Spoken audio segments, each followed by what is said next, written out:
Welcome to Fiction Audiobooks. If you enjoy the content, like and subscribing would be greatly appreciated. If you have any recommendations for novels, comment below. Please join my Patreon at https://www.patreon.com/fictionaudiobook.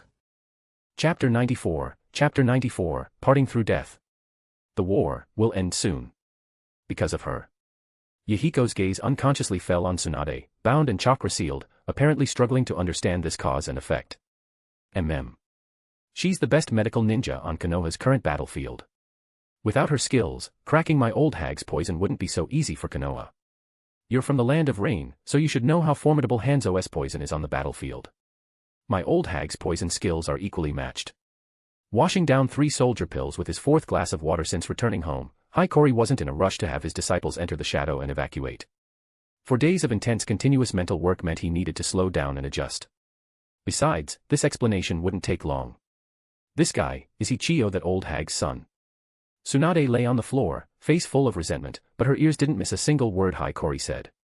A medical ninja. Hearing Hiirag's assessment, Yahiko and the others found it hard to accept. After all, what they'd witnessed was this big sister jumping up to punch craters into the ground, kicking away giant salamanders, nothing indicating she was medical personnel. I've also said that medical ninjutsu and yang release overlap. Knowing how to heal others naturally means knowing how to maximize your own body's potential. It's just that most medical ninjas are too busy to learn other ninjutsu. Since graduating, Kura complained almost daily about the medical corps' workload. She'd lost all motivation to live, like an angry rabbit whose vegetables had been stolen. Working overtime till all hours, then falling asleep in the bath after getting home, such cases were not uncommon. Let's just say the ninja profession was already crap, medical ninjas' working conditions were the crap's peak. As for her, consider her an exception. Inheriting part of the god of shinobi's physique, it's reasonable she excels at taijutsu. Hiiragi paused, pulling his thoughts back from his long unseen lover. Seeing his disciples' faces mix confusion and surprise, he added, the Senju clan's princess, the first Hokage's granddaughter, the third Hokage's disciple. Even disregarding her function, such identity alone makes Tsunade quite a powerful bargaining chip. Hanzo let them go back then partly because of her identity, didn't he? Hearing this, Tsunade struggled even more fiercely. Even with her mouth gagged, angry muffled groans escaped her throat. Seeing her as if ready to devour someone, Konan instinctively leaned closer to Hiiragi, while Yahiko frowned as if trying to shake off unpleasant memories. High-status people received preferential treatment even on the battlefield. This was far too cruel for children whose families had been senselessly destroyed. But remembering that teacher's older brother, Asuna elder's son, had also died on the battlefield, Yahiko found it hard to voice such words. But, teacher, didn't you also say that status isn't always useful in war? After long silence, Nagata withdrew his gaze from Tsunade and asked methodically. At the war's outset, Tsunade wouldn't have been such valuable leverage. But now, this battle has dragged on long enough.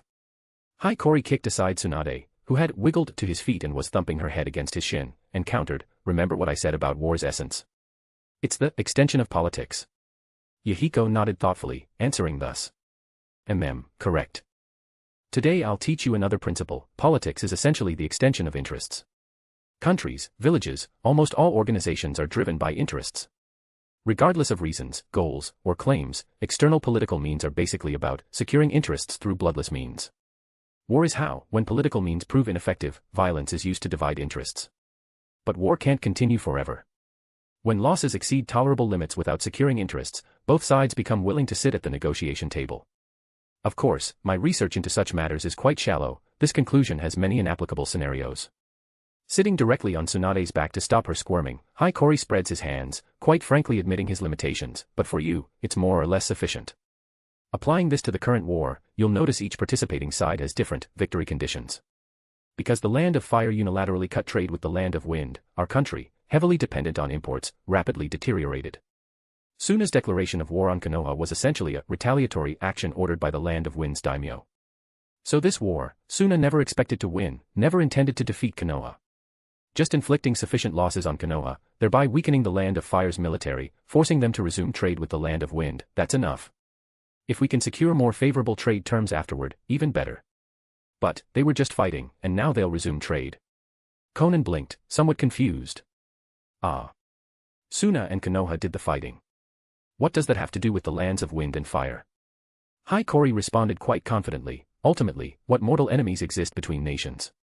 As long as it benefits them, such things don't matter. Wind and fire maintain trade for a long time, both freight systems and docking departments are well established. Resuming trade has basically no upfront costs, just more pull at the negotiating table. Your land of rain, like the former land of rivers, is just a small country dragged in. I've explained Hanzo's response, so no need to elaborate.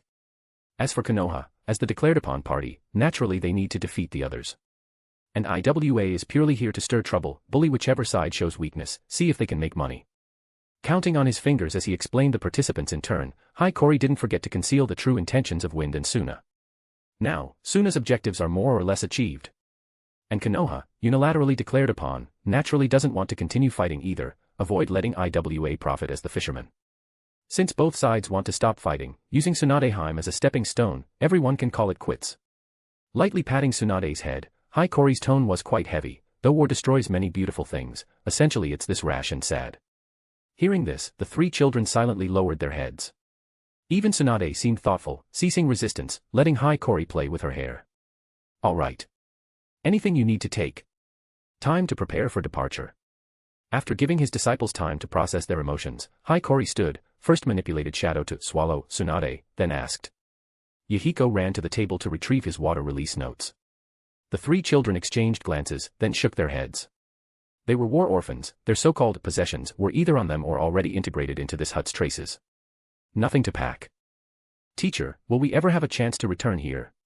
Watching Shadow surge toward their feet, her gaze sweeping over this regained home, Conan's tone held a trace of melancholy. Probably not. Too many traces left in this house, can't leave it behind. Hiiragi felt equally regretful. As the third longest place he'd lived since coming to this world, he too held some affection for this hut he'd repaired. He'd always been quite sentimental. But that's just how regret works. Ah, damn, didn't I just tell Nagato not to be attached to dead things?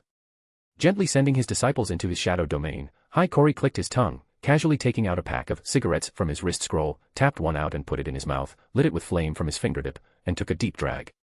Feeling the burning sensation of various herbs blending into a complex aroma spread through his nasal passages, Hiiragi narrowed his eyes, then tossed the remaining cigarettes into the room's corner. Consider it an offering to this cabin, though these weren't actually cigarettes. Thinking thus, Hiiragi calmly formed a series of hand seals. A bright yet not searing sphere materialized in the center of the living room. As a Kekei Genkai renowned for ultra-high heat, Scorch Release possessed far greater stability than Fire Release. Combining it with barrier technique concepts to create a sphere that converges most heat, only burst under specified conditions, was certainly possible. Scorch Release, Supernova. A star of light that detonates like a dying star once away from the caster a certain distance. The so-called time bomb. Well then, goodbye. Hiiragi draped his cloak and disappeared into the distant forest, watched by the hut. Then, flames shot skyward. If you're enjoying the novel, please consider leaving a review. Your support is crucial and helps the story grow immensely. Thank you. Chapter 95, So-Called Family Tradition. The weather in the land of rain resembled poetic classification, in theory, divided into the graceful school and the bold school, but in reality, there was only, always graceful, and, occasionally less graceful. Braving the fine increasingly rain, Hiiragi openly approached Suna's base.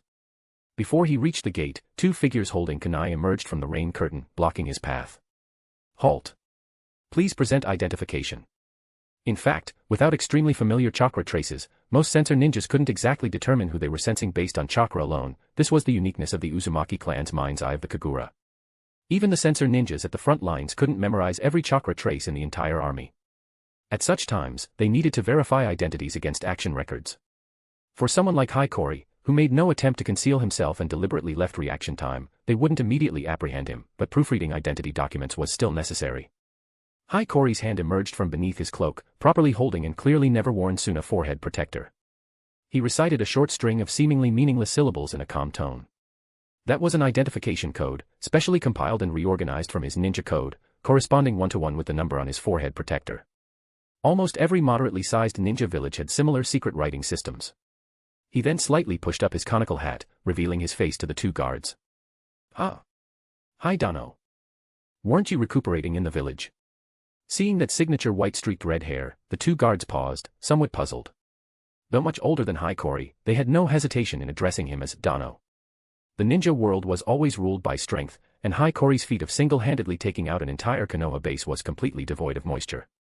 Even disregarding his achievements and strength, though he'd withdrawn from the front due to exhaustion from that battle, the many tools and equipment he'd created continued to play huge roles on the front lines. This Dano was heartily used by Suna's ninjas. Couldn't stop worrying about things here. Has Chio returned from the front? Not bothering to explain that he hadn't returned to the village, Hiikori casually took out 2 conical hats from his scroll and handed them to the guards, asking about Chio's whereabouts. He remembered Tsunade had rushed to another battlefield specifically to deal with the old hag's poison, then been captured and refined by him. Hard to say whether Chio was still at the base. Chio Dano has returned, but we're not sure exactly where she is. The guard with a striking scar on his face responded thus. After all, they were responsible for guarding the city gates, not knowing such things was normal. All right. Won't keep you. Patting the guard's shoulder, Hiikori entered the town and hurried toward Chio's office. Pushing open the door, Chio sat behind a desk, pen in hand, recording something. The desk, mostly occupied by a sandbox model, now held 2 or 3 wooden racks filled with bottles, leaving somewhat cramped space for her scrolls. Knowing his foster mother, those porcelain bottles contained various poisons. Back, brat. Closing the door, he casually placed several markers on the sand table. Chio, having long sensed her foster son's chakra, showed no surprise. Chio's mental state was significantly improved compared to months ago. Though showing some age-appropriate signs of aging, she was far from the nearly withered state right after hearing of Mataza and Shuko's deaths. Not going to rest. Karura's here too. Forget it. Had to see you first, report on my work progress. Ignoring his foster mother's reminder, Hiikori continued arranging flags on the sand table. Results. She put down her pen and looked up, fingers interlaced before her, thumbs unconsciously twisting. After much hesitation, she tentatively asked. Chio could guess that the disturbances during Konoha's final large-scale operation a few days ago were mostly her foster son's doing. Lurking for months, again thwarting a Konoha collective attack, by mission rewards, this deserved S rank. But apparently, that wasn't what Chio wanted to ask. Fortunately, I did not disgrace my life. Pulling up a beside chair Chio, Hiikori lightly tapped his temple, spirit transformation. Really brought it back. Ha. After long silence, Chio let out a sigh so faint it could almost be mistaken for hallucination, as if letting all her anguish and stress dissipate. It must have been hard. Not really. Rather, thanks to this operation, I encountered quite a fortunate fate. Dealing with that Kato-dan guy did take considerable scheming though.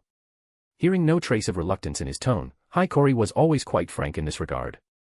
Looking up at the slightly moldy ceiling, his tone even carried pleasant uplift. Come see the disciples I took in. All good children. Tapping the floor with his heel, Nagato and the others slowly rose from his shadow. Having been instructed in advance by his shadow clone, the 3 children showed no particular surprise. Chio, however, was quite unexpected at Hiikori's skill. Brat, you mastered the Nara clan's secret technique already. These don't look remotely similar. Ultimately, anyone who could learn the original technique from that drunken rambling material would be a monster. Pinching his now empty nose bridge, Hiikori responded irritably. He ignored his foster mother's complaint, you're the last person who should call anyone a monster, developing this technique from that. Stood, patted his disciples' shoulders, and introduced them to Chio, Yahiko, Nagato, Konan. Children I picked up in the land of rain. Quite talented. After the war, when I take on a team, let Sasori train under me with them. Chio's gaze swept over the 3 children's slightly cramped faces, then looked at Hiikori's calm and serious expression. She sighed softly, truly, this has been too hard on you. Whether it's the resurrection technique or Sasori, I've been so derelict as a grandmother. Not at all.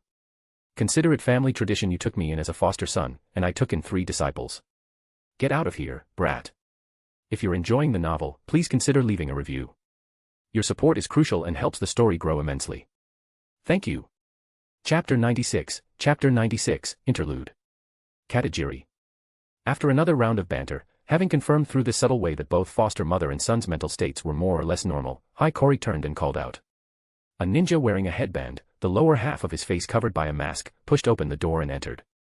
Katajiri, once known as Number 183, was now a core member of the Barrier Corps. With his calm nature and efficient work, Chio had temporarily transferred him to serve as her assistant. Honestly, Chio felt this was the best decision she'd made since the war began. Chio Dano, hi Dano.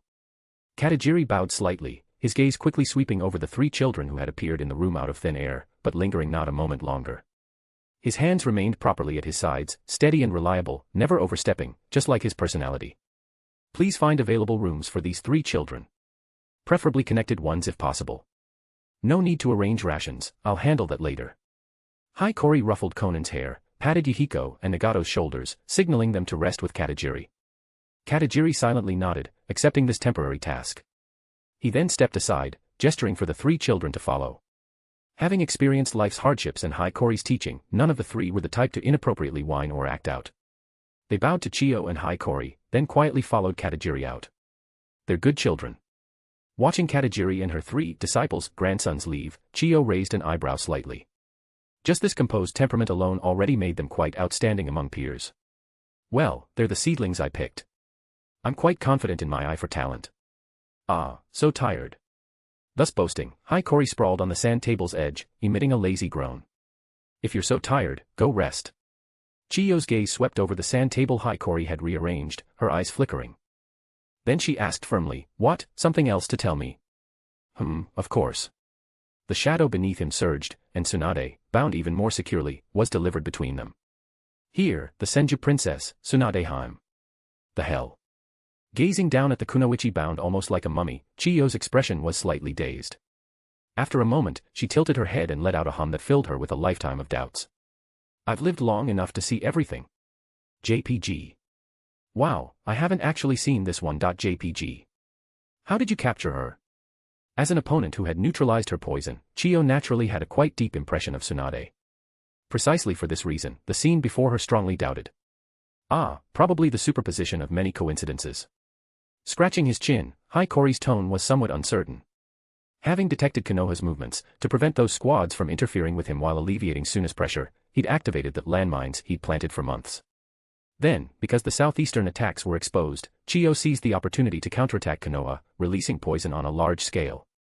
And Tsunade, to counter Chio's poison, temporarily relocated, and was intercepted directly by Hikori, who had gathered information through demonic descent recipients. Coincidentally, Kato Den was Tsunade's lover. His misery dealt a tremendous shock to Tsunade's psyche, allowing Hikori to capture her sword as invincible. Anyway, that's how it went. Sprawled in his chair, Hikori seemed to recall something and casually took out a necklace from his scroll, tossing it to Chio. This seems to be something passed down from Hashirama Senju. Should serve as identification. So this is why you modified the sand table. Since the failed Konoha raid days ago, they'd already begun withdrawing their front lines, as if on alert. More directly put, they didn't want to continue fighting. Unlike AIM, which only local battlefields succeeded with Hanzo active, Suna, thanks to Hikori's vast array of new equipment, could completely stalemate with Konoha for quite some time. Though Suna definitely couldn't win, when Konoha would win was no longer for them to decide. So now I'm unsure about our side's attitude. Whether to until IWA intervenes, or quit while ahead and exit with Konoha following the stepping stone. I strongly lean toward the latter.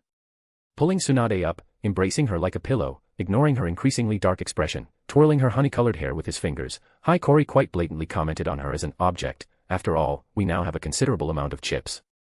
Best to end early before anyone disrupts the situation. Good. We'll blood sacrifice Konoha's White Fang.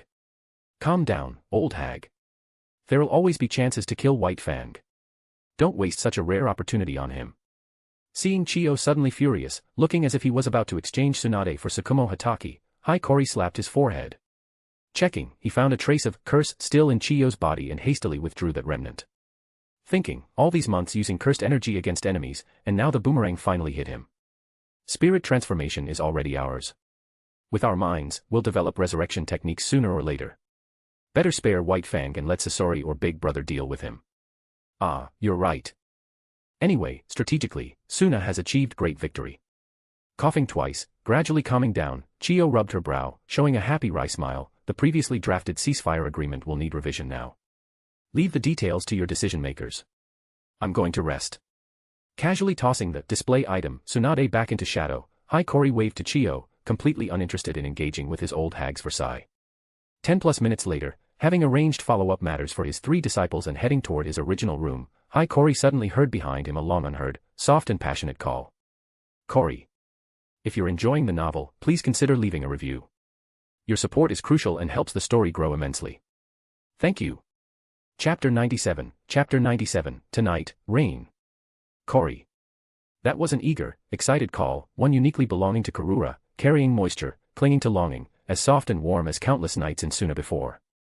Turning instinctively, Kura rushed over. Her movements weren't fast, probably from days of non-stop work in the medical corps, exhausted and weak. But the force with which she threw herself into his arms was astonishingly strong, nearly knocking Hiiragi off balance. Kura's arms tightly encircled her lover's waist, separated for over a year, as if trying to merge with Hiiragi completely. She buried her face in his chest, nuzzling coquettishly, emitting short gasps that were both sobs and sighs, her sandy brown short hair becoming tousled. "Kori.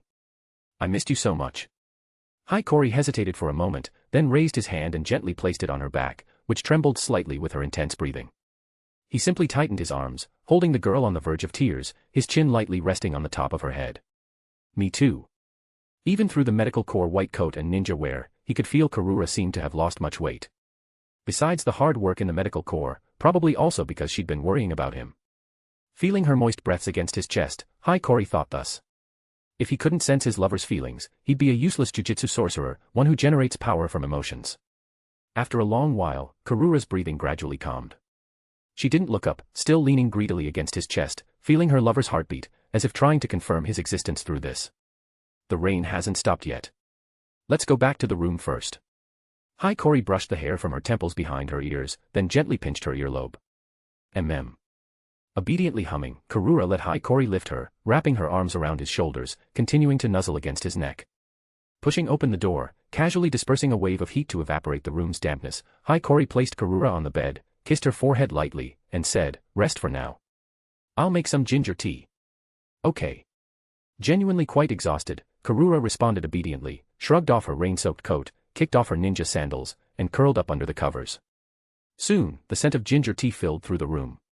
Kura slipped on her sandals again and quietly ran to hug Hiiragi from behind. "Not resting more? Your shoulders are that stiff." "No. I've waited too long. I want to be with Kori now."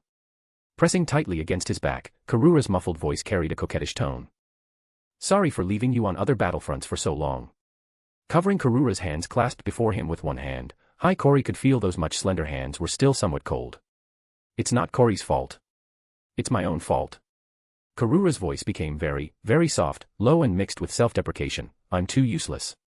Can't be like Pakura, fighting alongside you on the front lines. I can only stay in the rear, hearing about the dangerous things you've done, unable to help at all." Her voice gradually choked up. The hands he covered unconsciously clenched. As a medical ninja, Kura had completely realized during this war the fragility of life, the cruelty of the battlefield.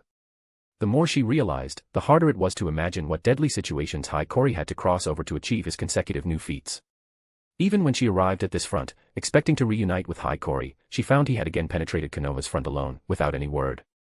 Kura knew he was doing this for his older brother. So she couldn't blame anyone. She could only wait in anguish, letting the vines of powerlessness and worry slowly sprout in her heart. I don't want this anymore. I want to become stronger. I want to help you by your side. I don't want to just weakly wait for you to return." Hiiragi didn't interrupt Kura's increasingly agitated words. He quietly turned off the stove, turned around, and embraced the already teary-eyed girl, gently stroking her hair. "Don't say such foolish things.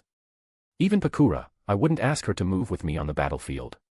He lifted the petite, light girl in his arms, drew close to her ear, and explained softly, "No matter how strong we are, we still worry about each other. Just like you now. Even knowing nothing's wrong, that care can unknowingly become an opening. But these hands of yours weren't made for taking lives, were they?" Kura still hesitated, but Hiiragi forcefully interrupted her again. He lightly bit her earlobe, not hard, but enough to make a thin blush appear on Kura's fair skin. "If it's just for the reason to help me, I won't teach you any ninjutsu. Nor will I let Pakura, or anyone in Suna, teach you. Since your hands are still unstained by blood, don't take this path for such a shallow reason. You always say unpleasant things. This is the truth. Good medicine tastes bitter, you know." Seeing Kura turn away in a sulk, her ear tips still red, Hiiragi pinched her cheek, then his fingertips brushed her burning red earlobe. "No matter how much you force yourself, you won't get used to killing. If I see you forcing yourself, do you think I'd be happy?" "I understand." Kura responded in a muffled voice, still thick with nasal tones. Then, she turned her head, eyes still a bit red, and the effort showed a sensational smile, glistening with moisture, "But Kori has to promise me too, no more disappearing without any word like this time." I'll try. Just try." Little Bunny obviously wasn't satisfied with this answer, but she also knew this was the maximum guarantee Hiiragi could give, at least he was honest.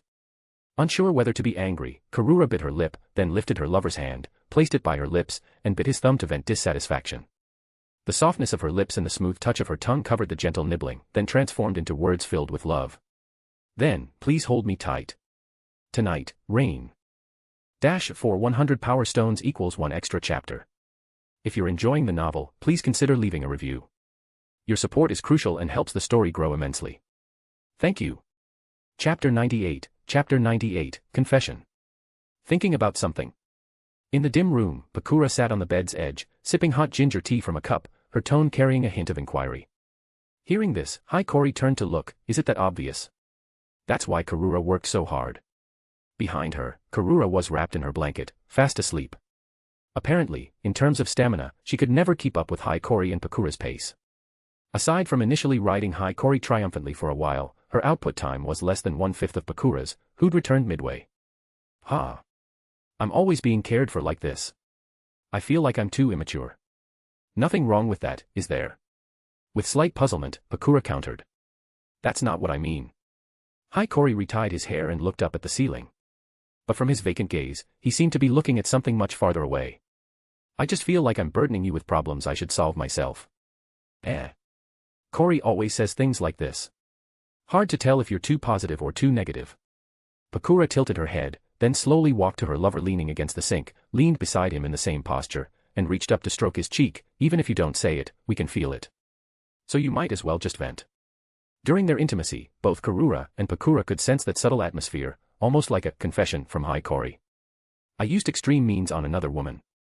Mentioning this, Hiiragi unconsciously drew a breath, genuinely feeling guilty. It feels like I cheated. Wow. Cory, so mean. Bringing up another woman at a time like this. Kura's caring hand instantly turned to pinching his cheek. My fault. Hiiragi raised both hands in surrender. You mean the Senju princess?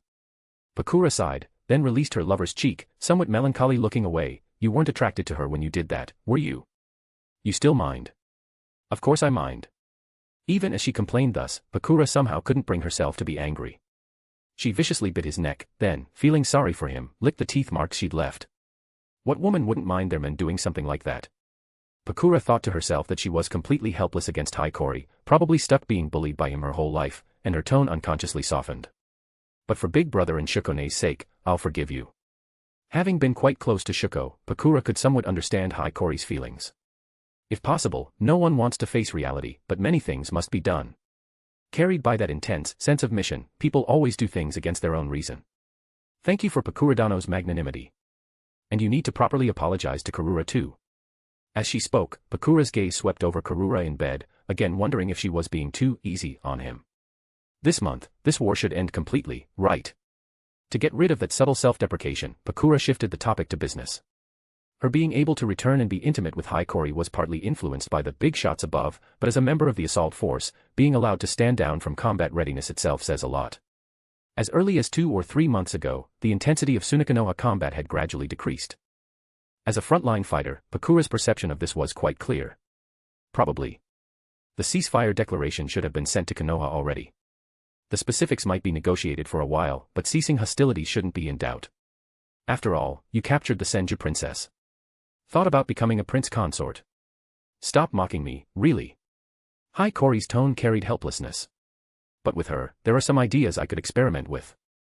His cursed genjutsu, demonic descent placed a tsukemono within others' hearts, letting them see and hear hallucinations only they could confirm. To some extent, this was a genjutsu created by mixing cursed technique concepts with the formation principles of cursed spirit. His previous simultaneous activation on all targets relied on a conceptual substitution similar to medium. So if he further increased the curse's intensity, targeting only one person, perhaps he could use this property to directly project his consciousness into the target's hallucinations. Theory established, and he happened to have practical material on hand. Tsunade, the woman whose lover he'd killed, whose body and mind he'd violated, wasn't she the material harboring the most intense hatred toward him? If successful, once Tsunade returned to Konoha, Hiiragi would have the opportunity to explore more through her field of vision.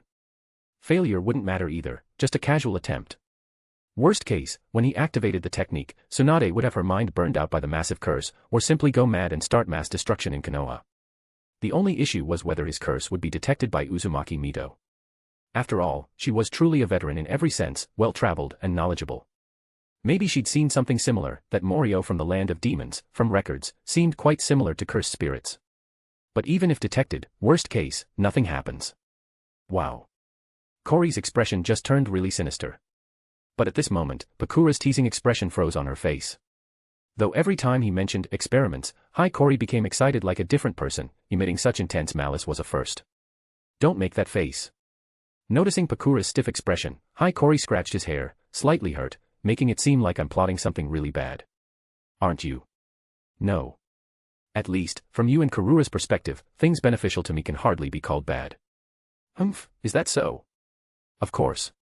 No matter what, I would never hurt you. For 100 Power Stones equals 1 extra chapter. If you're enjoying the novel, please consider leaving a review.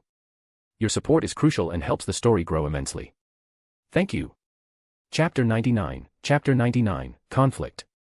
The day Suna's envoy arrived at Konoha's forward headquarters carrying the ceasefire declaration, the weather wasn't good. Though it didn't rain, the sky was heavily overcast, that stuffy low pressure, neither sunny nor rain, as gloomy as everyone's expressions in the conference room. Suna's declaration was indeed rigorously worded, even quite restrained. The statement quite cryptically expressed Suna's desire to end the conflict, benefiting neither village, as soon as possible, proposed preliminary peace negotiations at a designated location, and attached a rough draft agenda. As early as the declaration of war, Suna had stated they were acting under the Wind Daimyo's orders, retaliating against the Land of Fire for damaging the Land of Wind's interests. Of course, such cases were just for show, no one truly accepted them wholesale. But from Suna's position, it was understandable. Regardless, at this point, neither Suna nor Konoha truly wanted to continue fighting. And as the declared-upon party, the victim with overall advantage, Konoha, still having leeway, should reasonably occupy a greater advantage in the upcoming mediation, extracting more compensation, if not for another item accompanying the letter. A necklace. Material, jade, somewhat rare but not particularly special. The only issue was that this necklace's former owner was Hashirama Senju, and its current owner was Tsunade.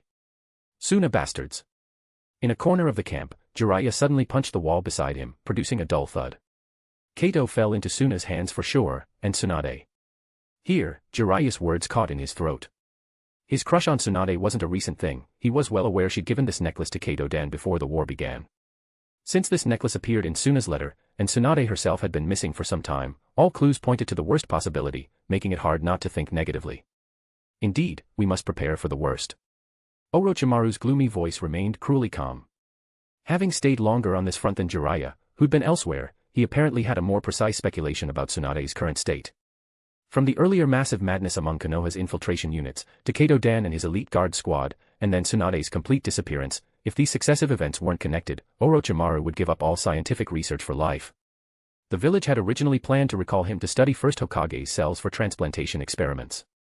After all, Uzumaki Mito was advanced in age, and Yuzashio Gaku's destruction left only Uzumaki Kushina, a child brought early to Konoha, as a spare Jinchuriki. Just recently, Kumogaku had even sent a Jonin team to infiltrate Konoha, attempting to kidnap Uzumaki Kushina, fortunately unsuccessful.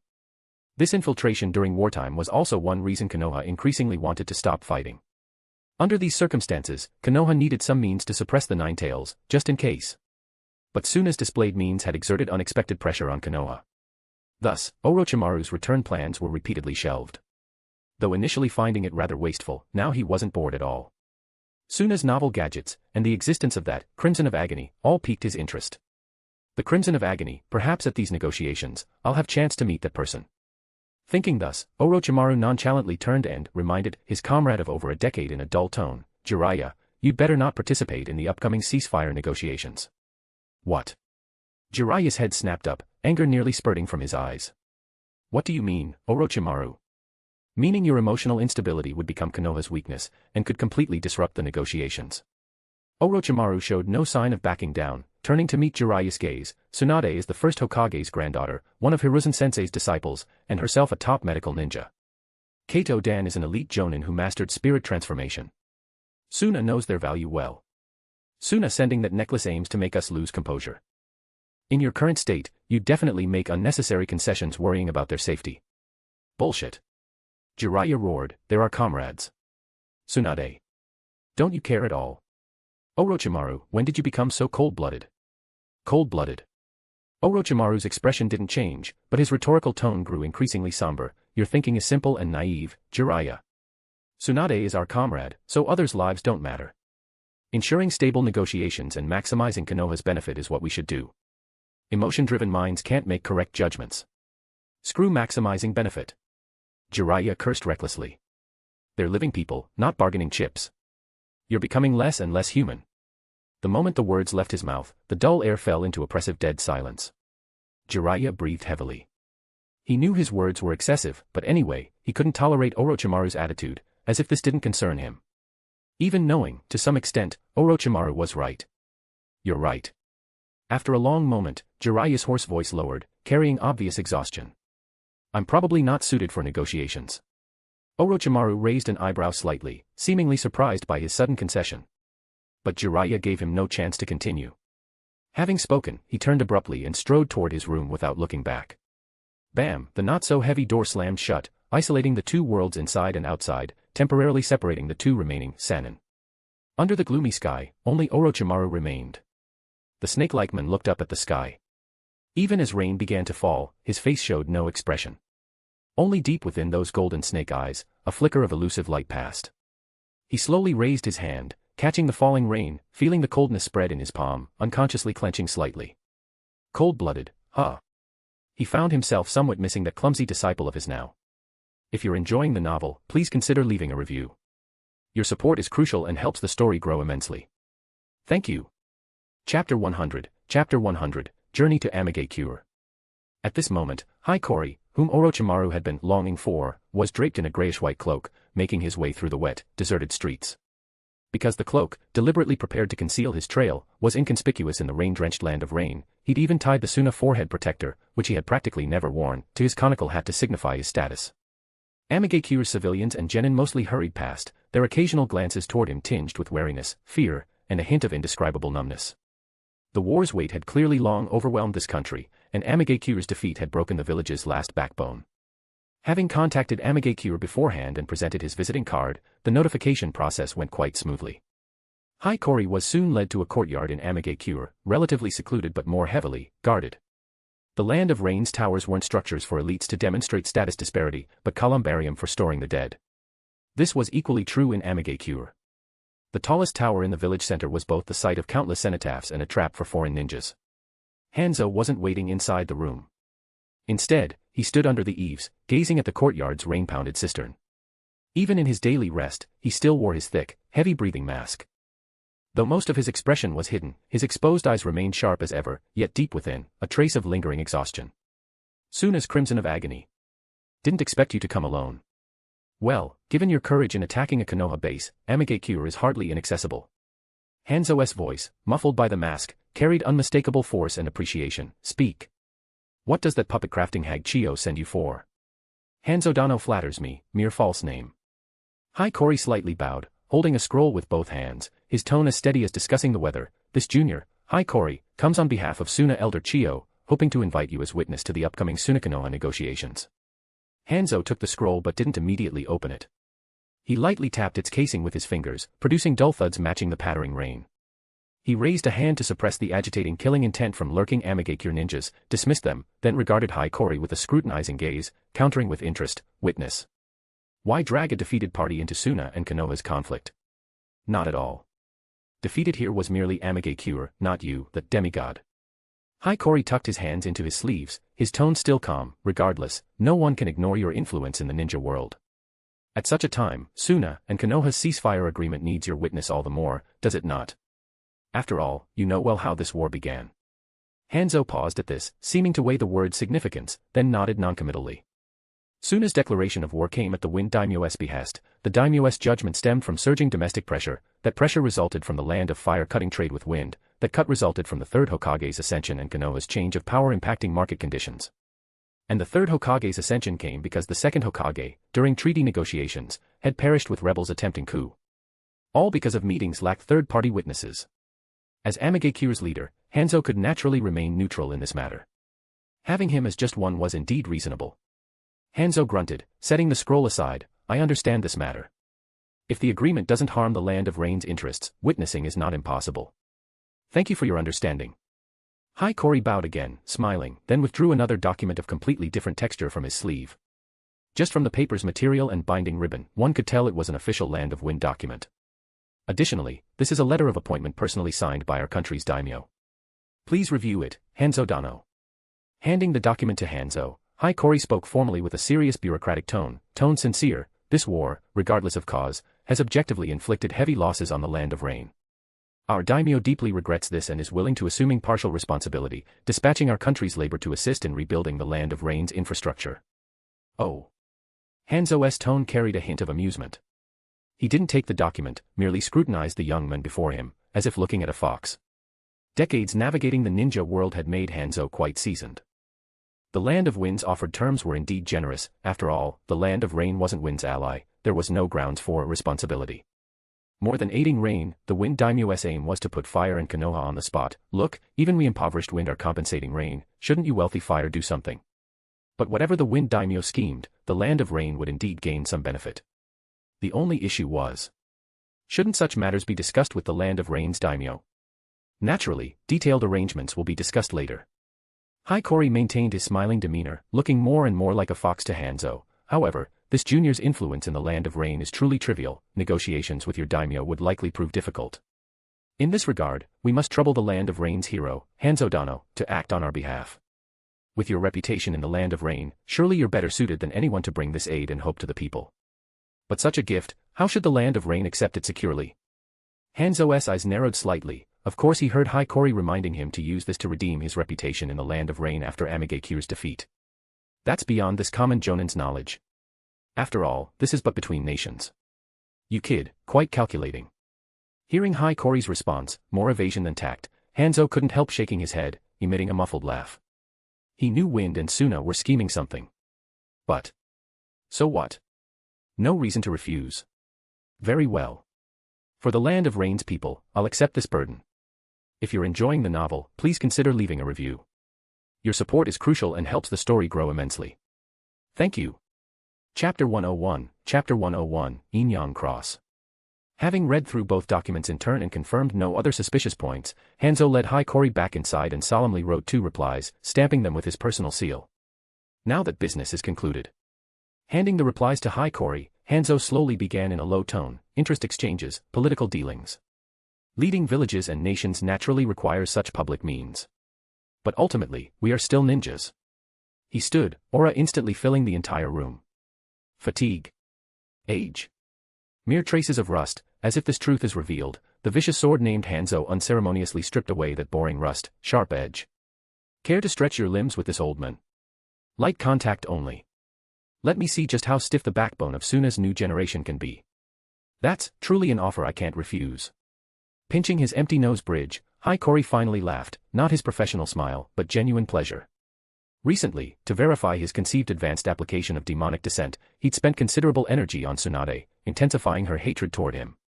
This kind of one-sided outpouring with impure motives grew tedious over time. Sparring with a top-tier ninja like Hanzo was a luxurious diversion indeed. And Hiikori could tell, beyond testing him, this was also a return gift from Hanzo. Quite refreshing. Hanzo chuckled lowly, said no more, and turned toward the door leading to the rear courtyard. The stone-paved courtyard was wide and orderly, drainage could be clearly seen flowing in the continuous rain, apparently designed for the Land of Rain's environment. Old and young, they stood at opposite ends of the courtyard. The noisy rain seemed to become mere background sound, accentuating their soaked silence. But regarding what Hanzo-senpai just said, I think there are 2 minor omissions. Hiikori's voice became somewhat indistinct, obstructed by the rain. Oh. Do tell. Kozurigama in hand, Hanzo didn't assume a combat stance, just casually swung the scythe in the rain. Yet even so, his aura pressed down on the entire courtyard like Hell's Needle Mountain. Firstly. Before his words faded, Hiikori's figure suddenly blurred, leaving a hazy white trail in the rain. Clang. Kunai and Kozurigama clashed, stirring up a bell-like vibration, shattering the rain curtain around them. I don't actually consider myself a conventional ninja. Hanzo could clearly read a sense of granted and sincerity from the youth's misty gray eyes. I'm simply pursuing technique itself. Water release, wave riding strike. Not prolonging the deadlock, Hiikori condensed a water staff, stepped on the water film covering the courtyard, and smoothly slid, swinging at Hanzo's side. Interesting. Hanzo's signature water shunshin activated just before the staff struck. Yet the dispersed water didn't fall, it solidified midair like statues. Your wave-riding strike is quite impressive. Korin fell to this, didn't he? The hardened water blocks, drawn by Hanzo who had ducked behind Hikori, transformed into dozens of sharp water blades thrusting at the youth. Hanzo's tone was quite determined, yet showed little resentment. A long-time subordinate's signature technique, if he couldn't recognize it, that would be laughable. But Hanzo wouldn't develop killing intent over this now. The dead are never as valuable as the living, an eternal ninja tradition. Indeed. Hikori's water staff churns midair, drawing rainwater into a water wall. Maintaining stability while applying turbulent flow inside, this was the hallmark of his delicate operation. The condensed water blade were shattered by the turbulent current. The red-haired youth braced one hand on the water wall, turning to deliver a kick that trailed a freezing water blade. Hanzo grunted, blocking the hardened water blade with his Kusarigama, and shunshined again. From then on, not just water shunshin's flows, but groundwater, falling raindrops, all water in heaven and earth seemed unified and dominated by an invisible force. But pursuing technique itself. How much of my water release you can learn is up to you. Before Hanzo's words faded, the condensed water bodies were detonated into countless tiny droplets, shooting from all directions. Mere droplets, yet under Hanzo's manipulation, they became countless heavy lead shots, carving tiny bullet holes in the stone courtyard. But this raises a question: does shaping techniques into complex forms increase power? The answer, of course, is no. This behavior itself doesn't have a substantial impact. The technique itself has an effect. Yet it plays a symbolic role. Having the energy and control precision to shape such meaningless forms even in combat is a way for the strong to showcase their surplus. Of course, choosing dragon imagery also serves to intimidate enemies. Hanzo's water release had none of this flashiness, as old school as the man himself. No hesitation, no redundant maneuvers, every move precise and just right. His seasoned technique thoroughly suppressed Hikori. However, despite his genius, Hikori's water release was brain-simulated in his mental world. Actual practice came only this year, plus of war. Compared to Hanzo's decades of immersion, there was indeed a significant gap. But that's fine, he learns fast. Eagerly absorbing Hanzo's water release techniques, Hikori quickly adapted to his pressure. Leveraging extraordinary control precision, he repeatedly varied his techniques, breaking through Hanzo's blockade. And suppression. After another water release exchange, Hikori leaped from his water wall. Passing beyond the lethal range of hardened water techniques, he swooped toward Hanzo. Water release, water fang bullet. Hand seals blurred into afterimages.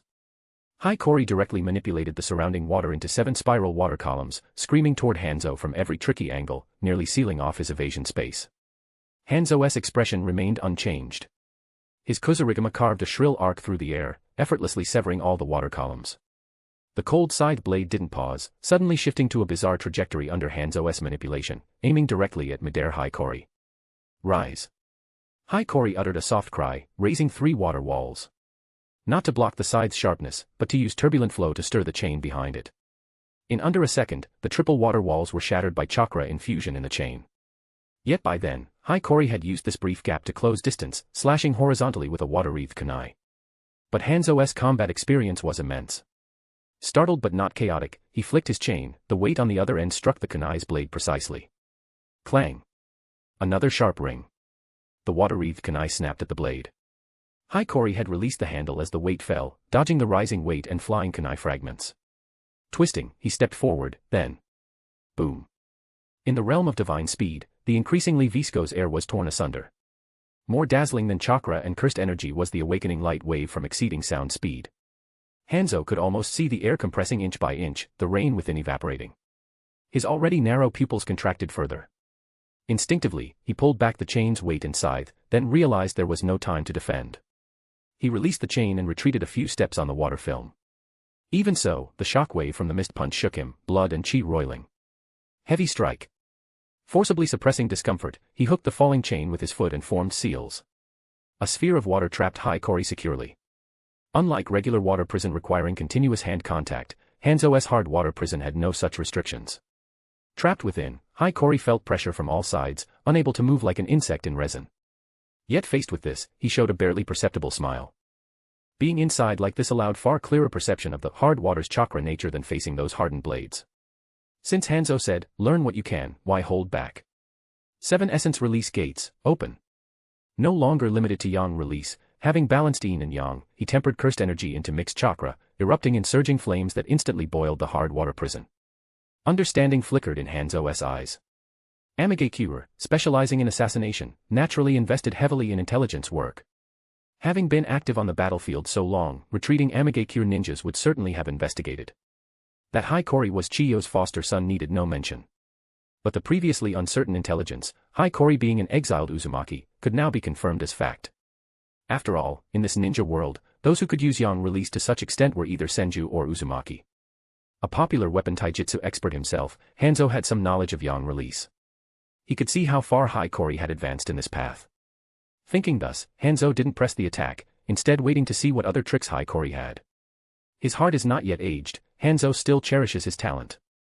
Hiiragi, unaware of this, was completely immersed in his own artistic creation. To fully utilize bodily functions in combat, most powerful men had their own unique breathing methods. Inhale, exhale, adapting the body to breathing rhythm, overlapping power flow with breathing rhythm.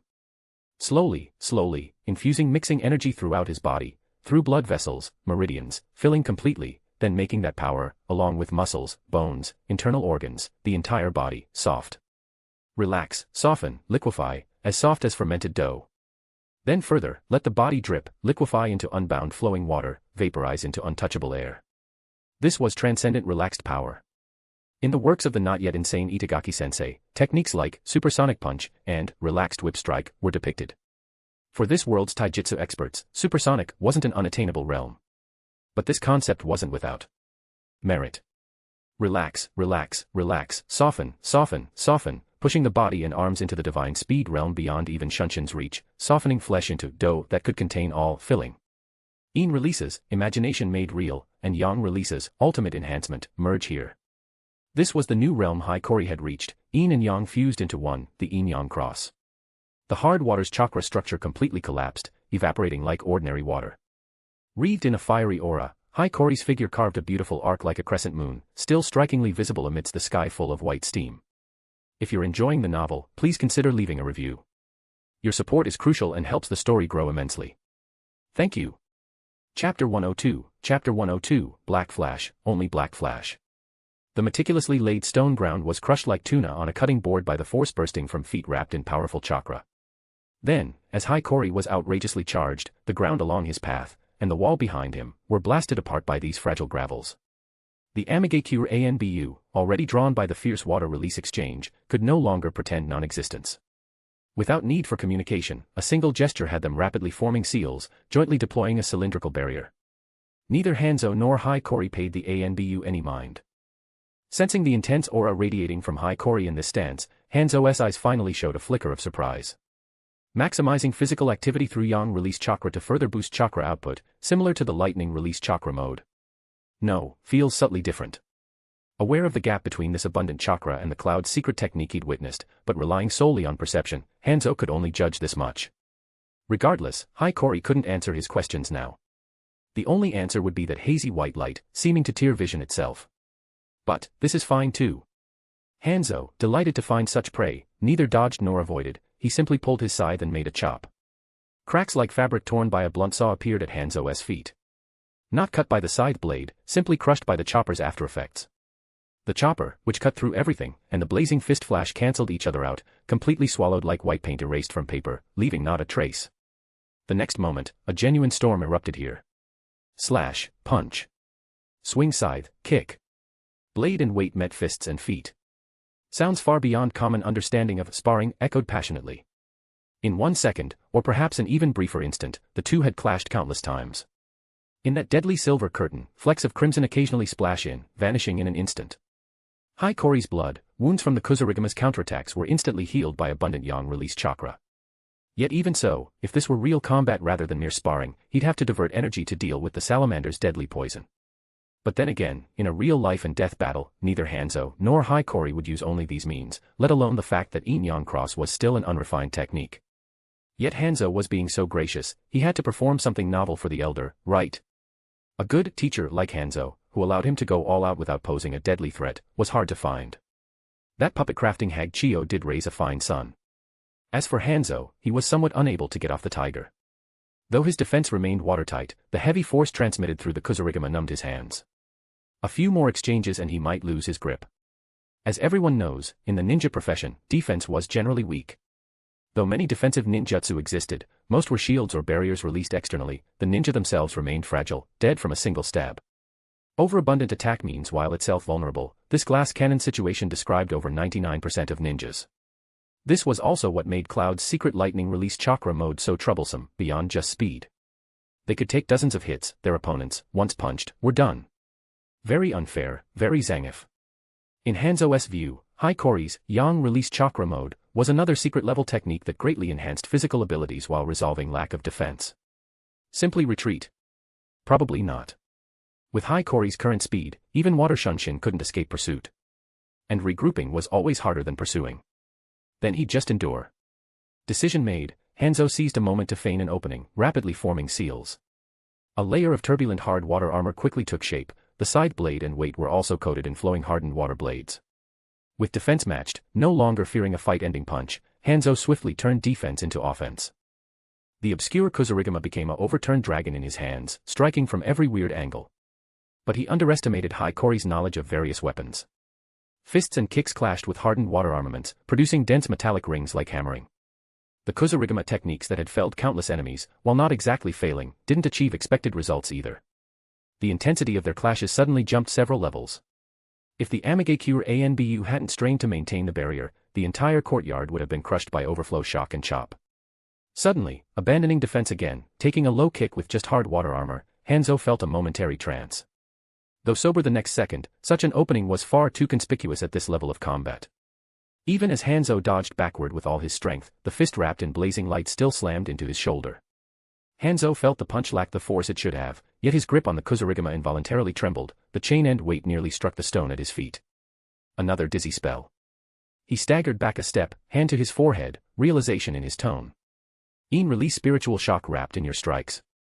Quite remarkable skill. Yin-yang cross, needs both yin and yang, right?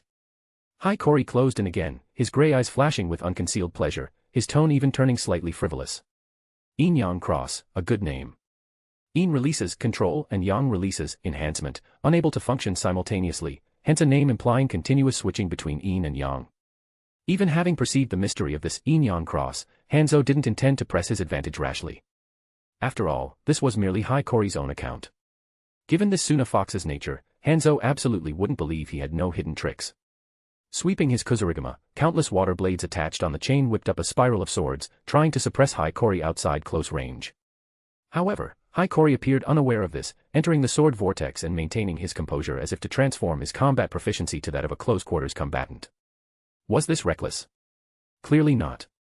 Though in functionality and scalability, chakra far surpassed cursed energy with its single applications, within the scope of what it could do, cursed energy's performance was as extreme as its origin.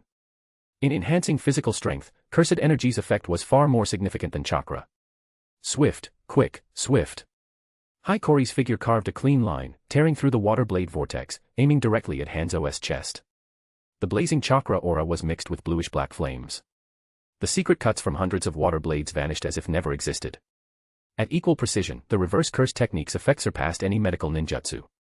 With Hikori's cursed energy reserves and life force, in yin-yang cross mode, he could nearly maintain reverse curse technique constantly, infinitely close to Kinji Hikari hitting the jackpot in his domain expansion. Unless his entire head was instantly destroyed, he was virtually immortal. Such minor wounds were nothing to fear. Even though the traces of switching between yin and yang had been perceived by Hanzo, and yin release spiritual shock grew harder to land cleanly, Hikori's mastery of yin-yang cross was rapidly improving through this battle.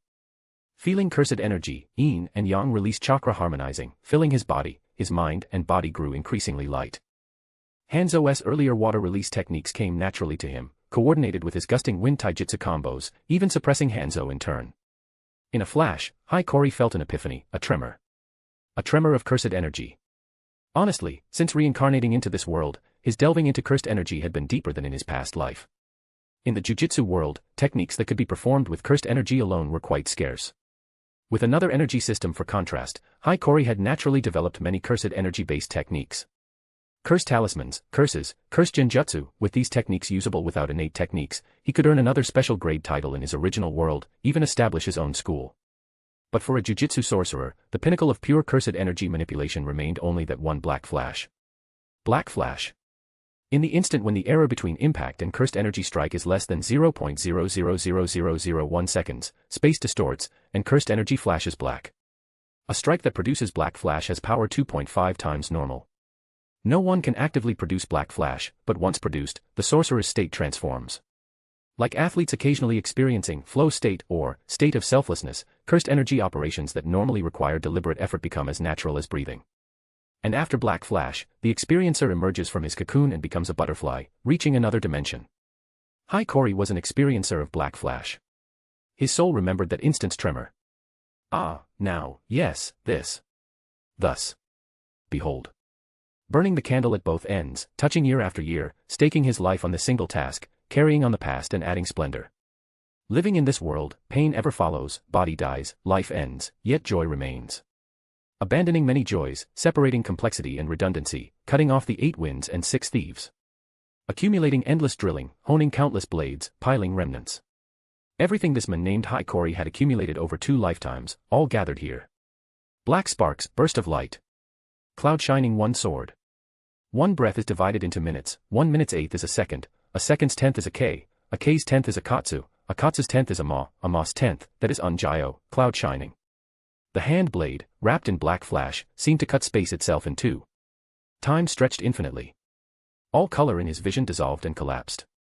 The barrier erected by Kura and Bu was severed at 6 or 7 meters, along with the several towers beyond, the birds flying higher above, even the thick clouds that almost never parted in the land of rain, all neatly cut in 2 after Hiiragi swung that black slash skyward. Hanzo had no doubt, if that strike had landed on him, his hard water armor would have been useless. Even-tailed beasts, if struck in a vital spot, would likely fall on the spot. Likewise, he understood how Hiiragi had attacked the Konoha stronghold single-handedly months ago. Achieving such results. Though after displaying such means he seemed defenseless, it was still astonishing. For an instant, Hanzo genuinely considered killing Hiiragi on the spot. But thinking it through, it was utterly meaningless. Hiiragi's existence or non-existence didn't affect Kura's predicament, only Hanzo himself could shore up the situation before other great villages. And Hiiragi had come bearing Suna's goodwill to Kura, his movements traceable. Killing him now, aside from driving Chio, who'd already lost a son, completely mad, what additional benefit would there be? Besides, he was genuinely curious what mark Hiiragi would leave on this ninja world. Of course, Hanzo's assessment of Hiiragi's strength was somewhat mistaken.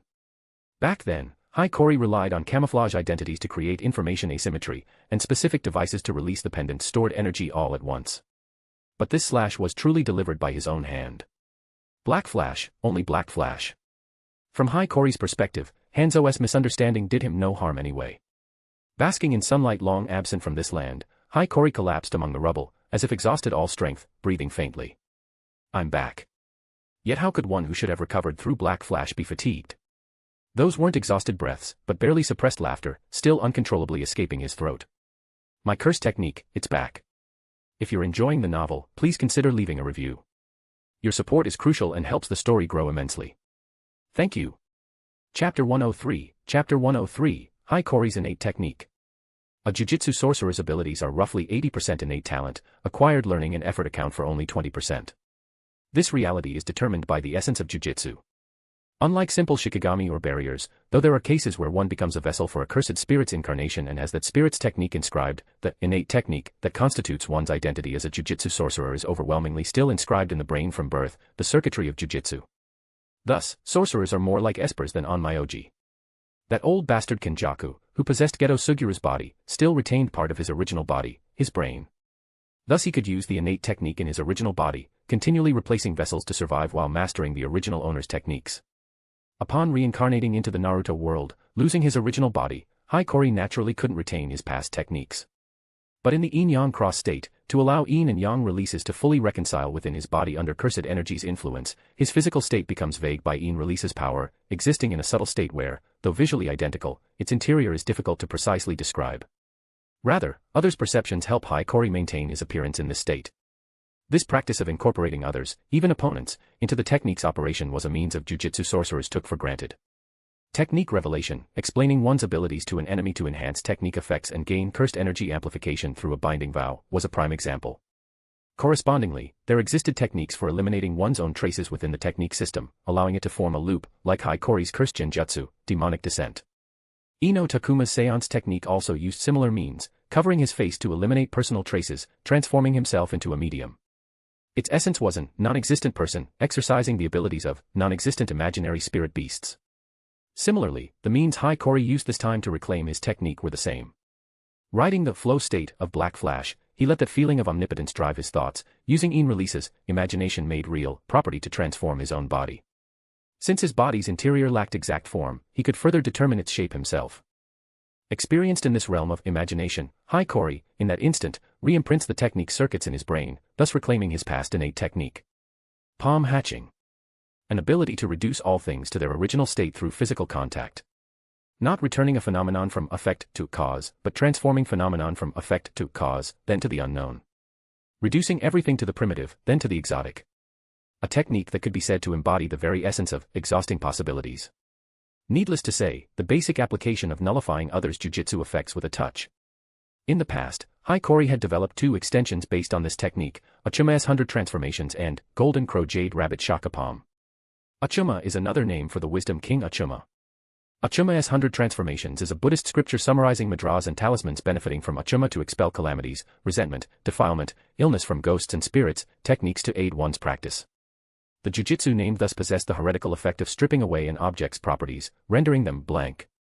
Toughness, hardness, length, color, any imaginable property, Hiiragi could remove through the act of touch.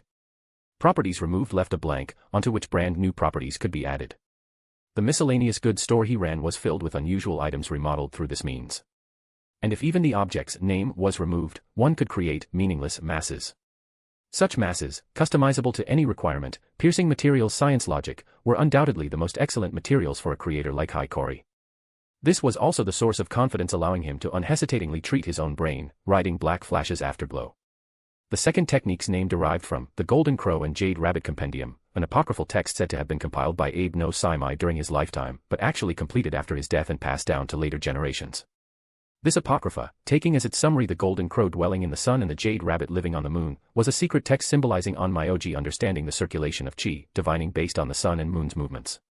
The jutsu name thus was a technique for turning talent and inspiration into embryos. Like curse materialization techniques, the materialized talent becomes a seed, nourished with cursed energy and spirit until it flourishes and blossoms. Without careful care, the talent seed naturally withers. And depending on the completion of those conceptions and inspirations, cultivation time could range from months to years. Though troublesome to hear, in other words, it was a technique granting an absolute opportunity to undiscoverable talent and unrealizable inspiration. Turning the impossible into possible, allowing impractical fantasies to sprout and bloom. If Achuma's 100 Transformations was the solution Hiiragi sought in creating things, then the Golden Crow Jade Rabbit Shaka Palm symbolized the romance he pursued. Of course, techniques born of spirit, even able to ignore many reality theorems to some extent, were ultimately limited by cursed energy reserves and energy.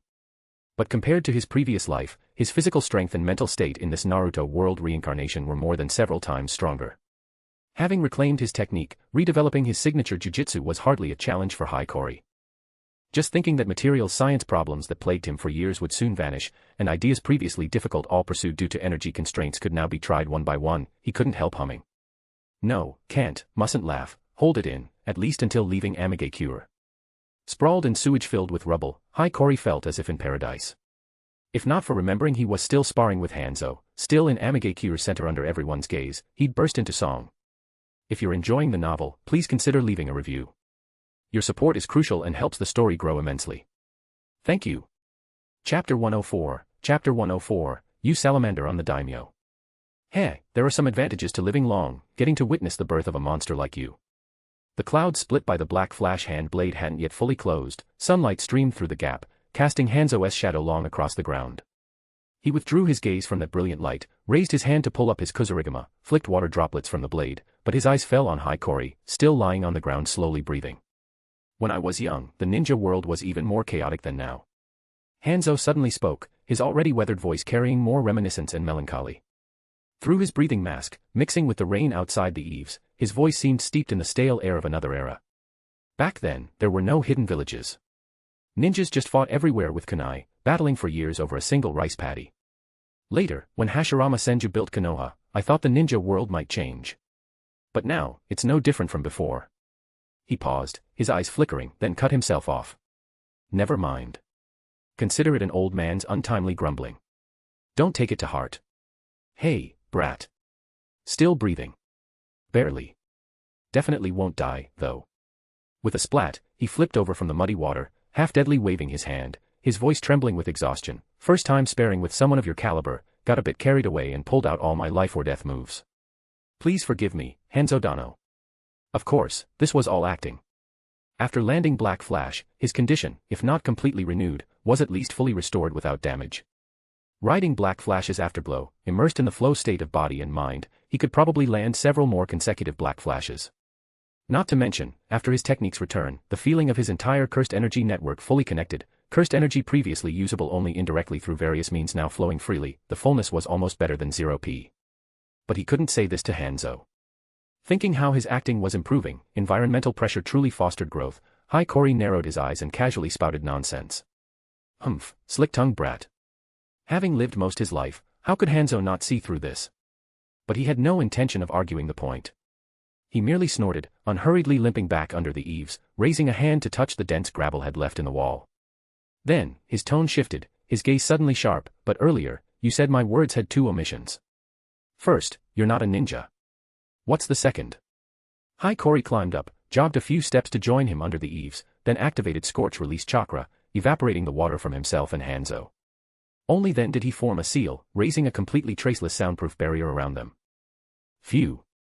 Shaking out his red and white shaggy hair, pulling a hair tie from his scroll to bind it in a high ponytail, Hiiragi turned to an angle where no one could see his mouth, responded and in a barely audible whisper, the second omission.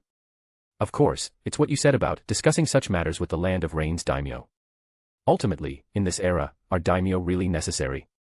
He looked down, examining his nails damaged by gravel, nonchalantly restoring them. Hanzo's breath caught, but he didn't refute. His gaze vaguely swept over the traceless soundproof barrier, thinking how meticulously this brat handled things. Perhaps he really did have some insightful views. Don't you find the current relationship between nations and hidden villages strange? All facilities and planning in hidden villages serve ninjas. They lack productivity to support so many residents, thus in most cases relying on daimyo funding and material supplies. Yet these resources maintain village operations. But hidden villages aren't direct national departments, more like cities within countries, by the state. Like ordinary villagers from hidden villages, when abroad, they don't claim to be from some place in some country, they directly say which village they're from. As if blooming flowers on his fingers, Hiiragi kept turning them, expounding his views in quite taken-for-granted tone. On one hand, national armies basically rely entirely on employing ninjas. On the other, ninjas maintaining national stability must still leave to perform missions earning living expenses. Too inefficient. Having said this, he sighed quite painfully, shaking his head as if utterly disdainful of this status quo. Those with city-breaking, nation-destroying capabilities, though few, are certainly not rare. Under these circumstances, the docking efficiency between hidden villages and national resources is far too low, isn't it? I'm not denying daimyo's role, they've handled the work of keeping the country's society functioning, many quite well. But is that enough for them to sit in those lofty positions? I think not. Hey, you planning rebellion? Hanzo's tone didn't change, still that unreadable feeling. But that was exactly the attitude a ninja should have when discussing serious matters. I've no such intention. Just want to change how nations and villages operate. Hiiragi drily complained. Ultimately, the ninja profession runs on strength. Village leaders already struggle balancing administrative duties with training to maintain strength. I can't imagine a ninja managing an entire country. But that's no reason for villages to live under daimyos and their officials' thumb. Military and internal affairs should be on par, shouldn't they? Honestly, I think Hashirama Senju had strength to unify the world directly. But he emerged from the warring states, his vision, ideas, and abilities in this area were decisively insufficient. Creating the hidden village system was already remarkable. But he died too early. Hanzo sighed thus. He could imagine what the world might have become if Hashirama were still alive. Lacked governance capabilities then, after decades of practice, would he still lack it? But thinking this far, Hanzo suddenly realized Hiiragi's implication. You brat. I've said nothing, Hanzo Dano. Casually taking out a new cloak and conical hat, Hiiragi concealed his smiling fox face, however. For the Land of Rain, use salamander on the daimyo. If you're enjoying the novel, please consider leaving a review. Your support is crucial and helps the story grow immensely. Thank you. Chapter 105, Chapter 105, Forgetting is merely memory degradation. Outside the eaves, the rain continued to weave its net, mingling with dust rising from the rubble-strewn courtyard into a dirty gray. The air is filled with the fishy smell of damp earth and a faint, barely perceptible trace of blood. Hanzo's gaze dropped, his fingers unconsciously stroking the rough surface of his breathing mask. The sensation, like touching stubble, actually made him feel a faint sting. Honestly, Hanzo was almost persuaded by Hiiragi. He knew Hiiragi wasn't genuinely suggesting he poisoned the daimyo. "You salamander" was just a joke expression, but how could he truly laugh it off as mere joke? Daimyo could certainly die, could be killed, but never by his own hand. Like the 4 villages colluding to raise Hiiragi Ki and the land of whirlpools to ashes, it must not be discovered by others, must not leave evidence. Essentially, this wasn't afraid of the daimyo themselves, but alert toward other villages. Never mind whether those villages were of one mind with their own daimyo or held respect for foreign daimyo. If you dared do anything to a daimyo and news leaked, they dare use suppressing rebels as pretext to destroy your entire family and take over your nation's governance. Even if they harbored the same intentions themselves. Unless you were Hashirama Senju, capable of single-handedly defeating the entire damn world. And while unable to defeat the whole world, Hanzo had single-handedly held up his homeland's sky, preventing the Land of Rain from complete kneeling. Thus, he could see the Land of Rain's dilemma all too clearly. Struggling for survival in the cracks between great powers was merely the norm of countless small nations, no humiliation. Half his demigod reputation came from maneuvering between these countries. But this struggle, with no end in sight, no hope, truly like the Land of Rain's incessant downpour, enough to kill anyone's passion. By now, Hanzo's reputation and deeds in the Land of Rain had long reduced the entire daimyo's court to a hollow shell. Hiiragi Ki had even taken over governmental functions in many regions. But this was as far as they could go. The Land of Rain's actual tax revenue and most social operations still remained in the daimyo's hands. Skimping on funds before the war, hiding in his mansion after, weeping poverty over reconstruction memorials, even Hanzo's envoy seeking disaster relief grain had been turned back 3 times. Euphemistically, needing to verify expenditure details, but fundamentally fearing Hiiragi Ki using the opportunity to expand influence. Of course Hanzo had considered being more tough, but he couldn't gamble, neither Hiiragi Ki nor the Land of Rain could afford it. Ultimately, given the Land of Rain's current riddled state, if Hiiragi Ki and the daimyo fell out, this small place wouldn't last until the dust settled before being carved up by neighboring great powers. Don't imagine civilians could simply gain great power citizenship, such a thing doesn't exist in this world. Not being dragged off as laborers to die in mines would already be humane. Lacking room to maneuver, Hanzo dared not act, and the Land of Rain daimyo knew this well. So they stalemated. But with external intervention now, a once-in-a-lifetime opportunity truly lay before Hanzo. Having weathered countless storms in his life, though considering himself hard-hearted, he felt a fierce thrill after a long absence. Yet beyond this, he had other doubts. "But brat, what do you seek?" Hanzo's voice, through his breathing mask, carried his usual low, hoarse voice said, "The earlier aid benefits Suna and the Land of Wind. But the changes you speak of absolutely wouldn't originate from Suna or Wind.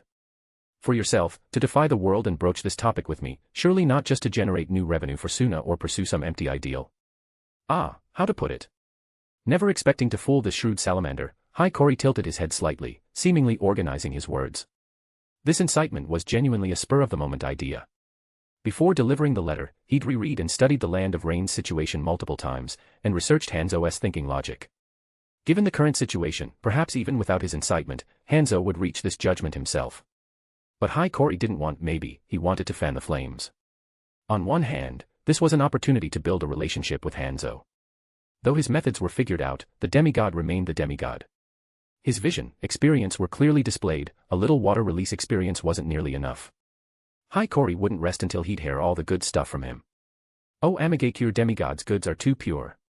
On the other hand, whether from the Land of Wind, Suna, or his own perspective, the more chaotic this world, the better. Not to profit from war, but both sides had needs that could be met by disappearing amidst chaos. Moreover, though Yahiko never said it, no one believed he could truly let go of the Land of Rain. As his teacher, Hiiragi should help.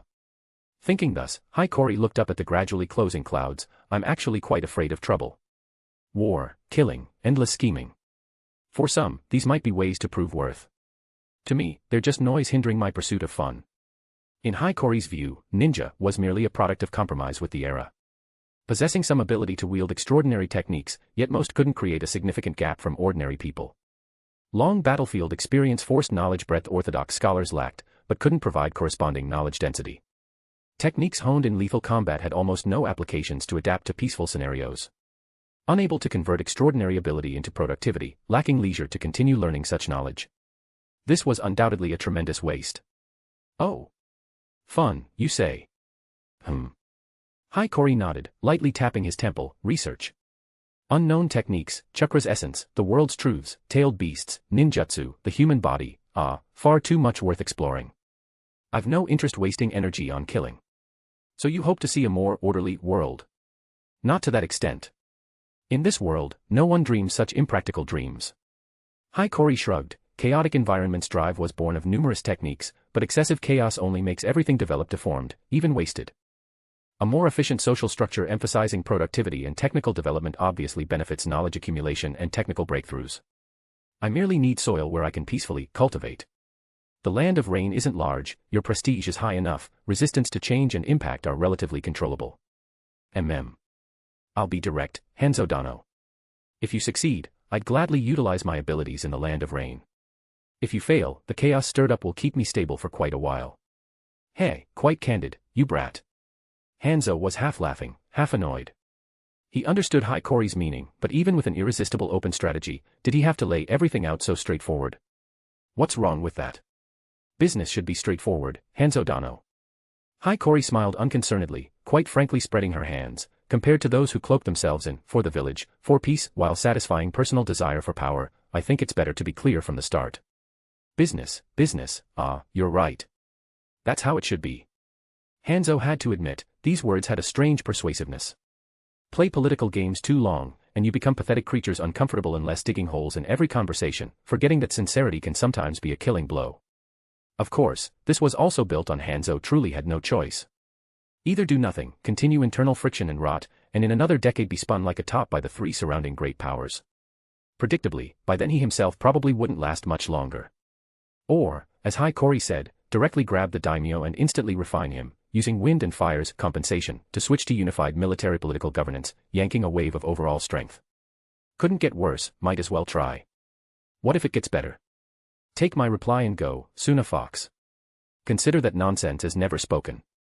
Sensing Hiiragi removed the barrier, Hanzo's words grew vague. But from his attitude, he apparently developed quite a strong interest in Hiiragi. Compared to Hiruzen Sarutobi's three disciples, this brat was far more interesting and promising. Not just strength and talent, but also his thinking. Thinking thus, he suddenly heard Hiiragi's nonsense. Consider it, Hanzo Dano. A salamander farm, no way it loses money. Hiiragi wasn't surprised. Whether or not he acted, verbally it would certainly be denied. He casually spun a pretext, like a persistent salesman continued pitching, non-toxic harmless common varieties aside, toxic varieties marketed as premium ingredients only certified chefs can handle toxins, they'll surely sell big among nobles. Scram. Hanzo never imagined he could smoothly pivot to such a bizarre topic. The demigod's breath caught, veins bulging at his temples as he raised his foot to kick Hiiragi off the porch. Seeing this, Hiiragi hastily retreated a few steps, rapidly repeating as if his words might burn his mouth, the preliminary negotiation location and time between Suna and Konoha will be formally notified later. As for Wind's assistance details, our relevant officials will contact you. He paused, then added, though personally, I suggest before negotiations begin, the Land of Rain would be best to reach some consensus internally. Such matters need no reminder from you. Then this junior takes his leave. Hiiragi bowed, his movements were standard enough to find no fault, as if those astonishing remarks had never happened. Thank you for Hanzo Dano's guidance. Today's battle has been most instructive. With that, he lingered no longer, unhurriedly turning and stepping into the still falling rain. Hiiragi, hey, quite a promising junior. But, a salamander farm? Might actually have potential. Forced to crack such terrible jokes to resolve the laughter nearly festering his throat, Hiiragi ended his performance with Hanzo and hurried out of Amigakure, galloping to the outskirts of the Land of Rain, then burst into laughter almost maniacally. Like a child, he deliberately stomped into puddles, splashing water, occasionally bending to splash water with his hands, kicking roadside stones, watching ripples spread. He ran, hooped, jumped and shouted, stopped by the roadside clutching his stomach laughing, collapsed to his knees, lay exhausted on stone slabs staring at the clouds. Then, tears streaming down his face. What a damnable reality. Probably from the brain interference when reclaiming his technique, he was gradually recalling many things long forgotten. No, precisely, re-examining things once seen but never noted, placed before our eyes. So-called forgetting is merely memory degradation. Memories aren't lost, only increasingly faded waste. Things already seen merely become mottled, blurry, like dust-covered frames, wipe them clean, and they're as good as new. Those caches recorded in his soul, along with his technique circuits, were re-imprinted in his current brain. Magazines once flipped through, on movie tickets, complaints Gojo Satoru wrote in reports after cleaning up his messes, menus of that stew restaurant he occasionally visited. And of course, much manga plot. Including this Naruto's plot. If he'd remembered sooner, perhaps Mataza wouldn't have died, undoubtedly Hikori's first thought. But having already obtained all spirit transformation information and restored his technique, he found it hard to feel deeper regret or sorrow. A stuck feeling, can't go up, can't go down. Ah, can't laugh anymore, can't cry either. Guess I really will have to go to Hell Valley. If you're enjoying the novel, please consider leaving a review. Your support is crucial and helps the story grow immensely. Thank you. Chapter 106, Chapter 106, Parting Gift. The air in the basement was extremely stagnant, carrying a faint stale smell. The only light source came from a dimly glowing ever-burning lamp in the corner, casting the monotonous space in a tomb-like glow. Though basement usually conjures dark and damp associations, especially with the prefix Land of Rain, this prison holding Tsunade was completely insulated from that. Darkness was the norm, but damp absolutely not. The reason was the double barrier Hikori had constructed from both inside and out using Scorch Release Chakra. Without carrying a specific imprint or means of relief, touching it meant instantaneous evaporation. This imprisonment method, from another perspective, also solved the basement's dampness problem. But Tsunade, bound to the X-shaped rack in the room's center, apparently wouldn't appreciate such thoughtfulness. She still wore the same short jacket Hikori had given her. Her arms were hanging high, hands hanging limply, toes barely touching the ground. Head lowered, honey-colored hair scattered, covering her face. Once tall and strong, now especially fragile and tired. Only her slow, faint breaths betrayed lingering life. Suddenly, she heard footsteps outside. Precise, almost error-free footsteps, filled with an inhuman quality. Hikori's steps. Tsunade's fingertips twitched imperceptibly, but her head remained lowered, no unnecessary reaction. Nearly a month imprisoned, she'd grown accustomed to Hikori appearing at the end of such footsteps. Creak, the old door hinges groaned slightly. The deeply loathed figure arrived as expected. Hikori stood at the entrance, sizing Tsunade up. He casually took out a white coat and put it on, simultaneously lifting the inner scorch release barrier, replacing it with a wind release barrier that completely eliminated internal impurities. High-temperature sterilization, ensuring dust-free, Hikori's most basic requirements for a laboratory. Even without looking up, Tsunade could clearly feel that strange gaze on her. Not a victor's show-off or scrutiny, not sexual desire or passion, that inorganic, emotionless gaze wasn't directed at a human, but simply appraising an object. In the months since falling into Hikori's hands, aside from the initial humiliation, he'd merely used her as a material for various experiments. As Hikori himself said, she was merely a tool to crush Kato Dan's psychological defenses. Though somewhat untimely, alone in this tomb-like basement, Tsunade sometimes questioned her feminine allure. Perhaps this was Stockholm Syndrome. But from Hikori's perception, Tsunade's hatred hadn't diminished. So he ignored it. The war's almost over. More precisely, hostilities have completely ceased. After a moment, Hikori, fiddling with various medicines and tools at the room's only table, suddenly spoke. His voice was exceptionally clear, even abrupt, in the confined basement. Signing formal agreements will probably drag on, but your matter will definitely be handled first. Soon, you'll be released back to Konoha. Ah, what a pity. I still have many experiments I'd like to try on you. Hashirama Senju's granddaughter's physique indeed differs greatly from ordinary ninjas. Tsunade's body tensed for an instant, then emitted a laugh thick with derision. She looked up, through disheveled hair, bloodshot eyes stared fixedly at Hikori's back. If eyes could manifest tangible forms, that gaze full of hatred and resentment would probably mince him into unidentifiable pieces. Back to Konoha.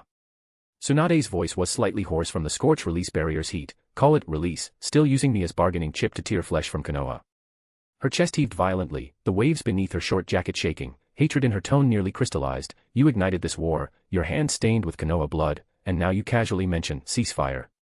After what you did to me, to Dan, how dare you speak like that? Even after a month with Hikori, thinking herself beyond grief, his dismissive attitude still easily provoked her. Eyes red but tearless, she could only struggle, rattling her restraints. I'm genuinely curious about your upbringing. Long immune to such cursing, Hikori just sighed, complaining without looking back. In your eyes, is ninja a warm, kind profession? Killing, being killed, ultimately just work. Today you kill my people, tomorrow I kill yours, the day after we negotiate over common interests. Hatred is an indelible imprint to individuals, but to villages, merely quantifiable price.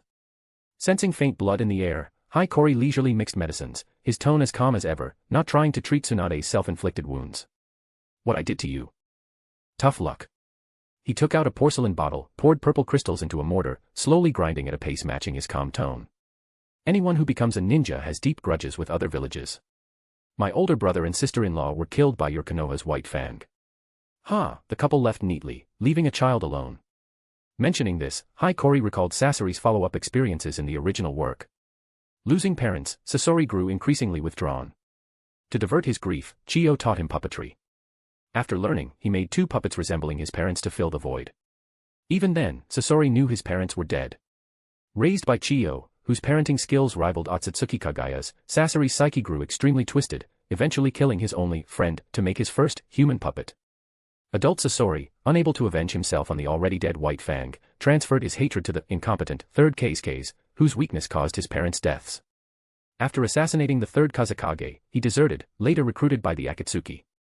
As for the subsequent chain, the strongest Kazekage's disappearance causing the Wind Daimyo to lose trust in Suna, drastically cutting mission commissions, triggering Suna's financial crisis, forcing Raza to become a gold miner, neglecting governance, plunging Suna into a weakening vicious cycle. If one stretched, it could be blamed on Chio.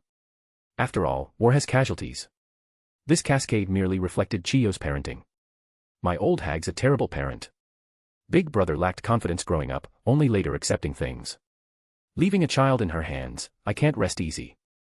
Thus thinking divergently, Hiiragi sighed sincerely. But now, the Akatsuki's founders were his disciples, Sasori's education directly his responsibility, that future couldn't exist. Though he hadn't recalled details before, his actions had changed the world's flow. With his creations and technology, Suna's original defeat transformed into this truce, from Suna's position, even a great victory. Suna and Wind's development would be far smoother.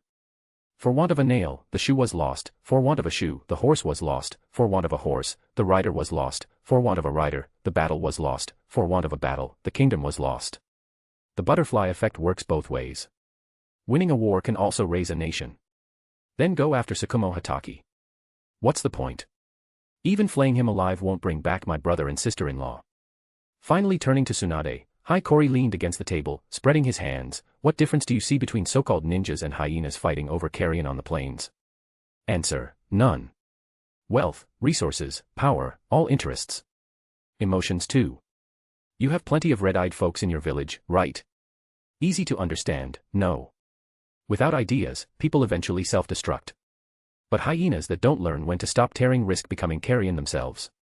That's why I targeted Kato Dan. Rather than killing enemies myself, finding ways to resurrect family matters more. Don't you think? What do you think you are? Trying to develop resurrection techniques. Tsunade had heard similar rhetoric while being violated, but still dismissed it. Rather, she must dismiss it. If she didn't belittle everything about this man to dust, she couldn't breathe. If she didn't curse everything about him worthless, she couldn't continue to exist. You'll never touch such techniques in a lifetime. Even if just a logical cursing, if not voiced, her heart, gripped by a venomous snake, would feel no warmth. Excellent curse. I like it. Shedding worldly obligations, qualities, morals, many things become simple. I did terrible things, so you should hate me thus. Sensing the cursed energy infused into Tsunade's every cell, lingering fragrance, Hiiragi's tone lifted slightly. But one rebuttal, I can develop resurrection techniques. Treat death as spatial, not biological. Reincarnation techniques become easily explicable. What follows is just like my usual research. Envision all possibilities, evaluate them equally, find the sole solution, this mediocrity's shortcut.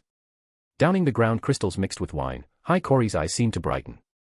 He casually waved at Tsunade, a pair of man-sized, brightly glowing white hands materialized beside her. Nama Samanta button, Rudraya, Svaha. Palm hatching, regression. Accompanied by the Isana mantra, the jade-white giant hands gently grasped Tsunade on the X-rack. Rudra, considered Shiva's predecessor, possesses composite divinity of death, reproduction, life. Driving the technique with this mantra, Hiiragi could regress the wounded to their pre-injury state, even regenerating lost limbs. But this technique is basic and only worked on recently injured.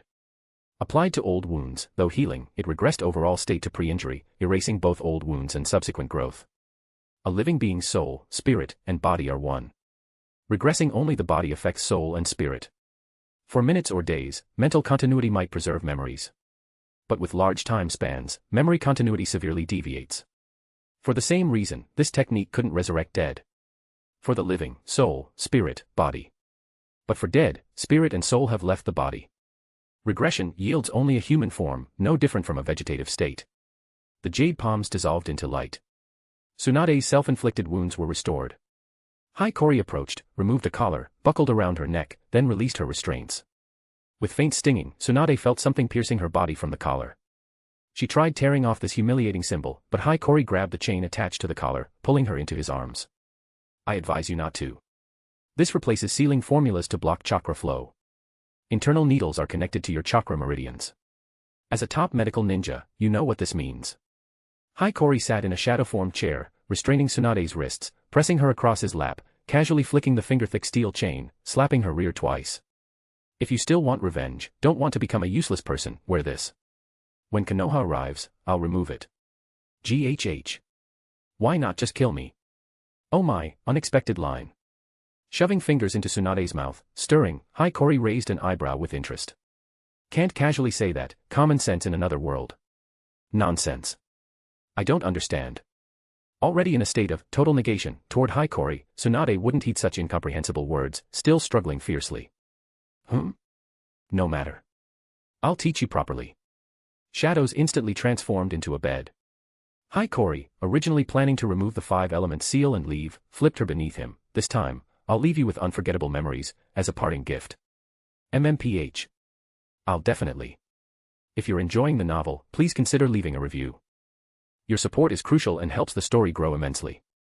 Thank you. Chapter 107, Chapter 107, Negotiation. Under the scrutiny of all parties, the date and location for signing the ceasefire agreement were determined with extreme rapidity. With Hanzo as witness, a point Konoha raised no objection to, the signing location was naturally Hiiragi. Orochimaru, as the nominal leader and plenipotentiary of Konoha's negotiation delegation, felt somewhat wistful as he gazed at the gate ahead. His disciple had died in this war, his comrade from the same squad had been captured, another had clashed with him over attitudes toward Tsunade. Intelligence on Hanzo was no longer lacking, but reflecting now, he admitted he still couldn't handle the demigod who had bestowed upon them the title of Sannin. Though he didn't consider being named by him humiliating, being suppressed so still thoroughly ranked. But it didn't matter.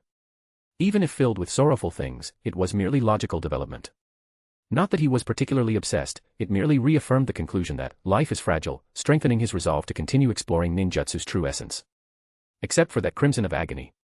Ah, if I don't get to see you this time, what a pity that would be. Showing an eerie smile that sent chills down spines, Orochimaru stepped toward Hiiragi's gate, the rest of the delegation followed. Guided by welcoming Hiiragi Jonin, with over a dozen Hiiragi ninjas as guards, Konoha's 20-plus delegation entered Hiiragi, heading toward a certain compound. Though the delegation's average strength exceeded these guards, matters of attitude were precisely this. If some lunatic like the Kinkaku and Ginkaku brothers suddenly popped out to cause trouble, they couldn't stop them. But Hiiragi's own people would show their hard-working colleagues some face, wouldn't go so far as to throw rotten vegetables at Konoha ninjas. Only rotten vegetables, eggs, in Hiiragi, no one could afford to let spoil. As more pure victims than the declared upon Konoha, Hiiragi's villagers apparently couldn't show them any kindness. Konoha ninjas understood this, but being stared at with hateful eyes made them uncomfortable. Despite Hiiragi's distinctive architecture, they lost interest in chatting, silently trudging forward, wishing they could just shunshin to the location. Unfortunately, they couldn't shunshin. Entering the compound, they saw corridors and gates along the way guarded by Hiiragi ninjas, with specially constructed partitions guiding their path. Thank you for your efforts. We'll take over from here. The Hiiragi ninja at the gate said to the guiding ninja, who nodded, signaled the guards, and headed elsewhere.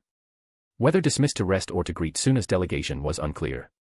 Orochimaru's gaze briefly flickered over their retreating backs, then dismissed them, following new guides into the compound. Apparently, this was a building purposely built for hosting foreign guests.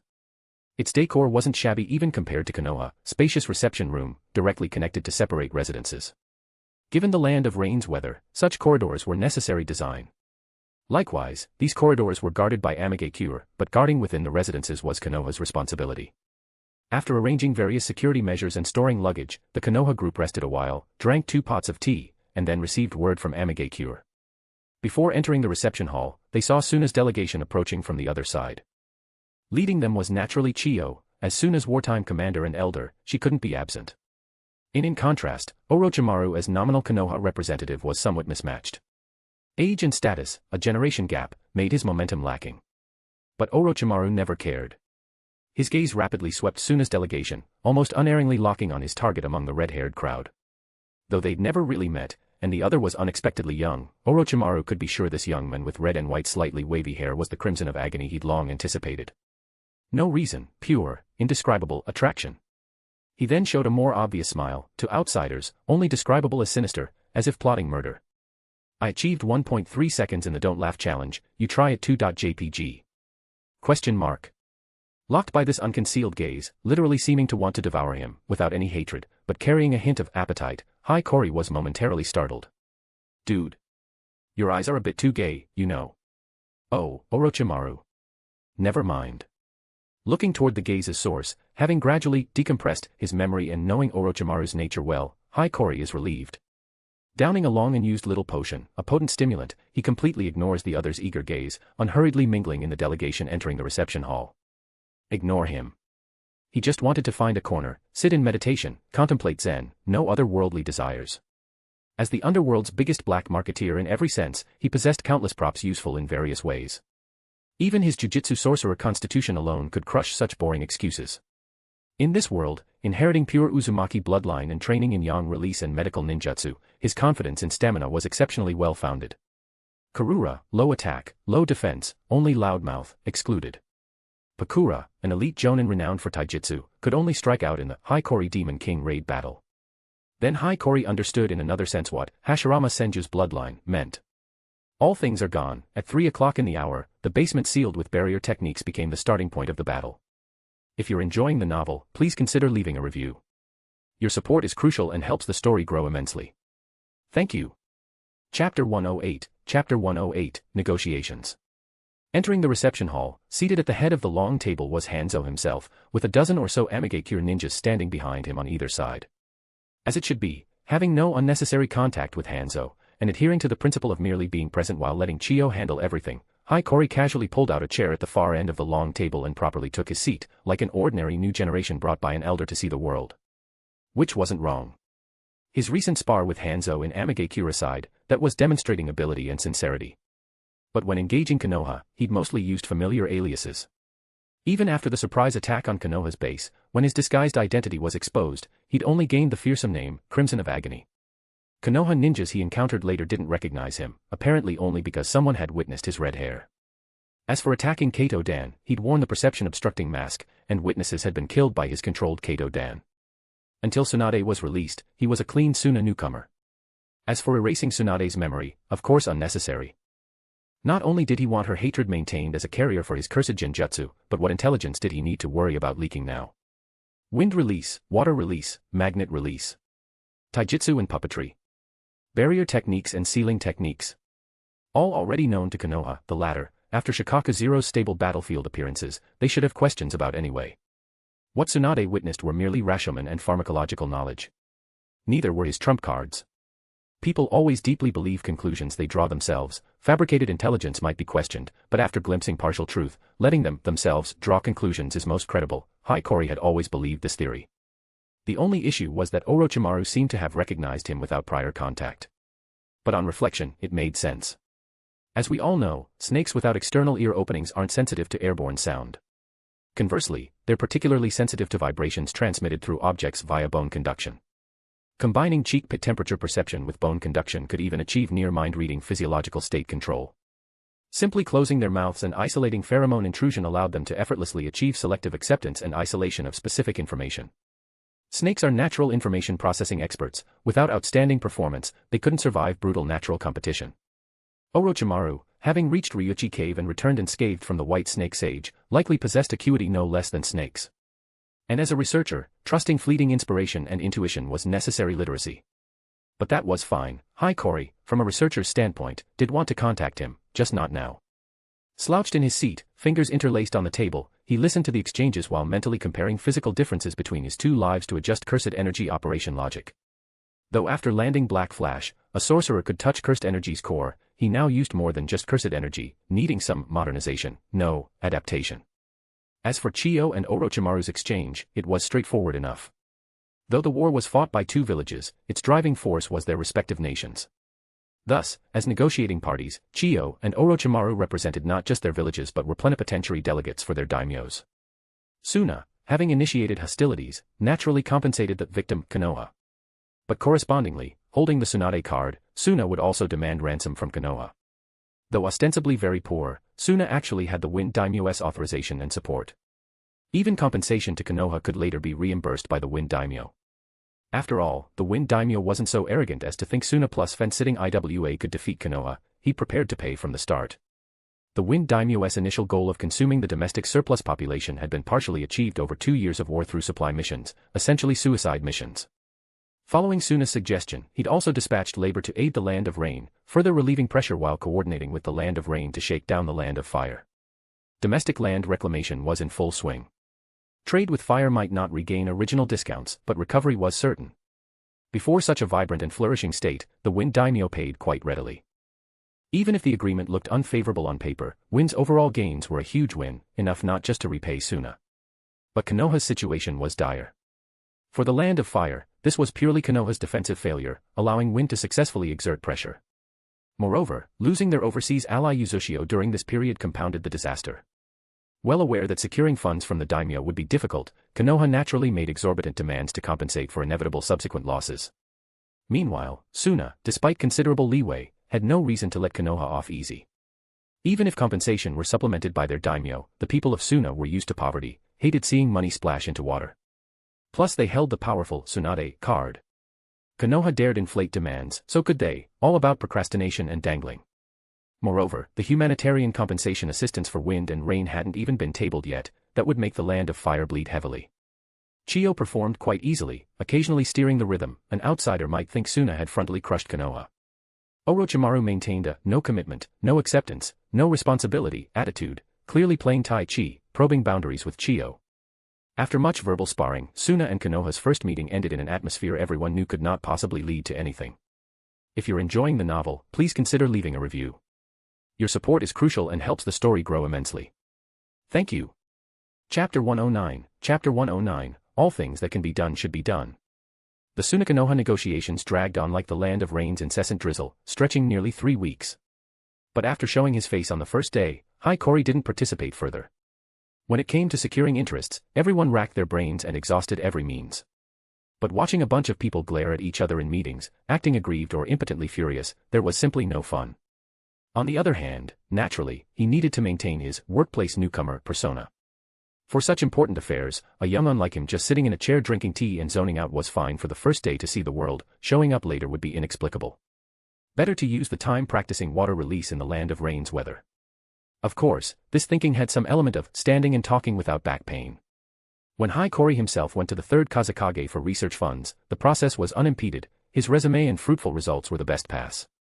Techniques improving Suna residents' living conditions were even more important than mere ninjutsu inventions, something past ninjas neither understood nor cared to understand. But even back then, before fully recognizing his original intention, still dragged by the inertia of his previous life, thinking himself fairly free from material desires, Hiiragi still enjoyed helping those around him get out of troubles.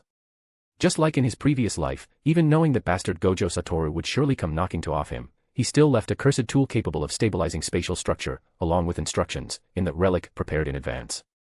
Probably useful. After all, those with //cut type abilities always ended up developing dimensional slits, amply documented in countless games and manga. Beyond that, his trading company continuously provided capital flow independent of village funding. Ahahakuin, immediately grabbed and refined upon graduation, he had been stuffed into the company, rising from accountant to head of the finance department, now incredibly busy.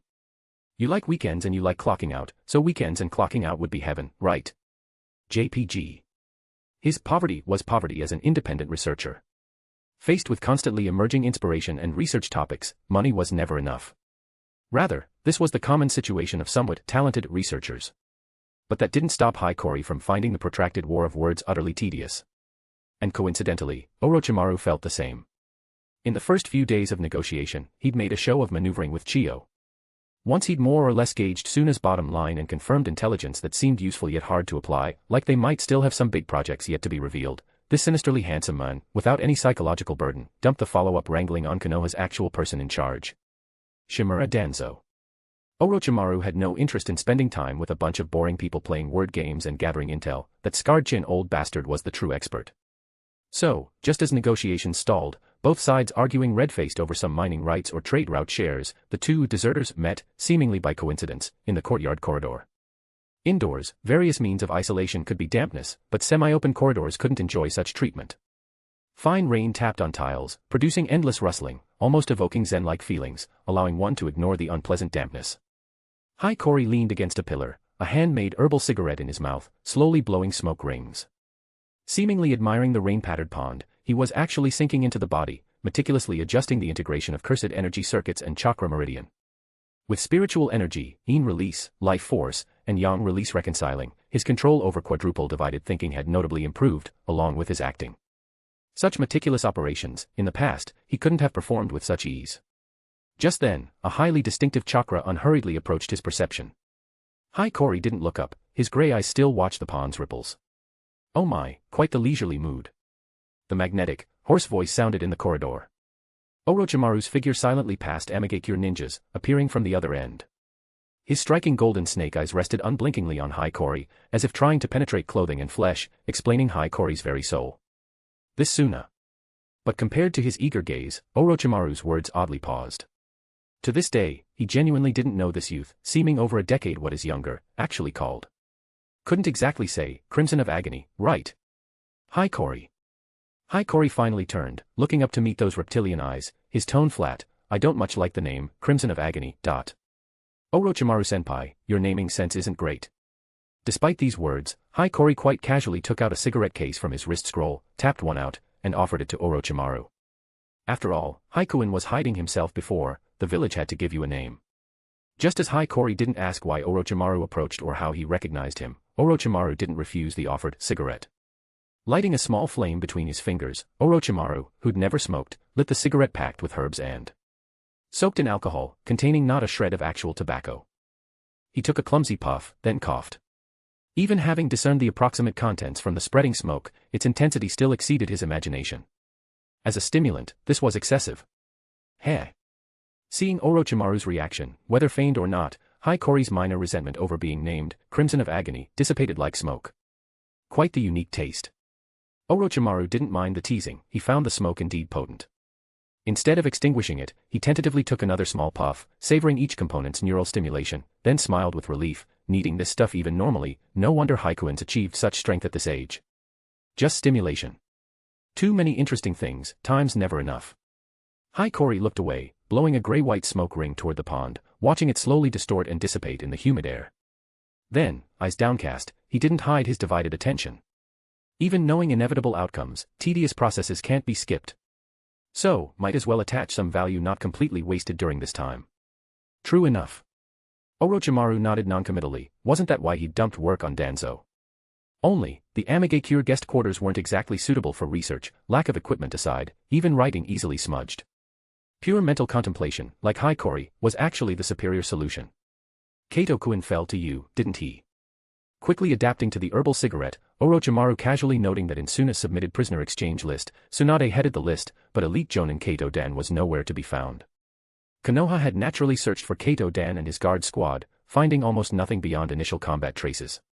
Cross-referencing the scene, Orochimaru was quite determined, all this connected to the youth before him. Hiiragi wasn't surprised. Flicking ash, he casually said, Kaito-kun, as an elite Jonin, is quite valuable. Besides, he was the best bait for the Senju princess, wasn't he?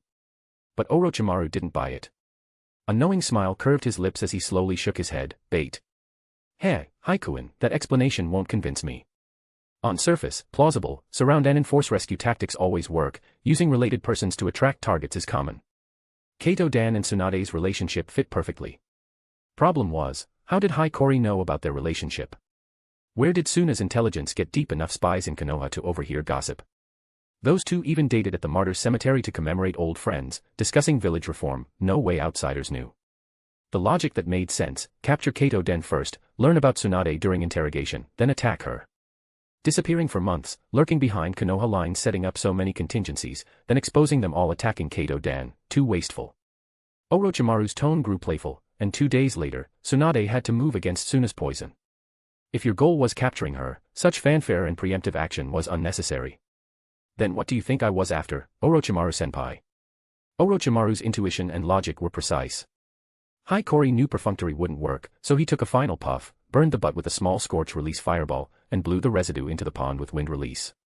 This seamless operation made Orochimaru's eyes flicker, such precision chakra control he could manage, but naturally integrating ninjutsu into daily minutiae, he'd never try. Spirit transformation. Not missing Hiiraga's rhetorical question, Orochimaru licked his lips, attitude opening the skylight, directly pointing to his purpose.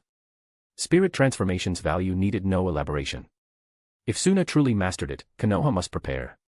Moreover, he harbored inexplicable expectations. This young man's goal seemed beyond merely acquiring the technique. Can't hide it from Orochimaru-senpai. Hiiragi stopped beating around the bush, correct. Tsunadeheim was just a valuable add-on. Kato-dan's spirit transformation was my main goal. Though the add-ons were indeed moist. Adding silently, he unconsciously rolled his shoulder, as if tooth marks from Tsunade still stung. More precisely, I wanted the technique's information. Spirit transformation itself is meaningless. Oh. Meaningless.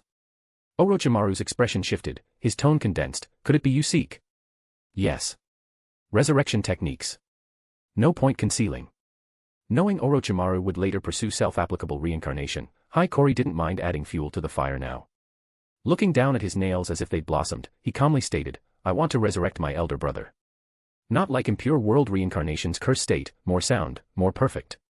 Thus, soul-related information are essential. So Kato-dan died. Simple. Nothing to hide, kids transmute their mother, he wants to resurrect his brother, what's wrong with that? That's all. You don't pursue further immortality. Orochimaru's heartstrings stirred slightly, his gaze toward Hiiragi gradually softened. Immortality, eternal life. Don't you think using such terms proves life still hasn't escaped death? If one wants to exist forever, simply copy and store memories and consciousness, no. Hiiragi clicked his tongue, giving an unexpected answer. Bodies can be transformed, souls also wear out. What proves one is oneself, if not memory and consciousness? Record those, isn't that essentially immortality?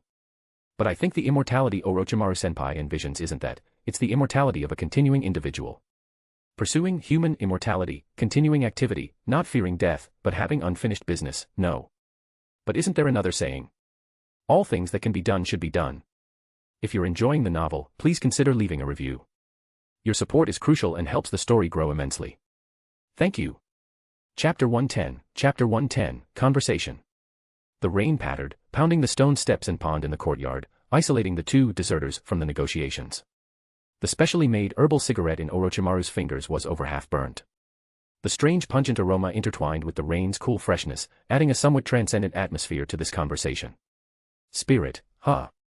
Orochimaru repeated the word, his golden snake eyes flickering with thought. He unconsciously drew in smoke, as if trying to chew and swallow that scorching temperature and intense stimulation along with the word itself. Separating spirit from the dualism of body and soul as an independent, decisive third element of sentient beings, this discourse was quite novel to him. Regardless of semantic debate or argument, rather, a more practical theoretical understanding. Upon reflection, this perspective indeed extends to many quite interesting arguments. Just hearing this theory, vague inspiration surfaced in his mind. After all, every era pursues young power, doesn't it? The next moment, Hiiragi's words pulled him from meditation. The same words spoken by different people naturally evoke completely different reactions. Beguiling, inciting hot-blooded youth to charge to their deaths, or simply wanting to dump work and ease one's own burden, or genuinely harboring similar ideals, paving the way for successors. The so-called charm of comparison lies herein. And from Hiiragi now, it counted as appropriate self-reflection. So-called youth isn't physical age or soul's record, but a more subtle spiritual level vitality. Or rather, that lightness of mentality belonging to youth. He believed with Orochimaru's mind, he'd surely understand this. Since time's passage is in endless flux, death and extinction surely await on the path of trying to escape death and extinction. To prevent this change, one must prevent time's passage together. Thus Hiiragi turned solemnly, calmly stating thus. So-called truth-seekers are those who, as long as higher peaks are visible, as long as higher peaks are climbable, will continue climbing even with limbs shattered. Until no further room for advance, until reaching truly the highest point. Then, some might return to the mountain's foot, but others would reach for the shining stars, trying to grasp that momentary brilliance in their palms. But technique alone has no limits. No matter how much one masters, what one can master in a lifetime is limited. While mastering one technique, countless others somewhere in the world might have created entirely new techniques. Though ultimately converging, the differences before concepts converge in different directions is also quite wonderful. Research interesting techniques, expand from technique itself to related fields, continue branching outward. As a truth seeker, no happier way to live. In Orochimaru's eyes, he'd been distractedly pondering something. His usually misty-shrouded eyes now are exceptionally clear, like a child describing their dreams. But that way, nothing can be continued created. Compared to aging, isn't a heart that stops more despair? Sounds quite idealistic, no? Orochimaru's tone carried a hint of doubt, but his expression showed no doubt, rather, quite cheerful. Though belonging to rival factions, apparently neither cared much.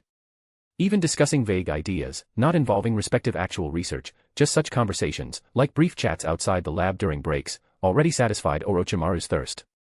Rather, he was simply enjoying this conversation. What's wrong with that? Learning and research should be romantic, shouldn't they? Pulling another test tube from his sleeve, uncorking it, downing its suspiciously colored liquid, Hiiragi quite frankly shrugged. Heh. Indeed, I quite like you, Haikuin. Ah, that's unnecessary. Honestly, your gaze at the reception hall entrance on day 1 was already quite sharp, made me itch all over. Rapidly retreating 2 steps, Hiiragi's bright expression instantly collapsed into a professional smile. Then, as if to completely block any possible misunderstanding, he seriously added, I have a lover, you know. Orochimaru's hand, not yet fully raised, seemingly about to make some invitation or confirmation, froze midair. This abrupt topic shift and decisive boundary drawing left him momentarily speechless. When Hiiragi finished the second half of the sentence, it made him itch all over, as if about to shed skin. He clicked his tongue, his frozen hand slightly clenching twice, pretending to exercise his joints to cover up this momentary lapse. Then, seeing Hiiragi's prankster's smile, he couldn't help chuckling. Not intending to explain the dangerous topic of like, Orochimaru merely gazed deeply at Hiiragi with those golden snake eyes, his look intertwined with helplessness. Still retaliating for giving him that disliked nickname. Thinking thus, he said no more, maintaining that snake-like eeriness, slowly turning and silently retreating along the corridor into hazy rain and dim light, until disappearing. Hiiragi watched him leave until that distinctive cold chakra completely faded from perception, then his professional smile slowly faded, returning to usual flatness. Ah, almost got carried away. He murmured, rubbing his brow. Though sounding like complaining, the pleasure in his eyes was equally clear. Orochimaru found this conversation quite pleasant. Was he any different? But the problem, meeting a congenial spirit yet being unable to delve deeper, won't the coming days be even harder? If you're enjoying the novel, please consider leaving a review. Your support is crucial and helps the story grow immensely. Thank you. Chapter 111, Past Life's Boomerang finally returns to me. Someone once said, first kill your own feelings, then you can cold-bloodedly savor the deliciousness of others' pain. To this, Hiiragi said that's far too narrow. Jiu-jitsu sorcerers' moral bottom lines were never that high, they didn't need to abandon emotions to derive pleasure from such things. But conversely, being the one whose sore spots were poked, that was another matter. Thanks to that quite enjoyable exchange with Orochimaru, Hiiragi increasingly found the idle life in Hiiragi Kura unbearable. But Tsunade hadn't been formally handed over yet, as her living prison, he couldn't just leave. So these days, he stayed in the guest quarters, sketching puppet blueprints, adjusting technique circuits, attempting to redevelop past jutsus to provide puppet materials, practicing lightning release, still not quite skilled, all, of course, done simultaneously. Occasionally emptying his mind in the zen-like, rainy pond contemplation, another pastime. Then, this fulfilling life, enough to make onlookers feel a physical stomachache, was shattered by a map. He'd found it in the guest house library, an ancient map roughly marking the outlines of various countries, of no strategic value. Hiiragi brought it back, intending to organize the original manga's plot in his mind, see what interested him, and plan future development and routes in advance using the map, while arranging training for his 3 disciples and nephew.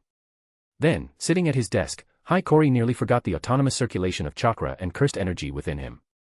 Staring at the map, almost unrecognizable with colored circles, arrows, and question marks, he scanned it silently, unable to utter a word. The room's air seemed frozen by his gloomy aura, shrouded in a nearly tangible, intensely low pressure. The Naruto world's map basically depicted a Pangea-like. Continental strategic maps resemble this old outline map. Besides the isolated land of water and other scattered island nations, most countries are located on a single continent, more precisely, sporadically filling the space between the 4 major powers, serving as strategic buffers.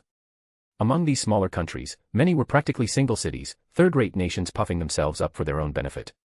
Others, like the land of hot water, had weak native villages but avoided conflict, developing other industries based on geography or local specialties. And of course, there were small countries like the land of rain, with unique skills that caught the attention of the major powers. For instance, Takigakure, the only village outside the 5 major powers, possesses a tailed beast, Komiai, the 7 tails, Kura, supported by the demigod Hanzo alone, the land of demons shrine maiden lineage, generationally sealing the demon Morio, the land of bears star village, gathering practitioners developing chakra wings, the land of artisans, recording the development of powerful tools, but vanished for years. Such minor experts were countless in the ninja world. The only problem, all those latter entries. Nowhere to be found in his memories of the manga's plot. Nowhere. To be found. What? Did I miss something? Or is it like, not written on the card, but this card can be a special summon, not mentioned in the plot, yet they actually exist? Fooling me, Kura. At this rate, Hiiragi might start doubting whether the memories and techniques reclaimed through Black Flash were accurate. No, not that far. Think about it, due to reading speed considerations, his exposure was mostly manga and original anime. Naturally, he'd read the Naruto manga, not the anime adaptation. And long-running manga are still ongoing when animated have a trait, the anime often surpasses the original's pace, requiring original plot to drag things out. Then there's the souvenirs from the beloved movie version. Intending to cross-reference, but the more he cross-referenced, the less they matched, too absurd. TCH, backstabbed where I least expected. Tapping the desk with his nails, Hiiraga's mood, though not irritable, is clearly not pleasant either.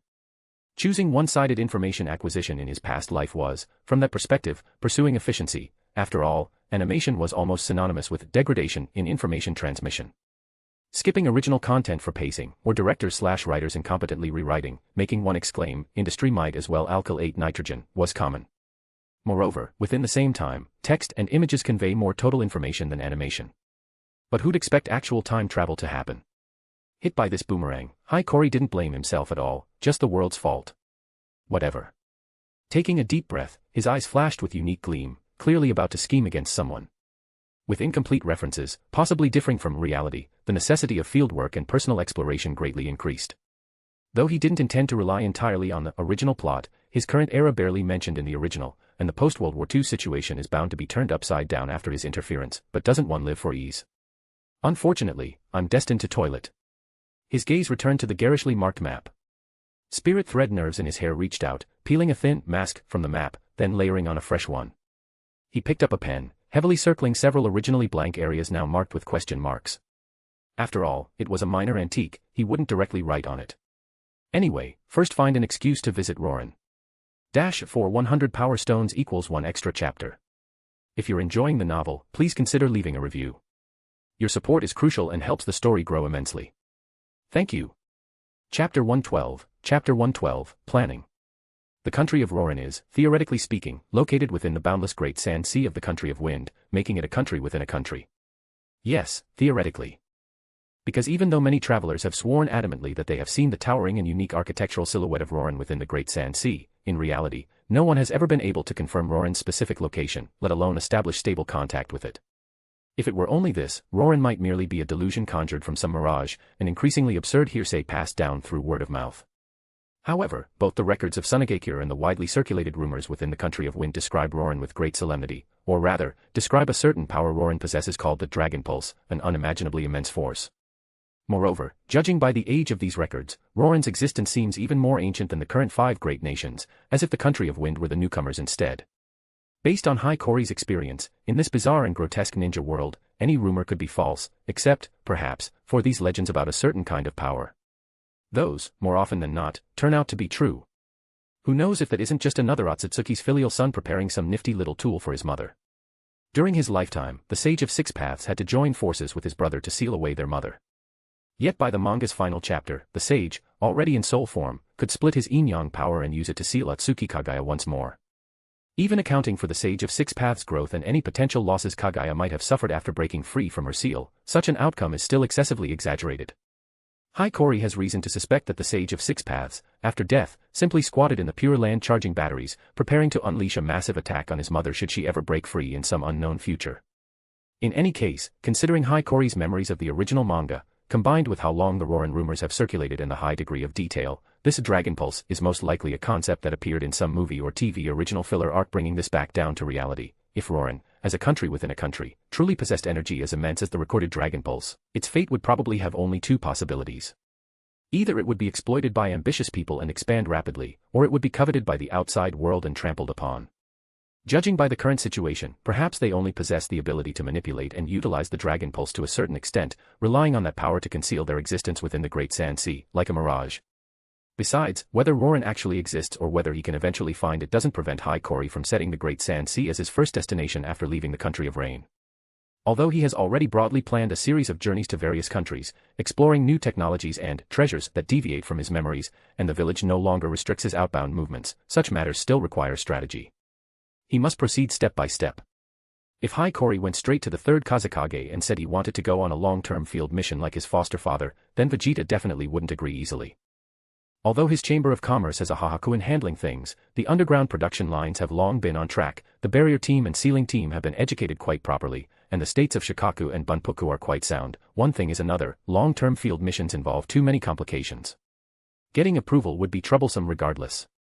Moreover, accustomed to Hiiragi's brain, pushed by inertia, Vegeta absolutely wouldn't be willing to let him go. But if Hiiragi changed his approach, starting by merely claiming he'd heard of Roran's existence and intending to take his disciples to the Great Sand Sea for a short trip combining training and investigation, then Vegeta would most likely not refuse. He might even approve some travel funds under the pretext of cultivating the next generation and historical research. When it comes to opening his wallet for Hiiragi, the third Kazekage, or indeed all of Tsunade, is rarely stingy. Tolerance is something that must be gradually increased. That's how inertia works. Similarly, for Yahiko, Konan, and Nagato, who grew up in the country of rain and adapted to its humid, muggy climate, and for Sasori, who's about to begin systematic puppet technique training and needs ample practice space, just being able to use the great harsh sand sea as a training ground, experiencing extreme day and night temperature differences, sandstorm environments, and survival pressure from resource scarcity, would already be worth the trip.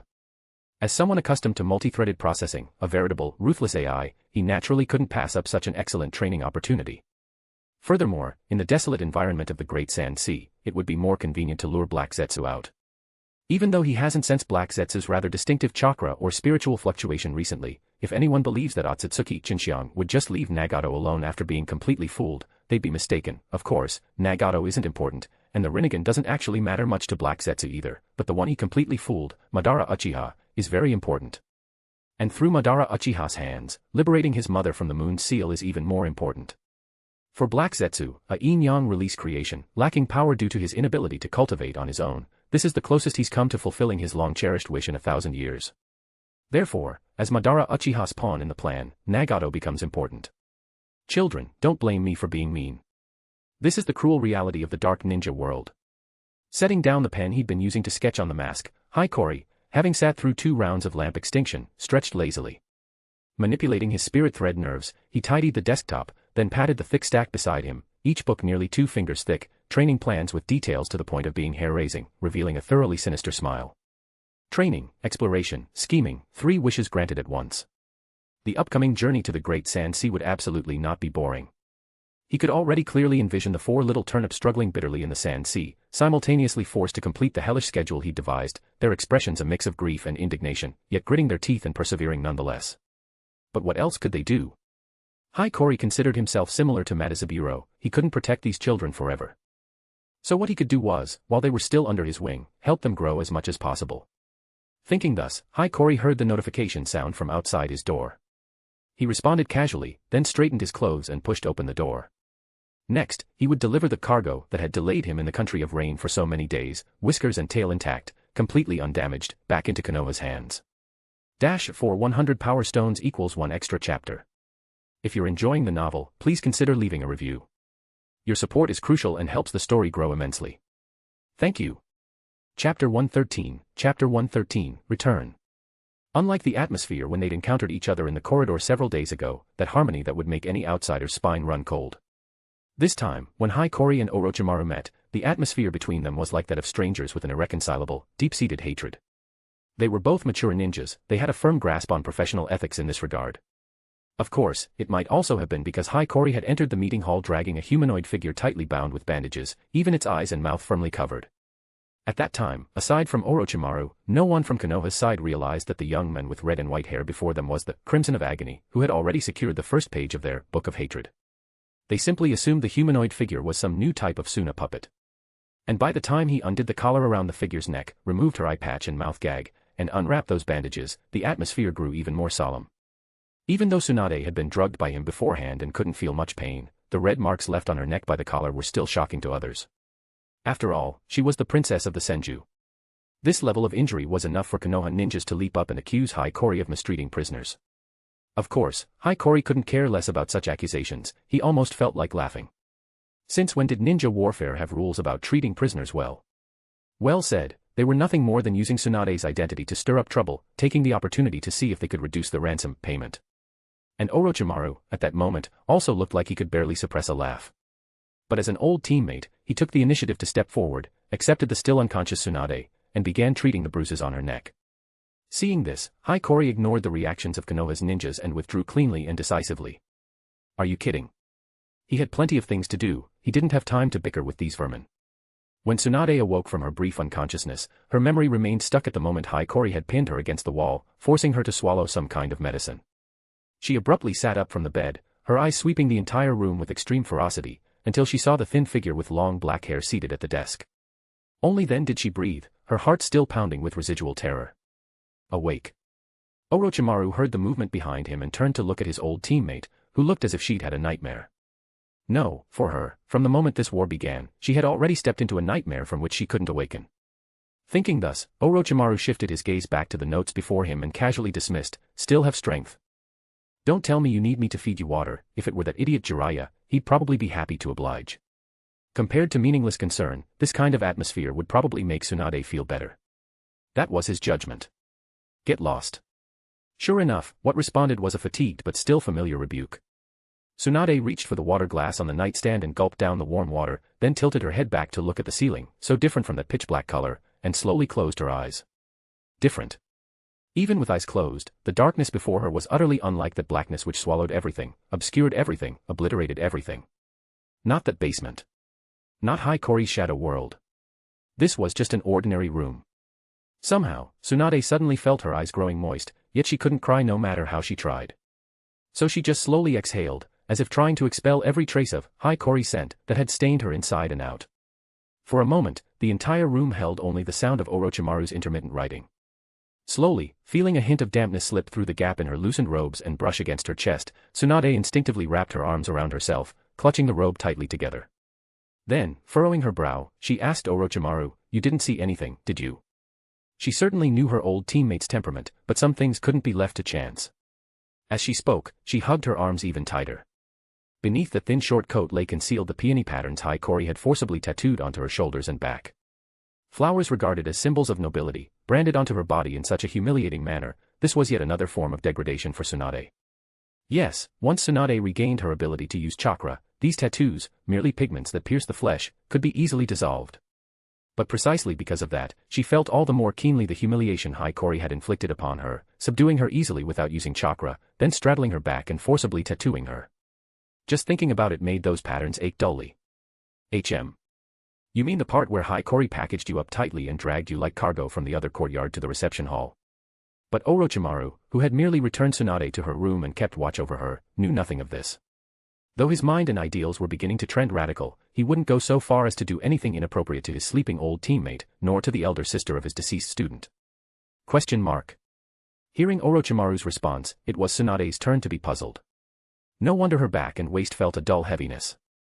Initially, she'd thought it was muscle strain from the hand-to-hand fight with Hiikori, so this was what had happened. Truly, truly despicable.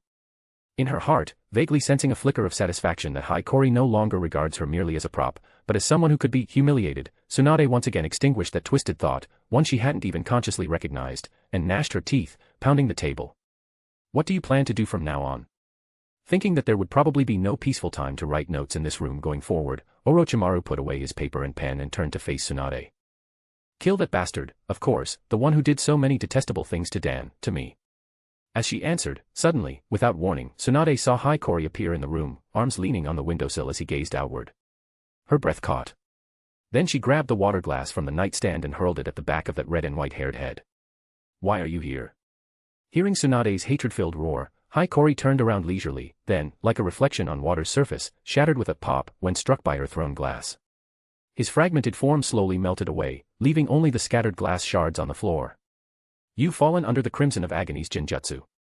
A flash of understanding gleamed in Orochimaru's eyes. Genjutsu? Yes. You know this, right? On the day the Crimson of Agony attacked Kaito-kun, most of the squads infiltrated the front lines had ninjas going mad. According to them, they saw the figure of the Crimson of Agony, probably just like you did now.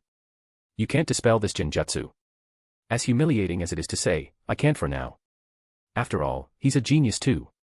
Orochimaru walked to the bedside and looked down at Tsunade from on high, responding calmly, but based on my judgment, the activation conditions for this technique might be related to factors like emotions, cognition, and such.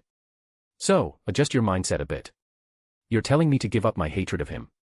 I didn't say that. But this state of yours isn't great for the child's education either. Orochimaru, noncommittal, headed toward the door, clearly intending to give Tsunade some personal space. Having once regarded Nawaki as a little brother too, Orochimaru could somewhat understand Tsunade's current feelings. But to hurt the living who also care about you for the sake of the dead, that would undoubtedly be the most tragic thing. But this state of yours isn't great for the child's education either. Child. Kaito-kun's younger sister left behind a daughter, didn't she? After his death, that child has no one to care for her. Already through the doorway, Orochimaru glanced back one last time at Tsunade. Given Kaito-kun's achievements, the child could receive proper care. But compared to an orphanage, being with family is surely better. The door slowly closed, blocking Tsunade's forlorn figure behind it. Then, perhaps, someone would hear that stifled, grief-stricken weeping. If you're enjoying the novel, please consider leaving a review. Your support is crucial and helps the story grow immensely. Thank you. Chapter 114, Chapter 114, Time is not a lie. Negotiations involving two major villages are never something that can be concluded in a short time, especially when one party doesn't mind wasting time at all, doesn't care how long it takes, and only wants to make the other side pay the maximum price. Every day when Shimura Danzo walked out of the reception hall, his expression was as sour as if he'd eaten a huge serving of something foul. He wished he could flay that unreliable Chio alive, along with Orochimaru, who had dumped all the work on him. But he also knew very well that if the roles were reversed and he stood in Chio's position, he would only be more extreme, leaving even less room for compromise. On the other hand, given the current situation, he couldn't feel at ease handing the negotiations over to Orochimaru either. His old comrade's disciple had such an unpredictable nature, he might sell out Konoha's interests for some inexplicable reason. Thinking this far, Danzo felt his temples throbbing. He looked around, the overcast sky of Amagekure seemed to press down on his shoulders. At the end of the corridor, several rain ninjas cast faint, almost imperceptible glances his way. In his eyes, they became silent mockery. Thinking this far, Shimura Danzo felt even more pained. And just the matters between the two villages had dragged on for nearly a month. By the time the countries of fire and wind were also drawn in, and Chio brought the country of wind's compensation to the country of rain onto the table, Shimura Danzo wanted to jump out of his skin even more. But on the other hand, seeing that this meeting was heading toward lasting several months, while Tsunade, left in Amagekure to recover, remained entangled in numerous complicated emotions, unsure how to face the rising sun the next day, Hiiragi had already set out on his return journey to Sunagekure with his 3 disciples. Crossing the mountain range, not particularly towering, yet truly acting like a natural moat that completely divided the countries of rain and wind into 2 separate worlds, the scorching heat belonging to the country of wind began to show its first signs. The land, long softened by rainwater soaking, was gradually replaced by gravel of a different texture. The air, as if infused with grieving moisture, slowly dissipated into the dry, warm wind. Traveling unhurriedly for a few more days, the surrounding vegetation grew increasingly sparse, ultimately completely replaced by boundless yellow sand. Beneath a sky so clear it made one dizzy, an odious cerulean, stretched nothing but undulating sand dunes. In the blazing sun and the wind carrying sand particles, climbing high and gazing into the distance, all that met the eye was a golden horizon distorted by the heat. Only then did the 3 children realize what kind of world they were about to face. For those born in the country of rain, long accustomed to a climate where humidity almost never dropped below 90%, this desert was far too harsh. Yahiko was the first to show discomfort. This was only natural. As a ninja specializing in water release, his body and chakra nature were both more sensitive to, and more dependent on, environmental humidity. Away from the country of rain's abundant moisture, he'd managed to endure the first 2 days after entering the desert. But by now, he'd reached his limit. Teacher, water, water. Yahiko's lips were chapped and cracked. His eyes, once full of vitality and spirit, had become vacant and lifeless. He staggered and collapsed face down on a sand dune, calling out weakly in a hoarse, faint voice. He felt as if his throat and nasal passages had been scorched by fire. Each breath was dry to the extreme, as if his airways were being torn apart by the hot wind mixed with sand, utterly agonizing. I guessed you'd be about at your limit, child. Hiiragi, appearing entirely unsurprised, raised his hand slightly. With a whoosh, black iron sand surged out from within the dune, enveloping their group and carrying them down beneath the sand, then propping open a passage large enough for an adult to crawl through bent over. With Hiiraga's abilities, he could easily have taken all three disciples into his shadow and traveled alone as quickly as possible. From a purely efficiency standpoint, this would undoubtedly be the optimal solution. But considering that in his upcoming plans he intended to take them to the country of Wind's Great Sand Sea for training, he felt it was necessary for these three children raised in the country of rain to experience the desert climate in advance. Compared to starting from scratch adapting upon reaching Tsunade, crossing the desert step by step like this was far more meaningful. So-called personal experience and embodied practice, this was what they meant. Similarly, although he'd planned to inform Sasori of his parents' deaths upon returning to the village, such things were ultimately difficult to broach. Hiiragi felt he still needed to carefully organize his words. But for now, it seemed that beyond cognition and adaptation to the desert, this lesson had another meaning, teaching these three little turnips not to stubbornly tough things out, not to refuse to admit weakness, to come to the adults when they encounter problems they couldn't solve or burdens they couldn't bear. If you can't endure, just say so. It's not like I'd force you to keep traveling. Hiiragi didn't immediately take out his water bag. Instead, he first walked over to Yahiko, half annoyed and half amused, softly scolding him like this while reaching out with medical ninjutsu to heal his heat stroke and dehydration symptoms. He knew perfectly well what Yahiko was thinking, nothing more than seeing that Konan and Nagato weren't having problems yet, so he figured he needed to try harder too. But even though all three had trained in yang release to condition their bodies, this kind of thing, which fundamentally requires slow, painstaking effort, only highlighted the gap in natural talent. Konan and Nagato possessed yang release constitutions to begin with, the effects of their training naturally far exceeded Yahiko's. Moreover, not relying heavily on water release, their discomfort with the environment wasn't as pronounced as his. Ugh. I know I was wrong. Descending beneath the sand dune, the temperature dropped noticeably, and Yahiko's vitality improved considerably. But the thirst caused by dehydration still left his voice quite hoarse. He smacked his lips and looked at Hiiragi with an embarrassed expression, clearly wanting water but unsure how to ask. After checking and adjusting Konan and Nagato's physical conditions as well, Hiiragi finally took out his water bag. Pouring out some water, he manipulated it using hard water-style water release techniques, condensing it into 3 appropriately sized water balls and bringing them to his 3 disciples' lips. Compared to conventional water release, the hard water-style technique learned from Hanzo significantly reduced dependence on and requirements from the environment. In terms of maneuverability, it was also far more flexible and free than other water release techniques. Using this as a foundation, he might truly be able to completely recreate the crimson blood manipulation that the Kamo clan prided itself on. No, more accurately, it would be like Choso's modified version. Hold it in your mouths. Drink slowly. Don't rush. Having given this instruction, Hiiragi took out some dried provisions and dried fruits, arranging them on the ground. Lying on his side, he picked out nuts and chewed them, then slowly began explaining survival techniques and Tsunade's history to the 3 children. Just as Chio had done for him over a decade ago, when she brought him to Tsunade. If you're enjoying the novel, please consider leaving a review. Your support is crucial and helps the story grow immensely. Thank you. Chapter 115, Chapter 115, Death is a Parting with No Next Meeting. After an absence of over a year, Tsunade hadn't changed much, still that same monotonous, bland appearance. Wind carrying fine sand swept through the streets, blowing through the undulating yellow-brown buildings, producing sounds like breathing, or like whimpering. Hiiragi, still bearing the travel dust not yet shaken off, first followed the familiar passages to the Kazekage building. He made a brief report to the 3rd Kazekage, the men he always called Vegeta, and fulfilled the most basic village return procedures. The process was unexpectedly brief. Rather than listening to his lengthy mission report, the 3rd Kazekage seemed more interested in simply confirming that this treasure of Tsunade had returned completely intact. Before Hiiragi could elaborate on the negotiation details from the country of rain, his contact with Hanzo, or the aftermath of capturing Tsunade, the Kazekage had already approved a considerable mission bonus for him, and swiped 3 large bags from his snack reserve, and then dismissed him like shooing away a fly.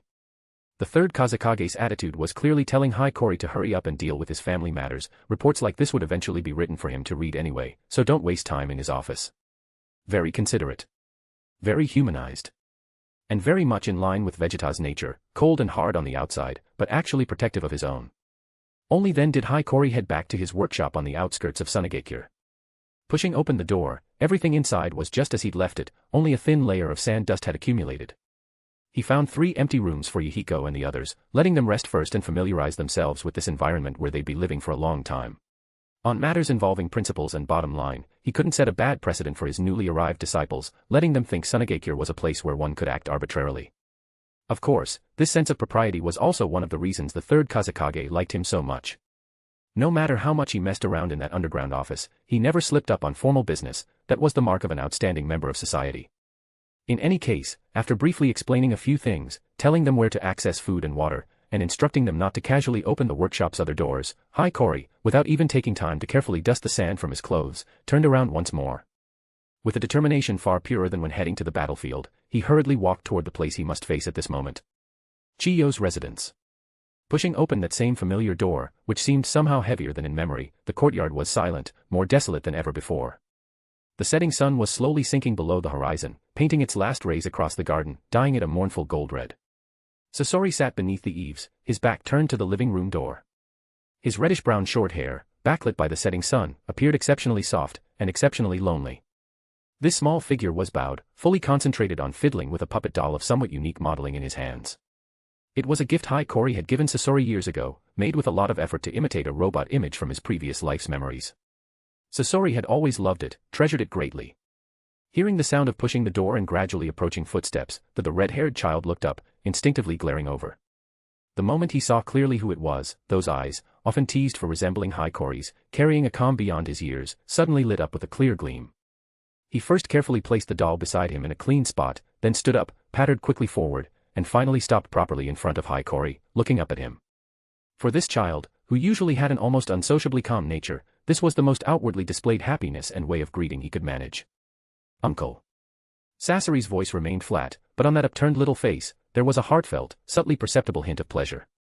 Since childhood, when his parents frequently went out on missions, it was mostly Hiiragi, who didn't go on field missions, who took care of him. Eating together, studying puppet parts together, listening to him explain all kinds of interesting knowledge. Because of this, Sasori had always been very close to this uncle, who was only 10 years older yet seemed to know everything. Hiiragi reached out, habitually wanting to ruffle Sasori's hair. But when his gaze touched Sasori's clear eyes, his movement paused slightly in midair. Then, his hand still fell, somewhat hastily grabbing at Sasori's hair. Is the war over? Sasori didn't notice Hiiragi's hesitation. He stood on tiptoe, rubbing his head against his palm, then asked the question he cared about most. He remembered that everyone in the family had to leave because they had to participate in that hateful war. Ah, it's over. Hiiragi's voice was somewhat deep. Sasori's eyes seemed to brighten even more at this news. He immediately asked, then, are Mom and Dad, and Grandma, coming back soon? The war being over meant the family should reunite. But this time, he received no answer. It was hard to say what was wrong with this plain, almost as it should be understanding. But if everything in this world followed what was correct, there would be no such word as counterproductive. The courtyard once again returned to the silence that had prevailed when only Sasori was there. It even seemed as if the wind had disappeared, leaving only a suffocating stillness. The gleam on Sasori's face, under Hiiragi's silent gaze, flickered like a candle flame in the wind. And dimmed. He watched his uncle gradually squat down until their eyes were level, and from those familiar light gray eyes, he saw a dark gloom. He still couldn't fully comprehend the weight of it, but he could instinctively sense the desolate haze within. Suddenly, Sasori remembered how, since a certain point in time, whenever he asked the uncles and aunts who took turns came to care for him about the war, about his parents, he no longer received any clear answers. Instead, they were replaced by vague comfort, or even more awkward subject changes. Thinking of this, he seemed vaguely to realize something. Hiiragi took a deep breath. The long unfamiliar dry air filled his lungs, carrying a strange stinging sensation. He knew that what his foster mother Chio couldn't easily say, he must say. Sasori. His voice was very gentle, as if afraid of disturbing something, yet exceptionally clear, each word like a heavy stone dropped into a silent deep pool. Big brother and Shikone, your parents, they sacrificed themselves in the war. He didn't use ambiguous, comforting words like left or went far away, but rather sacrificed, a word that would crush all unrealistic fantasies. Sasori blinked, stunned in place. He didn't cry and make a fuss like a normal kid would. There was no confusion, no loud questioning. He didn't make a single sound, didn't even show the slightest expression change. He just stared straight at Hiiragi with those clear eyes, as if digesting the meaning combined by these few words. A long time passed.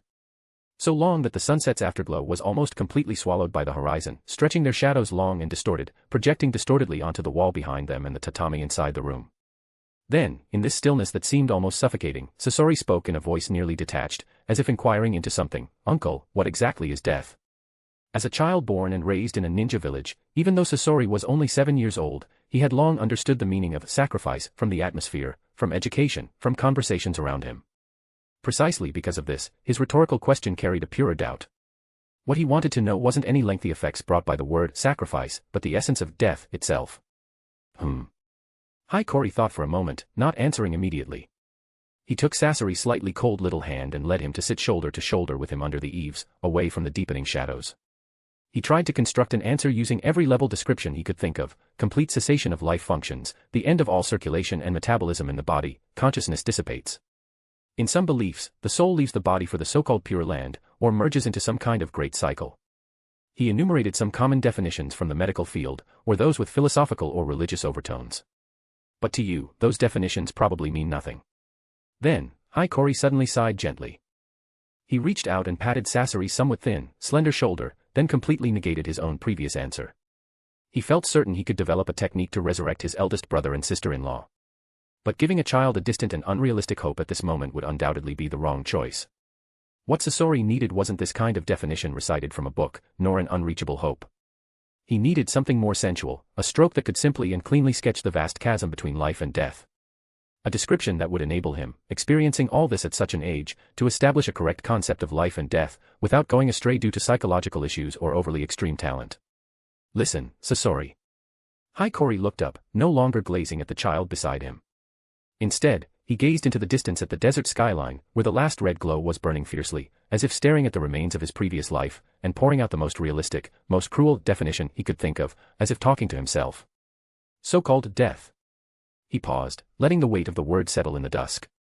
Is a parting with no next meeting. Dying miserably, dying gloriously, dying sadly, dying heroically. People often add all kinds of words before death, as if this could give death more meaning, extending life into death. But death is simply severity. Beyond that, nothing else. Like a broken puppet. Not the same. Hiiragi denied softly. Even if a puppet breaks, as long as you replace the damaged parts, it can function again. But the end of life isn't that convenient. It's a simple multiple-choice question. Alive or dead? Those are the only two options.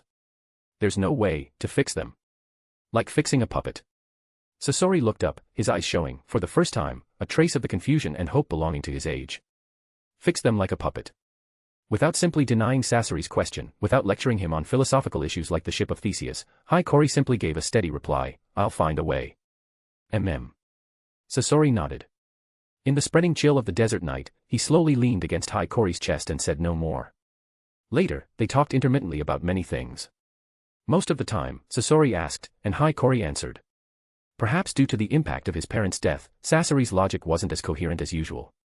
Instead, it had more of the jumps typical of his age, from death to puppet structures, to why stars don't fall, to whether anything eternal and unchanging exists in this world. Hiiragi answer and respond patiently. He knew Sasori was building his own understanding of death and loss in his own way. Night deepened. The cold grew heavier. Sasori's questions gradually decreased, his voice growing softer. Finally, leaning against Hiiragi's leg, his little head nodding, his breathing became even and long. He had fallen asleep. Hiiragi looked down at his nephew's slightly furrowed brow, even in sleep, and sighed softly. He carefully lifted Sasori, carried him inside, placed him on the bed, and covered him with quilt. Then he lay on his side by the bed, until dawn. If you're enjoying the novel, please consider leaving a review. Your support is crucial and helps the story grow immensely. Thank you. Chapter 116, Sasori's Dream. The next day, after breakfast, Hiiragi brought Sasori to the workshop. Whether Chio had returned or not didn't matter, whether his foster mother had time to care for the child was one thing, whether she could educate him properly was another. So-called stereotypes always have prerequisites for formation. As someone who had personally experienced Chio-style education, Hiiragi felt he had some authority to comment on this matter. Of course, beyond considerations of convenience, care and teaching, he also intended to let Sasori and Yahiko's group get familiar with each other first. Although this wretched world was full of tragedies and people twisted by tragedy, human nature generally didn't change that easily. Friendships between children were always easier to establish. The first-floor hall of the workshop was empty. Walking to the door leading to the backyard, one could see that Yahiko, Konan, and Nagato had already begun their morning training according to habit. Because this backyard wasn't prepared for training purposes, it lacked suitable venues and equipment, the three little ones were only doing very basic weight-bearing exercises and shuriken throwing technique practice. Although Hiiragi himself could throw anything as a projectile when fighting, as basic form training, it was better to use shuriken. The shape of kunai determined that their performance as throwing tools wasn't excellent. Unless tying explosive tags to them to blow someone up, it was best not to throw these things. Moreover, the three little ones didn't actually have much need for throwing kunai. Conan's paper manipulation technique meant she was the last person in the entire ninja world to lack throwing tools. Once she graduated, would Hiiragi ever let her lack explosive tags? The black rods Nagato would obtain after fully developing his Rinnegan were crystallizations of yin-yang release, far more useful than other things. As for Yahiko, well, he had some strength too. He'd prepare some nifty little tools for him later. Watching the three of them throw a round of shuriken in proper form, Hiiragi finally pushed open the door and entered the courtyard with Sasori. Hearing the door, the three children stopped their movements, their gazes turned towards them. "This is my nephew. From now on, he'll probably be training with you." Hiiragi's introduction was so succinct it left nothing to be said. "They're my disciples." Sasori, who had been quietly standing at Hiiragi's side, felt his uncle pat his shoulder and stepped forward 2 steps subconsciously, still holding the robot doll in his arms. Hearing this, he raised those light gray eyes, quickly swept them over the three before him, paused briefly on Nagato's conspicuous crimson hair and glasses, then lowered his gaze, staring at his toes, and said nothing. An invisible barrier seemed to have opened with him at its center. Yahiko looked at Hiiragi, who had quietly retreated a distance, clearly intending to let them handle social interactions among their peers, then looked at Sasori, whose mood was clearly very low. He stepped forward first, revealing a cheerful smile, trying to disperse the slightly oppressive atmosphere. "Hello, I'm Yahiko. Nice to meet you." He had never forgotten why Hiiragi had ventured alone into the battlefield. He naturally recognized this child's circumstances. When he, Conan, and Nagato had just become orphans, they were far more withdrawn and indifferent than this child. Although he had now been far surpassed in strength by Nagato, and could foresee no possibility of catching up in the future, Yahiko remained the unshakable leader of their trio. The reason was his cheerful and frank personality. He was the type who naturally attracted others' attention and gained others' trust. Hello, I'm Conan. Have you truly betrayed them?" "It's okay." Seeing Yahiko's embarrassment, Sasori's voice remained dull, but he rarely added a few more words. "Uncle has always been like this. As long as research is mentioned, even Pakura, sister and Karura sister can't extinguish his interest." Long at his uncle's essential nature as a technosexual, Sasori didn't find it bad at all. Instead, he felt somewhat reassured, since Hiiragi could still act so comfortable, it meant he had absolute confidence in his guarantee to Sasori, rather than making promises just to reassure him. A promise was both a binding and a curse. If one lacked confidence in achieving it, one absolutely should not make a promise. This was a little piece of knowledge Hiiragi had taught Sasori long ago. Thinking thus, when mentioning his 2 aunts, Sasori suddenly paused, then corrected himself to sisters. Why? Did he even need to ask? Then, he thought about what to do next. Finally, he reached out and tugged Yahiko's hand, signaling them to follow him, and brought the 3 children to a certain room on the workshop's 2nd floor. Having spent a very long time with Hiiragi, Sasori naturally had his own workshop here. Pushing open the door, what met their eyes was a dazzling array of various puppets and parts. "Uncle said that from now on, I'll be learning with you." Standing amidst countless puppet limbs, the red-haired boy's gaze was brighter than ever. Unlike Hiiragi's main work area, filled with various hazardous experimental materials and unfinished products, this workshop is more like a simple craftsman's workshop. On shelves, neatly categorized and arranged, were gears of various specifications, bearings, mechanisms, wires, and timbers and puppet shells either awaiting processing or already polished smooth. On the walls were several already yellowed simplified anatomical diagrams of basic puppet structures, surrounded by densely packed blueprints of various variant mechanisms, apparently posted from different periods. From the blueprints, one could still clearly see annotations written in different colored pens, the strokes somewhat immature, yet meticulously detailed. Several puppets of varying completion stood or sat in corners, from rough practice pieces to semi-finished products with ingenious conceptions. Along with tools on the workbench bearing obvious signs of use, they clearly displayed the trajectory of their owner's skill development. Here was Sasori's world. The egg of dreams and talent, constructed by him and Hiiragi together. "So, this place is open to you too." Sasori's words, and his proactive behavior of sharing his territory, were undoubtedly a form of silent acceptance and goodwill. For one naturally indifferent and just experiencing great pain, this was nearly the most solemn expression he could make. Yahiko looked at this bizarre yet curiously beautiful, otherworldly scene, his mouth wide open, letting out a heartfelt exclamation, "Wow, amazing. Did you make all this, Sasori?" Conan also opened her gray eyes wide, curiously examining the delicate parts and blueprints. Even the previously silent Nagato grew interested, his Rinnegan, hidden behind cosmetic contacts, swept over the complex structures, analyzing them with great interest. Just a half-finished product. Sasori didn't directly answer Yahiko's question. Instead, he walked to a half-person-high puppet, skillfully opening the protective cover on its chest, revealing the intricate yet neatly organized mechanism inside. This is the core node of the chakra conduction circuit, he pointed at several faintly glowing thin lines. If this is damaged, the puppet's functionality will be severely affected. I haven't started learning ninjutsu yet, but Uncle says puppet techniques and ninjutsu have commonalities. I thought you all might find it useful too. His tone was steady and focused, making one feel he was far too similar to Hiiragi. At this moment, he seemed not like a child bearing harsh reality, but a little expert, immersed in his own field. This overly technical connection was somewhat over the top for Yahiko. He listened half understanding, just nodding repeatedly, being a very appreciative audience. Conan moved closer, pointing at a joint design on the puppet that differed from others. Here, is it for increased flexibility? Sasori looked at Conan with some surprise, nodded, limited by materials, if using ordinary ball joints, the strength would be hard to guarantee. But if choosing single-axis joints, the range of motion would also be affected. This joint is the final equilibrium product. Nagato didn't participate in the discussion. His gaze swept over the various puppet parts, finally stopping before another puppet with higher completion, carefully observing its hand structure. The design there to simulate human finger bones was particularly exquisite. If you pursue efficiency, why must it be humanoid? Suddenly, Nagato looked up and voiced this doubt to Sasori. Although one could also see many beast form and alien puppet components here, the assembled puppets were, without exception, all humanoid. This puzzled Nagato greatly.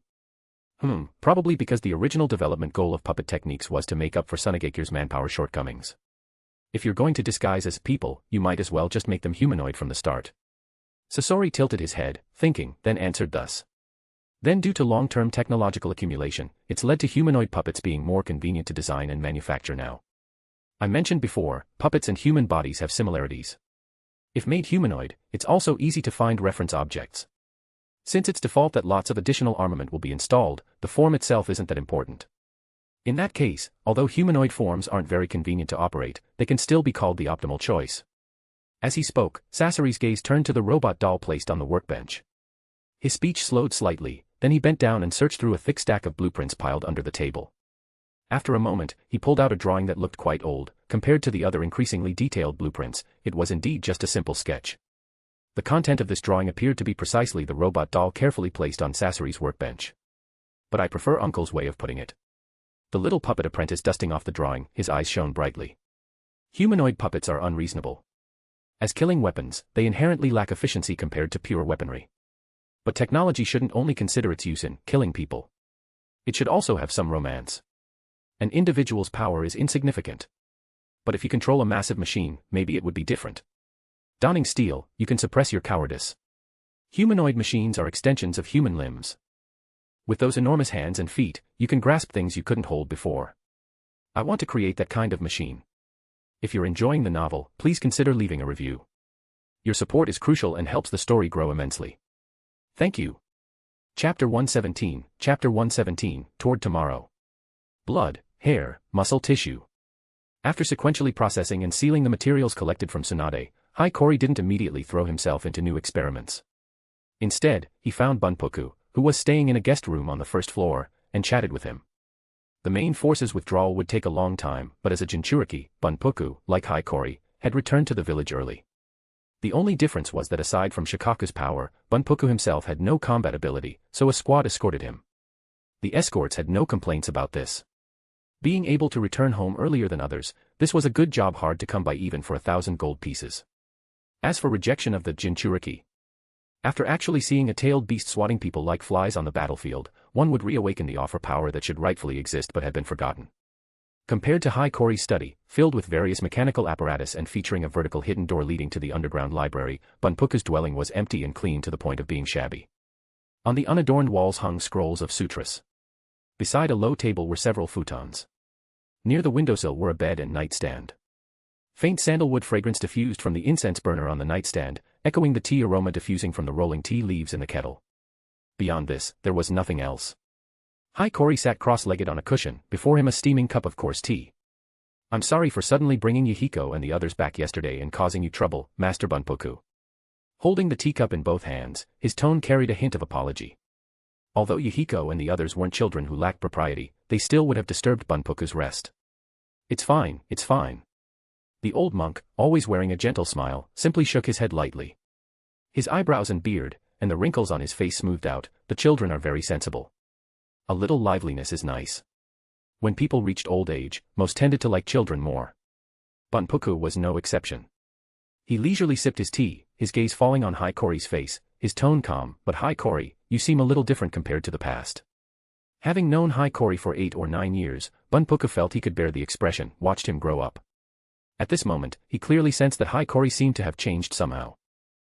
Probably because I've retrieved something I never thought could be lost and found. Hikori raised his hand and loosely clenched it twice, then his face lit up with an easy smile. Is that so? Bunpuku drank his tea and asked no further with a smile. Humph. You brat. Before this peaceful tea break could last long, a hoarse and irritable voice sounded abruptly in the room. Then one could see a tanuki-shaped mechanical beast climb onto the windowsill and pound fiercely on the glass. Let me in quick. Obviously, Shikaku was still taking to heart the fact that Hikori had personally scrapped the large puppet modeled after him. Or rather, he was annoyed by Hikori's apology lacking sincerity. Even if you're apologizing, do it in person. What's with having someone else apologize for you? More like a monkey than a tanuki, Shikaku climbed up Hikori's back onto his shoulder, messing up his tied hair while shouting, looking like he wouldn't let it go without an explanation. That thing was just a prototype. It wasn't going to last long anyway. Who can understand all that? Hikori sighed, reached up to pull Shikaku down from his shoulder onto the low table, then propped a hand on top of his head, letting Shikaku wave his little stubby arms and throw rapid-fire punches while going ho-hua. Buffed. Okay, look at this. Almost choking from laughter at Shikaku's comical performance, Hikori flicked his wrist and pulled out a scroll of extremely large size. He unrolled the beginning on the table and showed it to Shikaku. Shikaku hopped a couple steps forward and looked down. What came into view was an image of something like an engine or core, surrounded by densely packed annotations. What's this? The mechanical beast's bulbous eyes flickered as he made, ABA, sounds like a genuine simpleton. Apart from the title at the beginning, Divine Messenger Chronicle Diagram, he couldn't understand any of it. None of it computed. This is a puppet core incorporating my highest technical achievements to date. The principle is actually somewhat similar to your current state. Hikori didn't expect this illiterate tanuki who couldn't answer any questions to understand his annotations. He propped his cheek on one hand resting on the table and pointed at the sole image at the scroll's beginning, explaining to Shikaku. Here, I plan to design it as an engine to contain and convert tailed beast chakra. You 9-tailed beasts are chakra aggregates. Although your total chakra and output differ, your recovery abilities are basically considered infinite. If enough tailed beast chakra serves as the core drive, then the puppet would essentially have infinite energy. I asked you to apologize, and you're still thinking about locking me up. Don't rush. I'm not finished yet. Foreseeing this, Hikori reached out and propped his hand on Shikaku's head again, yawning. I said it's somewhat similar to your current state. Use that brain of yours that doesn't let any water in, just full of sand, and think carefully. Still, it's about seal, wait. You mean, separate chakra from my consciousness? Shikaku looked down at his current mechanical little claws, suddenly remembering something. Specifically, it's mind segmentation, thereby obtaining multiple parallel consciousnesses that operate simultaneously. Hikori tapped his temple, casually mentioning the secret technique he had never told anyone else, although for humans, the burden on the brain would be considerable. For a tailed beast's body, it doesn't matter. When it comes down to it, even after regaining freedom, your bodies are still pure chakra aggregates. That's true. Shikaku's voice immediately softened a few degrees. He tucked his little claws and nodded, wanting to hear what other brilliant theories Hikori had. I perform thought division to improve thinking speed and efficiency, but tailed beasts don't need to go that far. It's enough to just separate one subconsciousness to serve as a node and leave it in the chakra mass. The main consciousness can stay in a body similar to your current one. When necessary, you can transfer consciousness to the chakra part to control a large puppet body yourself, or simply break out of the seal entirely. Pretty convenient, right? So in the end, you still covet my power, don't you? TCH. Hikori squeezed out a mocking snort from his nasal cavity as his response to Shikaku. Can't you have some self-awareness? I'd like to covet other things of yours, but how many questions I've asked you over the years could you answer? With all your seniority, how are you so useless? Give magnet release back to me. You're not allowed to use it, not allowed, not allowed. Hearing this, anger rose from Shikaku's heart and malice grew at his guts. With a loud cry, he pounced forward, and then was connected by the spirit thread nerves among Hikori's hair to the mechanical body's operation core, manipulated by him to dance a Cossack dance on the table. You wait. I'm going to wait until you're asleep and furiously scratch your butt. Are you stupid? I haven't slept in years. Even if you don't sleep, I'll still scratch. Haha, I'm so scared. You keep laughing. You never stopped. Bunpuku watched Hiiragi and Shikaku's horseplay, slowly drinking his coarse tea. If there was anything in Tsunade he worried about, it was Hiiragi and Shikaku. Seeing them like this now, Bunpuku felt his concerns might be unnecessary. Even if he couldn't hold on anymore someday, they would be able to get along harmoniously. Hiiragi, you're quite good with children. Thinking thus, he remarked with a smile, when your own child is born, it will probably be a very interesting scene. Ah, spare me. Holding the sulking Shikaku sprawled on the table, Hiiragi's shoulders instantly slumped. Yahiko and the others are my disciples, they're relatively easy, but Sasori alone is enough to give me a headache. I simply can't imagine what it would be like if Bakura, Kura, and I had our own child someday. I might even have to convert the laboratory into a nursery. Wouldn't it be nice if raising children were as lighthearted as research? Bunpuku smiled without speaking, merely stroking his beard and adding fresh tea to the empty cup. Meanwhile, Tsunade had been back in Konohagakure for nearly half a month. After that brief exchange with Orochimaru in the Amigakure guest room, she had organized all the intelligence she knew about Hiiragi as objectively as possible into a scroll and shoved it at him. Having done this, she seemed to cast far behind her that land soaked in Dan's blood and her own blood and shame, and almost fled on her journey home. With no disciples to accommodate or wait for, alone, her speed was far faster than Hiiragi's. The first thing she did upon returning to the village was officially adopted, as a senior, the orphaned daughter left behind by Kato Dan's deceased younger sister, Shizune. Given Tsunade's identity and position, this was certainly reasonable. No one could, or would, interfere with her adopting the orphan connected by blood to her deceased lover. However, Tsunade had still overestimated her mental state. In the first few days after bringing Shizune home, she did indeed try, as Orochimaru had suggested, to temporarily seal away her grief and hatred, pouring all her energy into caring for Shizune. She clumsily learned to cook, played simple games with the little girl, trying to create a warm home in this empty and deserted residence for both Shizune and herself.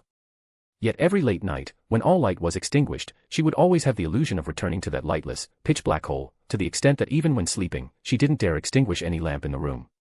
Even if she tightly wrapped herself in bedding, trying to recall the warmth of her lover's embrace to comfort herself, it would instantly be covered by memories of suffering Hiiragi's ravages. Each time, under the assault of pleasure she didn't want to acknowledge, burying fragile cries and wails into her pillow, Tsunade would feel herself drowned in intense self-loathing. She felt she had absolutely gone mad. Under this unceasing intense internal consumption, Tsunade was naturally attracted to the library in her home. There, not only were stored the vast accumulated books of the Senju clan, dissolved over 20 years ago, but also stored were the original texts and private notes of all the research results of her granduncle, Tobirama Senju. If it were that granduncle, renowned for developing forbidden techniques, might his wisdom, his research, contain methods to combat Hiiragi's bizarre abilities. Impure world reincarnation, although it was a technique that enslaved the souls of the dead, if improved, couldn't it become a true reincarnation technique? Once this thought arose, it wildly grew like weeds in Tsunade's heart, which had been burned to ashes, leaving only desolation. Ignoring the fact that Kato Dan had been eaten by Hiiragi's shadow until no bones remained, not even a drop of blood or a strand of hair left, that the prerequisite conditions for performing impure world reincarnation didn't exist, Tsunade, almost in self-hypnosis, pushed open the library door. At first, she only stayed 1 or 2 hours under the pretext of cleaning. Then it became entire afternoons immersed in the files exuding stale ink fragrance and the dust of years. Finally, she practically soaked all day in this vast library, as silent as a tomb. Tsunade was like a restless trapped beast, voraciously flipping through the dust-covered scrolls and ancient texts. As long as books might contain knowledge about souls, curses, genjutsu, or reincarnation techniques, regardless of content, she would read them from beginning to end without missing a word. That posture was even more focused than when she had previously delved into medical ninjutsu. For Tsunade at this moment, the dreams she had once cherished with Kato Dan had perhaps fallen into the mud and dust. Within her shell remained only the curse fire, burning fiercely with self-loathing and hatred for Hiiragi as fuel. When beliefs would never change collapse in an instant, when firm will is lost, one can twist into a monster at any time. Driven by this scorching flame, she often forgot the time, forgot to eat, even forgot there was a child at home needing care. By the time she realized this and hastily rushed out of the library from amid piles of scattered scrolls, what she saw was Shizune being cared for by servants sent by her clansmen. The fact that in her current state, she couldn't even care for Shizune, let alone herself, let alone needing others to care for her, transformed into immense powerlessness and self-loathing that almost devoured Tsunade. She walked out of her home like a walking corpse, aimlessly, night-strolling through the village. Looking up, she could see the Hokage rock, where her granduncle, second granduncle, and teacher's likenesses were carved side by side. Those familiar faces couldn't bring Tsunade the slightest warmth. She entered a tavern in a daze. The main forces hadn't fully returned to the village yet, so the tavern that usually served as a place for ninjas to relax and chat wasn't busy. The few people present, seeing Tsunade appear, didn't dare approach her. The gloomy aura of keep away emanating from her, and those golden eyes filled with pain and irritability, were enough to make anyone with sense give her a wide berth. She walked straight to the darkest corner, ordered a pile of alcohol, and then mechanically, numbly began pouring it down her throat. Spicy, burning, mellow, didn't matter what taste or texture. She simply needed something to fill the void inside her, to numb her unceasingly stinging nerves. Until deep in drunkenness, all her senses seemed covered by a thick layer of frosted glass. Other patrons chatting had completely distorted, the light swayed, spun in her hazy drunken eyes, distorted into bizarre shapes. Alcohol, like a surging undercurrent, breached the level of her rationality and complete released the fear and trauma she had forcibly suppressed, causing her to weep silently. Just as Tsunade was about to limp onto the table, a figure silently appeared in the seat opposite her. Familiar red and white long hair, loose Suna attire, and those gray eyes, like carved glass, devoid of emotion. "Hi Cory." He just sat there quietly, elbows on the table, fingers interlaced propping his chin, gazing at her with a steady gaze. "You." Intense hatred shot from her spine to her head, making every hair on Tsunade's body stand on end. She abruptly slapped the table, trying to stand, but due to the alcohol's effect, the world spun dizzily, and she embarrassedly collapsed back, knocking over wine bottles on the table. The cold wine splashed over her, sobering her slightly. "Have you come to mock me?" She slumped powerlessly against the table, almost slurring her words as she vaguely begged, Don't look at me like this anymore." "How could I?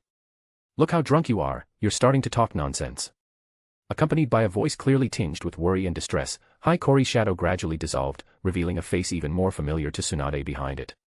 "What, it's Jiraiya." A bit thirsty from drinking, Tsunade pouted, a flash of clarity passing through her eyes. She sat up, leaning against the chair back, trying to dry her robes wet with wine. "What, disappointed it's me." Hearing that Tsunade had run out of her home listlessly and was drinking herself senseless in a tavern, Jiraiya of course couldn't just ignore her. He deliberately muttered a complaint, raised his hand wanting to pick up Tsunade who had started talking nonsense, hesitated, then just draped her arm over his shoulder and supported her out of the tavern. "Put it on my tab." Calling back to the tavern owner, Jiraiya supported her toward her home. "If you're enjoying the novel, please consider leaving a review. Your support is crucial and helps the story grow immensely. Thank you." Chapter 118, Go. Cory, go. The Kazekage office, on the 5th basement level of the Kazekage building. This room, now completely relegated to a lounge, was presently filled with the aroma of grilling meat. The rich fragrance released when animal fat melts under high heat is an exquisite temptation that no omnivorous creature can resist. And the spices that, in another world, drove multiple empires to spend incalculable wealth building fleets, embarking on overseas expeditions and igniting wars in their pursuit, these could elevate the flavor of grilled meat, a food with an extremely simple preparation method, to another peak entirely. One of the two most important prerequisites for humans becoming human was mastering throwing, an offensive means surpassing all weapons that contemporary animals relied on through natural evolution. Long-range thrusting spears dealt high damage, close-range thrusting dealt high damage. The natural evolutionary arms race ended there. The other was learning to use fire. Scaring off beasts, illuminating darkness, and then cooking food, perhaps the starting point for the human digestive system evolving to its current state, capable of consuming many foods poisonous or even lethal to numerous creatures, was when some primitive ancestor roasted their food over fire. Though what Hi Cory and the others were using now wasn't open flame, but an electric grill. Obviously, no matter how well the ventilation system worked, no one would dare use charcoal on the 5th basement level. The 3rd Kazekage and Tsunade's treasure, two of the highest status individuals in the village, were presently sitting on small stools around an electric grill, completely focused on the slices of meat being roasted. Speaking of which, I suggested Hanzo set up a salamander farming industry in the country of Rain earlier. If it works out, that'll open up another new industrial line. Hi Cory assessed the doneness, used tongs to flip the fatty beef, then mentioned his experiences in Amage Cure. "You're really the expert when it comes to making money. But can salamanders even be eaten?" Chewing on previously grilled beef, the 3rd Kazekage's concern was actually elsewhere. As he said, Hi Cory was exceptionally skilled when it came to making money. That trading company of his, in just 4 or 5 years, rapidly developing into a very large chamber of commerce with branches in virtually every notable country across the continent, this relied not merely on Tsunade's behind-the-scenes protection, but more on Hi Cory's own methods. Oh, and Ahahakuin's extraordinary financial abilities. Just kidding, Hi Cory was, after all, someone born in Japan's bubble economy era.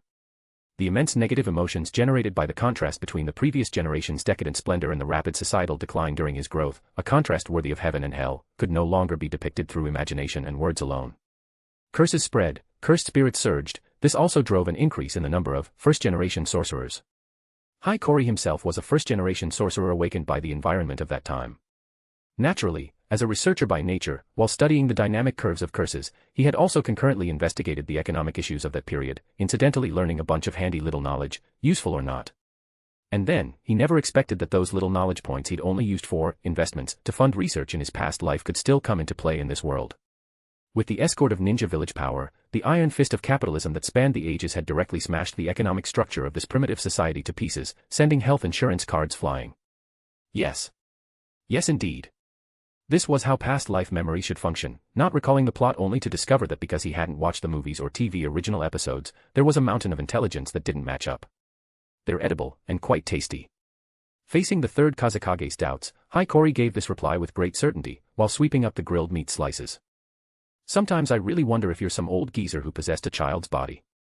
Laying out a new round of meat slices on the electric grill, the third Kazekage poured out the doubts accumulated over these dozen years. Your breadth of knowledge is a bit too terrifying. Suhui, it's called Suhui, you know. Hiiragi rolled his eyes.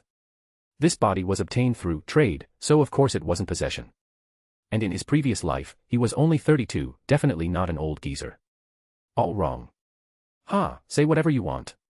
Clearly not too concerned about this matter, the third Kazekage stretched lazily and reached toward Hiiragi. The latter habitually tossed him a bag of mixed nuts, then continued grilling meat. Hey, in a couple more years, want to take over my position? Don't even think about it. That's a pretty decisive rejection. Vegeta choked on a nut, eyes widening. Although he had anticipated Hiiragi's attitude, a rejection of this without hesitation was too direct, right? This was, after all, the position of Kazekage, regarded by all Tsunade ninjas as their lifelong goal. What's so surprising? Sitting in that office all day, do you think I could endure that? Hiiragi took a sip of sea buckthorn juice, looking calm at Vegeta. True. You and that guy Matazaburo are the same, can't sit still. Speaking of which, Dad hasn't been back for several years now. Sasori doesn't even have any impression of his grandfather. Who knows if that guy fell into some mountain valley and got amnesia. Mentioning Matazaburo, Vegeta's tone is obviously more resentful. What resentment? Of course, it was because that guy had run out of the village, dumping the Kazekage position on him, leaving him to do paperwork he wasn't good at for all these years. A son criticizing his father, quite rude, Kazekage-sama. Stop with the sarcasm. Hearing Hiiragi call him Kazekage-sama, Vegeta suddenly felt like ants were crawling all over him, squirmed rather uncomfortably. And you, kid, clearly the most suitable candidate. Then please forgive my selfishness, sir. I have no intention of changing my way of living for the village. Compared to someone capable but uninterested, someone with adequate ability and the right mindset is ultimately the better choice, right? You sure can talk. If you were anyone else, I'd definitely charge you with treason. Vegeta muttered complaints but didn't pursue Hiiragi's treasonous remarks. What was there to pursue? Hadn't Hiiragi always had this egoistic nature? The third Kazekage had known this full well for 10 years. His arrival had been a transaction from the beginning, and the payment he had now presented had long surpassed the boundary Tsunade had initially set. Being able to rely on the emotional bonds and long-term between Hiiragi and others, imprinting Suna's mark on him, that was enough. I'm truly grateful for your generosity. Then put down that beef. Snatching this round's beef from Hiiragi's chopsticks, the third Kazekage's mood is noticeably improved. But you've only been back a few days, and you're planning to leave again. Did being confined to the village last too long? Tsunade premium ranch beef, he'd eaten an entire plate in one go. Having eaten his fill, the third Kazekage turned the topic to Hiiragi's purpose for this visit, his tone somewhat hesitant. Can't help it. You know Sasori's state. As his uncle, I need to think of something to resolve his psychological problem. Hiiragi leaned back against his stool, crossing his arms, shaking his head sadly. Going on an adventure with peers is a pretty good way to distract and forge friendship, right? That's all. What else? I doubt it. You always like to rub a few purposes together when you do things. Even with your nephew, you wouldn't give up that idea, would you? Picking his teeth with a toothpick, Vegeta wore an expression of having seen through everything, arrogantly. Fine. The experiments I did before, the data needs time to run. I don't have any projects on hand that's easy to start right now, so I'll just use this window to take them out for a walk. A bit uncomfortable under Vegeta's gaze, Hiiragi waved his hand, can't do anything about you expression, rather reluctantly explaining, and, a few years ago, I came across some content about Roran in the records. I'm going to try my luck, what if I actually find it? Oh, never thought you'd believe in that. The third Kazekage almost laughed out loud, then nodded casually under Hikori's suddenly sharpened gaze. Although the classic records were quite detailed, no one had managed to discover traces of Roran after all these years. Tsunadeki's top brass, including the third Kazekage, had mostly written Roran off as legend. Even if that country had once truly existed, maybe it had perished by now. But given Hikori's personality, being drawn to such legends was understandable. Nodding convincingly, Vegeta teased but would never make things difficult for Hikori in such matters. Standing up, he went behind the desk, took out a hand letter and permit, signed his name, and handed them to Hikori. Then he suddenly remembered he hadn't yet met Hikori's 3 disciples and mentioned it. Ah. I almost forgot. The 3 little ones' village entry applications haven't been submitted yet. You might as well handle them together. Speaking of this, Hikori remembered there was indeed such a matter.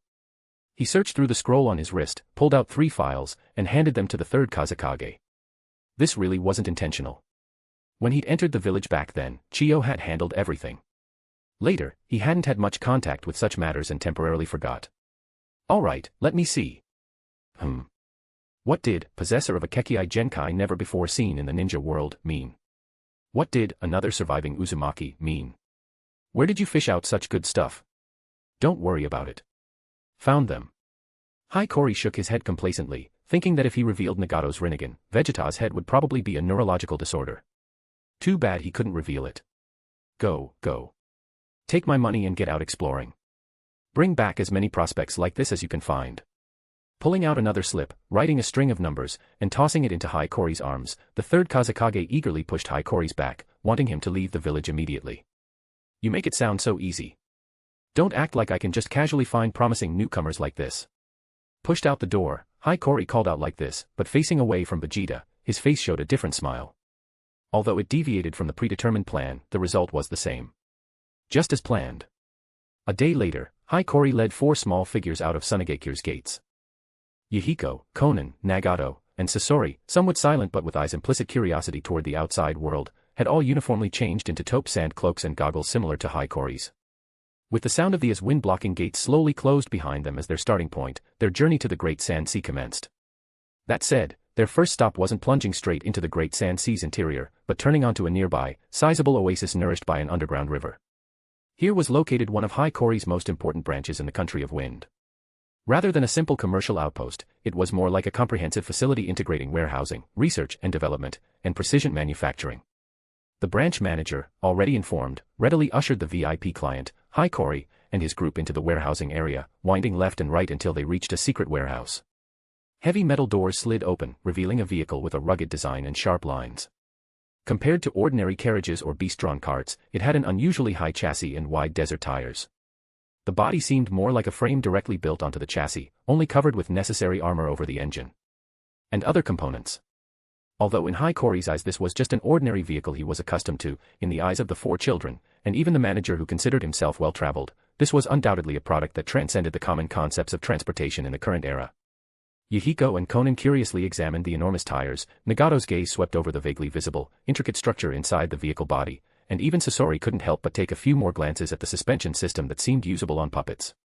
Meeting their gazes, a mixture of surprise and inquiry, Hikori neatly pulled open the makeshift door and jumped into the driver's seat. Inserting the key, with a low hum, the engine ignited, the dashboard glowing faintly. He grasped the steering wheel with somewhat unfamiliar hands, smoothly test drove a lap around the spacious warehouse, then precisely stopped back at the starting point. Anything unexpected? Even though I said I'd take you to train. In the Great Sand Sea, I never actually intended to make you walk the whole way. Hikori leaned out, his tone carrying a hint of matter-of-factness. He found their judgment logic rather subtle. He'd built large golems over 10 meters tall that could contend with giant summons, and with the resources of such a chamber of commerce at his disposal, creating this kind of off-road vehicle adapted to extreme terrain should be even easier, right? Everything I asked for is loaded, right? He turned to ask the manager. Receiving a positive reply, Hikori waved to the 4 children below the vehicle, signaling them to get in and sit down. My little ones, buckle up. Ready to depart.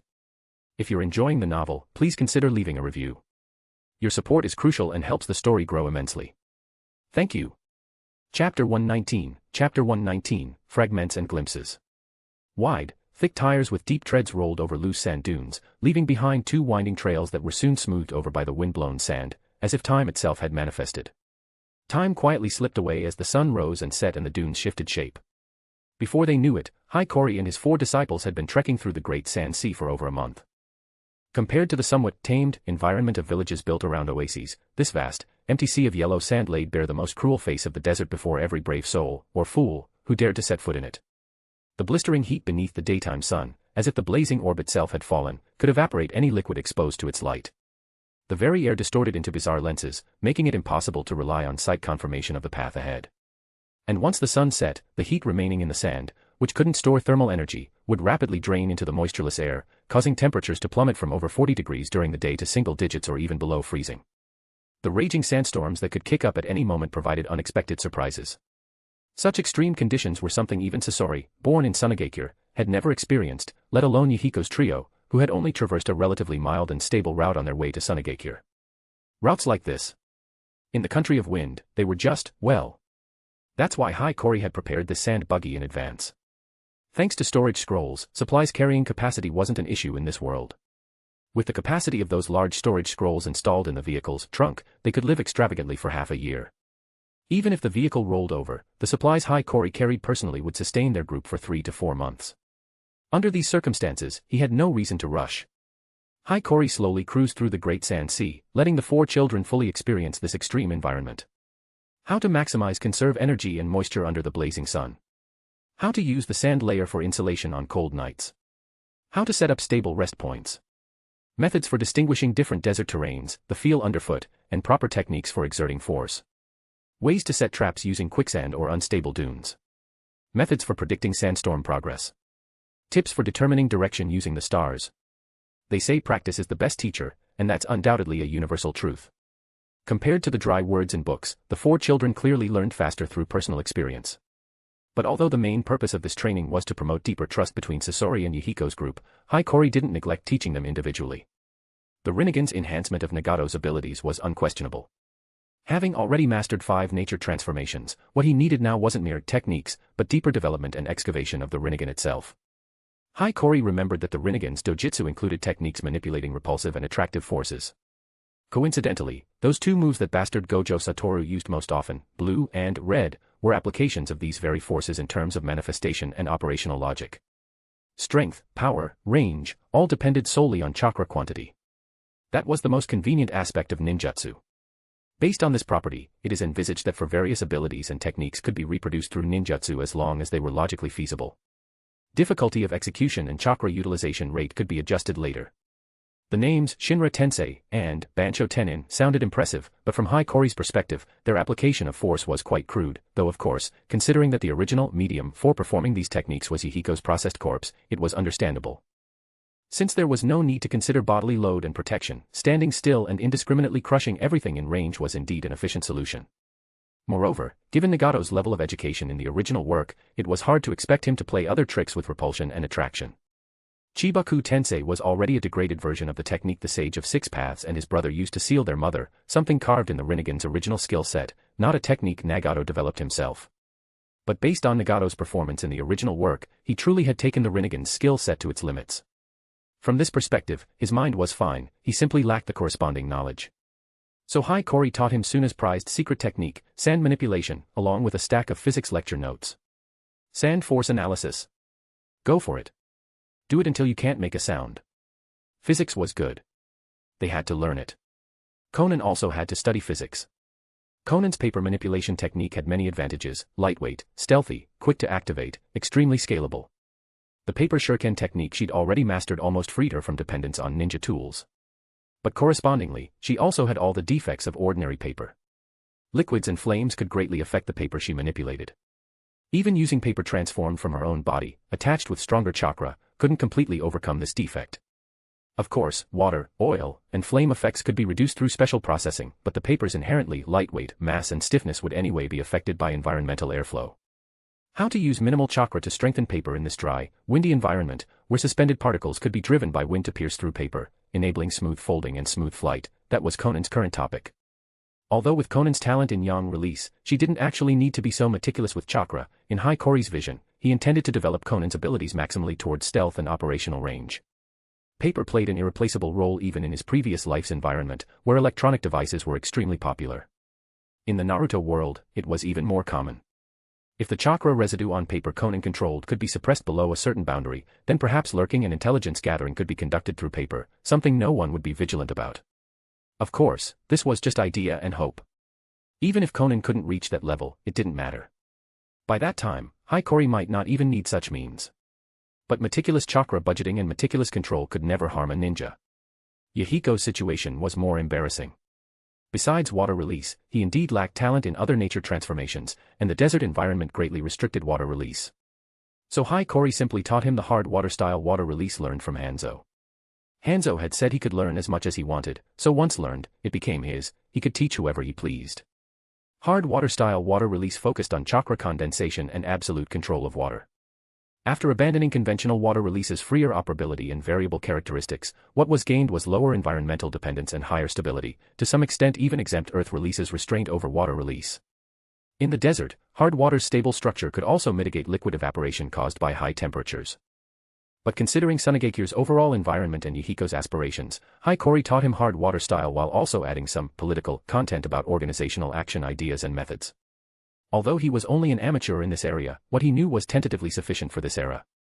Hiiragi planned to check the country of Rain's situation in a couple years before considering whether to send Yahiko to assist Hanzo. Or maybe later, help him raise a counterflag and push Hanzo off his horse.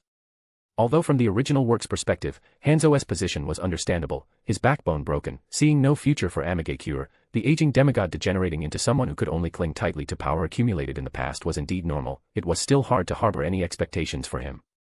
The power ninjas used was chakra, and one of chakra's constituent elements was spiritual energy. Though not to the point of mind prevailing over matter, mentality did have a significant impact on ninjas. If the heart became fragile, no matter how strong the ninja, death wasn't far off. As for Sasori, perhaps because of the robot gift he received as a child, or because he'd grown up around Hiiragi and been influenced, it was hard to say he had much interest in ninjutsu itself. But compared to conventional nature transformations, he did prefer the hands-on research aspect of puppet techniques. Hiiragi had already established the technical framework for large puppets and autonomous puppets years ago. Sasori's future learning space was endless. So compared to Yahiko and the others, Sasori's training was much simpler. Along the journey, aside from efficient chakra extraction methods and operating techniques, the first knowledge Sasori learned was even how to excavate stabilizing caves for rest in sand dunes, and methods for securing windbreak tarps. The contrast between the two sides was very stark. But this didn't hinder the increasingly harmonious atmosphere between Yahiko's group and Sasori. A child Sasori's age, how could he resist the kindness of Yahiko, the male succubus of the country of rain? During breaks, Sasori often helped Yahiko repair small tools, or read books with Nagato. Of course, the most common scene was the three little beans forming a circle, eagerly waiting for Conan and Hiiragi to finish cooking. Conan's stewed corn sweet soup suits Sasori's taste. This preference for sweets clearly follows Hiiragi's habits. If the sole purpose was to build trust and friendship among the four children, this over-a-month expedition had clearly been very successful. But Hiiragi did have other goals for this operation. Throughout this month, he had never stopped exploring for Roran. More precisely, he wasn't seeking traces of Roran, but the dragon vein itself. At first hearing, the two didn't seem to differ, but careful thinking revealed the distinction.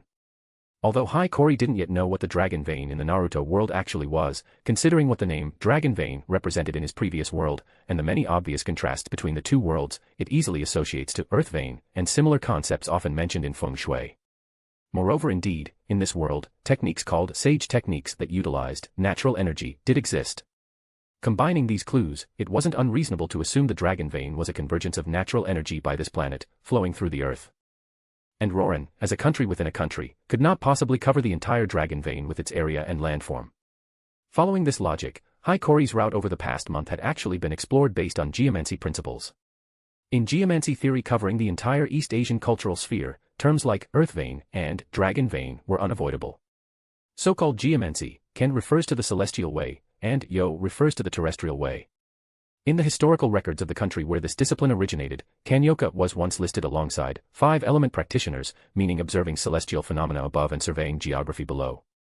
By the time of Hiiraga's era, some concepts from the five-element practitioners had been delineated and collectively called feng shui techniques along with kanyutsu. although now degraded to something most easily heard from fake blind fortune tellers under bridges. As a once prominent field of study, feng shui overall was a composite discipline integrating physics, hydrogeology, astronomy and astrology, meteorology, environmental landscape, architecture, ecology, and human life information, multiple disciplines. Many of its branches also had extensive application in the jiu-jitsu field. But in Hiiragi era, the term kanyo was rarely used anymore, mostly replaced by feng shui techniques. Those who still used this name were either genuine ancient texts or imitators trying to make things up. The source of Hiiragi's mastery of this technique is really somewhere between the two. The pure-blooded mountain folk lineages that had preserved themselves to the present day as Shugendo practitioners were both inheritors of genuinely ancient bloodlines and holders of ideas that deliberately continue this classical terminology to demarcate the boundary between themselves and modern culture.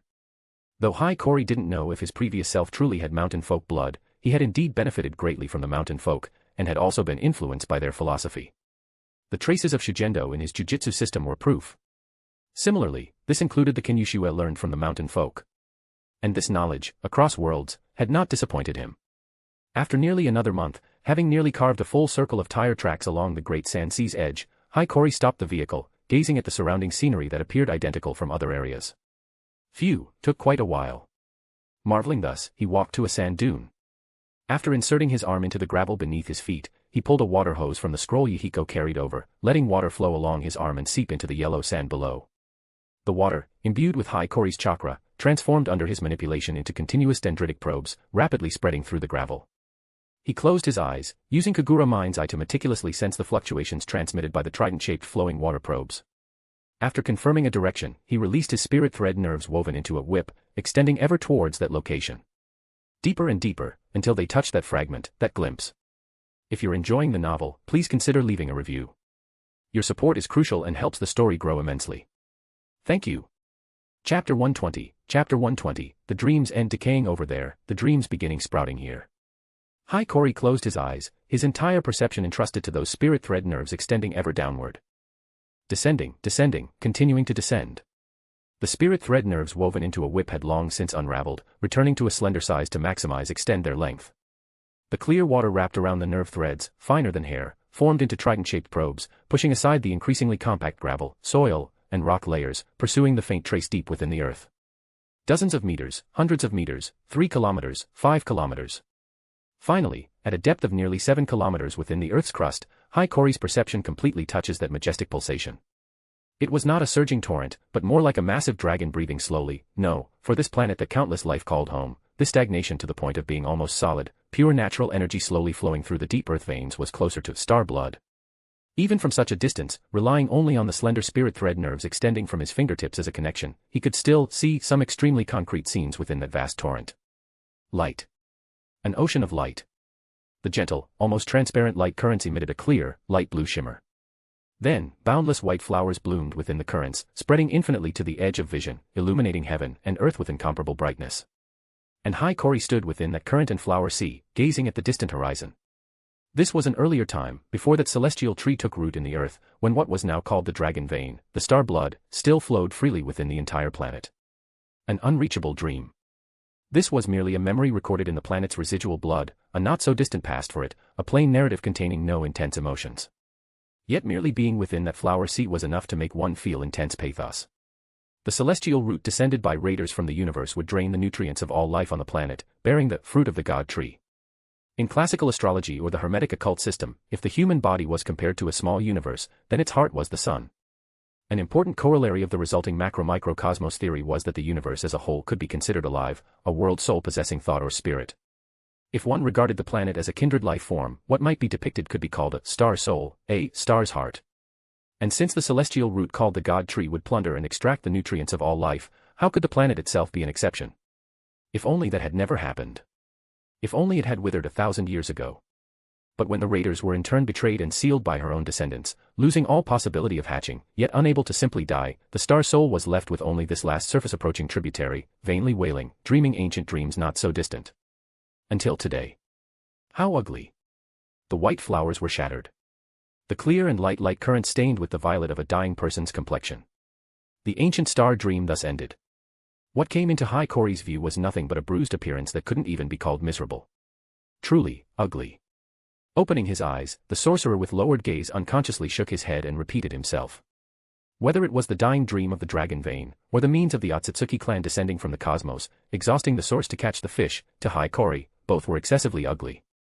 Compared to the abomination felt when actually seeing these remnant remains, the techniques understood from fragmented comic settings were truly worth mentioning.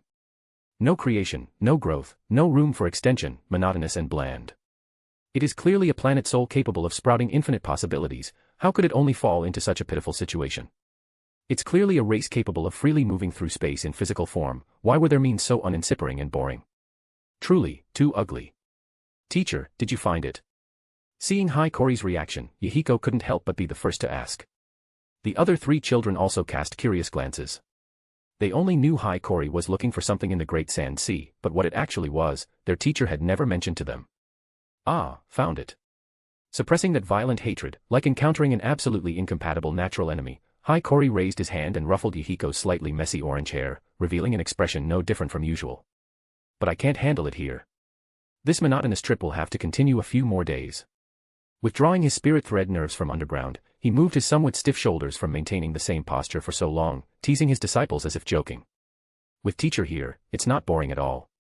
As if taking this joke seriously, Conan blinked, raised her hand high, and retorted quite seriously. Okay, then I'll rely on everyone to accompany me a while longer. Gently flicking Conan's delicate, cute nose, Hiiragi walked toward the off-road vehicle with a smile, his mind already made up. The true form of the dragon vein had been identified. The reason its existence had remained undiscovered was, besides the dragon vein itself being nearly dried up with only this one tributary left, its burial depth was another natural barrier concealing its traces. 7 kilometers, as a distance to travel, it was truly not worth mentioning. For an ordinary person's pace, it would only take a little over an hour, for a ninja speed, a few minutes. But when that distance was vertical depth, things were completely different. Gravel, rock, soil, these substantial substances easily blocked the tentacles of perception. 7 kilometers of sand, soil, and rock layers was almost equivalent to trying to sense what was buried beneath a mountain from its peak. Even Hiiragi, mastering the Uzumaki clan's Kagura mind's eye, had relied on Kagura knowledge to confirm that something existed here, shooting the arrow first, then drawing the target, before conducting deep exploration. Similarly, this distance isolates almost all attempts to utilize the dragon vein. In his previous world, the average depth of open-pit mines was around 500 to 800 meters. For deep mining shafts, the deepest gold mines barely exceeded 4 kilometers. At that depth, underground rock temperatures already exceeded 70 degrees. Without using powerful refrigeration and ventilation systems to transport cooled, breathable air underground, humans couldn't endure such an environment. The same applied to ninjas. After all, even ninjas capable of refining chakra, their physical strength in most cases differed little from ordinary people. Conventional ninjutsu and sealing technique would find it difficult to effectively channel such deep energy to the surface. With excavation and exploration technology out of reach, and unable to sense or realize what was contained here, the dragon vein had naturally remained hidden until now. But correspondingly, if the country of Roran truly existed, then that country must be built at a vent where the dragon vein was relatively close to the surface. The original plan, to ignore Roran's existence and directly divert a tributary from the dragon vein's veins to Tsunade, had completely failed. To find a relatively convenient way to utilize the dragon vein's power, exploring Roran's state naturally became necessary. After all, this planet's vitality now was but a long twilight, the lingering fragrance of bloodstains left in the soil when star blood was extracted to the surface. But measured by the scale of human life, it would still take at least 1,000 years for the entire planet to become a dead zone. The vast majority of the country of Wind's land being this barren desert was instead because the remnants of the dragon vein lay buried deep underground, nearly stagnating. In this case, if Hiiragi extracted the dragon vein to the surface, he could naturally bring this vast sand sea vitality lasting thousands of years, until the planet died. This might still be the last place to fade away traces of life. But, wouldn't that be too boring? If Hiiragi knew nothing, he could naturally drive the dragon vein's power to transform this country without worries. Knowledge is poisonous, that's what it meant. Star blood, star soul, things that once existed only in philosophical theory now reflect Hiiragi's eyes as concrete existence. How could he look away? Because extinction would eventually come in the distant future, so consider the present first. Because the power gap with aliens was so vast there was no room to make up, so just ignore it. Because someone would eventually handle those final troubles, so you can manage your own small plot with peace of mind. Are you kidding? Are you kidding? Are you kidding? Over 10 years since time travel, Hiiragi could clearly feel his emotions as a human being gradually perfected. But equally, he could clearly realize to the fading of his passion. The more he refined chakra, the more he practiced ninja techniques, the more he became accustomed to it. The intense passion and exhilaration felt upon first arriving in this world, the excitement and joy of first forays into completely unknown territory, had been inevitably consumed. Indeed, this was unavoidable. In his previous life, when expanding knowledge into other fields, he had experienced this natural link countless times. Just passion loss, he had long grown accustomed. Hikori would still devote himself to various experiments, still be keen on developing various ninjutsu, still waste no time planning future experiment directions, still feel happy at various results. The field of chakra still had quite a lot of space to explore, and he was happy to continue within it and inspire. But, it still fell short. That electric shock-like tingling stimulated him from the top of his head to the soles of his feet, that decisive throb that made him say, yes. This is it. Surging through him like a storm, had been absent for a long time. Because he recalled the comic plot and gained further awareness of this world's essence. This feeling was almost like having the answer on the surface, then reverse engineering the problem-solving steps based on the question and answer. This naturally counted as a pastime, but completely insufficient. Precisely because of this, after realizing the deviation between the plot in his memory and this world's reality, he felt irritable yet simultaneously eagerly planned his next move. Because at his core, he was still pursuing new topics, still enjoying the pleasure of elucidating the unknown. And now, this genuine unknown had opened its doors to him. Could he endure not entering? Are you kidding? The sudden elevation of his vision even allowed Hikori to feel a strong sense of purpose, as if he had been reincarnated into this world precisely to accomplish this. Of course, he knew this was an overly exaggerated illusion. Even if his technique could return everything it touched to its initial state, targeting the dragon vein, this star blood drained to nearly exhaustion, waiting vainly for drying up over 1,000 years, involving the entire planet scale was too exaggerated for Hikori. But isn't this pretty interesting? Both hands gripping the steering wheel, Hikori's glass-like gray eyes seemed to burn with bright sparks. That was the fire of extremely elevated, positive, cursed energy, equally the fire of bursts of inspiration. Relying solely on pushing his technique to attempt such a feat, I'm afraid he couldn't achieve it no matter how long he trained, right? After all, life nurtured on a planet, even drawing the planet's nutrients, couldn't surpass the planet itself.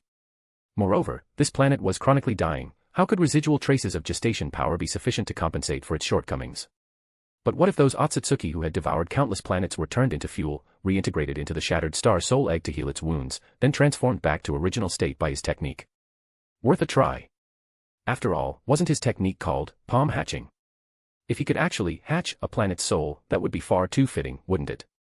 If Gojo Satoru, who in the previous life could be called the one who best understood Hikori's personality, were present, he would surely see through his smile, even through the turban wrapped around his face to block the wind and sand. The madness, softened by family warmth and bonds, had been re-dyed. Just one look would make one's stomach churn, nerves tingle. That was the sign of the runaway train called Hikori about to depart the station. Since the goal was decided, all that remains is to consider how to achieve it.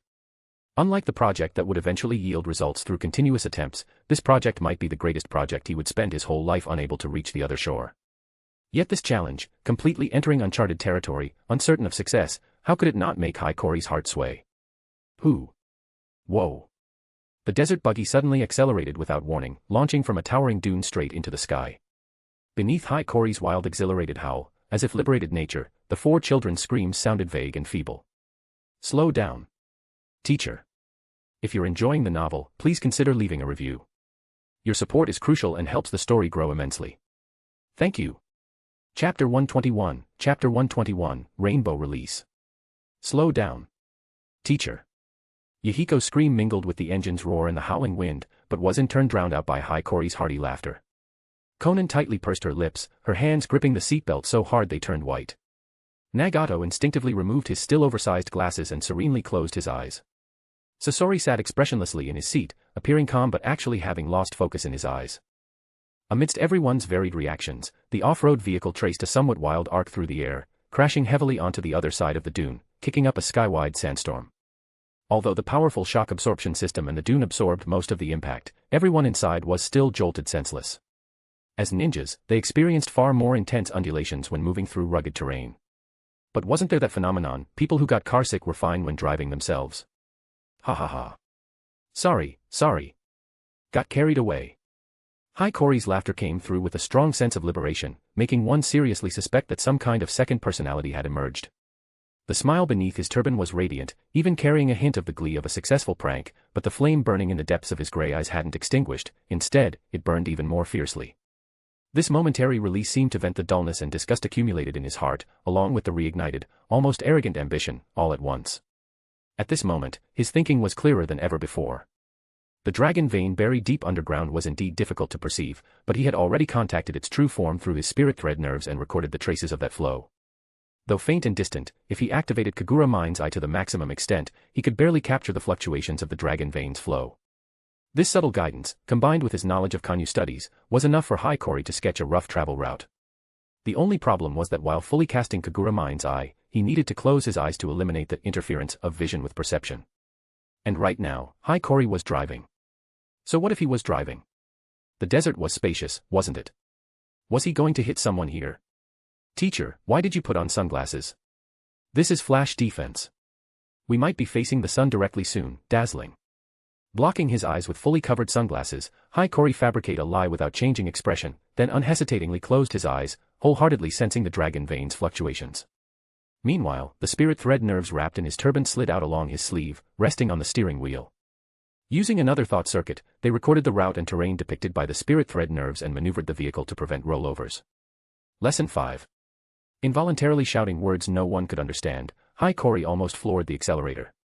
The engine roared, the wide tires churned up the yellow sand, and the steel beast surged through the sea of sand like a lone rider. Speed itself brought intense stimulation. After brief panic, the four children adapted to this mode of travel. What they found even more novel was clearly sensing the wonderful aura emanating from their teacher, completely different from the leisurely exploration of before, a blend of concentration and excitement. Even Sasori, already accustomed to Hiiragi's excitement when passionate about a certain field, was soaked by this atmosphere, becoming somewhat more elevated. After racing along the dragon vein's guidance in this atmosphere for over a week, Hiiragi could clearly feel the dragon vein's fluctuations becoming more distinct, even if only from 0.01 to 0.03, any subtle boost, against a sufficiently tiny baseline, appeared very noticeable. And on this day, while concentrating on sensing the dragon vein's fluctuations, Hiiragi suddenly noticed a strange sense of dissonance. He subconsciously slowed the vehicle and looked to the side. What came into view was that expanse of golden sand dunes, heat shimmering under the scorching sun, seemingly unchanging since ancient times, no different from what he'd seen over the past days. Yet Hiiragi distinctly felt that the gradually rising dragon vein fluctuations had interrupted in that direction. And without realizing it, he himself had deviated far in another direction. Ah, a barrier. Quite an interest. Keeping out was a fairly common requirement in various occult schools that needed to maintain secrecy within a certain scope. Before action, jiu-jitsu sorcerers would lower a barrier called curtain, invisible to ordinary people, to ensure non-sorcerers' mentality and draw out all curses in advance. Effects that drive away idlers, like making people feel an inexplicable reluctance to approach, making them subconsciously ignore this area, were also commonly applied in curtains and other types of barriers. At this moment, on the dunes at the edge of Hiiragi's sight, signals like, "This road is blocked," "Detour," "Turn back," were continuously emanating. Not forced mind control, but more imperceptible suggestion, causing life approaching this place to retreat before even generating the thought of exploring deeper, taking a detour of its own accord. The advantage of this kind of suggestion acting on the subconscious was natural that it was almost impossible to detect. But once the dissonance was noticed, such means became useless. Seeing Hiiragi suddenly stop the vehicle, the four children also became alert. Hiiragi clapped his hands, gathering their attention, comforting them before gathering them together with the off-road vehicle into his shadow. Then he pulled out a cloak and draped it over himself, and buckled on that pitch-black perception obstruction mask. After making these preparations, he walked slowly toward the starting point of that sense of dissonance. Hiiragi stepped onto those dunes, bent down, and grabbed a handful of gravel from beneath his feet, grinding them in his palm. Feeling the tangible rough texture, Hiiragi could conclude that he was absolutely not immersed in genjutsu. The perception obstruction mask's effect was built on dual disruption of chakra and information, so it naturally possessed the function of genjutsu. And moreover, technique, palm hatching. A flash of light passed, and the gravel in Hiiragi's palm transformed into a faint thread of dragon vein power, scattering. Not purely genjutsu, but a more purely covering of another layer of reality. No wonder Roran only has scattered casual sightings, like a mirage. Although when he first felt that mental suggestion, he thought some expert had set up a barrier over the entire Roran. But the barrier he now faced had not a trace of the lingering craftsmanship of technique, that intense purposefulness. From logic to principle, this barrier had no connection to any barrier theory he knew. Hiiragi could instead confirm that this barrier, more than a technique, resembled some kind of natural phenomenon formed after the power penetration from the dragon vein was roughly guided. Principle. Method. Such things didn't matter at all. The dragon vein, as star blood, simply wanted to do this so it could achieve this effect. In Shinto, children possessed by gods were called kamiko, divine children. Precisely because they lived pure lives, untainted by the world's defilement and complexity, pure and innocent children could, as vessels for the gods, obtain power beyond imagination. Because they were pure, they were powerful. No need for any redundant thinking, no need for adults' boring logic, just wanting was enough to achieve. The star soul was no different from kamiko. Hiiragi withdrew from this barrier, standing at the boundary of the dunes, stroking his chin with interest, thinking about how to break the barrier. Since he could realize to this barrier's existence, with his technique he might be able to directly break an opening in it. But this plan was filled with uncertainty, whether he could actually breach the barrier, whether it would collapse entirely or just open a passage, whether it would alarm the people inside, these were all unknowns. He enjoyed uncertain subjects, not adding some randomness to the outcome of his own actions. Moreover, natural phenomena should be dealt with using natural phenomena. Flicking his index finger against his chin for the third time, Hiiragi revealed a pleased smile. Wind-release chakra and water-release chakra slowly flowed through his spread hands, swirling and blending in his palms, gradually transforming into another wonderful chakra. Absorption, conversion, flow, circulation had always been the foundation of Hiiragi's abilities. And harmony and transformation included this. Ever since learning magnet release from Shikaku and scorch release from Pakura, Hiiragi had been blending chakra natures as a pastime. To this day, he still hadn't found the ice release chakra ratio of the Yuki clan. But following the direction he was more skilled in, he had found the eyebrow of another nature transformation technique more suited to himself. So-called weather phenomena refer to various natural phenomena occurring in the atmosphere, the comprehensive manifestation of various meteorological elements within a certain space at a given instant. And meteorological elements are mostly related to atmospheric flow changes, as well as suspended microscopic particles and water vapor in the atmosphere. What Hiiragi had pioneered was exactly this, emphasizing the flow, circulation, and change of wind and water to the extreme, capable of simulating meteorological elements as a Kekei Genkai, named after the most intriguing celestial phenomenon, the rainbow release. Not bad. It had a romantic beauty while carrying a hint of the cunning unique to ninjas. The name, rainbow release, at first hearing, one might think it was some technique to manipulate light. To people of this era, principles like water droplets in the air decomposing white light forming rainbows were completely incomprehensible. Slowly. If he wanted to conjure storms or bring down heavy rain, his manipulation could naturally be more uninhibited. But to blend into this heaven-made barrier, he needed nuanced handling. After simulating rainbow release chakra to a frequency close to natural energy, Hiiragi then applied his technique to the layer of rainbow release chakra on his palms. Although under normal circumstances, applying palm hatching to chakra would only yield sourceless life force and spiritual energy, now that he had confirmed the existence of natural energy, Hiiragi had more operational space. The dragon vein was an accumulation of natural energy, the same star blood. And humans were life-born on this planet. Although the cultivation method for chakra came from invaders from beyond the heavens, its origin still lay in vitality and spiritual energy extracted from the human body. Then, reasoning forward, as part of the natural cycle, human power could be considered homologous with natural energy. Though it sounded like sophistry, this kind of 114,514 style swampland numerical argument was also part of a cult. Techniques, ninjutsu, no difference. Theoretical verification like higher mathematics was necessary, imaginative whimsy like artistic creation was also necessary. Only thus could it be called sound. Could this move also be considered sage art? Continuing like this, I might develop my own sage mode. Habitually divergent thinking, Hiiragi reached out and gently touched the barrier. The tactile sensation from his palm was very subtle. No expected resistance, but not particularly smooth either. The feeling was like slowly pushing one's hand into a box filled with space sand. The pseudo-natural energy on his hands rippled slightly, spreading to his entire body. Then, his figure, like a drop of water merging into a lake, a gentle breeze brushing through gauze, naturally, without stirring a single ripple, stepped into the barrier. Moments later, that yin-yang face slowly emerged from the sand dune. Probably extremely ill-adapted to the desert environment as a plant creature, the usually vibrant half of White Zetsu's face was now rolling its eyes, a withered appearance, seemingly about to shrivel into a dried potato that had been sitting in a cabinet for months. Water. Where's the water? That withered face was covered with such an expression. And Black Zetsu knew perfectly well that White Zetsu, a creation his mother had made as an army to fight other Otsutsuki, couldn't possibly be this fragile. It was normal for White Zetsu to be unfit after wandering the desert for over a month, but absolutely impossible for him to be dehydrated to this extent. This appearance was just pure showmanship. Ignore him. Besides, Black Zetsu truly had no thoughts to focus on his other half right now. He had already gained a clear cognition of Hiiragi's perceptual abilities back in the country of rain. After that sparring with Hanzo, he dared even less to underestimate his own release. Still frightened from this, Black Zetsu had only dared to hang far behind Hiiragi over these past months, relying on spore technique and his own sentience to track him. And just now, Hiiragi's existence had suddenly vanished from Black Zetsu's perception. Where did he go? Blankly scanning the empty sea of yellow sand, with only 2 tire tracks remaining, Black Zetsu's monotonous, expressionless face emerges as a tinge of genuine simpleton for the first time in ages. If you're enjoying the novel, please consider leaving a review. Your support is crucial and helps the story grow immensely. Thank you. Chapter 122, The Journey to Roran. The sensation of passing through the Dragon Pulse barrier wasn't particularly novel or special. The force, which could hardly be called resistance, even reminded Hiiragi of the wind wall he used to condense with wind release techniques to dry himself after bathing, back before he had mastered scorch release.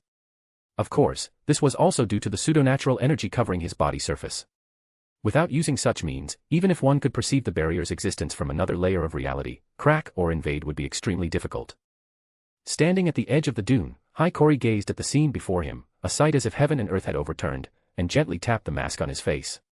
It was an extremely prosperous town. Judging by its size, it was about twice the size of Kura. Although in terms of scale, it sounded out of proportion with the word country. In this world, examples of even a single small city calling itself a country were not uncommon.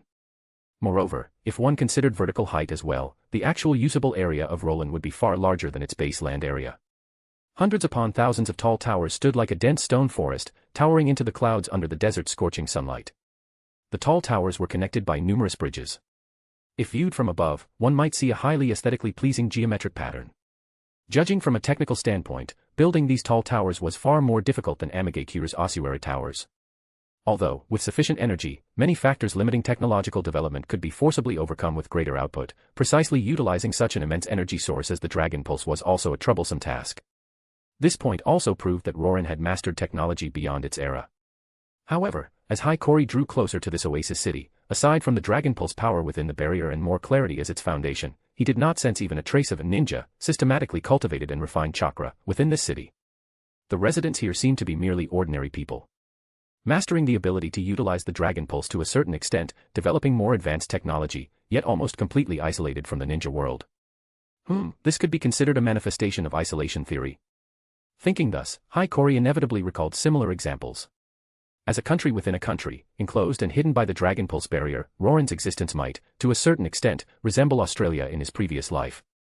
Australia was physically isolated by the ocean into an independent environment, thus preserving a fairly unique path of species evolution. The platypus was a representative example, and the distribution of marsupials was also quite restricted. The same situation was even more common in the gaming realm. Isn't that right, arcane trolls and the relatives of arcane trolls? Considering that the cultivation method for chakra was actually brought by the Otsutsuki clan, perhaps the Roran before him was what this planet might have evolved into had it never encountered extraterrestrial raiders. But such a divergence point, determined over 1,000 years ago, was difficult to truly comprehend. Hiiragi had no interest in delving into it. Having come for the Dragon Pulse, he did not intend to linger or become entangled in this country. Even if communication were necessary, it would be better to directly meet with Roland's ruler. Presumably, Roran wouldn't have a custom similar to the country of rains, using towers as ossuaries. His gaze fell upon the tallest tower in the city center. With a flicker of his form, he traversed several shunshin and stepped into Roran. A figure draped in a sand-brown cloak should have been extremely conspicuous in Roran's streets. However, under the effect of the perception obstruction mask, even if Hiiragi brushed past passers-by at his speed, they would merely feel as if a sudden gust of wind had blown by. Compared to the height of the numerous towers, Roland's streets appeared quite narrow and dim. But considering that even with the nourishment and protection of the Dragon Pulse, this land still lay in the heart of the Great Sand Sea, this narrow layout might have originally served a protective function. Hiiragi silently passed through numerous streets, then lightly leaped onto the outer wall of a tall tower, mid-air, and flew toward the most majestic tower in the city center, its design clearly distinct from the others. Effortlessly climbing over a bracketing arch and into the tower, he could clearly sense that his course of action had not been mistaken. Whether this was the ruler's palace or not, this tall tower contained guards wearing standardized armor and holding long spears, unseen elsewhere. But probably due to the domestic atmosphere, even these guards on alert seemed to Hiiragi merely symbolic. Armed, spear-wielding guards could certainly exert a certain degree of deterrence against ordinary citizens. But even a fledgling genin would have little difficulty escaping from them. Moreover, judging by their mental state, these guards had practically no actual combat experience. Even the defensive layout was far from infallible. For an infiltrator of his level, force was unnecessary. He could easily pass through the loophole left by these guards and penetrate deeper into the core area of the palace. At this moment, he felt somewhat fortunate that Roran's architecture was entirely of this straightforward style, rather than resembling European-style classical castles. Architecture was an important component of feng shui, but Hiiragi apparently lacked extensive knowledge on the subject. If this place were like those labyrinthine castles, he might have had to blast through the outer wall. With this light-hearted mentality, Hiiragi's footsteps halted outside a rather spacious and elegant door. Beyond this lay the office where Roran's queen usually handled official business. He had just knocked out a few guards, sending them into a peaceful sleep like infants, then used ninjutsu to extract intelligence from the openings they left. Although his conventional ninjutsu skills were still unusable in actual combat, hypnotizing ordinary people for a few questions was sufficient. Sounds pretty pathetic. I feel like I'm destined to be insulated from normal ninjutsu in this life. Thinking thus, Hiiragi propped the sleeping guards against the wall near his feet, then raised a hand to straighten his collar and unhurriedly knocked on the door before him. Enter. After a few short seconds, this peaceful voice came from behind the door as a response. Hiiragi then pushed the door open and entered. What met his eyes was an office with a subtly familiar feel. The decor and furnishings were not luxurious, but they harmonized quite well with the warm lighting, an interior style that made one feel very comfortable. An adult woman sat properly behind a spacious desk, buried in a mountain of documents and files, with great concentration revising them. The woman, with her neat black hair cut to ear length, had a delicate appearance. Her lightly made-up, refined features bore a gentle, intellectual beauty peculiar to mature women. She wore a gorgeous yet capable robe, the fabric is exquisite, the embroidery is exquisite, sufficient to project authority without hindering movement. A tall crown, designed with a similar concept, simpler in styling but more luxurious in material, sat at the other end of the desk, apparently too heavy and cumbersome for daily work. Even while handling government affairs, her spine remained straight. Yet upon closer inspection, one could detect a trace of fatigue and worry stasis between her brows, difficult to dissolve. Ah, looks just like the third Kazekage working overtime. Suddenly, Hiiragi realized the source of that familiarity. What business do you? Who are you? Probably having heard the door open but waited quite a while without the expected report, Roland's queen looked up to inquire, and saw a cloaked, masked figure standing in the center of the office, arms crossed, appraising her. Her pupils suddenly contracted, her body instantly tensed. Her hand, resting on the desk, smoothly pulled a short blade from beneath it, awkwardly assuming a threatening posture. Since the other party had entered openly through the door, the guards outside could no longer be relied upon. In such a situation, random shouting would be meaningless and might instead provoke this mysterious stranger. Thinking thus, Roran's queen unconsciously broke out in a sweat. Becoming the ruler of Roran as a woman, she relied not only on the bloodline that could manipulate the dragon pulse to a certain extent, but also on her quite superior intellect and ability. Although I do appear quite suspicious, Her Majesty need not be so nervous. Seeing this rather accurate and composed response from the other party, Hiiragi's mood clearly improved. He didn't expect everyone in the world to handle affairs rationally and carefully. But communicating with wise people who treat others prudently, or with mediocres who knew their own limitations, was always more pleasant. If I harbored any ill intent, you wouldn't have had the chance to notice me. Hiiragi spread his hands to demonstrate sincerity, then added, your guards are also in no life-threatening danger, merely knocked unconscious by me. Roran's queen remained silent, still gripping the short blade tightly. Hiiragi pursed his lips beneath his mask. A spark of flame rose from his fingertip, rapidly expanding into several fist-sized fireballs. Like living creatures, they swam from his hand toward Roland's queen, circled her a few times, then returned to his hand, where he pinched them into scattered sparks. Seeing this, Roland's queen sighed softly, placed the short blade on the desk, and ceased maintaining the threatening posture she herself was not accustomed to. As the leader of a country within a country located within the country of wind, besides reading accumulated ancient texts, she also dispatched personnel to explore the outside world. She naturally understood the power possessed by ninjas. Even if this person before her were the most ordinary ninja, he would not be someone she, a woman long confined to the inner chambers, could contend. Moreover, a ninja who could breach the barrier outside Roland without warning could hardly be ordinary. Inheriting the bloodline that manipulated the dragon pulse, her clan could, to a certain extent, sense the dragon pulse's state, nature including the dragon pulse barrier guarding Roland. Those travelers who had strayed into Roland through various coincidences in the past had mostly been sent away before they could even react. Yet before this, she had completely not sensed any signs of this person's intrusion. What is your true purpose? Biting her lip tightly, the fatigue between the queen's brows grew heavier. Since he could invade the dragon pulse barrier without warning, it was possible he also mastered the dragon pulse's power. In fact, highly likely he had come precisely for the dragon pulse. Regardless, this was hardly reassuring news.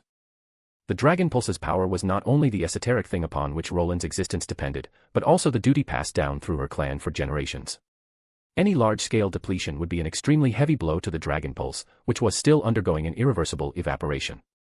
The Dragon Pulse was precisely such a power, both immense and fragile. Although lacking Hiiraga's ability to analyze such detailed information from that single contact, her ancestor, who had accidentally established a connection with the Dragon Pulse, had also recognized the Dragon Pulse's decline and importance. And the country of Roran, from its inception, was merely a town created by her ancestors to protect the Dragon Pulse's power from being abused, a town to guard the Dragon Pulse. To this day, what Roran utilized was merely the power evaporated by the Dragon Pulse. Regarding the Dragon Pulse, Roran's queen had revealed almost nothing to anyone, relying solely on oral tradition passed down through her lineage, disguising it as a unique ability. To even avoid the bloat of power giving rise to unrealistic ambition, things like ninjas and chakra had never existed in this country. This could certainly be called a policy of keeping the people ignorant, but equally, it was to ensure that the country of Roran, and the Dragon Pulse that brought blessings to this country, could continue to exist. Because of this idea and the infallible Dragon Pulse barrier, Roran had indeed enjoyed several hundred years of peaceful and stable existence. But equally, the lack of freely usable power had led to situations like this, encountering invasion by an outside ninja, with no room for resistance or resolution. Roland's queen could not be unaware of this predicament. But having never experienced a true invasion, unable to make a decision, all she could do was seek a balance between the duty inherited from her ancestors and the responsibility of a ruler. If I said I merely followed the legends of Roran and stumbled in by chance, you certainly wouldn't believe me. Hiiraga's flippant tone made the honorifics in his speech sound quite sarcastic, and completely sank Roran's queen's heart. The Dragon Pulse. Other than the Dragon Pulse, what else is worth seeking here? If you're enjoying the novel, please consider leaving a review. Your support is crucial and helps the story grow immensely. Thank you. Chapter 123, Chapter 123, Become Mine. That's impossible, Hiya. Don't be so quick to retort or refuse, okay? Hiiraga's figure momentarily pressed against the desk, cutting off Roran's queen's unspoken refusal with a short gasp. Shunshin, she had some understanding of it from outside intelligence. But that black mask suddenly approached, along with the humming, indistinguishable sound, was still too oppressive. Your Majesty is quite intellectual, so you should be able to imagine how the ensuing conversation will go. Hiiraga braced his hands on the desk, vaulted over it, then placed his hands on the queen's shoulders. With a light buckle, he made her slump back into the chair. Then, unhurriedly, he sat on the desk. One hand picked up the short blade lying on the desktop, casually twirling it between his fingers, the other picked up the document the queen had just been reviewing, scanning it line by line. You refuse my request, so I start threatening you with Roran citizens. Then you are forced to agree, or continue to refuse because you can't accurately measure the threat's meaning. His voice, even processed by the mask into an indescribable mix, still clearly lacked interest, as if the documents on the desk were more engaging than this coercive conversation. The ultimate difference is, after I start killing, you either lead me to the Dragon Pulse, or you persist until the end, so I have to kill you and find the answer in your brain. If I don't find it, I'll have to meticulously search every corner of Roran, bit by bit. Having said this, Hiiragi tossed the document aside, propped his chin on his knee, leg crossed, and sighed lightly. If my jinjutsu were decent, this wouldn't be so troublesome. Unfortunately, I do have no talent in that area. I can only use this basic coercion techniques. He looked down through the mask at the queen slumped in the chair, biting her lip in silence. To be honest, I've recently done similar things that don't suit my habits. So don't make me waste time and energy doing things I don't enjoy again, okay? Roran's queen closed her eyes, breathing slowly and muffled. Hiiragi wasn't impatient. Encountering a robber like him, suddenly appearing and demanding the treasure upon which the nation's existence depended, anyone would need some psychological construction. Whether resisting or agreeing, it was the same. All right. I'll take you. After a long silence, Roran's queen spoke, her voice as thin as foam, as if she had made up her mind. No smell of blood had come from the entrance after all this time. Perhaps this person truly hadn't killed the guards. At this point, she could only channel her thoughts on such unrealistic hope. In the several hundred years since its founding, under the asylum of the Dragon Pulse barrier, Roran had indeed avoided all conflict. But this had also led all of Roran's residents to regard this stability as a matter of course. Even she, the leader, though aware of potential threats, had still been constrained by the duty passed down from her ancestors, harboring luck and going with the flow until now. Perhaps from today, Roran's way of existence would be completely transformed. Wise choice.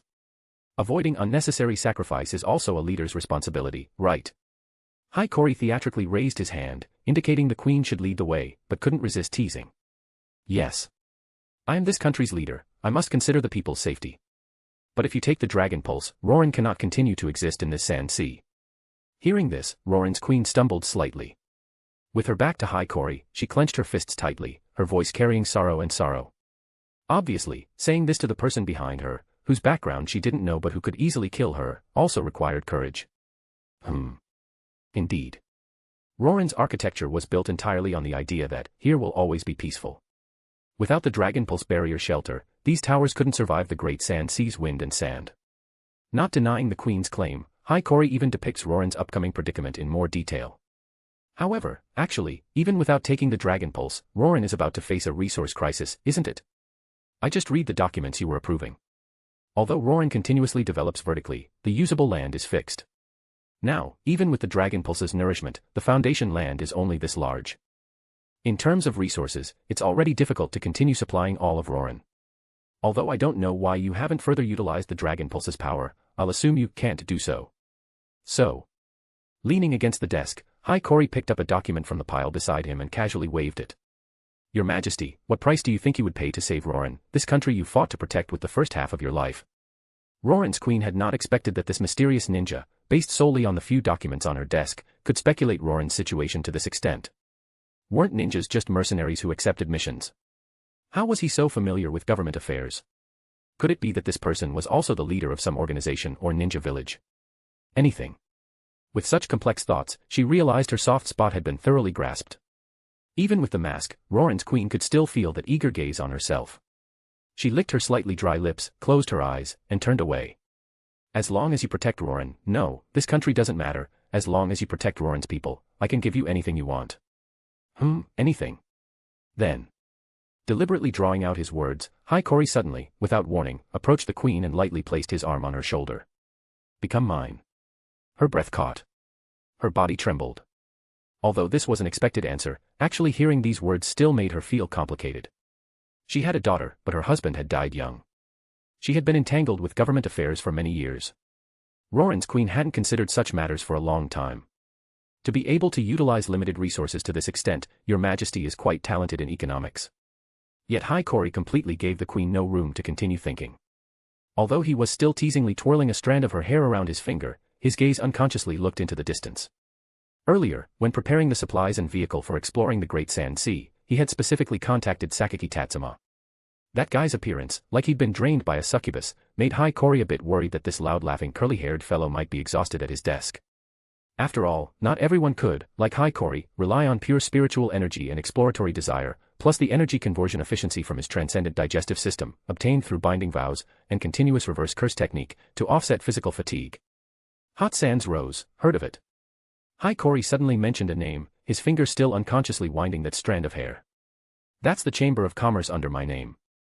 Although initially it was just an additional way to earn funds, well, the momentum of its development in recent years has been slightly too fast.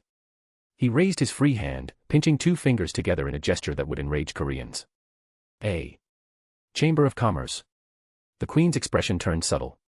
Judging by her thoroughly reddened ears, her thoughts had been clearly biased by Hiiragi's highly suggestive words. She lightly coughed twice, trying to relieve her embarrassment. But she had indeed heard of the name Hot Sands Rose. It was an emerging chamber of commerce that, taking advantage of the recent ninja war, had used various unheard-of economic and physical means to easily defeat many established chambers of commerce, like a hegemon devouring a large number of industries, rapidly developing. If that chamber of commerce was indeed under this person's name, it made sense that he could deduce Roran's situation from just a few documents.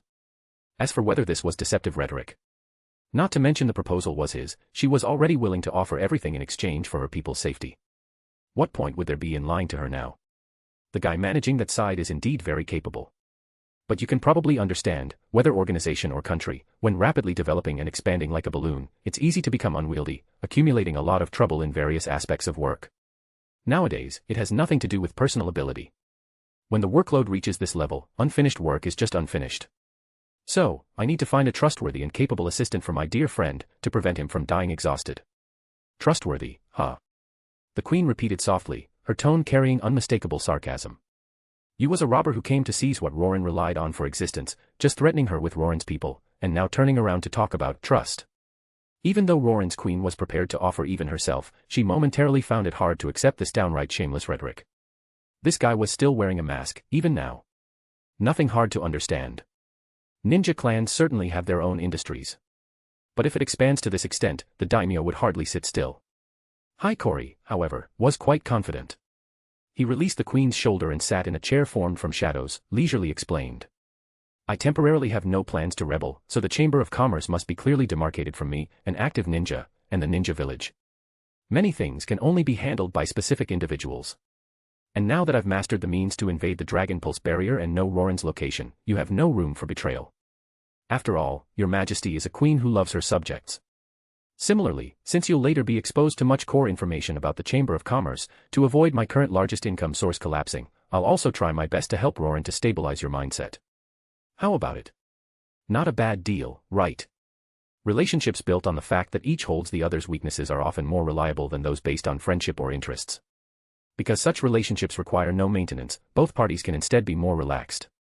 That was Hiiragi's view. Or are you the type who finds physical relations more reliable? Sitting in the chair, Hiiragi tilted his head and added this supplement. Reminded again of her recent misunderstanding, the queen showed a reaction Hiiragi found quite cute. Nothing of the sort. And how is this equality? You're taking the Dragon Pulse, there won't even be a Roran left. Probably unsettled by this series of impacts, the queen's composure was completely shattered, and she was rather aggrievedly sobbed. Did I say I was taking the Dragon Pulse? What? Hearing Hiiragi's response, the queen suddenly felt her perception might have bias. Come to think of it, he hadn't said he would take away the Dragon Pulse. But the earlier threat. This was, of course, intentional on Hiiragi's part. Lu Xun once said that Chinese temperament always tends to compromise. For example, if you say the room is too dark and suggest opening a skylight, everyone will certainly disagree. But if you advocate tearing off the roof, they will come to compromise and be willing to open the skylight. But this tear off the roof effect was certainly not limited to Chinese. Since he didn't know Roran's specific situation, Hiiragi hadn't prepared any plan initially. Coming to find Roran's ruler was also a form of path dependency. However, after querying some intelligence about the queen from the guard's memories, he began refining his action plan and objectives.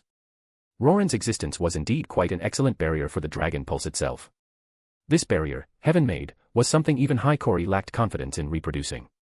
So, after deciding on his lifelong project, using the Dragon Pulse as a starting point to try to rehatch the Star Soul, he also needed to maximize the continuation of Roran, or rather, the Dragon Pulse barrier.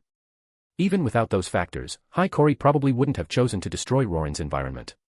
Roran's natural environment and customs certainly couldn't be reproduced, nor did he have any desire to explore them. But correspondingly, the attraction of such a unique case to a researcher needed no elaboration. The Dragon Pulse had to stay. Roran, he wanted it. And this bloodline of the queen, connected to the Dragon Pulse, of course also had to be in his hands. With all of Roran combined unable to fight Hiiragi, using some harsher threats first, then proactively conceding, this carrot-and-stick approach worked very well. He just hadn't expected the queen to be willing to offer even the Dragon Pulse and herself to protect Roran's people. Such love for the people. Then what more can I say? Deal. As for inviting the queen to join the Chamber of Commerce, that was indeed a spur-of-the-moment idea after reading Roran's government documents. To maintain such a shitpile of legacy code to this extent, she was indeed quite capable in finance and politics.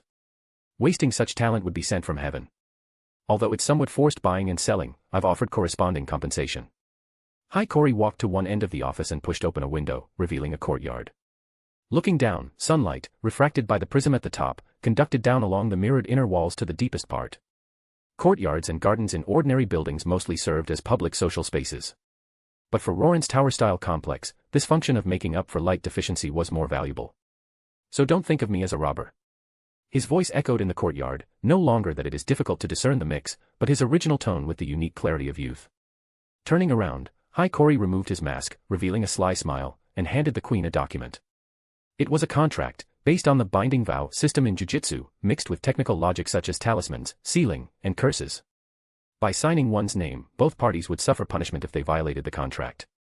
Due to its strong correlation with release and cursed energy, such contracts didn't need prior drafting. Contact would copy all terms from consciousness onto the paper. As to whether the person producing the contract might play tricks, well, that was a matter of opinion. Isn't that right, devils?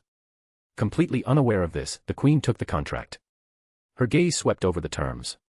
She subconsciously wanted to analyze them, then realized she had no choice, unconsciously biting her lip. She looked at Hiiragi's name already written at the signature line, took a deep breath, and solemnly signed her own. Akane. If you're enjoying the novel, please consider leaving a review. Your support is crucial and helps the story grow immensely. Thank you. Chapter 124, Akane's Determination. The moment Roran's queen signed her name on that contract, the seemingly ordinary document floated up on its own and burned away in blue-black flames. At the same time, both Hiikori and Akane felt their hearts tighten, as if tightly wrapped by chains. The restraint was fleeting, but enough to make Akane realize the fact that the contract had been established. She gently stroked her chest, her face slightly pale. Hiikori, however, had long grown accustomed to this level of stinging pain. He merely tugged at his collar a little to loosen his clothes. Then, under Akane's questioning gaze, he looked her up and down while raising his hand forward. Pitch-black iron sand flowed from his sleeve like a living thing, surging across the floor and taking human form. In the blink of an eye, an iron sand clone identical to Akane's appearance and attire stood quietly there, even imitating that faint trace of worry between her brows with remarkable verisimilitude. The iron sand clone moved its shoulders in a gesture quite unbefitting Akane's demeanor, then calmly walked to the desk and sat down, deftly picking up a document and beginning to review it. That posture was indistinguishable from her own, leaving Akane utterly astonished. There. With my clone here, nothing will be exposed. Hiikori explained thus. Don't overthink it. I have no interest in disguising myself as a woman to rule this place indefinitely. Akane bit her lip, said nothing more, and followed Hiikori out the door. Outside, the guards previously knocked unconscious by Hiikori still slumped against the wall, unconscious. He walked over and lightly tapped each of their foreheads in turn. The green fluorescence of medical ninjutsu flashed, and the unconscious guards slowly awoke. All right.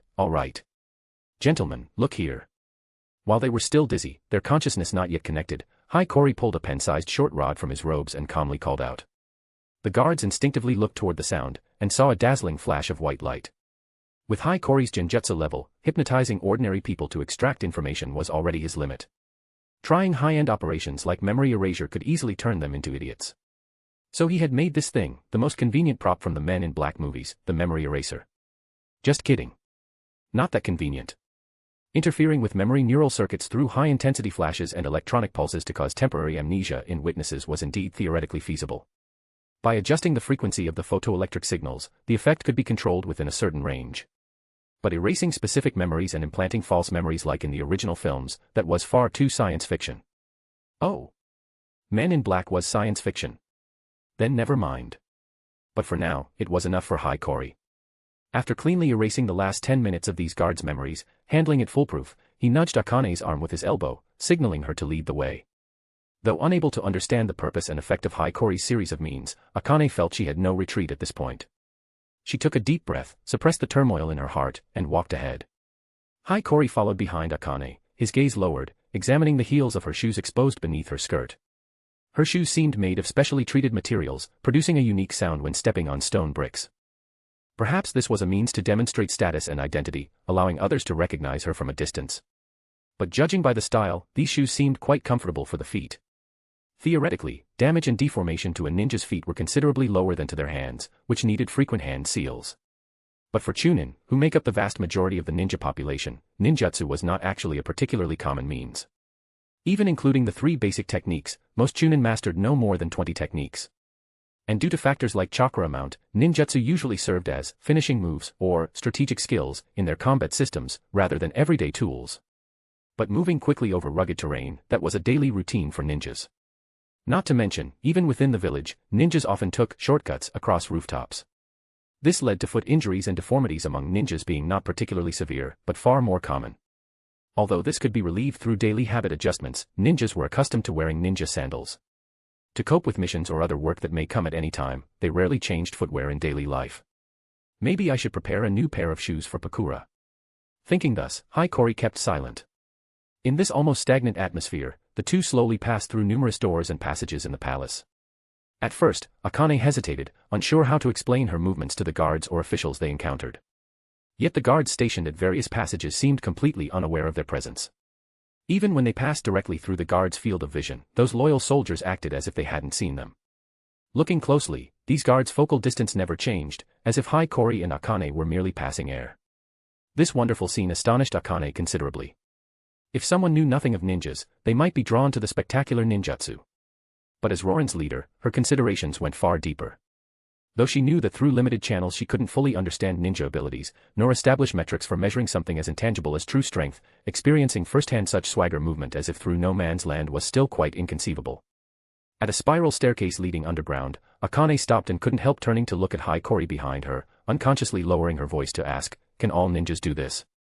Judging by Hiikori's exposed face, he appeared to be merely a young man in his teens or 20s. Even if the Dragon Pulse barrier had led Akane to assume Hiikori's strength was quite high, seeing him so young, yet capable of doing this so lightly, inevitably made her think such concealment abilities were quite common in the ninja world. Depends on what aspect you mean. Hiikori's tone was quite peaceful, smoothly picking up Akane's topic as if not at all been thinking about something else earlier.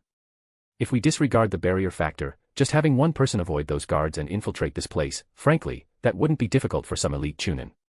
After all, your Roran soldiers, well, they seem like people living in a happy world that has never experienced war. Mentioning Roran's guards, Hiikori paused for a moment, then chose a rather reserved expression. But even so, it left Akane quite embarrassed. Roran's queen clutched her sleeves, her face slightly reddening as she lowered her gaze, shifting her feet rather uncomfortably. What level of ninja is a chunin?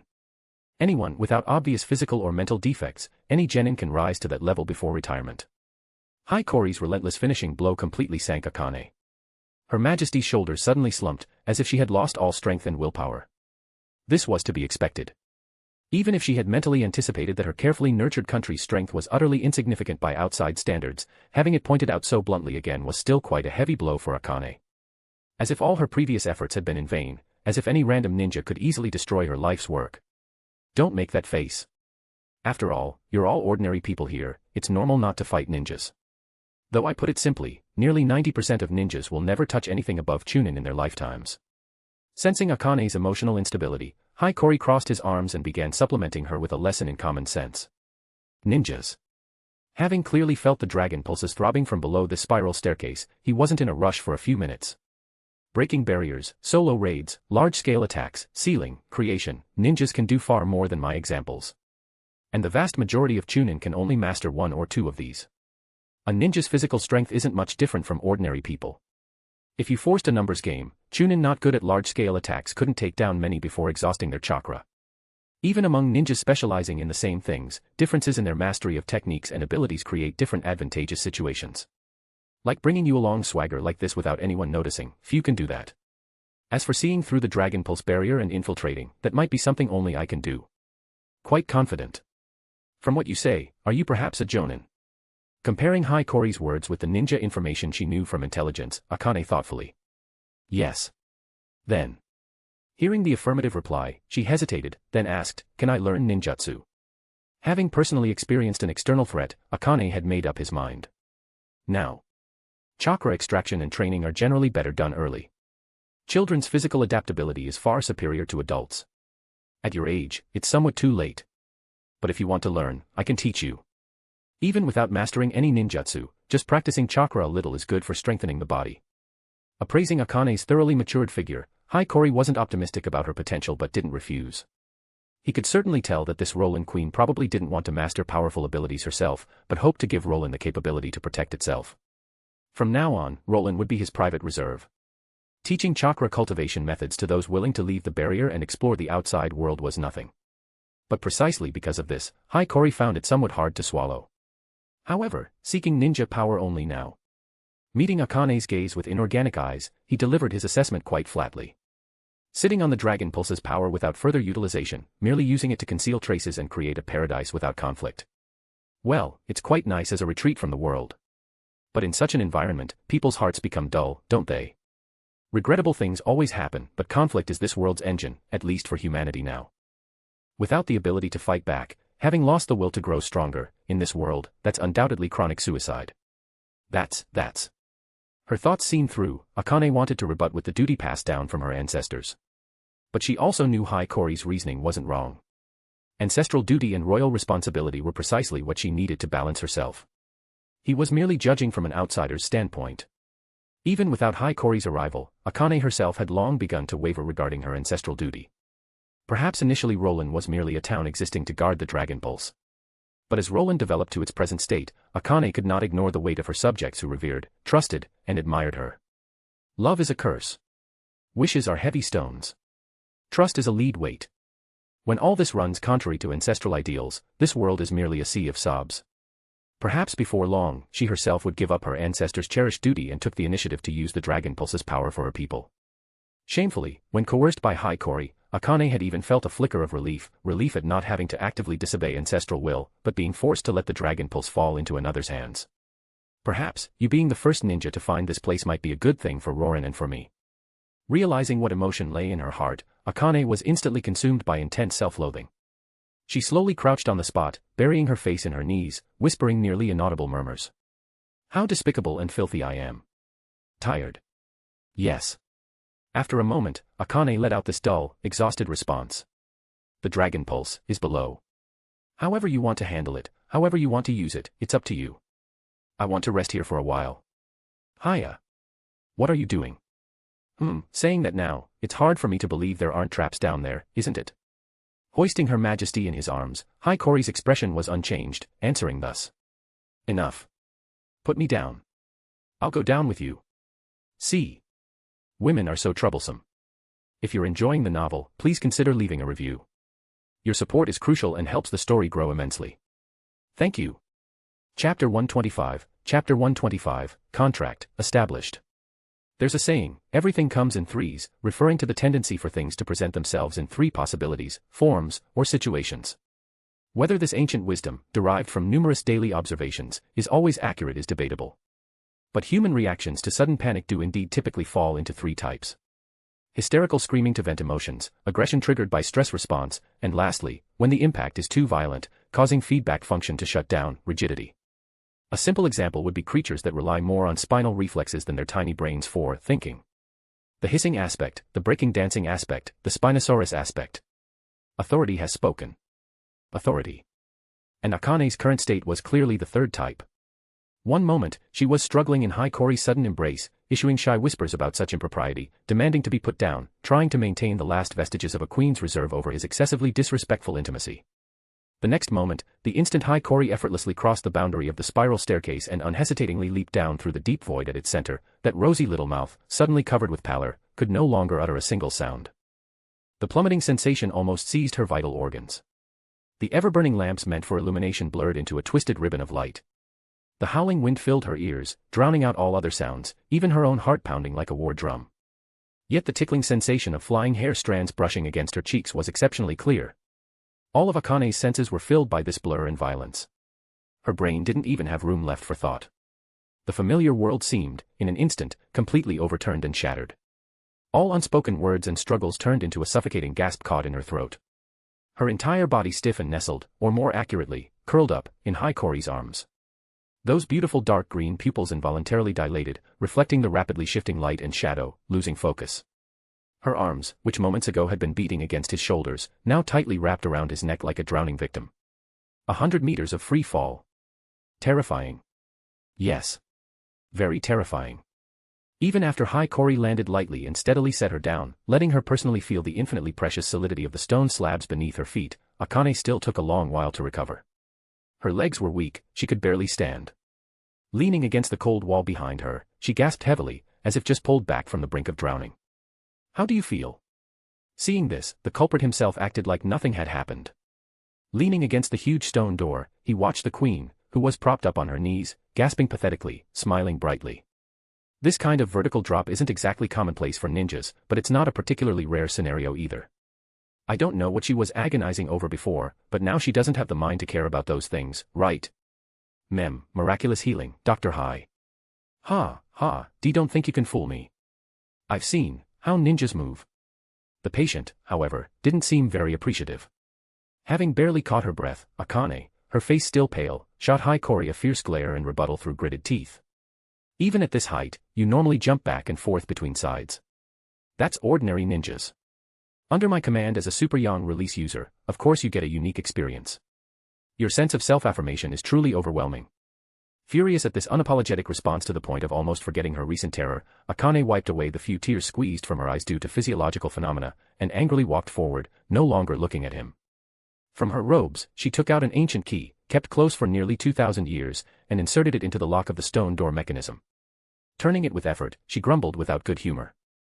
Even she herself seemed unaware that her tone now was much more relaxed than back in the office and corridor. Awe, fear, responsibility, self-blame, those heavy emotions pressing on her heart seemed to have evaporated with that breathtaking leap, leaving only the purest, most vivid irritation at this utterly unpredictable guy. Isn't that taken for granted? Not treating oneself as special, well, that's the right way to conduct oneself.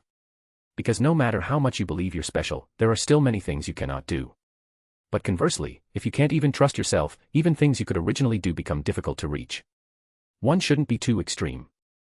Even if you realize your abilities are lacking, there's no need to lose legitimate confidence, you know. What kind of logic is that, an optimist's rhetoric? Akane continued her movements, humming twice in response. I'm an optimist. I wouldn't say so. Hikori walked beside her, steadying her hand to help her apply force together. On the contrary, everyone says I'm quite pessimistic, to the point of having self-destructive tendencies, even. I can't see any so-called self-destructive tendencies in you. Exactly. I don't think I'm truly that pessimistic either. So, just take it as life experience. Though you're older in years, when it comes to experience, I dare say I'm far richer than you. Ha. This remark precisely struck the queen's most sensitive wound. She turned her head angrily and glared at Hikori. Are you saying I'm just a woman who spent her whole life cooped up in this little place with no insight? Suddenly saying that? Even if you're acting coquettishly, you can't deny the fact. Who's acting like a baby? This scathing comment instantly made Akane's cheeks flush crimson, whether from shame or anger, it was hard to tell.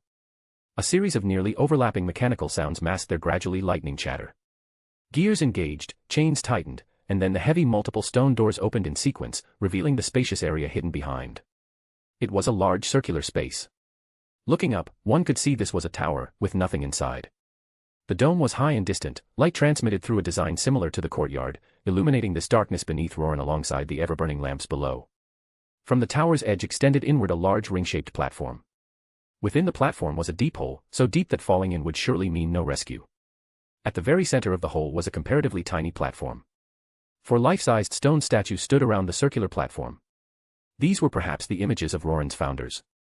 The statues' heads tilted slightly forward, their gazes converging on the hemispheric mechanism at the platform's center, surrounded by intricate runes. The hemisphere's surface was smooth, its material neither metal nor stone, divided by a slender gap into two halves, as if it could be opened. Directly opposite the entrance, a bridge extended from the ring-shaped platform to the central platform rising from the deep hole like a sea-anchoring pillar. The bridge had no railings. Though wide enough for several people to walk abreast, it appeared quite narrow against the backdrop of the huge hole below, as if at any time it would be devoured by the darkness. This place was the vent where the dragon pulse neared the surface. Oh, so this is the dragon pulse. Star blood. Hikori walked to the platform's edge and softly marveled. At this proximity, even without relying on Kagura mind's eye, he could clearly sense the dragon pulse's power beneath. Star blood. What does that mean? Walking to Hikori's side, Akane tilted her head slightly in doubt. Through the power inherited in her bloodline, she could manipulate the dragon pulse's power to a certain extent. But having never activated it, let alone personally touch the dragon pulse, she naturally wouldn't know what Hikori's term meant. Explaining it will be somewhat troublesome. This isn't something that can be clarified in a few words. Hikori's gaze remained fixed on the deep darkness below. After I finish handling the work here, how about I answer you in detail? Do you need me to awaken the dragon pulse? If needed later, I'll call you. But for now. Hikori said, pacing toward that slender bridge, his tone gaining a note of seriousness. Let me try first. Perhaps feeling that if she merely let Hikori act alone, unable to uphold her ancestors' responsibility, yet unable to personally sever it herself, then her sense of duty would remain forever half-hearted, stuck in between. After hesitating a moment, Akane also pursued, wanting to follow him onto that dangerous bridge. But before she could step onto it, Hikori stopped her. The movement might be a bit large. I probably won't have the energy to mind you then. Wait over there for a while, okay? Akane looked into his eyes, and finally nodded. She obediently retreated a few steps, returning to the relative safety of the edge of the ring-shaped platform. Withdrawing his gaze from behind, Hikori walked to the small platform at the center of the void. He didn't activate the hemispherical device, but instead swept his gaze over the four silent statues around him. Then, he exhaled a breath of Zhuji, and his hands formed the Isana seal. In release output rapidly increased. As an extension of his will, spirit thread nerves, like the spider thread touching Buddha lowered into hell, carrying a faint shimmer, rapidly extended downward into the bottomless void beneath, in an instant that dim bottom. Then, the threads didn't pause. Like the most slender yet tough drill bit, they pierced through the hard rock layer at the bottom, continuing deeper into the earth. Penetrating dozens of meters of thick rock, Hiiragaki's consciousness once again connected, through the extended spirit thread nerves, with that dying star blood. This time, what he saw was not the past memories he had perceived in the Great Sand Sea, but an empty consciousness. Soundless, formless, thoughtless, indescribable, yet truly existing. A weary yet gentle consciousness. Even though already dying, with no chance of hatching, the star soul would still gladly offer the remnant of its remaining power to those who could reach and feel it. The land that, though dipped with its bloodstains, could still give birth to Li Fei was so. The natural energy that thrived in the so-called three sacred lands was so. The animals that relied on this land to survive and evolve were so. The humans born upon it, walking upon it, were so. Only wishing that the life born upon this body may blossom and bear fruit, and fly into the distance. And so, he asked. Child of man, what do you seek? What do I seek? What I seek is only true wisdom. Without the slightest hesitation, Hiiragi lowered his gaze and spoke the ideal he had never wavered. In his previous life, people often said that the limits of technology might arrive sooner than imagined. Perhaps until humanity's extinction, it would never leave the bounds of the solar system. He utterly despised this. Exploring the boundaries of technology should be a romantic endeavor. The unlimited imagination of tomorrow is the very driving force. Groping forward into the unknown, perhaps one might hit dead ends, encounter obstacles everywhere, perhaps truly reach a limit someday. But before that, to draw on Earth as a prison and self-restraint, what kind of logic is that? I wish to save you. I wish to return to this planet everything the Otsutsuki plundered. But that is not for the sake of saving this world. I don't care about how the people of this world live, what dilemmas they will encounter, whether they'll have enough to eat, whether they have dreams or hopes. I don't care about such distant futures. People who have no place in my life, I don't want them affecting my heart. What I pursue hatches only the possibility of saving you, of making the star soul again, the very act of proving whether my technology can reach the limit. So, become my accomplice. The incantations inscribed beneath Hiiragi's feet all dissipate. The hemispherical device split in two from the gap like an opening eye, revealing a blue-purple glow like eyes. Faint fluorescence rapidly spread upward along the spirit thread nerves from the dragon pulse, all flowing into Hiiragi's body. It was not a particularly vast power, not even enough to compare with the one-tail chakra Shikaku had shared with him. Yet this tiny thread of natural energy was merely a wedge, a seed. Likewise, it was a symbol of a contract achieved. The dragon pulse eye slowly closed. Having achieved his purpose, Hiiragi slowly exhaled, then intended to discuss with Akane the future development of Roran and the handover work for her to join his Chamber of Commerce. But as he just turned around, before he could speak, he saw Akane, who had been waiting on the outer platform, collapsed on the ground, unconscious. And beside her stood quietly a figure draped in a pitch-black cloak, his face indistinguishable. A figure who did not exist, even in Hiiragi's perception. If you're enjoying the novel, please consider leaving a review. Your support is crucial and helps the story grow immensely. Thank you. Chapter 126, Chapter 126, Every punch I land on you is thrown by my own hand. Hiiragi's pupils suddenly contracted. He had always prided himself on his exceptional perception. Even while needing to communicate with the Dragon Pulse, one of the segmented minds he kept had always maintained a share for observing the outside world. With the assistance of his spirit thread nerves, even excluding the full exertion of Kagura Mind's eye, his sensory abilities remained in the first tier of the current ninja world. Yet before this moment, Hiiragi had completely not detected this mysterious person's existence. No breath, no body temperature, no sound, no chakra fluctuations, nothing at all. It was as if he were a ghost condensation from thin air. Even now, witnessing this figure draped in a pitch-black cloak, his face hidden beneath the hood's shadow, Hiiragi still felt the other's existence was quite frivolous, as if a layer of constantly rippling water separated them. His gaze quickly swept over Akane, collapsed on the ground, confirming she was merely unconscious and in no danger of life. Then he locked all his attention onto this uninvited guest. But the more he concentrated on perception the other party, the harder it was to feel even a single piece of exact intelligence. Instead, that vague, ambiguous sensation muddied his perception to the point of dizziness, like being drunk. It's almost like wearing a perception obstruction mask myself. Friend or foe unknown. Intent unclear. To appear within the Dragon Pulse barrier without warning like this. Did he follow me all the way here, or? From the other party, he felt a familiar yet violent anomaly sensation. Hiiragi forcibly suppressed the discomfort that nearly made him vomit, thinking thus. And who might you be, sir? Seeing that the other party showed neither desire to converse nor further intention to attack or take hostages, but merely stood there silently, Hiiragi slightly narrowed his eyes, flexed his fingers, and broke the frozen air first. His steady voice echoed in the empty tower, exceptionally clear, as he attempted to probe for some clue with words. Yet the figure, completely hidden beneath the heavy pitch-black cloak, merely shifted slightly, not even the faint sound of fabric escaped rubbing. After a moment, the mysterious figure leaned forward slightly, then threw back the cloak and raised an arm.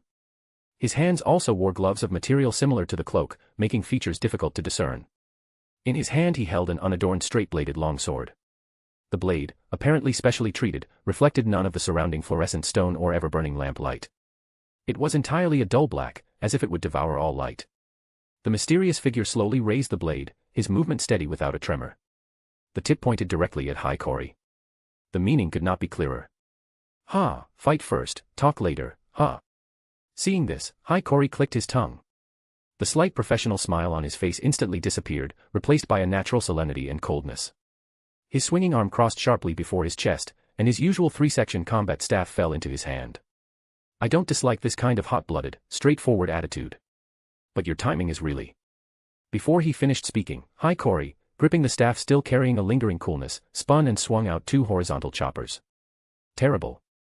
The wind-release Kamaita severed his words along with the air, emitting a sharp whistle.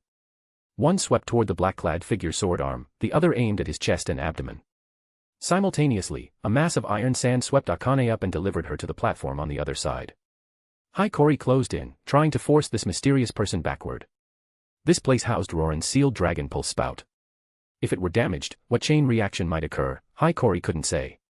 If they had to fight, they needed a place where they could really open up. But the mysterious figure neither dodged nor avoided. He merely flicked his cloak, completely neutralizing the two slashes. Then, concealed beneath the dark cloak, he thrust his sword at an extraordinarily tricky angle. In the absence of detectable chakra flow, such simple means were indeed exceptionally useful. TCH. Hiiragi irritably spat. The staff in his hand danced like a living creature.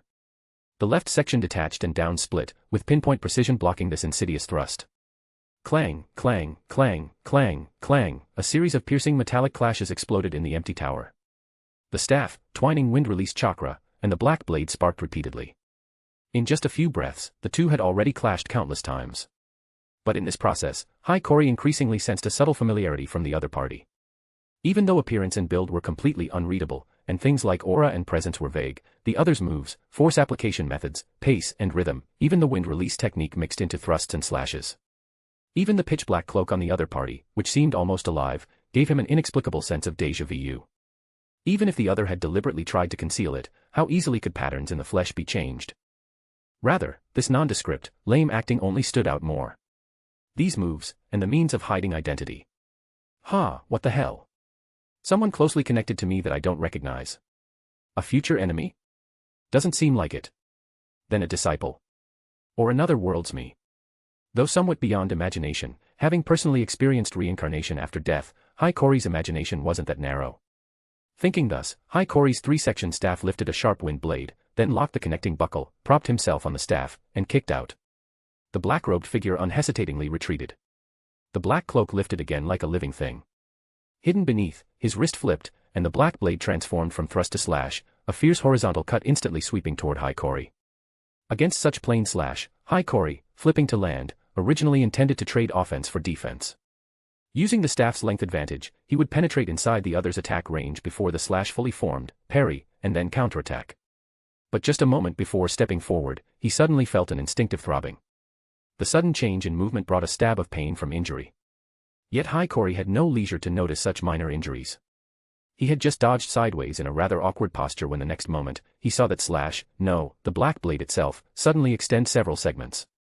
If his accumulated combat instincts hadn't warned him, and he had still responded according to habit, he would probably have had his shoulder pierced by now, or even lost an arm. This is no coincidence. Having reconfirmed that the other party seemed quite familiar with his combat habits, Hiiragi momentarily found it difficult to make a more accurate judgment. By comparison, the black blade in the mysterious figure's hand was more eye-catching. The other's strength was still somewhat inferior to Hiiragi's. Yet this combat staff, which had accompanied him through thousands of days and nights of battle, had indeed been cutting out several obvious gashes by that extendable black blade. Although this three-section staff wasn't made of some rare precious material, just ordinary high-quality steel and chakra-conductive metal, it was still a masterpiece, refined over years, and its strength has long surpassed ordinary famous swords. Yet now, with the other's strength obviously weaker than his own, and he being the one parrying, just one contact had allowed the blade to easily cut in. This truly astonished Hikori. Kusanagi sword. Kusanagi no Tsurugi, Tsumigari no Tachi, Kusanagi no Tachi, Tsumiba no Tachi, Aim no Murakumo no Tsurugi.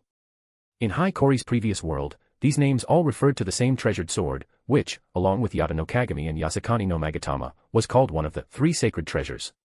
Legend held that it was the divine sword discovered by the god of war and sea, Susanoo, from the tail of the Yamata no Orochi after slaying it, a blade that even chipped his original sword, Ameno Habakiri. But why so many names?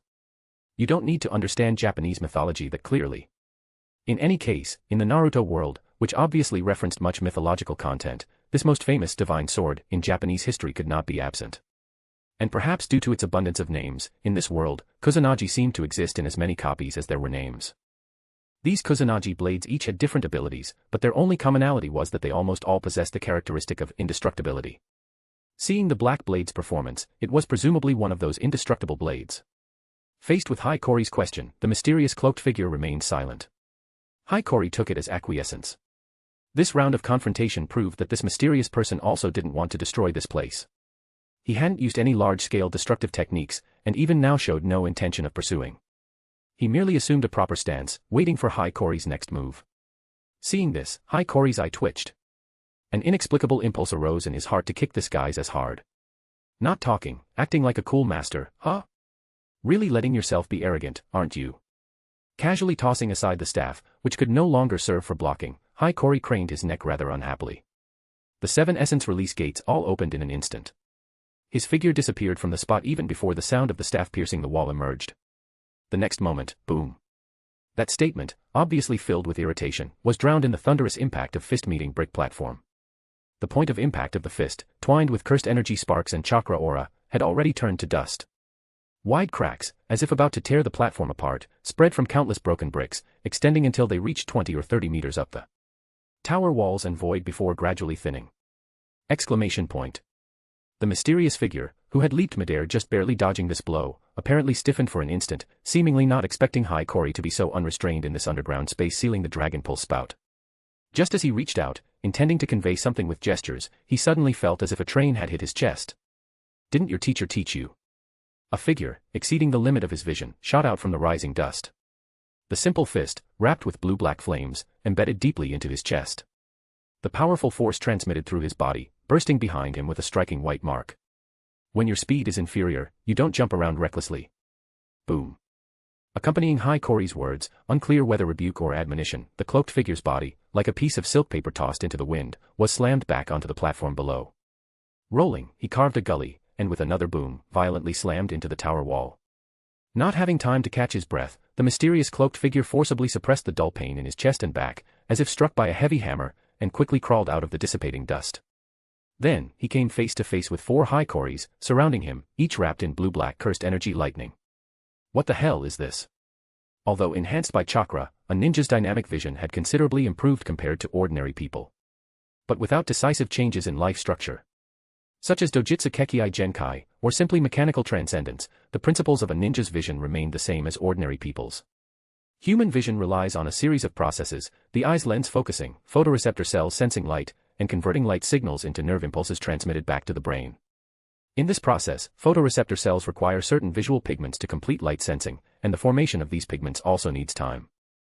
Thus, when humans observe scenes and objects, the process of light signals transmitting to brain nerves briefly stalls on the retina. And when the light stimulus ends, the visual image does not immediately disappear either.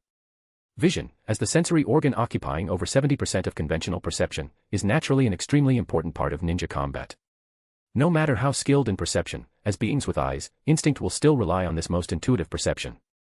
This is also why Uzumaki clan members, including Hikori, must close their eyes to block vision when maximizing using Kagura Mind's Eye. Although for ninjas, more adapted to high-speed combat in short time frames, this visual persistence effect is even briefer. But if, within the gap of approximately 0.03 to 0.1 seconds, one can cause their continuously moving position to overlap with the not yet dispersed afterimage, then one can achieve this kind of clone technique in terms of visual perception. And compared to physical clones like shadow clones, the greatest advantage of this seemingly thankless technique is every punch I land on you is thrown by my own hand. If you're enjoying the novel, please consider leaving a review. Your support is crucial and helps the story grow immensely. Thank you. Chapter 127, Proof of the Future. The word compatibility runs through the very core of a ninja's profession. Compatibility with chakra natures, compatibility between physique and training methods, compatibility with teammates, and of course, the most important, compatibility with one's enemy. Just like the Puppeteer Corps led by Mataza back then, including 6 Jonin and nearly 100 Chunin, equipped with hundreds of various puppets. If deployed on a frontal battlefield, they could even pin down forces 3 to 4 times their number. Even in one-on-one situations, a puppeteer could easily turn the battle into a multi-on-one engagement. By swapping puppets and mechanisms, replenishing ammunition, and other means, puppeteers could always unleash large-scale attacks at a lower cost and held advantages in prolonged battles. Then they encountered Konoha's White Fang, a high-speed assaulter, and were slaughtered by him single-handedly. Facing Tsukumo Hatake, with his extremely high level of speed and swordsmanship, once the control strings connecting puppets were severed, the puppets were essentially useless, a flaw magnified infinitely. Puppeteers whose puppet strings were cut couldn't even replace new puppets before falling to his blade. And ironically, the neural-connected puppet strings Hiiragi had developed instead became a liability in such situations. This was also why many Jonin, after reaching a certain level in their specialty, would branch out into other fields. Not to become truly omniscient all-rounders, but to transform from not being good at certain things to being better at certain things. It was acceptable to not know, to not be proficient, but one must know how to cope. Though no one would expect what they learned with diverted energy to compare with an enemy who had immersed in their specialty for decades, having more reaction time was still good. Well, at the very least, it could also let one die with less unrealistic regret. And at this moment, the compatibility between Hiiragi and this mysterious figure was quite subtle. When restricted from using large-scale, high-power attacks, fighting only with weapons and taijutsu, due to that Kusanagi sword, Hiiragi did not have the advantage. Truth be told, even in Hiiragi's eyes, this mysterious figure's swordsmanship was undeniably superb. Relying solely on this fierce sword technique, paired with that freely extendable, indestructible pitch-black Kusanagi sword, was already enough for him to carve out a name for himself in the fiercely competitive professional ecosystem of Jonin. But when facing Hiiragi, who, after discarding his weapon and fully activating medical ninjutsu and reverse curse technique, didn't mind at all, and was even happy, to trade injury for injury, the limitations of taijutsu, or rather swordsmanship, became too obvious. Without attached fire release or lightning release, techniques that could enlarge wound area, slashes and thrusts not deliberately aimed at vital points were much simpler to heal with reverse curse technique compared to blunt force trauma or large injuries caused by ninjutsu. And in terms of speed, Hiiragi, having extreme activation of his physical state through the 7 essence release gates, forcibly forming 4 afterimages through speed alone, was also superior to this mysterious cloaked figure. He even had the leisure to simultaneously activate his technique while attacking, restoring damaged buildings to their original state. Logically, under these circumstances, Hiiragi should have already pounded this mysterious person into Chaojo beef balls. But such a future did not arrive. A heavy side kick, enough to crush huge rocks, landed on the pitch-black cloak, yet only emitted a dull thud. The immense force wrapped around his leg vanished like a mud ox entering the sea, absorbed entirely by that surging obscurity. Even the burning cursed energy and chakra flames could not scorch its surface. A hand blade containing cursed energy blast struck the opponent's raised blocking arm, but was slid open by the cloak, most of its force dissipated. Such situations were countless. Even attacks the mysterious figure himself almost didn't react to were all neutralized by the cloak's subtle self-defense. And now, after that series of rapid bursts, Hiiragi could no longer maintain those speed-induced afterimages. However, this was not merely futile energy expenditure. From the feedback of these repeated attacks and the information collected by his spirit thread nerves, Hiiragi could now determine that this cloak was fundamentally an extreme Een release creation. To be more precise, it was something further extended and deepened based on the idea of the Een release secret technique he had developed, Rashomon. Decisively convergence the gradually unsustainable speed afterimages, Hiiragi hugged the ground and charged forward. Ignoring the thrust aimed at his shoulder, he forced his way into the mysterious figure's center. Wrapping arm and hooking leg, he swung a fist from low to high. A sword without killing intent can't cut anyone, boy. Standing earth, towering cannon. Boom. The unmistakable sound of bone cracking rang out. The mysterious figure's head snapped backward, the immense force lifting him off the ground. Taking advantage of his completely open center, Hiiragi shot out spirit thread nerves to restrain the cloak, which no longer bothered to obscure its own consciousness, and kicked solidly into the opponent's chest and abdomen. Boom. The mysterious figure instantly turned into a pitch-black sack, hurtling upward. He crashed through the tower wall, then a second, a third. Casually summoning an iron sand clone and ordering it to take Akane, still on the other side of the platform, back to the office, Hiiragi stomped hard and chased out through the hole the mysterious figure had made. But once outside the dragon pull sealed place, the mysterious figure no longer restrained himself. Hiiragi had barely finished repairing the hole behind him with his technique, hadn't even passed through the second wall, when a leopard-shaped black lightning bolt slammed heavily into him. This is lightning release, Black Panther. Black leopard-shaped lightning, that would be the unique lightning release technique developed by the Third Reikage. During this time period, the Third Reikage had only been in office a few years. Whether he had even developed this technique was questionable. He had been deliberately concealing his identity at first, yet now casually using such a lightning release, it really gave one a feeling of self-abandonment. Feeling the intense numbness and stinging pain, Hikori's mood was quite cheerful.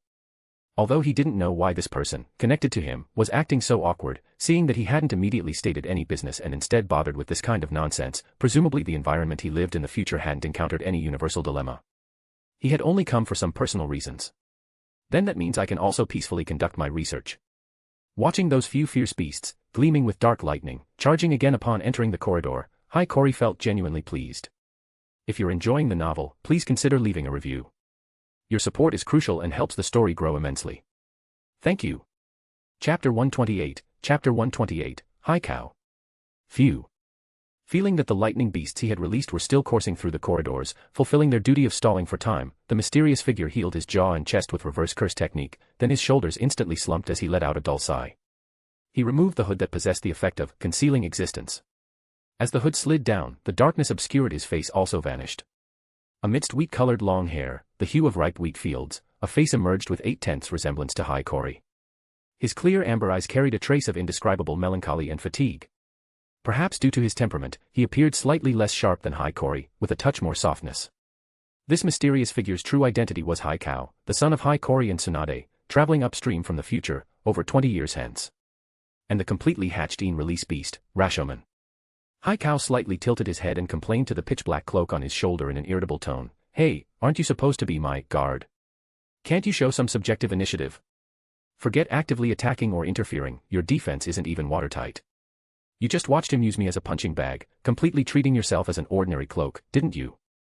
Although he had anticipated his father's taijutsu prowess, he hadn't expected that even 20 years ago, his father was already this troublesome. The almost immortal reverse curse technique, the even more exaggerated taijutsu output compared to what he learned from his mother, and the technique that could completely ignore the consequences of terrain destruction. He had thought the Dragon Pulse outlet would limit his performance, but instead, he himself had been the one constrained. "I am your guard, yes. But don't forget one fact." As Hikau spoke, the surface of that pitch-black cloak surged, and from the shoulder blade position emerged a slightly swaying little black sprout. The little black sprout opened its mouth, and responded in a dull tone, "I am the 8 Generals God, Rashomon of Tai Sui. My master has always been only Kori. You are merely permitted to borrow a part of me. Even if it's Kori of the past, he is still my master. That's why I really dislike you." Hearing Rashomon's metaphysical elaboration that deadpan logic in a tone eerily similar to his father's, Hikau didn't bother arguing with it.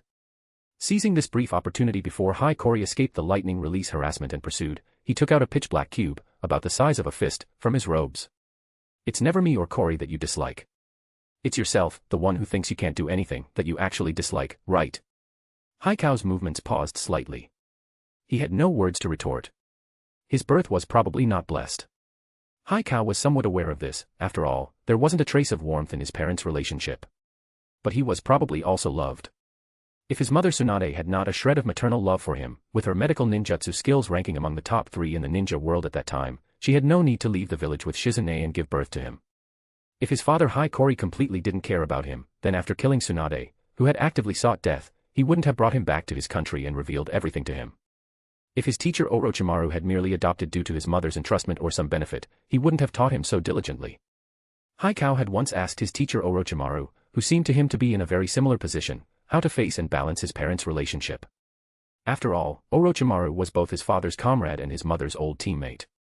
But Orochimaru had indicated that the love and hate between them had nothing to do with him, nor with Hikau. "They are your parents, and also enemies mortal, as well as my friends and old teammates. Tsunade loves you, and that doesn't prevent her from hating Hai. Hai loves you, and that doesn't prevent him from responding to Tsunade's hatred. One thing at a time." That's what Orochimaru had said back then. But Hikau just couldn't understand. That's why he was here. One thing at a time. Hikau murmured, more like self-hypnosis than a response to Rashomon's pointed comment. Then he injected a thread of special chakra into that pitch-black cube. With the chakra infusion, the black cube instantly began to dissolve from the edges like snow under sunlight, turning into points of faintly shimmering black mist that silently dissipated into the air, leaving no trace. The object sealed within was thus revealed. It was a silkworm-shaped mechanical beast, if stretched out, probably no longer than an adult's index finger. It was currently curled up, lying quietly in Haikou's palm. Through the slightly inky translucent shell, one could clearly see the intricate and exquisite mechanical structures inside. Looking down at that exquisite mechanical insect, Haikou felt Rashomon was absolutely right. He simply detested himself, the one who had done nothing. Because of his repulsion toward Haikori, he had learned the swords his father didn't favor among weapons, and used lightning release, a nature his father was comparatively less skilled in, as if this constituted resistance. But whether it was the Rashomon body given to him as a guard, or the various other resources and teachings, the things his younger siblings enjoyed and possessed, he hadn't rejected any of them. Ultimately, even the ability to travel back in time, and the device he now held as his trump card, were from Haikori's hand. When it came down to it, he was just like a child throwing a tantrum, refusing to talk to his family. Watching Haikori burst through the wall, having dispersed the lightning release he'd previously unleashed, Haikou smiled self-deprecatingly and activated the mechanical beast in his hand. Mechanical insect, Hirako Shadow Bright Deity, breaking out of the cocoon. With this call, as insubstantial as a bubble, the curled larva in his palm suddenly tensed its body. Countless fine threads gushed from its mouth, madly intertwining at a speed too fast for the naked eye to follow, layer upon layer enveloping itself, forming a pure white cocoon. The next moment, a tiny crack split open on the back of that small cocoon. Countless pitch-black butterflies, radiating a chilling fluorescence, surged forth wildly. Their wings were a deep black, yet their edges shimmered with a ghostly blue halos. They flew silently, scattering stardust like phosphorescence. In almost the blink of an eye, the swirling black butterflies became a massive wave, filling the entire corridor, enveloping both Haikori and Haikou in this vortex center.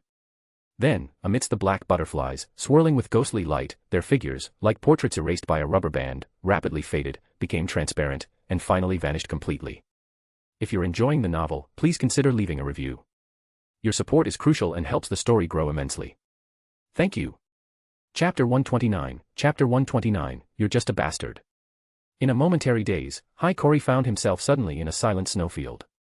Thick snow submerged his ankles, emitting a faint creak with each movement. Cold, dry air flowed into his nostrils, carrying a biting quality distinct from the desert's searing heat. As far as the eye could see, the gently sloping horizon, piled high with snow, stretches infinitely until that pure, dazzling white met the low-hanging, overcast sky. In the distance, a few birds, their species indistinguishable, like tiny moving black spots, swept beneath the gray-blue, sleepy sky, silently flying toward a more distant direction amidst the drifting fine snow. Scattered throughout the snowfield, dead trees stretched toward the sky like futile hands, desperately trying to grasp something. But they could not catch the passing birds, only slowly falling snow accumulated in their palms. Beyond this, the heaven and earth held nothing else. Domain expansion, no, something specious, I suppose. Catching a snowflake, feeling that trace of cold quickly melted in his palm, Haikori gently exhaled a puff of white mist. Although he couldn't sense the cursed energy commensurate with domain expansion, in form, there was no difference. So-called domain expansion involves affixing a sorcerer's own innate domain, the inner world everyone possesses, to a barrier, transforming the spiritual world into a tangible other world. That is to say, tracing it to its roots, the Shirkai and Bankai of Zanpakuto, the Mangekyo Sharingan, Reality Marble, Kamui, Nen abilities, domain expansion, are essentially similar things. That is, the outflow of self-nature. Forging the purest ambition, the purest longing, the purest desire within one's heart, the most fundamental aspect beneath countless personas, into shape, transforming it into power.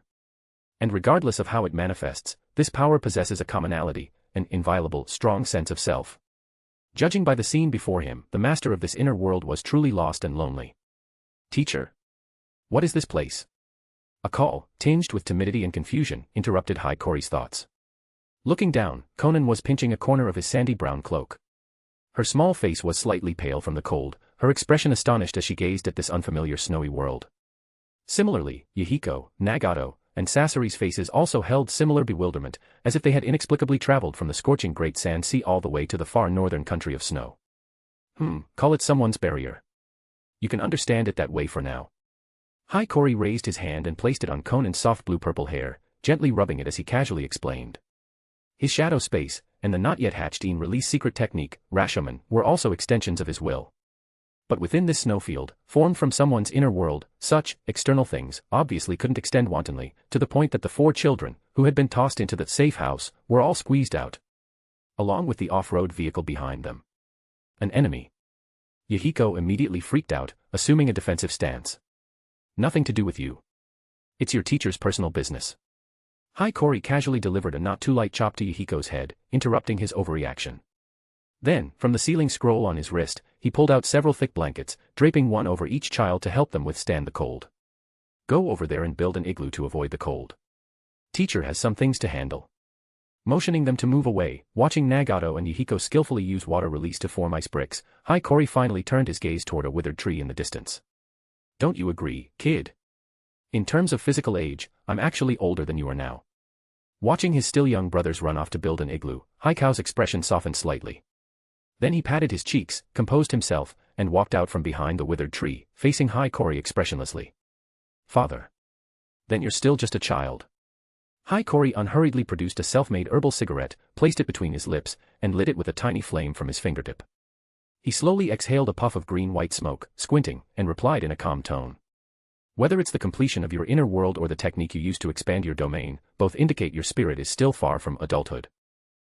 Initially I thought it was a disciple, or another version of myself, or some other associate. Turns out it's such a direct blood connection. Surveying the other's features, quite similar to his own, and that memorable wheat-colored hair and amber eyes, Hikori inwardly marveled.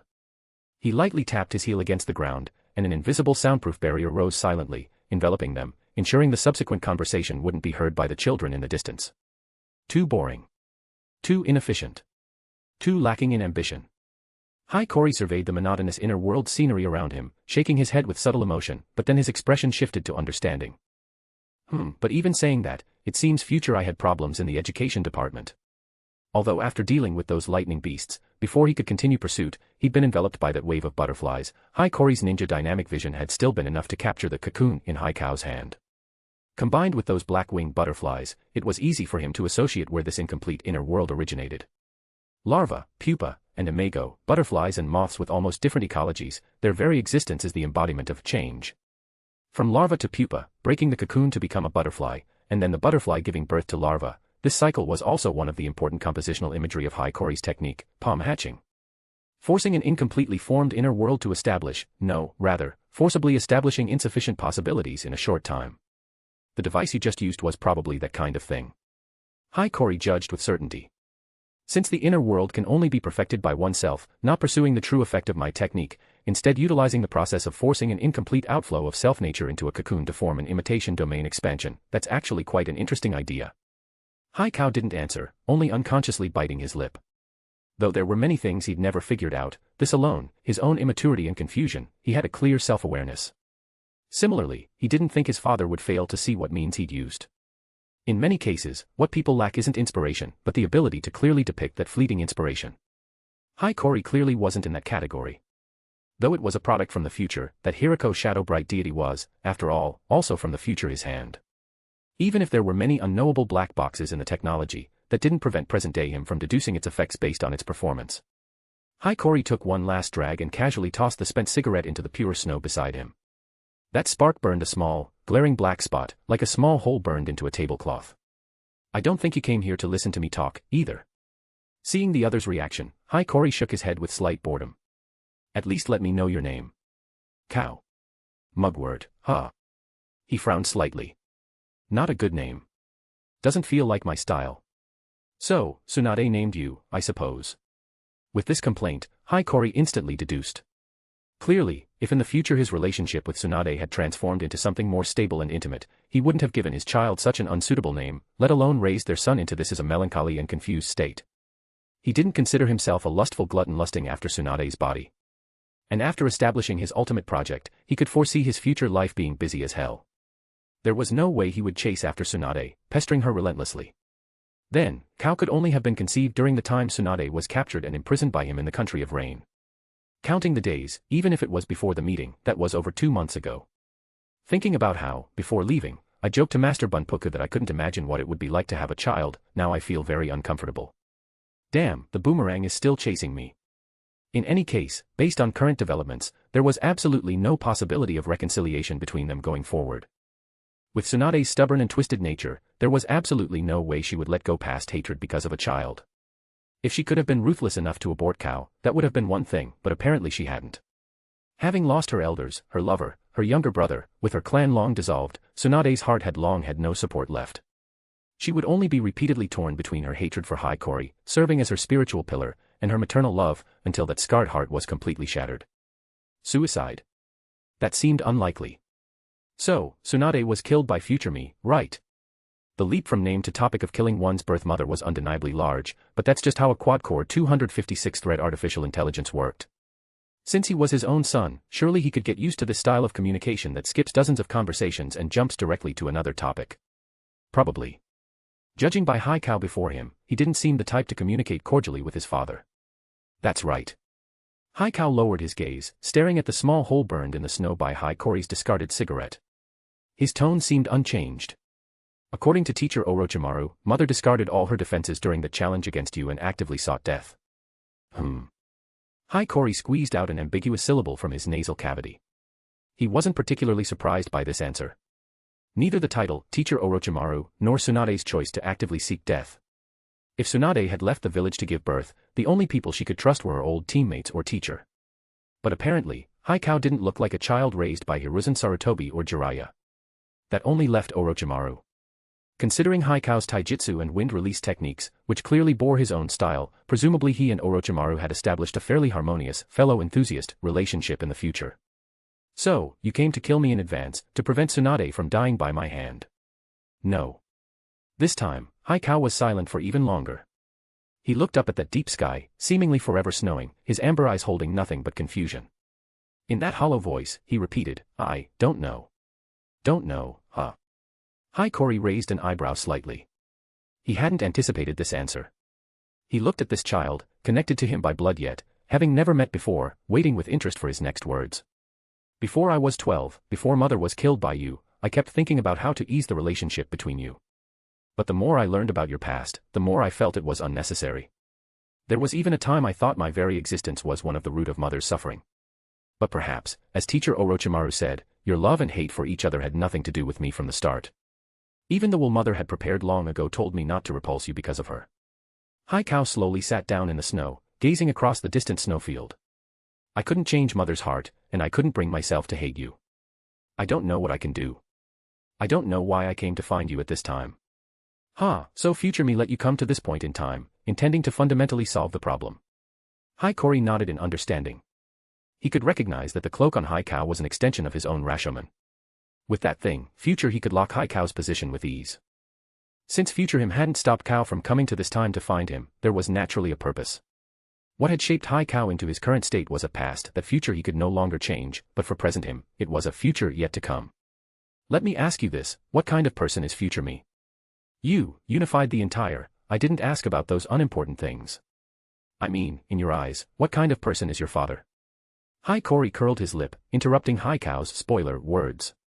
The latter paused briefly, blinking as he looked up at his young father, arms crossed, looking down at him.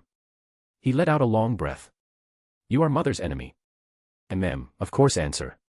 Even present me can't deny that. But I also can't deny that you're a good father. You're someone who always shines brightly, like a blazing sun, scattering your light and heat regardless of others' will. Recalling the world he lived in, Hiiragi could not deny that Hiiragi was truly a remarkable person. But to him, you're, still, just a bastard. Fine then. Go ahead and hate me. If you're enjoying the novel, please consider leaving a review. Your support is crucial and helps the story grow immensely. Thank you. Chapter 130, just an ordinary father-son scuffle. What did you say? Hiiragi's expression froze. Those clear amber eyes filled with disbelief. This thought had been like a demon bound deep within his heart, even just thinking about it plunged him into intense internal friction, let alone having it so bluntly spoken aloud by the other party involved. He was completely unable to understand how these words could come from his young father's mouth. Hiiragi watched his son's dazed and shocked expression, as if his worldview had been shocked, and with a subtle mood scratched his hair, letting out a rather helpless sigh. Seeing you this hesitant, desperately suppressing your true emotions, I'm reminded of Big Brother's mental state when I first arrived at Sunagakure. TCH. In the end, Sasori turned out more like me, while you're more like Big Brother back then. Logically, since he was adopted by Chio, there shouldn't be a nephew takes after uncle situation. But considering his relationship with Tsunade, it seemed rather normal. If he were to view this phenomenon as historical inertia or humans always repeat similar mistakes, that would be making too much of it. Still, it left Hiiragi with complex feelings, even a sense of absurdity. Indecisive. Sloppy. Too embarrassing to look at. With this subtle sentiment, his tone became somewhat sharper. These comments made Hiiragi, crouching in the snow, tremble slightly. Yet he made no response. Although judging by the skills you've mastered and the fact you could come to this point in time, future me treated you decently, at least he didn't short of your resources. But raising children is the parent's responsibility. No matter what, it doesn't count as any favor. Hiiragi stepped forward, eyes blazing as he stared at his future son, expounding his own logic in an exceptionally natural tone. Just as the love and hate between Tsunade and me are our affair, having nothing to do with you. You're an independent person. What you want to do, what you choose to do, must be decided by yourself. Likewise, even if Tsunade told you in her will not to exclude future me, that's merely her one-sided request. Even if it was a demand, you have the right to refuse. If you think your father, that future me, is a bastard, then why not take this resentment and pour out your hatred for me? One thing at a time. He emphasized, the placidity in his voice carrying inflammatory no weaker than future hymns. No, perhaps precisely because he merely stated, correct logic, no one could refute. As for what your future relationship will be like, leave that for the future. Emotions must be cathartic, keeping them bottled inside brings no benefit. This is rule of thumb as a jiu-jitsu sorcerer. One thing at a time, huh? Hiiragi murmured. This phrase, which future Hiiragi often used, was deeply familiar to him. He himself used it as self-comfort, as a suggestion to forcibly segment complex emotions. But now, spoken by the young Hiiragi, it seemed suddenly imbued with a certain liberating flavor. The smallest unit of strength is carrying out your own will, making your wishes come true as you desire. Hiiragi, as if doing warm-up exercises, hopped twice in the snow. Then he bent down, brushing snow off his trousers and boots, his voice slightly muffled. Even if you do something, you won't always get the best result. But if you do nothing, there's definitely no result. Don't just inherit sensibility or rationality. What you lack most is that youthful drive, setting aside all the other clutter and just taking action. Then he looked up at his son, still immersed in an inner storm, and revealed a near-malicious smile. I told you, your spirit is still far from adulthood. Before the words faded, Hiiragi's arm suddenly swung. Before the trainer makes eye contact, there's an opportunity to use a heavy ball. This is also documented in Pokemon ZA. A snowball he'd casually packed, not particularly solid, but cold enough, wrapped in merciless force, pierced the silent, cold air and slammed squarely into Hiiragi's dazed face. Goa. The snowball exploded on that melancholy and confused face. Cold snow foam scattered, some even landed inside his collar. Hit by this strike, without killing intent but with considerable force, Hiiragi fell backward into the snow. The sharp pain in his nose bridge and the cold from melted snow trickling down his collar instantly snapped him awake. What was that for? That snowball was like a slap to an old electrical appliance, violently knocking open the floodgates of emotions Hiiragi had been sealed within his heart.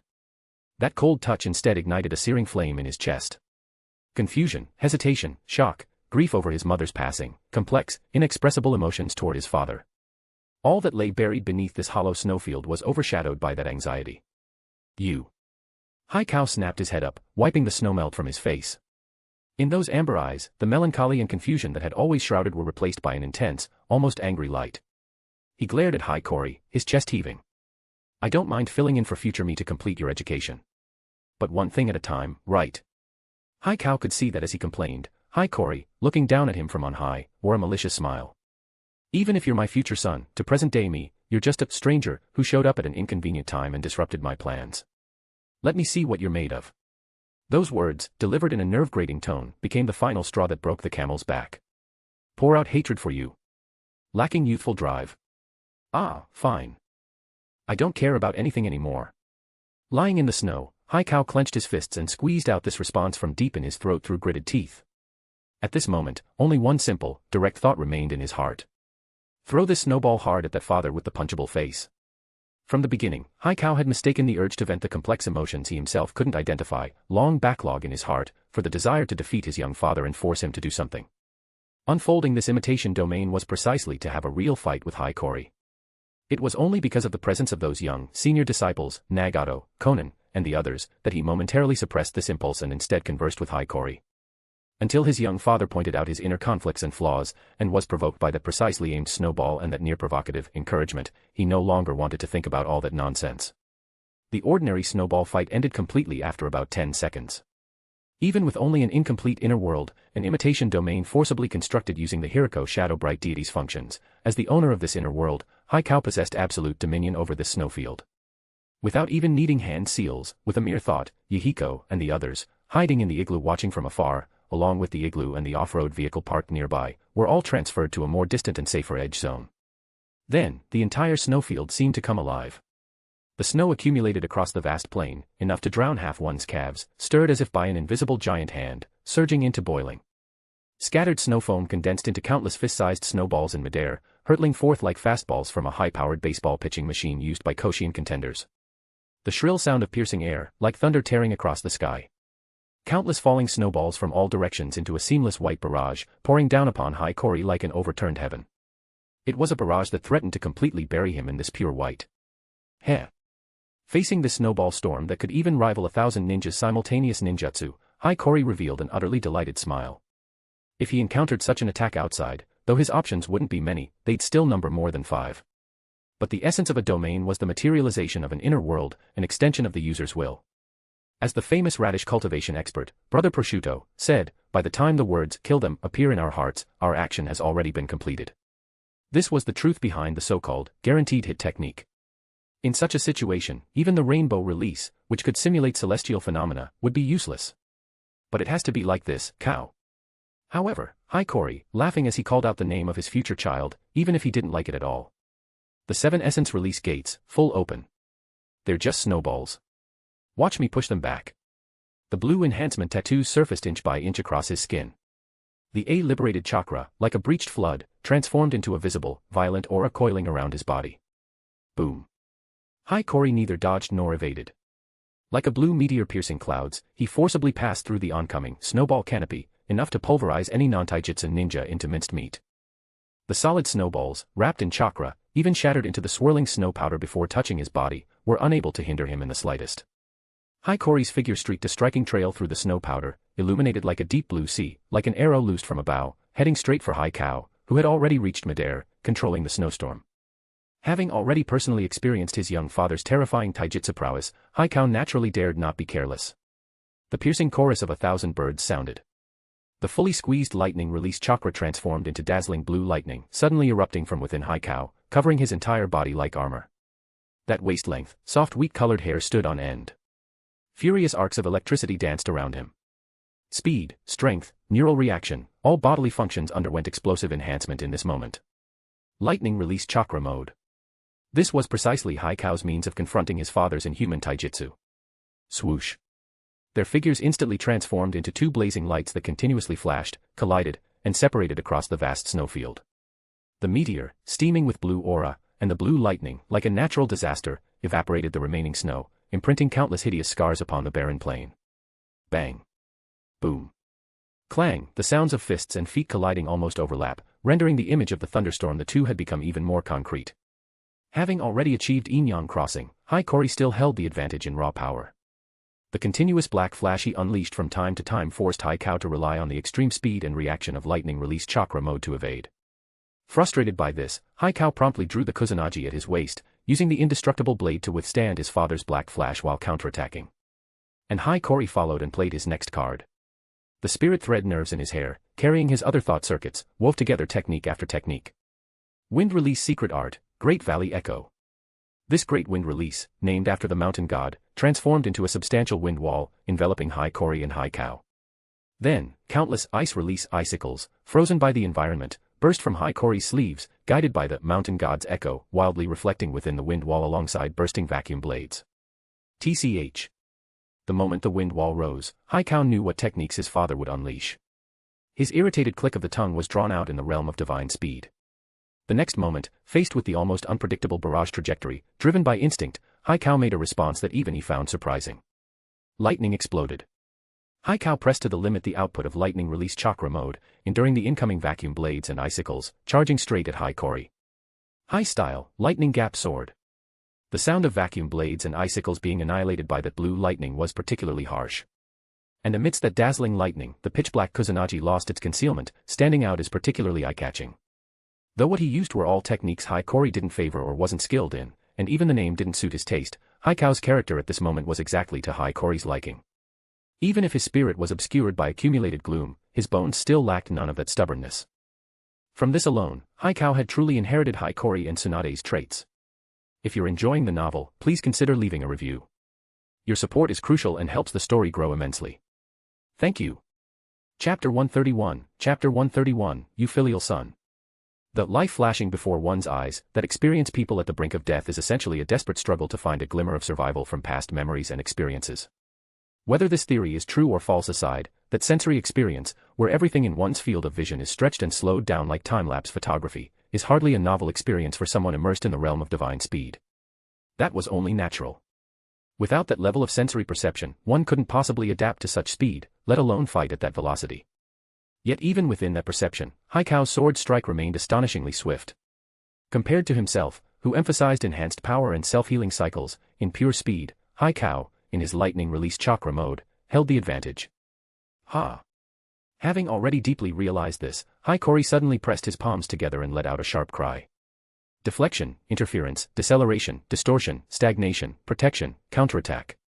Over a dozen barriers, shimmering in different colors with varying structures and functions, materialized out of thin air in an instant, forming an intricate and complex layered wall before him, hoping thereby to impede Haikao's blade. Yet, shrrrk. The sound, like a hot knife cutting through butter, was particularly harsh. The instant that pitch-black Kusanagi touched the first barrier, a streak of faint blue light flashed along its edge. Then, the exquisitely layered barrier, before it could play any role, shattered like a popped bubble. The second layer, the third, all barriers were effortlessly sliced apart by the Kusanagi as if they were nothing, not even slowing Haikao's speed by a hair. Rather than being broken or destroyed, the state of those barriers is more like purely severed. Hikori's pupils slightly contracted. A sense of foreboding already rose in his heart. Exactly. This Kusanagi's ability is to sever boundaries. Seeming to read Hikori's momentary shock, Haikao, charging forward with furious speed, spat out these slightly distorted words through the violent lightning. Teacher Orochimaru spent quite some time helping me find this thing. Though I can't freely unleash its full power, it's enough to counter your specialty, barriers. Swordsmanship, lightning release, and a divine tool that can fully utilize these techniques while countering part of his abilities. Truly targeted, well prepared. Haikao's explanation made Hikori's hanging heart finally drop. He nearly lost his breath mid-shunshin. With a bang, Hikori clasped his fists together, ignoring the wild lightning wrapped around the Kusanagi, and forcibly pinned that sword strike between him fists. Ha! You're quite a filial son. His face showed no anger or gravity, only helpless absurdity and amusement. Hearing his complaints, the corners of Haikao's mouth unconsciously curled into a relaxed smile. The gloom that had long suppressed his heart, as if making even his breath heavy shackles, seemed to completely evaporate in this instant, bringing him a sense of liberation, unprecedented ease. As if influenced by this light-hearted mood, the gloomy canopy above the snowfield seemed to gradually fade. Riding this sudden burst of emotion, Haikao, having inherited the monstrous strength from his mother's bloodline, suddenly burst, spun, withdrawing his blade from between Hikori's fists, and sliced open one of his palms. 8 clouds rise, in the clear land of Izumo, an 8-fold fence I wish to build to enclose my wife, thus I build the 8-fold fence of Izumo, that 8-fold fence of Izumo. The chant from the Kojiki recited from Haikao's lips. The lightning dissipated. Vast energy, originating from the same source as cursed energy but clearly more positive, infused into the Kusanagi in his hand along with chakra. 8 clouds. The pitch-black blade, raised overhead, instantly blazed with blazing green light, as if infinitely extending to the heavens, blending indistinguishably with the clear sky revealed behind the parted thick clouds. Severing sword. The clear blade light traced a perfect arc, seeming to become myriad yet condensed as one. In that instant, as if everything between heaven and earth was filled by this sword, exhausted to infinity, across the void. Even this world itself trembled violently from the endlessly echoing sword intent. Then, the sound itself seemed to be severed and lost. Although, this move is also something I learned from you. The blade light, enough to shake the imitation domain's spatial structure, engulfed Hikori's figure. Witnessing this scene, Haikao unconsciously marveled inwardly. Even in this moment of full confrontation, he couldn't completely sever the inheritance of technique between himself and his father. Tsunade's existence had filled the first half of his life, and in the days to come, he would inevitably accompany Hikori. As the child of these two irreconcilable people, he could never completely break away from that bond. Until this moment, Haikao had never felt this so clearly. Not bad. Moments later, from within that surging blade light, which could almost be called a sure kill, came this mocking laugh. Layer upon layer of intricate barriers rapidly expanded from the point where Hikori stood, like inflating balloons. One layer shattered, and the next instantly filled the vacancy, further expanding outward. The clear blade light was thus scattered, like falling night cherry blossoms. Your verbal induction was decent, but you still underestimated your father a bit, cow. The redundant structure constructed from over 100 barriers rapidly collapsed. Hikori's figure slowly descended to the ground. The blue aura around him had already extinguished. His complexion was somewhat pale. He leaned on his knees, gasping heavily. Clearly, instantly deploying over 100 high-level barrier techniques was no small burden for him. But compared to the consumption of enduring that seemingly endless blade light with reverse cursed technique, this was nothing. You can't yet freely wield that Kusunagi's ability. Setting aside, severing boundaries, even to cut through my barriers, you need actual physical contact. Considering the effect of Haikau's charging thrust and his subsequent words, anyone would think, I can't block this blade light with barriers. But with Hikori's keen perception, how could he misjudge the feedback from his barriers? Facing this strike, he couldn't dodge in time. His optional defensive means were either barrier techniques or relying on reverse cursed technique combined with the 7 essence release gate's physical enhancement to endure. Though he couldn't dodge, he also guessed Haikau intended to force him to endure this technique's sustained damage with reverse cursed technique. Hikori looked up at Haikau, who still stood midair, sword in hand, motionless as a mountain. Those light gray eyes narrowed slightly, curving into a playful smile. After using that strike, you'll need a while to recover too, right? Haikau's overt and covert inducement for he to abandon the former approach was likely intended to heavily consume his stamina with this technique while buying time to recover from his own stun period. If you're enjoying the novel, please consider leaving a review. Your support is crucial and helps the story grow immensely. Thank you. Chapter 132, Chapter 132, Goodbye, Father. You're still a bit green, you know. Haikau, standing midair, swayed slightly. He tried to say something, but his lips were cut by a small wound from the yet unresolved sword intent. Let me show you something else. Consider it a generous gift from your father. Even as he said this, his light gray eyes, noticeably bright, clearly showed he was equally interested. After all, this snowfield was an imitation domain forcibly established using the effects of his technique.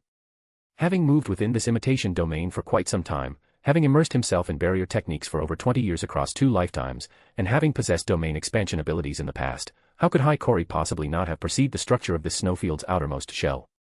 Since Haikau relied on a barrier device to form this imitation barrier, there was no reason he couldn't use that device either, right? Om, Namo Samanta Buddhanam, Mahakalaya, Svaha. Pervading earth, water, fire, wind, and void, Vajradhata Venerable One, now shine the light of Parinirvana. His left hand formed the 3-pronged Vajramadra, his right hand clenched into a fist pressed against his waist. Thus the Isana seal was formed. Yet what Hikori chanted was an invocation to Mahakala. However, in certain esoteric Buddhist traditions, Isana was originally a transformation of Mahasvara, Shiva's name. And Mahakala was precisely the form Shiva manifested when destroying the world. In Shinto philosophy, there were also theories equating Isana with Izanagi. Mahasvara himself was considered equivalent to Mahavairakana, residing at the center of the Vajradhatu and Garbhodhata mandalas. Destroyer of worlds, wrathful demon subduing form, pinnacle of the form realm, god of fortune, creator god. Even within the composite traditions of Hinduism, Buddhism, esoteric Buddhism, and Shinto, the complexity of his divinity, authority, and manifestations was among the highest. Like a network, like a river, like blood, it was the single answer that, no matter which direction one explored, one would ultimately reach. Though he had initially chosen the Isana seal for his jiu-jitsu simply because its function of protecting the world and creating aligned well with his technique, the deeper he explored its origins, the more Hikori discovered that this Dharmapala's source matched the principles he practiced exceptionally well. If fate truly existed in this world, then Hikori's choice on that day was fate itself. Piercing the triple city is Mahasvara. Earth, water, fire, wind, pleasure, pain, life, all dharmas are born from the palm. Domain expansion. Self-nature, outflow. Void mandala, the stages of samsara to nirvana. A far more complete, far more steadfast, far more unshakable sense of self instantly transformed into an irresistible tide, sweeping away all traces of Haikau, completely covered. The Hiiragi shadow bright deity's barrier faithfully fulfilled its duty, forging this inner world, changed yet with eternal, unchanging roots, into form. A flash of light, dazzling to the point of near blindness, seemed to originate from the depths of the soul. The next instant, all phenomena suddenly vanished. The snowfield, like a foreign land, and that fleeting flash of light completely dissipated. In their place was a corridor typical of Roran's palace. A faint but exceptionally clear cracking sound arose. Haikau, lying on the ground, instinctively reached toward his chest. That, Hiiragi shadow bright deity, had already returned to its initial silkworm form. Yet countless fine cracks had emerged on its translucent shell, and the intricate mechanisms inside were entirely damaged. The output wasn't enough to carry your inner world, father. Looks like I really am far behind you. Marveling thus, Haikao raised his hand to cover his eyes. Physical and mental exhaustion surged like waves. He gasped heavily, as if he couldn't breathe smoothly otherwise. Yet even with such heavy breathing, Haikao felt extremely relaxed. In those amber eyes, the confusion, melancholy, and heaviness accumulated over time had dissipated. In their place was a clarity like the sky after a storm, washed clean. What? What did he call you, teacher? With the domain's collapse, the distance between the High Father and Son, and the 4 children, Yahiko, Konan, Nagato, and Sasori, within the domain also dissipated. The cracks in the wall, previously damaged by the battle, were further worsened by the off-road vehicle that materialized out of nowhere. Haikori blinked, casually ignoring Yahiko's question, and stuffed the 4 children back into his shadow along with the off-road vehicle, restoring the wall to its original state. Then, using Rainbow Release, he set up a barrier around himself and Haikao to disperse onlookers. Though far cruder than Roran's Dragon Pulse barrier, and operating on a completely different principle, purely relying on subconscious phenomena from optical refraction to make others ignore them, it was enough to fool Roran's ordinary guards. After all, he and Haikao had fought quite loudly. Even the deaf and blind would have noticed something was wrong. How do you feel? So annoying. Grumbling thus, Haikao's lips curved into a smile he couldn't hide. Though only for an instant, that unshakable sense of self within his father's inner world had indeed, truly reflected in his eyes. Having seen something so dazzling, how could I possibly forget? At the same time, a soft, bright light gradually emanated from Haikao's body. No longer relying on Rashomon to obscure his identity or to isolate his existence through domain expansion, this foreign object from the future was about to be repelled back to its original era. In this gradually dissipating light, Haikao struggled to prop himself up, casting his gaze toward his young father, who stood nearby quietly watching him. He revealed an unprecedentedly open-minded smile. Thank you for the guidance and the gift. Though his voice was faint with exhaustion, his trembling words were exceptionally clear, though I don't think I can yet be as steadfast as you, I will strive to follow your example. Just before his form became completely blurry, Haikao subtly changed how he addressed Haikori. He looked up at his father with a mischievous grin, utterly different from his earlier melancholy image. When I get back, I'll definitely cause trouble for that you. You encouraged me yourself, so don't blame me. More like coquettish than provocation, these words became Haikao's last 2 statements in this era. Thank you. And goodbye, Father. If you're enjoying the novel, please consider leaving a review. Your support is crucial and helps the story grow immensely. Thank you. Chapter 133, Support from the Future.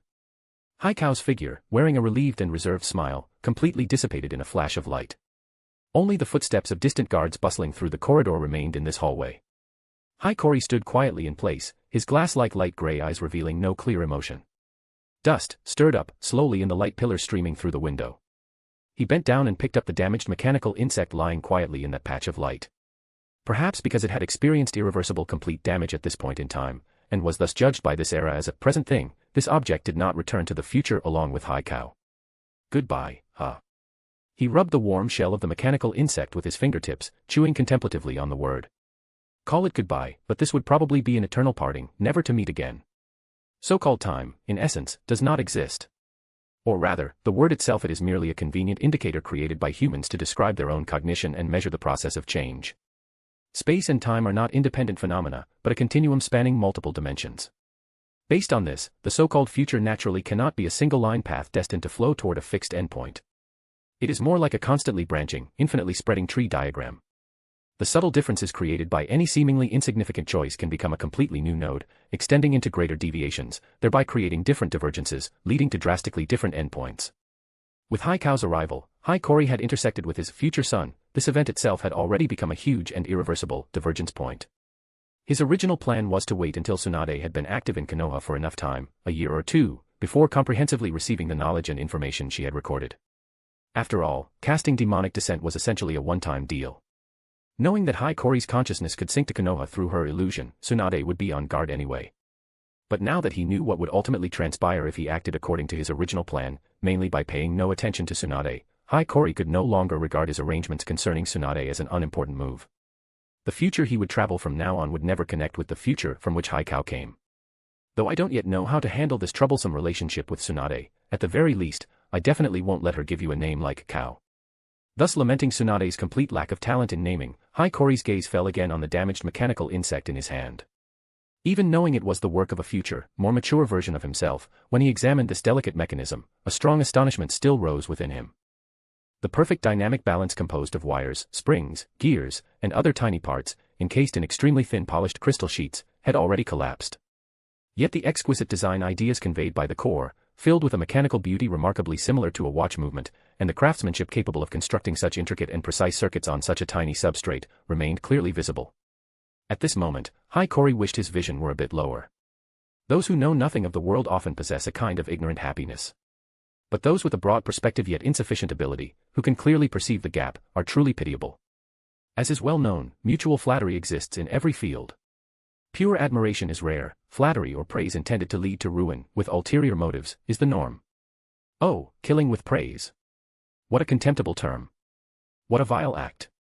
Lifting up those who have achieved results, attempting to cause the weak-willed to sink into false glory, trapped for life in their comfort zone, unable to advance an inch. It's like someone who, upon seeing the beauty of a butterfly while watering flowers, cannot appreciate that beauty, only noticing their own insignificance and ugliness, and so madly splashes water on the butterfly, trying to make it fall into the mud, never to fly again. The source of driving humans to become demons is, naturally, the 7 deadly sins that bind the human heart. Hiiragi did not consider himself a narrow-minded person.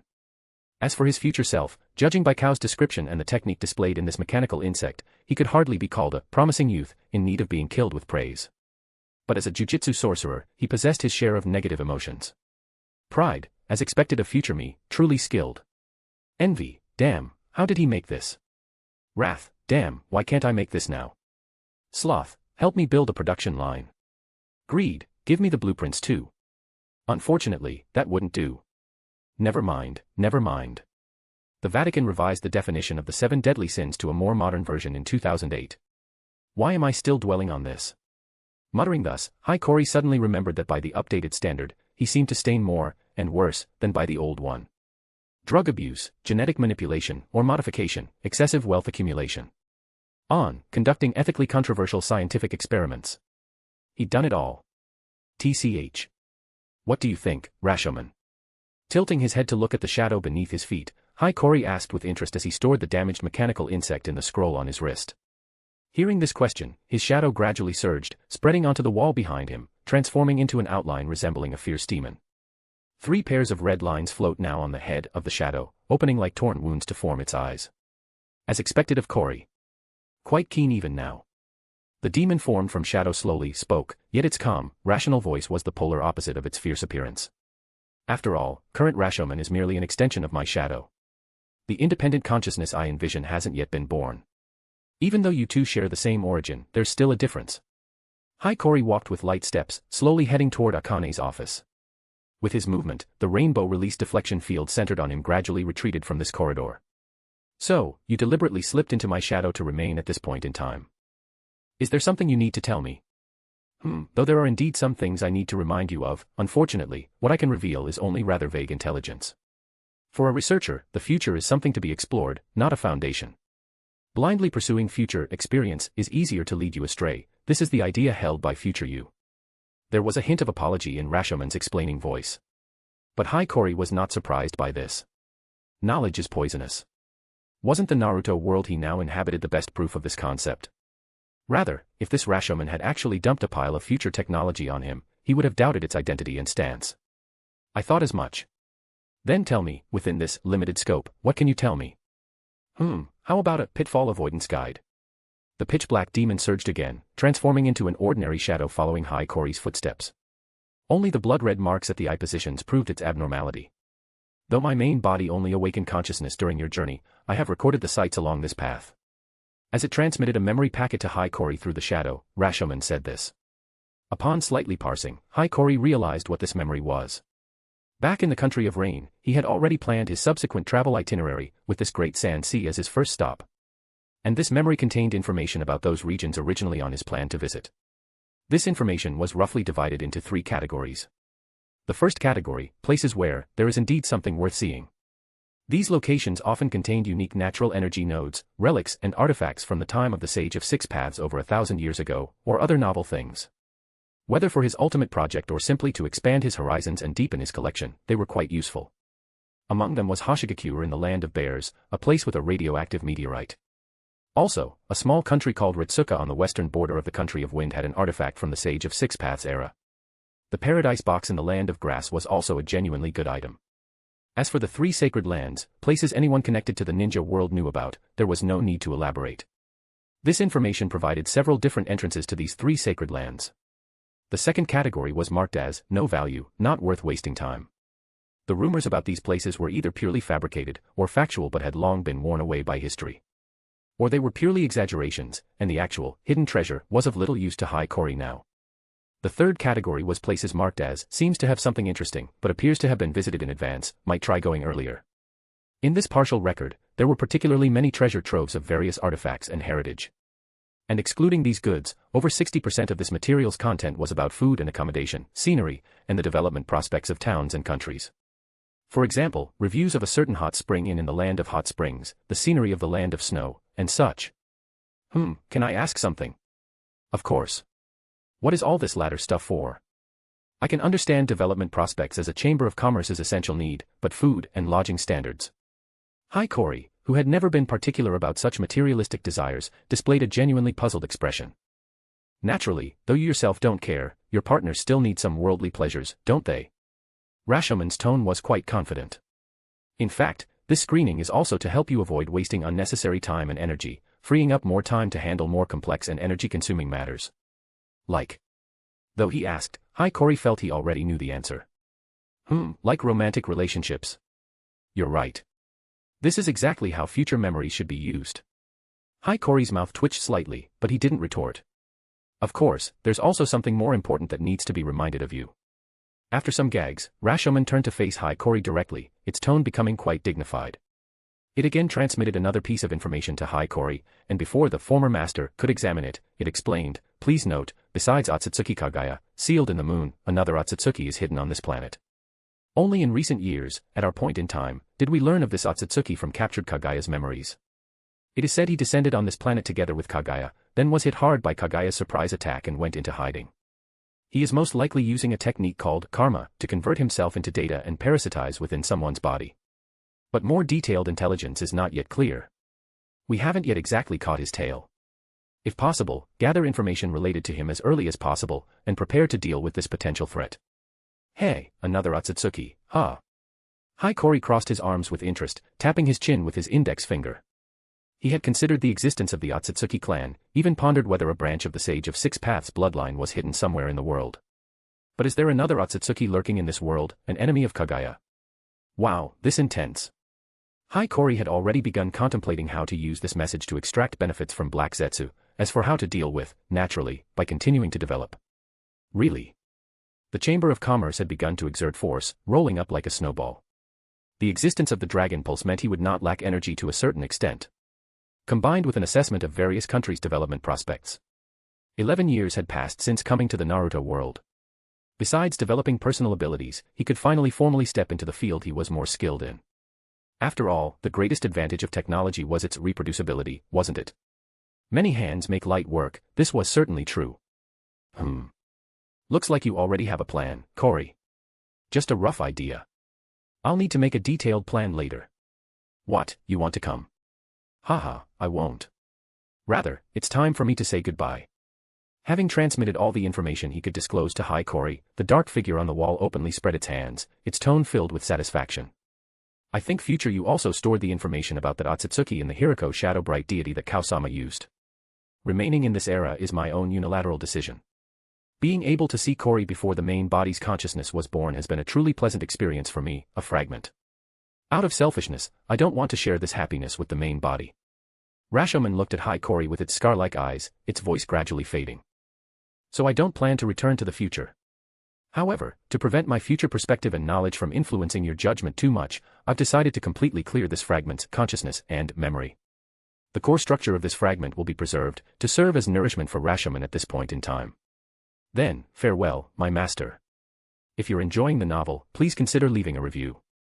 Your support is crucial and helps the story grow immensely. Thank you. Chapter 134, Arrangements.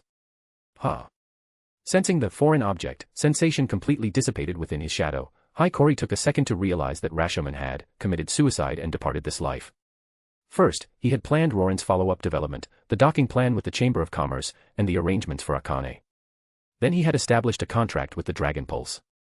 Before he could even analyze and test the abilities gained from the Dragon Pulse, his own son had traveled from the future and fought him.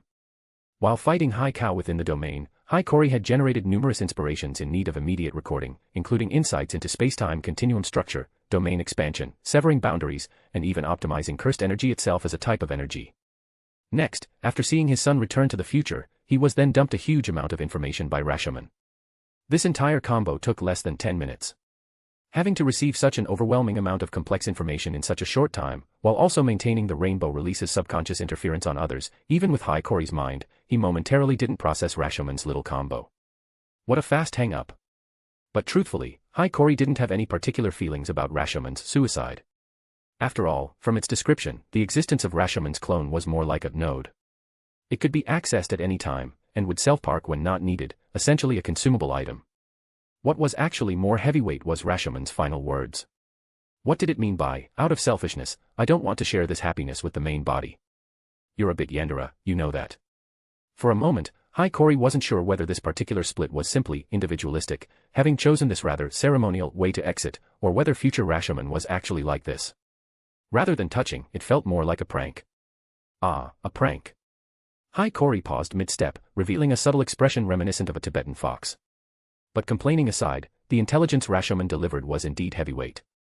Putting aside the travel guide for now, the content about the other Otsutsuki was truly major. Compared to Rashomon's brief overview, the information packet it transmitted was far more detailed. The example of Otsutsuki Kagaya, already described in the original manga, needed no elaboration, not much more appeared than in the manga. The priority was to confirm that her long imprisonment on the moon had driven her at least somewhat insane. During the initial contact, they could try persuasion and other methods to avoid direct confrontation. As for the Otsutsuki named Ishiki, his abilities included changing size at will, and a different space where time was in a frozen state, capable of storing objects that had been shrunk. The activation conditions and limitations were unknown. Other abilities, such as time portals, black rods, and the karma that converted his own information into data to be stored within other living organisms, were considered common abilities of the Otsutsuki clan. Although from Rashomon's description, Hiikori initially thought Ishiki was parasitic inside someone's body, that wasn't actually the case. Explaining with computer files might make it easier to understand. So-called karma was closer to a compressed backup file of an Otsutsuki. The person implanted with an Otsutsuki's backup data was called a vessel. A black diamond-shaped mark would appear on the vessel's palm as a mark, and that mark was the karma. The vessel could use some of the Otsutsuki's abilities, and when the karma was further activated and the vessel grew horns similar to the Otsutsuki's, all their abilities would improve significantly. But apparently, the Otsutsuki clan, as planetary predators, wouldn't be so kind as to casually give their power to lowly creatures. Though initially the karma, this compressed file, would be stable, over time, it would slowly self-extract on its own. Using karma's power would also speed up this process. When the data was completely extracted, the vessel's existence itself would be completely replaced by the Otsutsuki's data. Of course, the Otsutsuki who implanted the karma could delay this replacement process on its own. But once the Otsutsuki who planted the karma died, the fully unblocked karma would immediately enter the reincarnation process. That meant, as long as there were vessels marked with karma, the Otsutsuki clan could resurrect without limit. Thinking this way, Kagaya in the original manga had probably escaped her prison through similar means. Black Zetsu was likely the vessel for her karma, left behind before she was sealed. Though one couldn't rule out that Black Zetsu was also wary of his two older brothers, whether they were dead or not, and whether they might act as ninja world male ghosts, even in death. From his actions over this 1,000+ years, the choice of vessel probably had quite strict requirements. After all, if there were no compatibility requirements, Black Zetsu wouldn't have needed to act as the stirring stick of the ninja world in the original work. He could have just found anyone to implant karma and revive Kagaya. Besides, that Ishiki had also been hiding on this planet for over 1,000 years, hadn't the Sage of Six Paths discovered him either. Even if the Sage didn't know about Ishiki's existence, he also didn't know about Black Zetsu's existence. No difference. From a life form perspective, the Otsutsuki clan was clearly more advanced than the overly broad biological definition of alien. They were closer to some kind of information life form. But on the other hand, it also made the Otsutsuki clan's technology seem rather lame. From information extracted from Kagaya's memories, it could be seen that Ishiki was her superior. The two had come to this planet together to plunder resources. Kagaya, being the lower ranked of the two, was supposed to be sacrificed to the Tentails according to the original plan, as nourishment to cultivate it into the divine tree. The Otsutsuki clan, a race capable of crossing the universe in the flesh and enhancing themselves by plundering planetary resources. Didn't their feeding method seem a little too passive? Why did this straw for sucking juice require activation by a fellow clansman to work? Simultaneously powerful and lame, simultaneously fragrant and foul. It was like Wakanda, using the most advanced technology to forge the most primitive weapons. Staying true to one's roots, it seemed. Still reminiscing about the good old days of the Croods. Hard to evaluate. But unfortunately, the parts where they were lame were the most irrelevant aspects for Hiiragi. Whether in combat ability or survivability, the Otsutsuki were quite troublesome. TCH. Looks like I'll need to specially prepare some means for the information state. Muttering to himself, Hiiragi slipped through the hurried guards and officials. The rainbow releases subconscious interference field functioned flawlessly, making everyone ignore his presence. Even as they instinctively moved aside, none of them noticed him. Even though dealing with those trivial matters had delayed him a few minutes, with a ninja's threefold foot speed, it didn't prevent Hiiragi from arriving at Akane's office before anyone else. He pushed open the door and dismissed the rainbow releases field. Already awakened by Hiiragi's iron sand clone using medical ninjutsu, Akane was sitting in her chair rubbing her temples. When she saw Hiiragi appear silently in the office again, she immediately relaxed. You're back. Akane stood up, her tone carrying a hint of barely perceptible dependence. But as soon as she spoke, she realized her change. Just a few dozen minutes ago, she had seen him as a dangerous invader. Yet now she was actually showing this level of trust in him. This was too embarrassing. When I was contacting the Dragon Pulse earlier, I caused a bit of disturbance and knocked you unconscious too. So I had my clone send you back first. Hiiragi waved his hand, dissolving the two iron sand clones back into his sleeve, succinctly explained. As you can see, the disturbance was a bit loud. Your guards and ministers are about to fry the pot. The pressing matter now is finding an excuse to deceive them. Compared to the truth, my son traveled from the future and knocked you unconscious over some family matters, which would make anyone ask, what the hell are you talking about? This lie was obviously easier to accept. Rather than waste breath explaining, it was better to use the time on more important matters. Before Hiiragi and Akane could discuss a reasonable plan, an urgent knocking came from outside the office door, followed by some concerned inquiries. Though there were still guards at the door, that loud sound had come from the direction of the central tower housing Roran's Dragon Pulse outlet. Even if they didn't understand the specific situation with the Dragon Pulse, these ministers at least knew that was a place closely related to the barrier protecting Roran. No one could guarantee that something going wrong there wouldn't affect Akane, who was also closely connected to the barrier. From when Hiiragi shook that tower with his punch to now, probably only 5 or 6 minutes had passed. For ordinary people, this reaction speed was already quite efficient. After all, without a ninja's foot speed, traversing this palace would take a considerable time. From this perspective, Akane truly had the deep trust and respect of Roran's people. Of course, to put it more bluntly, she was their external brain. Roran's external defenses and the handling of various affairs were almost entirely dependent on her alone. This was also one of the reasons she looked so exhausted when Hiiragi first met her. Though she was quite skilled in government affairs and finance, facing this kind of completely unimaginable unexpected situation, Akane naturally had no perfect solution. She was clearly becoming anxious. Just as she was thinking how to deal with the ministers, Hiiragi suddenly stepped forward, pressed her shoulder, and stuffed her under the spacious desk. Before Akane could cry out in surprise, Hiiragi transformed into her and sat in the chair. He cleared his throat and, using her tone, peaceful yet dignified, with a hint of fatigue, responded to the ministers outside. Come in. At this point, no matter how dissatisfied Akane was, she dared not speak. She sat crouched with her arms around her legs, positioned between her own legs, fuming silently, curling her toes, wishing she could bore 10,000 transparent holes through Hiiragi with her glare. The door opened. Several ministers and guards hurried in, their faces full of concern. Your Majesty. I'm fine. Akane raised a hand to calm them, revealing a just the right tired expression. Something accidentally contacted the barrier. When sending it out, there was an energy conflict that interfered with the barrier's core. This explanation was quite reasonable. The ministers exchanged glances. Though still doubtful, seeing that Her Majesty was safe and sound aside from some fatigue, they gradually relaxed. To avoid disturbing Her Majesty's rest, the ministers and guards expressed some concern and then left. Once the office door closed again, Hiiragi released the transformation technique and bent down to reach out to Akane, still sitting under the desk. All right, that's temporarily dealt with. You were terribly rude. Akane grabbed his hand and was helped out from under the desk. Her meticulously arranged short hair was somewhat disheveled. Her chest heaved fiercely. Her cheeks flushed with embarrassment and anger. The moment she steadied herself, she immediately shook off Hiikori's hand, glaring at him angrily, clearly strongly protesting being so rudely stuffed under the desk. In an emergency, adapt to circumstances. Hiikori sat in Akane's chair, spreading his hands innocently. You had no other explanation for what happened, and you couldn't stop them from entering.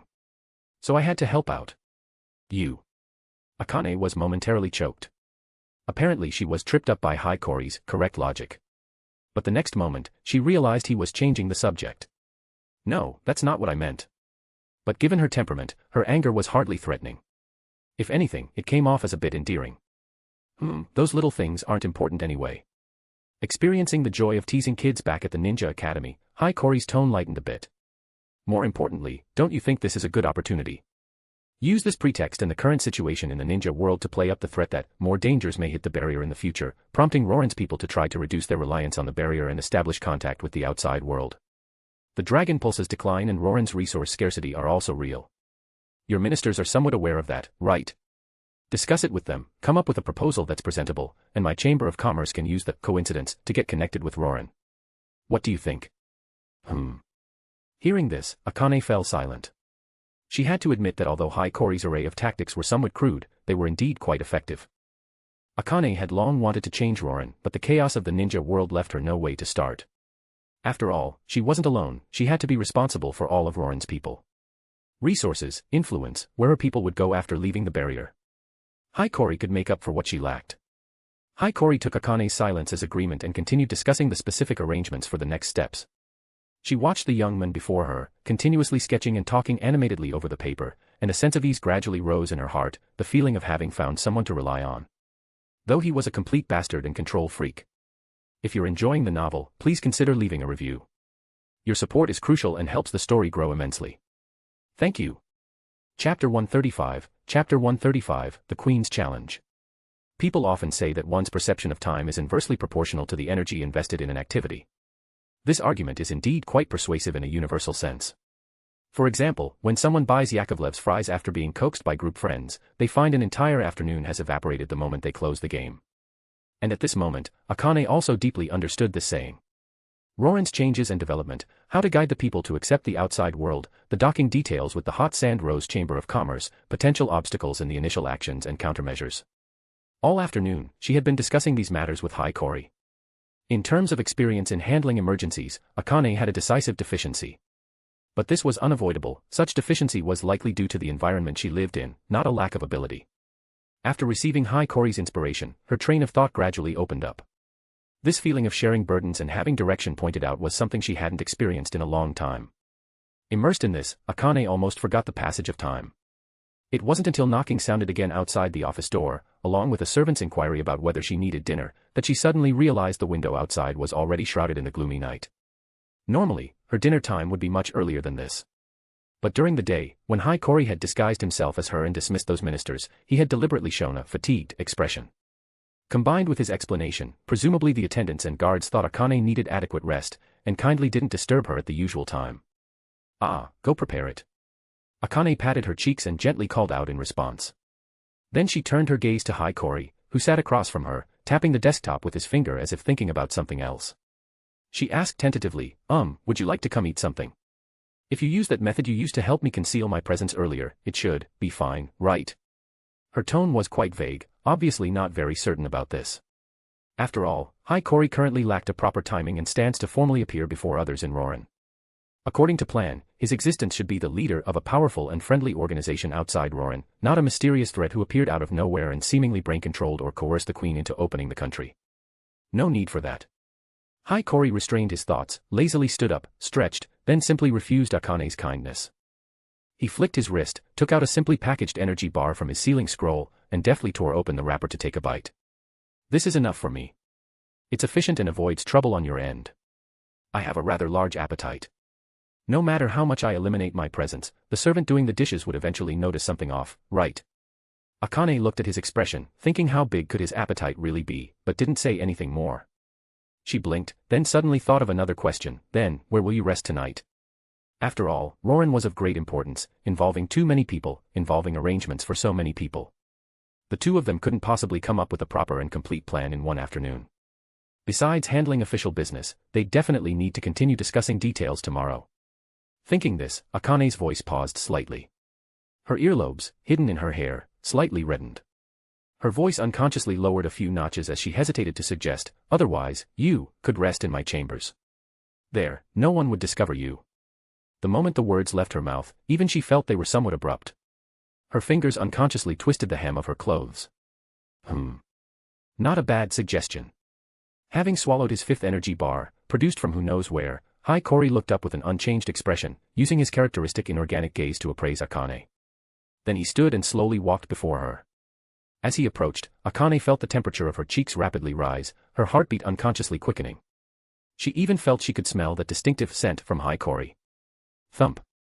Yet what she received was not the expected assault, but a dull pain on her forehead. Hiiragi simply raised his hand, closed his index and middle fingers, and knocked on her forehead with moderate force. He could probably guess Akane's current thoughts. She had been widowed for many years, forced to maintain Roland's functioning alone. Now, after so long, she had encountered a man, him, who could compensate for her deficiencies in ability and decision-making, sharing her burdens. As a victim, she had also developed some Stockholm syndrome. Under these circumstances, Akane would inevitably develop some dependence and affection. On the other hand, even though the contract was established, with the absolute gap in power, she still retains herself some uneasiness. This sense of crisis, driven by that affection and dependence, transformed into another kind of desire to offer, hoping to use herself as a bargaining chip to deepen his binding relationship with Roran, seeking what she believed was a more solid security. Let's just say, not particularly necessary. Even though he had roughly analyzed Akane's thoughts, Hiiragi had no intention of pointing it out. If it were just me alone, I wouldn't hesitate. But I originally brought my disciples to the Great Sand Sea for training. As their teacher, I can't just neglect them. Making a show of distress rubbing his forehead, Hiiragi tapped his heel, and his shadow spread like a living thing.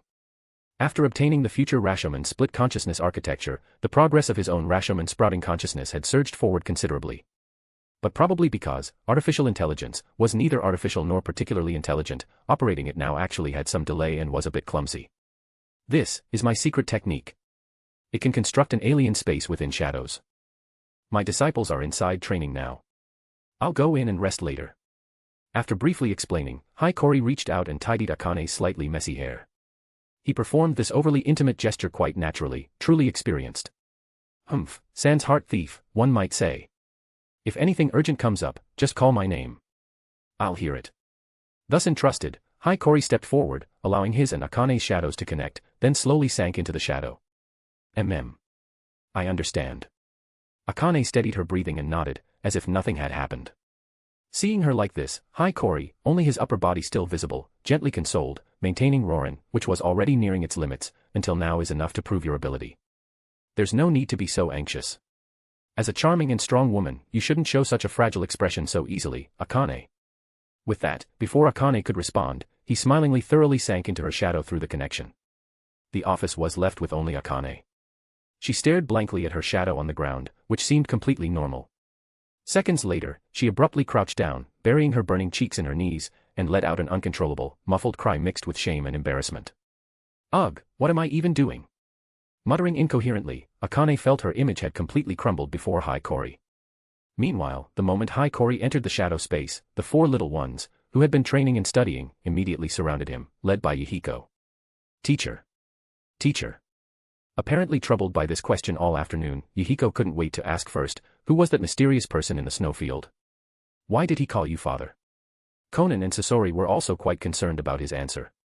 The former was probably due to female-specific interest in gossip, the latter, perhaps because of his family circumstances, he was especially concerned about the existence of family. Nagato wasn't particularly interested.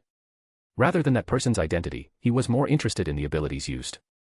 With the Rinnegan's pupil power, Nagato's observation and perception abilities were already no less than Hiirag's. What he lacked now was only perspective and cognitive, things that could only be accumulated through knowledge and experience. Like you heard, that kid is my future son. Hiiragi looked at the three pairs of eyes clearly filled with intellectual curiosity, inwardly sighing that Nagato was the one who didn't require his worry. Initially he had considered directly deleting their memories of this incident, but after an afternoon, it was no longer something his budget version memory eraser could handle. As for using his technique or other means to seal memories, upon second thought, it wasn't really necessary. These four children hadn't heard any substantial content anyway, and they weren't children who didn't know what was important and urgent. A simple warning would suffice. Thinking thus, Hiiragi, having casually pulled out another energy bar and taken a bite, vaguely explained, due to certain family reasons, his head was a bit twisted, so he came back to ask his young father for answers. Just know about this, but don't mention it to others, especially not to Kura and Kura. The harmony of your teacher's family rests on your lips. With this diversion, Yahiko immediately perked up, his expression practically saying, leave it to me. Conan nodded seriously, while Sasori murmured an thoughtfully. Having dealt with his disciples, Hiiragi found a place to sit and took out the completely scrapped Hirako Shadow Bright deity, fiddling with it. As Rashomon had said, Future he had left quite detailed notes about Otsutsuki Ishiki's existence. But besides that, Future he also specifically mentioned that after activating demonic descent, Tsunade from his timeline had gone back to find Uzumaki Mido to remove his technique. If he couldn't find Tsunade, he could try buying Tanzaku Street first, then wait at the fixed point for Tsunade to respawn. With such a precious opportunity, could you say something everyone doesn't already know? But looking at it this way, in that timeline, he seemed to have quite a bit of leeway.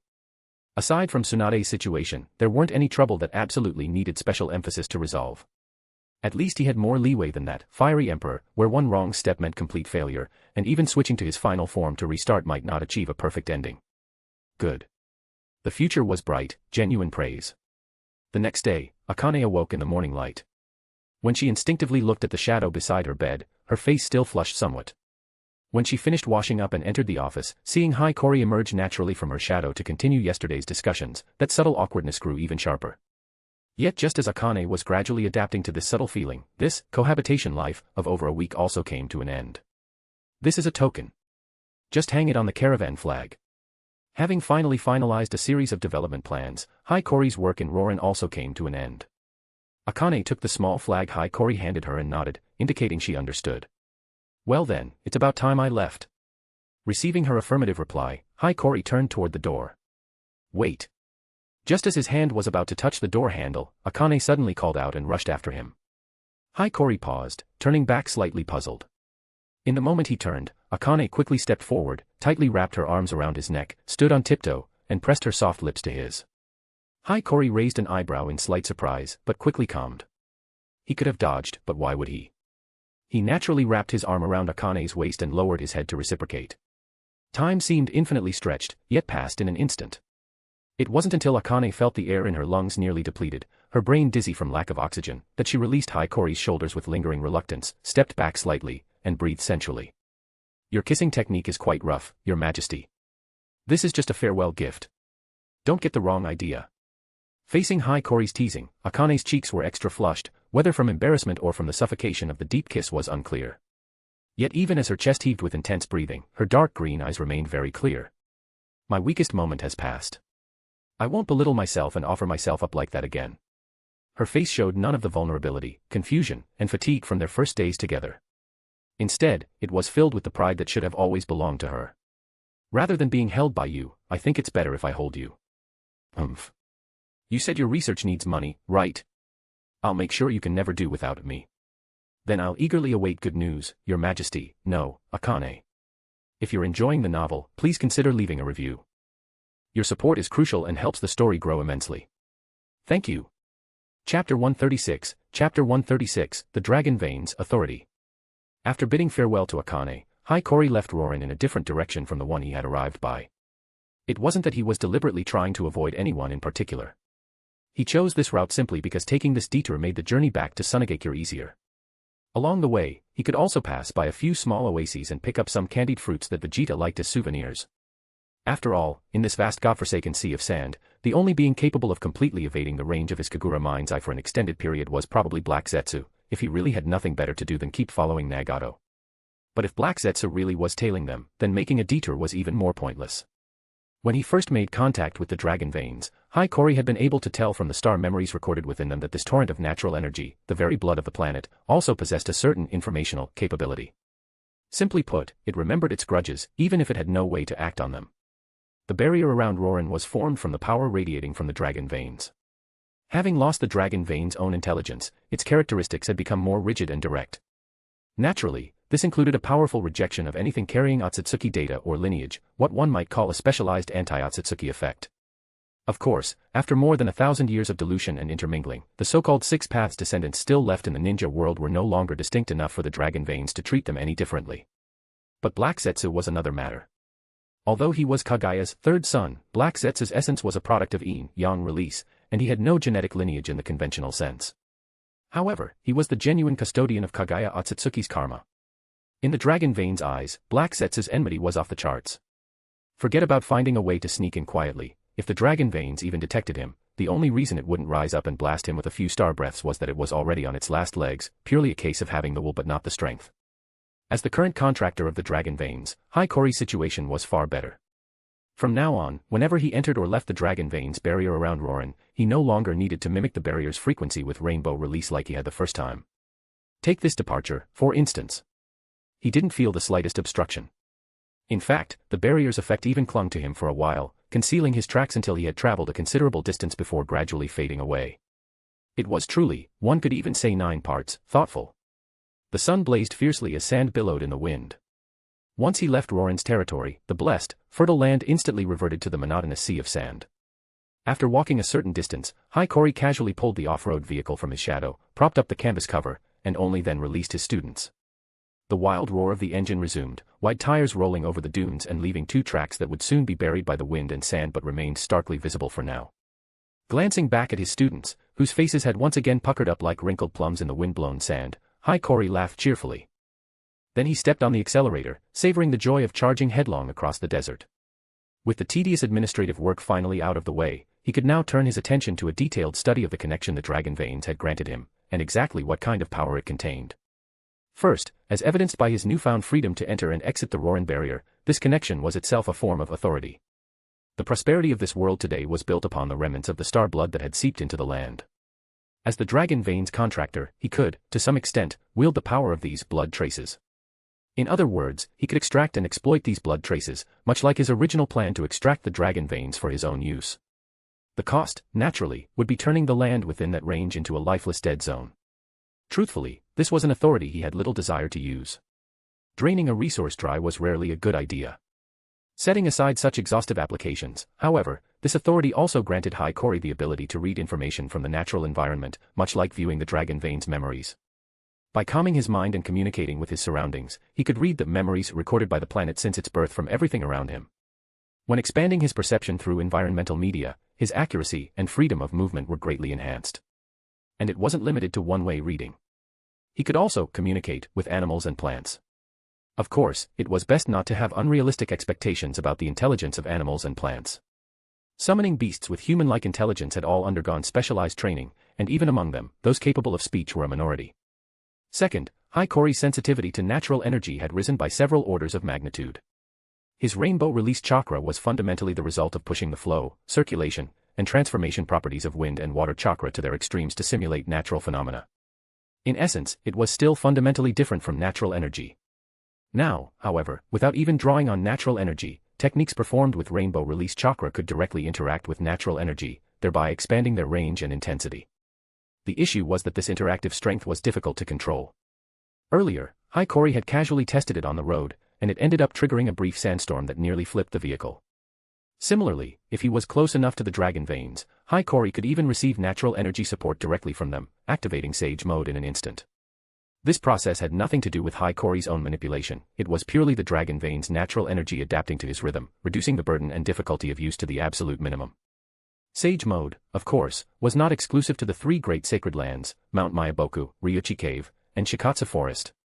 The so-called senjutsu was simply the technique of utilizing natural energy. Just like the secret techniques of various ninja clans, these methods were completely unsuitable for outsiders, or, in some cases, simply impossible for them to practice. The sage modes of the 3 great sacred lands were essentially techniques developed over millennia by the summoning beast clans living there, optimized for their own unique life forms. They were not designed for human use. Mount Myaboku's and Ryuchi Cave sage modes were depicted in the original manga. Users would undergo physical changes toward toads or snakes during training or after use. As for Shikatsu Forest Sage Mode, well, toads and snakes were at least vertebrates. Slugs were mollusks. What kind of Sage Mode would that be? Junji Ito Sage. Excluding the 3 great sacred lands, the remaining references for Sage Mode were Yugo, the origin of Orochimaru's cursed seal techniques, and the god of shinobi, Hashirama Senju. The latter was relatively easy to understand. Hashirama Senju possessed would release, the Kekkei Genkai most closely tied to nature. It was only natural that he could sense natural energy through the plants he summoned. That he went on to develop his own nearly perfect sage mode was only to be expected. As for why this sage mode wasn't passed down, it was likely because the abilities and conditions for use were too specialized, much like Tobirama Senju's improved techniques. It couldn't be that Hashirama was just too bad at explaining things, right? Actually, that wasn't entirely out of the question. As for how close Hikori needed to be to the dragon veins to trigger this fully automatic sage mode, it was probably limited to the territory of Roran itself. After all, the dragon veins really were on the verge of death. The cost of transmitting natural energy over long distances was too great, the gain wouldn't be worth the loss. But thinking along these lines, his authority could be used to draw blood from other places to replenish the dragon veins. Not necessarily to revitalize it, but at least to extend a tributary.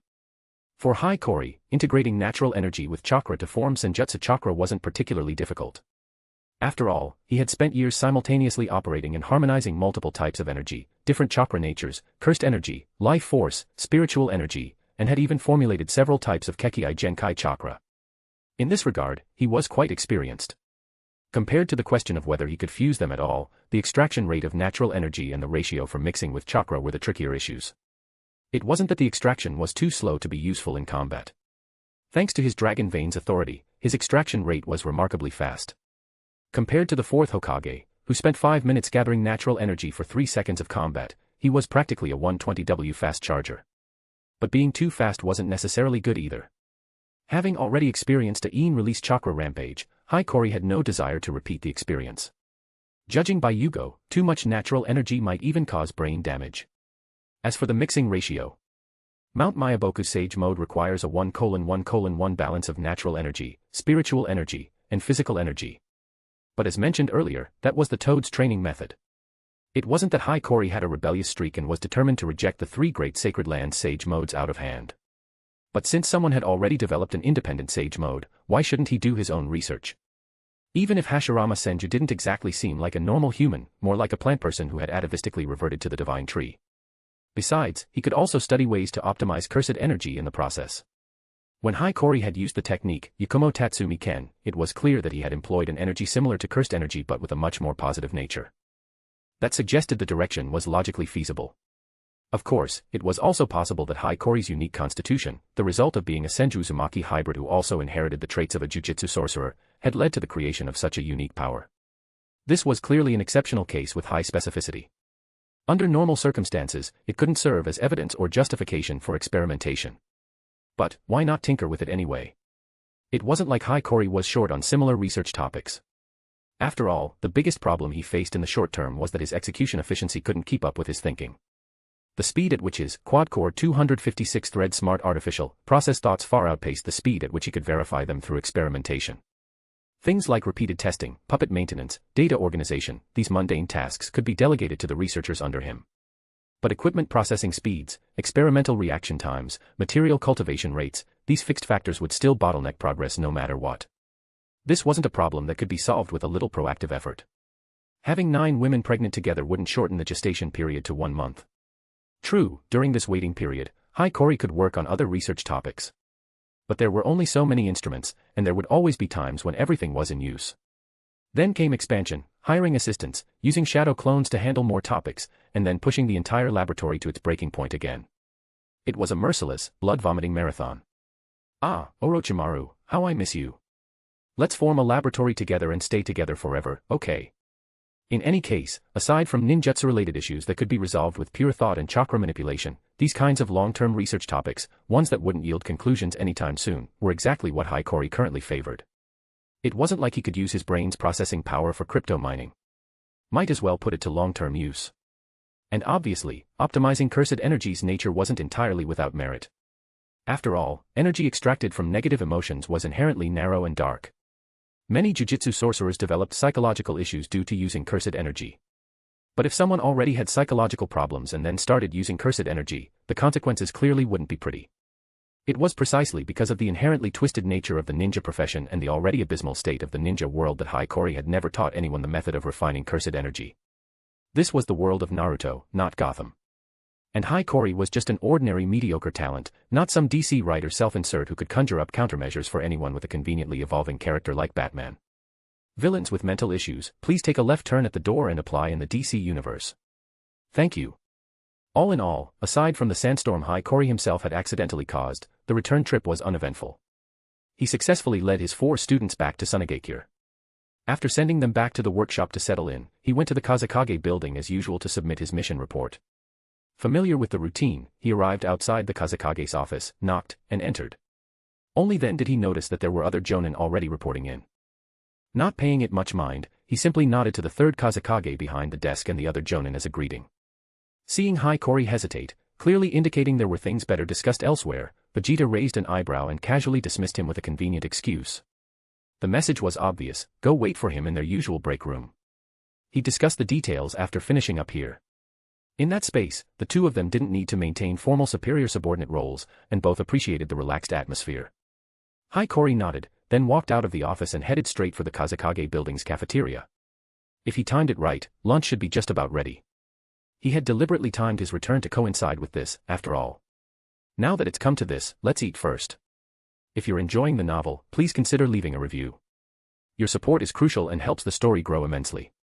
Thank you. Chapter 137, Ronin.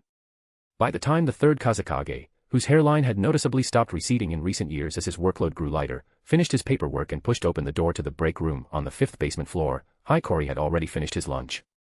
He was lounging in an armchair, leisurely sipping tea and slowly chewing on a piece of candied fruit. Vegeta's gaze landed on the candy wrapper on the table. The corner of his mouth twitched, and he couldn't help but complain, "Hey, kid. If I remember correctly, that stuff was supposed to be a souvenir for me, right?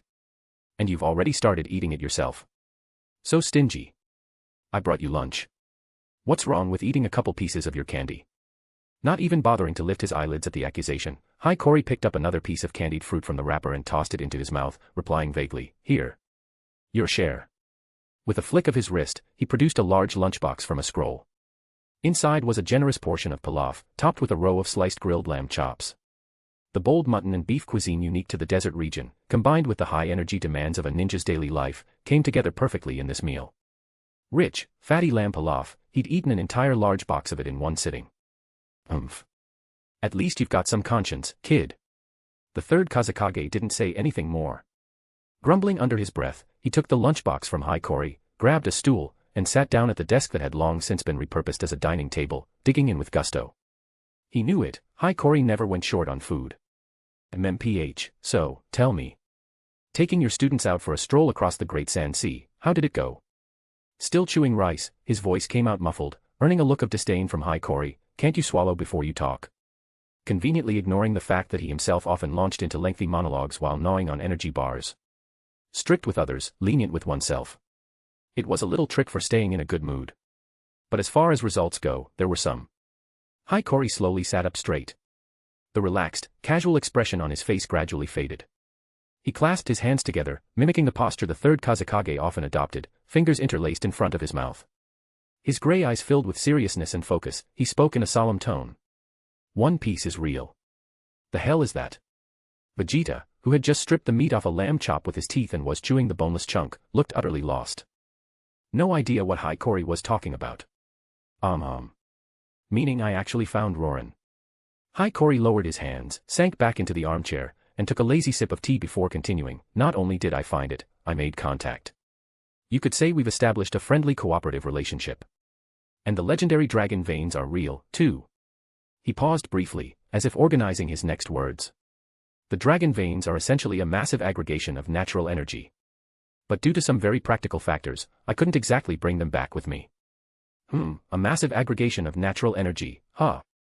Vegeta could understand the practical factors Hiikori mentioned. Since you're calling it massive, it must be something pretty difficult to control. For a ninja of Hiikori's caliber, using the word massive to describe energy meant something at least on the scale of a tailed beast or a giant summoning creature's output. It was only natural that it couldn't be tamed easily. That's part of it.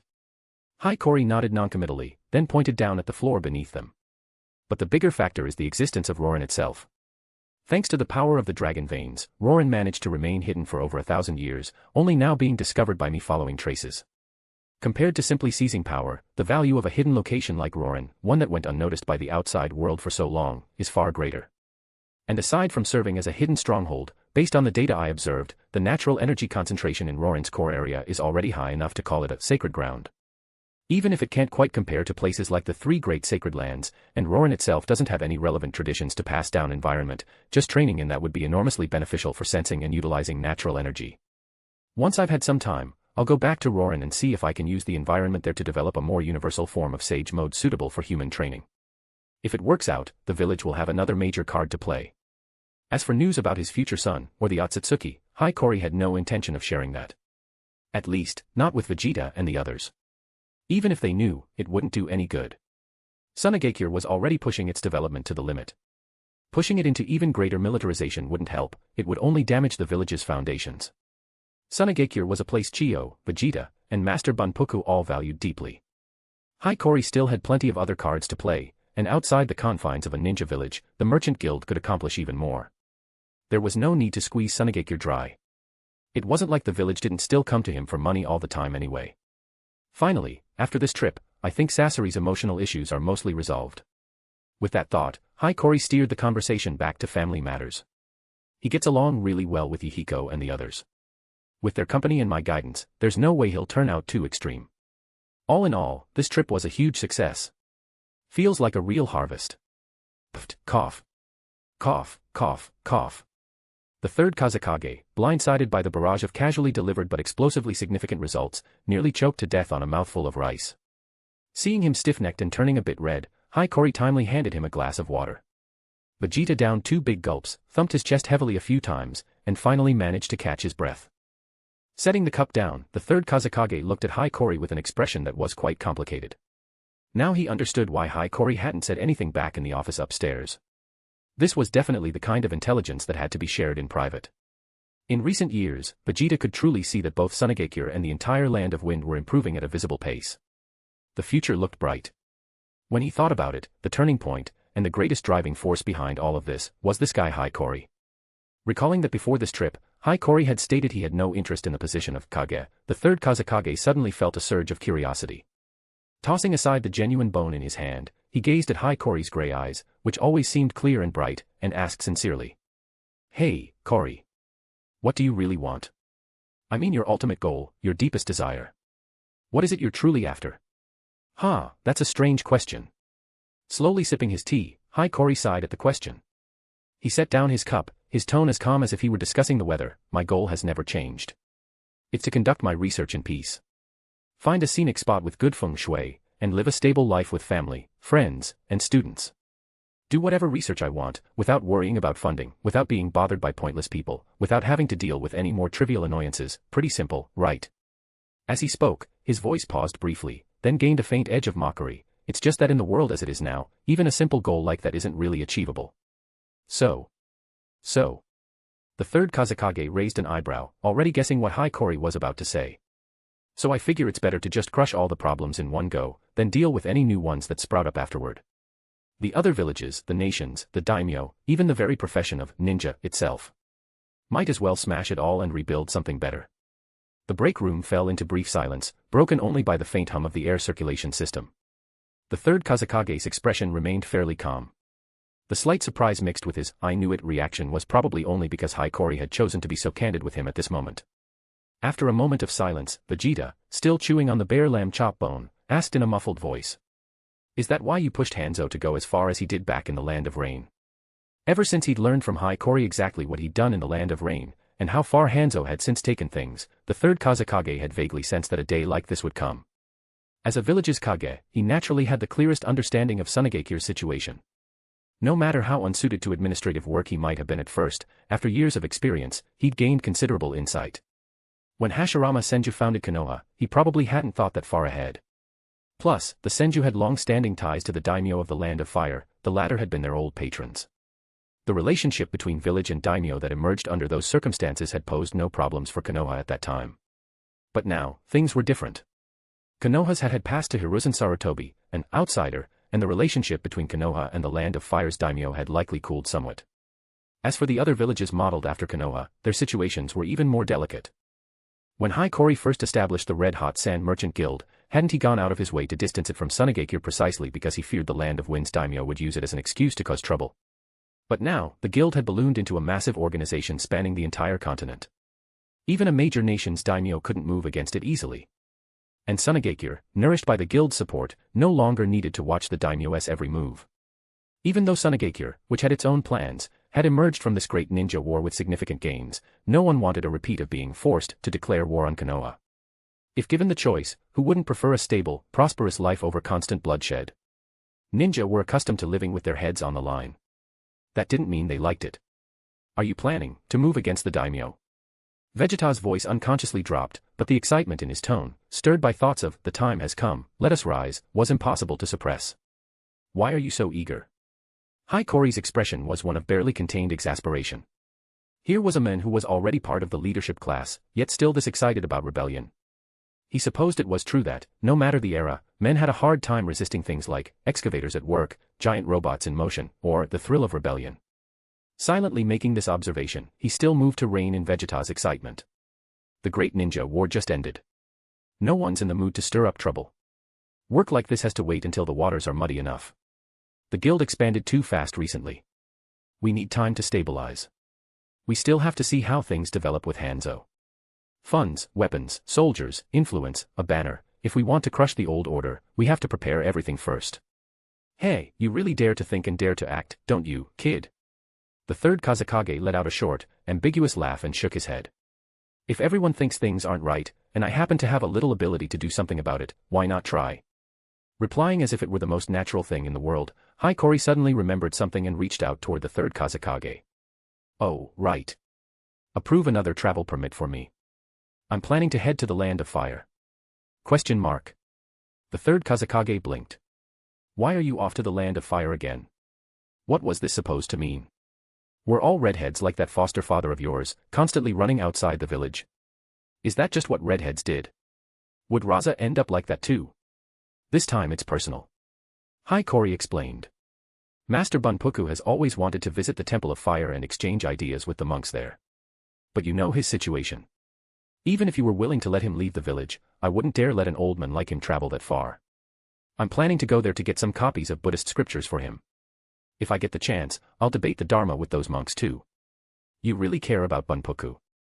The third Kazekage found himself without any grounds to argue against this reasoning.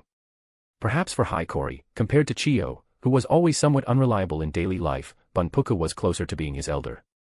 And for Bunpuku, who had become the One-Tails Jinchuriki as a child and had no family left in the world, Hiiragi was surely the child he felt closest to. Tsunade owed Bunpuku far too much. How could Vegeta refuse such a simple request?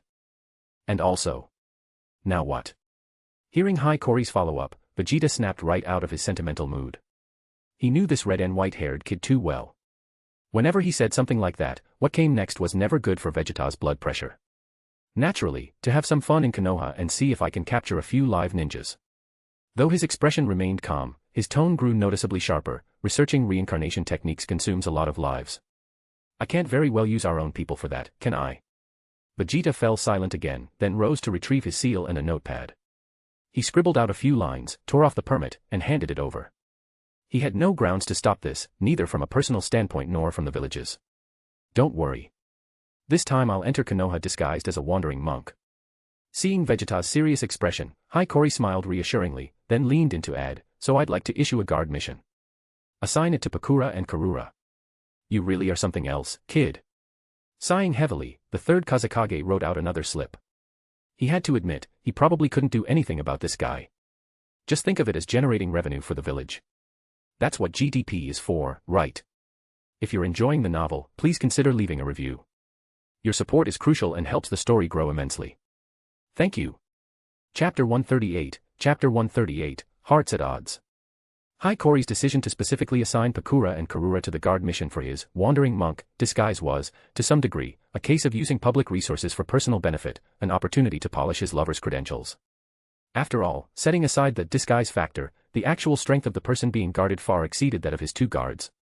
Kura was even a medical ninja, who normally wouldn't need to take on outside missions at all. But such trivial matters hardly mattered. Hiiragi had already been upfront about his intentions. Beyond traveling to the Temple of Fire under a false identity, he also planned to capture a few Konoha ninja prisoners. Compared to others who would need time to adjust, his lovers, with whom he shared a bed, would naturally be better able to keep pace with him. Of course, aside from the practical consideration of compatibility, the third Kazekage suspected that Hiikori was really just applying for a paid vacation for his girlfriends. Isn't that only natural? The war is over. Everyone needs a break. Compared to this godforsaken land of wind, a trip to Konoha is practically a restorative holiday. In response to Vegeta's complaint, Hiikori's reasoning was utterly unapologetic. But since he was covering both the mission fee and travel expenses himself, it hardly mattered. It was hard to say whether Hiikori was trying to make it up to Pakura and Karura. During the war, everyone had been busy, long separations were the norm. But after returning to the village, he'd barely been back 2 days before leading a team into the treacherous Great Sand Sea. No matter how independent and understanding Pakura and Karura were, as their partner, Hiikori still had to consider their feelings. Emotions were something that required careful nurturing. No matter how flourishing or fruitful a feeling might be, if it was neglected after sprouting, it would inevitably wither. As for Vegeta's response to Hiikori's theory on emotions. So complicated. Too bad I've never been in love. Even setting those factors aside, Hiikori himself needed to adjust his mental state. When the brain focused too intensely on pursuing efficiency, it could actually lead one astray. The human brain's algorithm favored simplicity and efficiency, but that inevitably introduced sensory illusions and bugs. For example, when a person's gaze was fixed on a single point for more than 20 seconds, visual stimuli in the surrounding area, within the observer's peripheral vision, would gradually and eventually disappear. This was known as the Troxler's fading effect. It was a manifestation of human neural adaptation. The sensory system did not respond to sustained external stimuli in a fixed manner, rather, it adapted over time. The nervous system was constantly busy, monitoring physiological indicators, directing internal and external movement, and collecting vast amounts of information from the senses for analysis. Without some degree of filtering, the burden would be overwhelming. This adaptability lets the nervous system ignore less important information, such as constant stimuli, so a person can respond more effectively to changes in their environment. But for Hiikori, this automatic filtering mechanism was an unnecessary defect. Just as martial artists repeatedly trained their hands and feet until they were no longer suited to serve as ordinary tools but became something far more refined, Hiikori, having long surpassed normal human limits in thought and information processing, constantly had to suppress these optimizations shaped by millions of years of evolution. Still, rather than continuous suppression, periodic relaxation was far more efficient. While Hiikori prepared for his next departure, Tsunade, far away in Konohagakure, had found herself almost inevitably caught in another bitter vortex.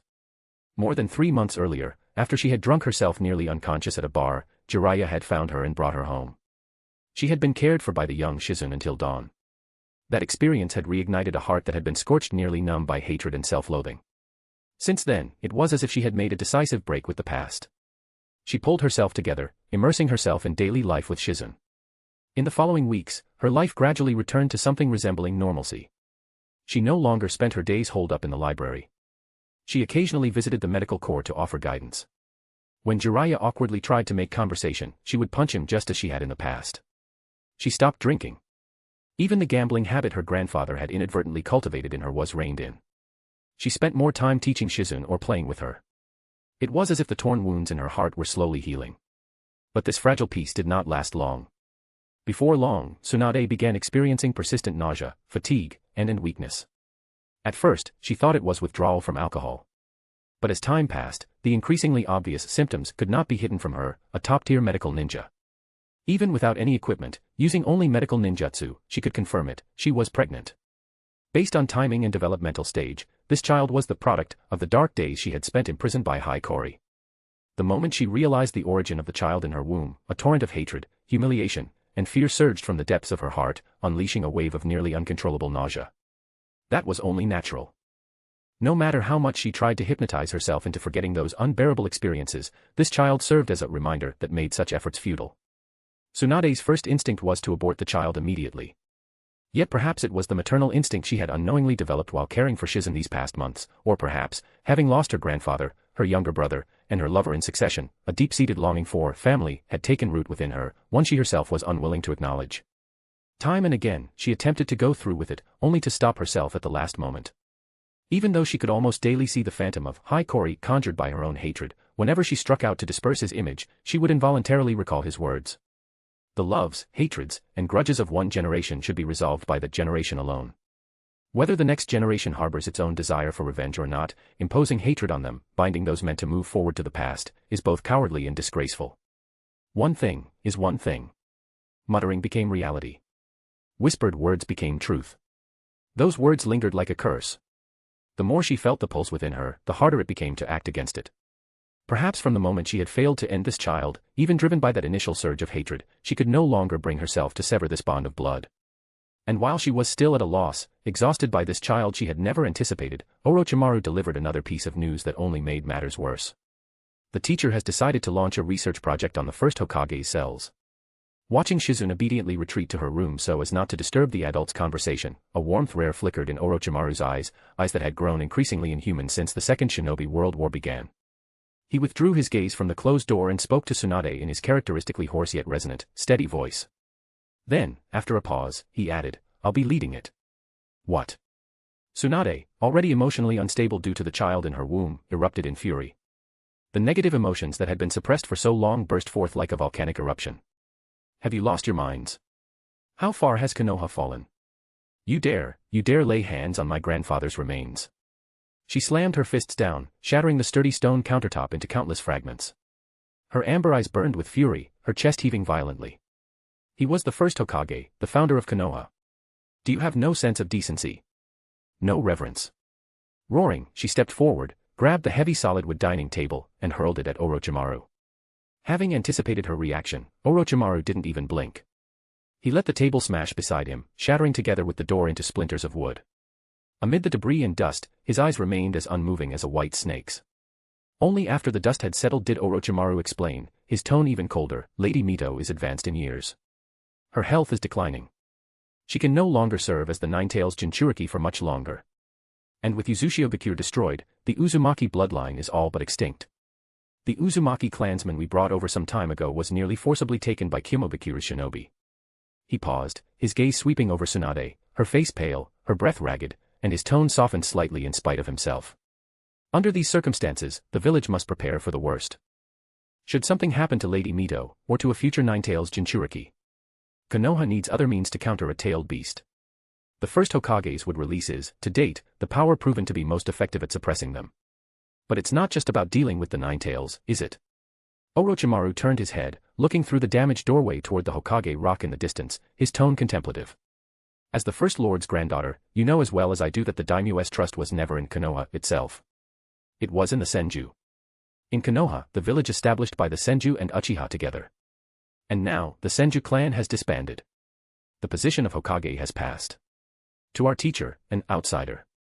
The relationship between the Land of Fire's daimyo and Konoha can northwest longer be as close as it once was. Compared to the first and second lords, our teacher is certainly one of the strongest, but he lacks the absolute dominance that could suppress everyone else. More than suppressing tailed beasts, what matters now is raising, would release, that banner of absolute power once wielded by the first Hokage, back over Konoha. Tsunade collapsed, as if all strength had been drained from her, slumping helplessly to the floor. The village her grandfather had founded, now sought to maintain its prestige by desecrating his remains. Could there be anything more ironic in this world? She knew very well that everything Orochimaru said was correct. But aside from him, who had come to her out of consideration for their bond as teammates and classmates, no one else had seen fit to inform her of any of this. Perhaps they were trying to spare her feelings. But in her eyes, it seemed more that, having already obtained the consent of Uzumaki Mito, the first Hokage's wife, the wishes of his granddaughter no longer mattered at all. How much more are you going to take from me before you're satisfied? Her head hung low, disheveled honey-colored hair falling forward to conceal her expression. Even this lament sounded painfully thin. In a daze, Hikori's figure materialized before her eyes once more. It was as if he stood right in front of her, looking down at her. Those gray, glass-like eyes were as cold as ever, like a mirror reflecting her pathetic, disheveled state. Do you think you're the only one who's unhappy? The only one who's lost everything? The world doesn't revolve around you. He crouched down, questioning her in that infuriatingly steady tone. Things you trusted were taken from you. Things you cherished disappeared. But isn't that just how the world works? Everyone has had everything taken from them. Of course, that includes me, too. Hikori's figure and voice gradually overlapped with Orochimaru's. A flicker of unreadable complexity passed through those golden snake eyes, before vanishing beneath a layer of cold, placid calm. Turning away with little interest, Orochimaru departed, yet left behind this observation: that is precisely why I wish to learn every technique in this world and exist forever. Only knowledge itself is eternal, something that can never be taken from me, that truly belongs to me. Is this acceptable as it is? Or do you intend to go searching for something else that can fill this tattered heart? By the end, Tsunade could no longer distinguish whether these words had been spoken by Orochimaru or were the enticements of the high Kori in her delusion. 2 days after this conversation, one that could hardly be called pleasant for either party, yet was not truly antagonistic, Tsunade quietly left Konohagakure with Shizune. She said goodbye to no one, leaving only a brief farewell letter. Upon hearing the news, Jiraiya was frantic. He immediately set out to pursue her, only to be stopped at the village gate by Orochimaru, who had been waiting there. Orochimaru, get out of my way. What did you say to Tsunade that day? Why would she suddenly leave Konoha? Seeing his old teammate, with whom his differences had only grown, blocking his path, Jiraiya's low growl carried a note of indignation. Orochimaru, however, merely regarded him calmly and asked coolly in return, then let me ask you, what reason does Tsunade have to stay in Konoha? It's better that she leaves to clear her head than to remain in a place where, wherever she looks, all she sees are irreparable, sorrowful memories. Jiraiya found himself at a loss for words. His mouth opened and closed comically, much like his toad summons, but he realized he had no rebuttal to Orochimaru's words. Indeed, as things stood now, Konoha was merely a place of heartbreak for Tsunade. Watching Jiraiya stand there speechless yet full of reluctance, Orochimaru gently shook his head. You really don't understand people at all. Far less than high Kori, at least when it comes to Tsunade's heart. Silently adding this thought, Orochimaru had little interest in continuing the conversation with his former comrade. He turned and walked toward his laboratory. Although the Second Shinobi World War had ended with Tsunade initiating peace negotiations, in terms of tangible gains, Konoha had unquestionably lost. It wasn't enough to cripple them, but the village's cash flow had clearly become strained. And it was foreseeable that this would remain the case for quite some time. Even the research project he was leading on the first Hokage's cells had received far from generous funding, barely adequate. And that was before Shimura Danzo, having taken over the intelligence division, began making plans to establish a separate organization independent of the Umbu, which would undoubtedly siphon off another large chunk of the budget. Tsunade, of course, had taken very little savings with her when she left. Most of the assets she had inherited had been gambled away or donated to war orphans. Anticipating this situation given her personality, Orochimaru had privately funded her travel expenses before she departed. Now his own reserves were nearly depleted. Compared to wasting time debating the intricacies of a woman's heart with that fool Jiraiya, Orochimaru felt it was far more important to take on some well-paying side jobs and recover his funds as quickly as possible. If you're enjoying the novel, please consider leaving a review. Your support is crucial and helps the story grow immensely. Thank you. Chapter 139, Chapter 139, Homecoming and an Empty Grave. When it came to the Land of Wind, the first image that appeared in the minds of most people in this world was that vast, scorching sea of yellow sand, a place that felt like a forbidden zone for life. But in truth, that desert was more of a result than a cause. The reasons this land was so despised went beyond the desert itself. Although it was hard to discern from the maps available to the general public, if one looked at the military maps used by the 5 great ninja villages, which accurately recorded detailed terrain variations, mountain ranges, and hidden routes, a rather depressing fact became clear. The overall geography of the Land of Wind was like a pizza that had been bitten out of in several places. The massive, continuous mountain range extending south from the Land of Earth formed a thick, dull crust along the edge of the pizza, stretching across the borders of the Land of Grass, the Land of Birds, the Land of Rain, the Land of Rivers, and other smaller nations. It created an almost unbroken, towering natural barrier that blocked off most of the Land of Wind's routes of communication with the outside world. Because of this natural rampart, the Land of Wind had long been isolated from the mainstream civilization of the ninja world, making it difficult to integrate into the continent's economic and cultural flows. For a long time, it had been forced into a semi-closed state, until the first Kazekage established Tsunade.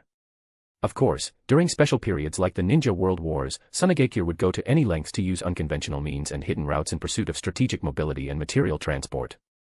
But precisely because these were unconventional means, there were reasons they were excluded from peacetime. For example, during the war, the Land of Wind's true objective had been to consume its surplus labor.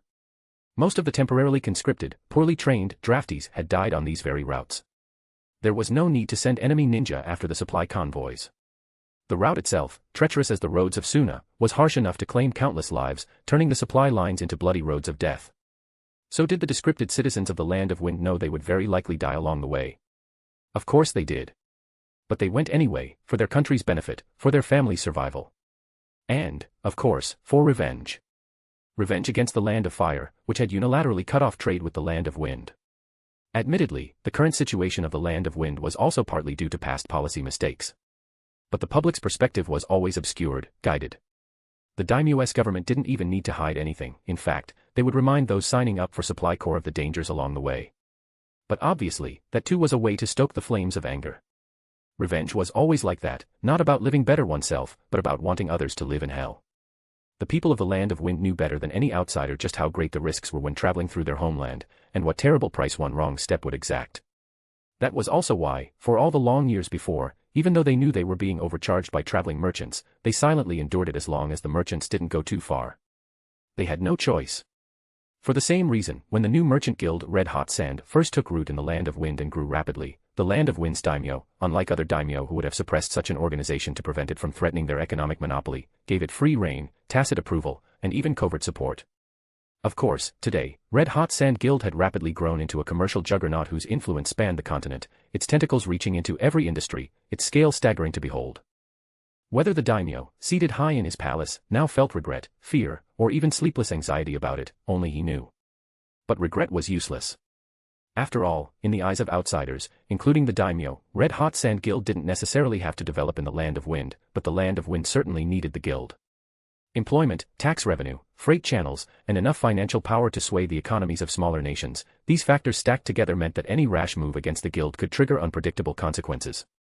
The fundamental driving force behind ninja taking missions, even life-threatening ones, was largely about making money.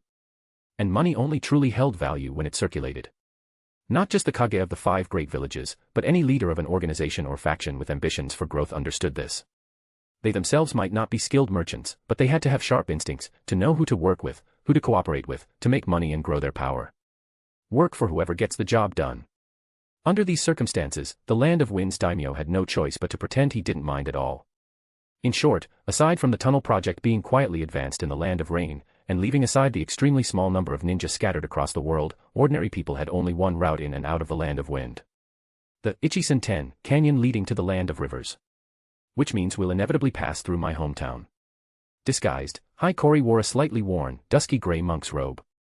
On his head was a tengai, a deep-woven sedge hat that concealed his entire head. In his hand, he carried a sleek shakuhachi flute. He was the very picture of a Kamiuso. Though his personal system of cultivation, across both lives, had roots and principles closer to Shujendo, or esoteric Buddhism, than to the Fuke sect of Zen from which the Kamiuso tradition derived, in the world of Naruto, there was no such distinction between schools. For a disguise, this level of detail was sufficient. After passing through Ichisan-ten Canyon, which, though not especially narrow in actual width, was rendered claustrophobic by the towering cliffs on either side that squeezed the sky into a thin thread, the view suddenly opened up. Though there was still some distance to the inhabited territory of the Land of Rivers, the moist, gentle air, so different from the Land of Wind, had become noticeably clearer in the sudden environmental shift. The 3 travelers unconsciously slowed their pace. It was autumn. The cool, humid breeze that swept toward them replaced the desert's dry heat, carrying with it a sense of abundance. As far as the eye could see, gone was the monotonous, glaring yellow of the sand sea. In the distance, the hills were painted in layers of autumn color, vast swaths of warm, withered yellow interwoven with vivid maple red, dotted here and there with patches of green that had not yet fully shed their summer vitality. It was a scene teeming with life, a stark contrast to the desert just one mountain away. Ah. Kura couldn't help but take a deep breath, savoring the comfort of cool air filling her lungs. Even her body, often prone to a dry heat from using scorch release, seemed to cool down several degrees. Leaving the Land of Wind makes breathing feel easier somehow, Kura remarked, stretching out her arms to catch the breeze, her eyes bright with a smile. Looking at the brilliant yellow foliage by the roadside, Hiiragi was suddenly reminded that the Land of Rivers supposedly had a gold mine with considerable reserves. After this trip was over, maybe he'd look into acquiring that gold mine. Realizing his mind had, faster than his reason, habitually begun planning his next moves, Hiiragi sighed softly and ambled forward. This mental recalibration of his was truly a long road ahead. Since this was a guard mission, Kura and Kura also had to accommodate their employer's pace, walking quite leisurely.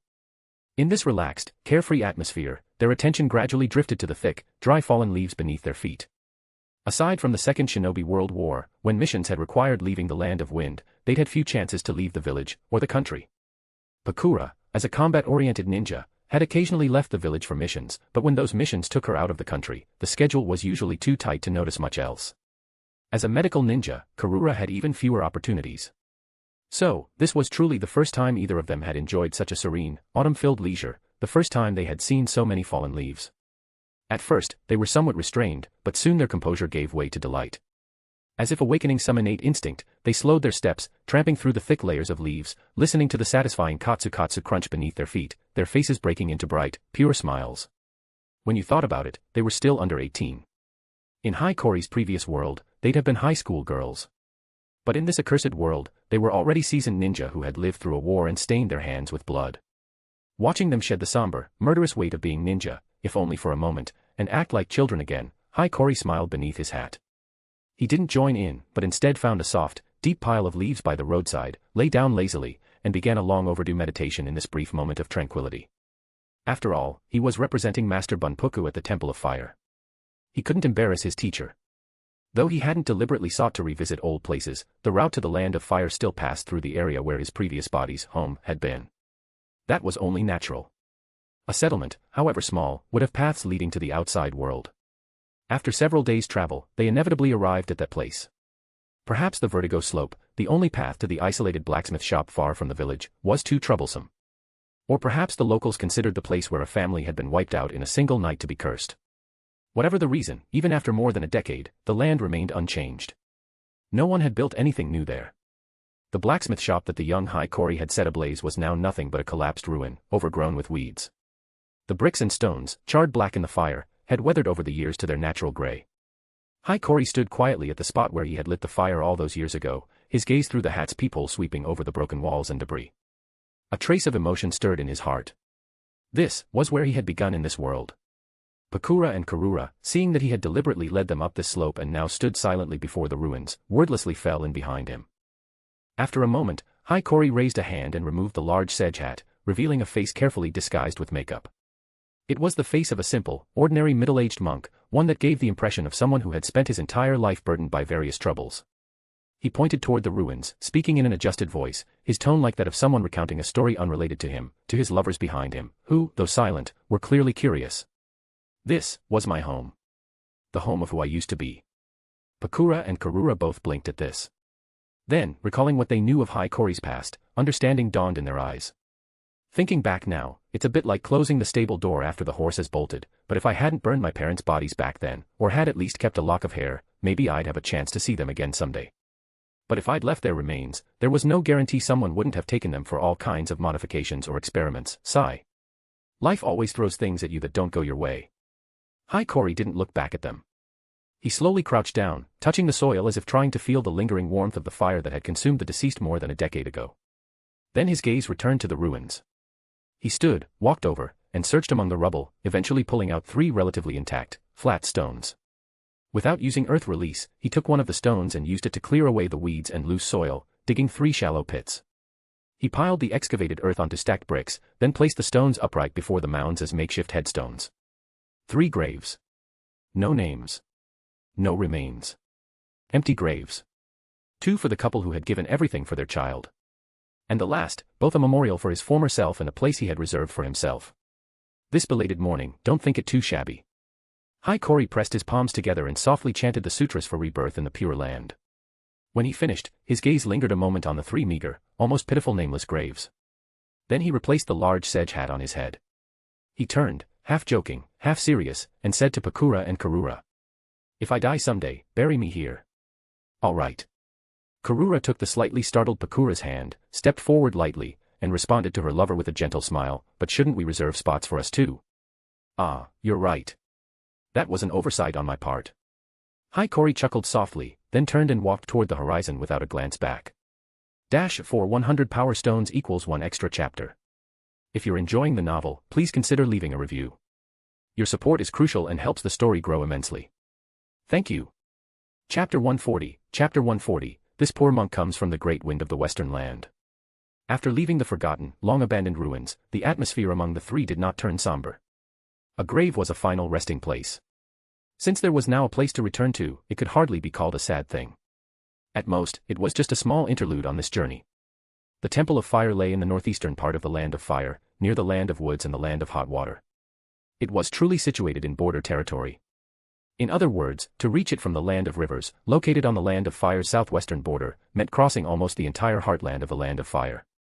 Even traveling at full speed, such a distance was not something a ninja could easily cover in a short time. Not to mention that even ninja couldn't maintain a straight line, non-stop, maximum efficiency pace without food or rest, and Konoha was directly along the route. What were you, a foreign ninja, planning to do by making a grand, high-speed dash through the Land of Fire? Moreover, Hiiragi was currently disguised as a monk, so his pace naturally had to match that of an ordinary person. A guard mission, after all, required moving at the employer's pace. But clearly, Hiiragi was in no hurry whatsoever. In truth, this trip had no particularly defined purpose to begin with, nor any time constraints. The Temple of Fire visit was merely a pretext. At its core, this was an opportunity to take Kura and Kura out for relaxation, to enjoy the beautiful autumn season that was so hard to come by in the Land of Wind. A ninja worked to make money. And money was meant to enable a better life. If one became consumed by bloody slaughter, that was putting the cart before the horse. Of course, there was also the matter of Tsunade to address. Though he could still sense that his genjutsu remained untouched, he couldn't say whether now was the right time to act. This journey would give him a chance to visit Konoha and gather intelligence. And then there was the matter of adjusting his own mental state.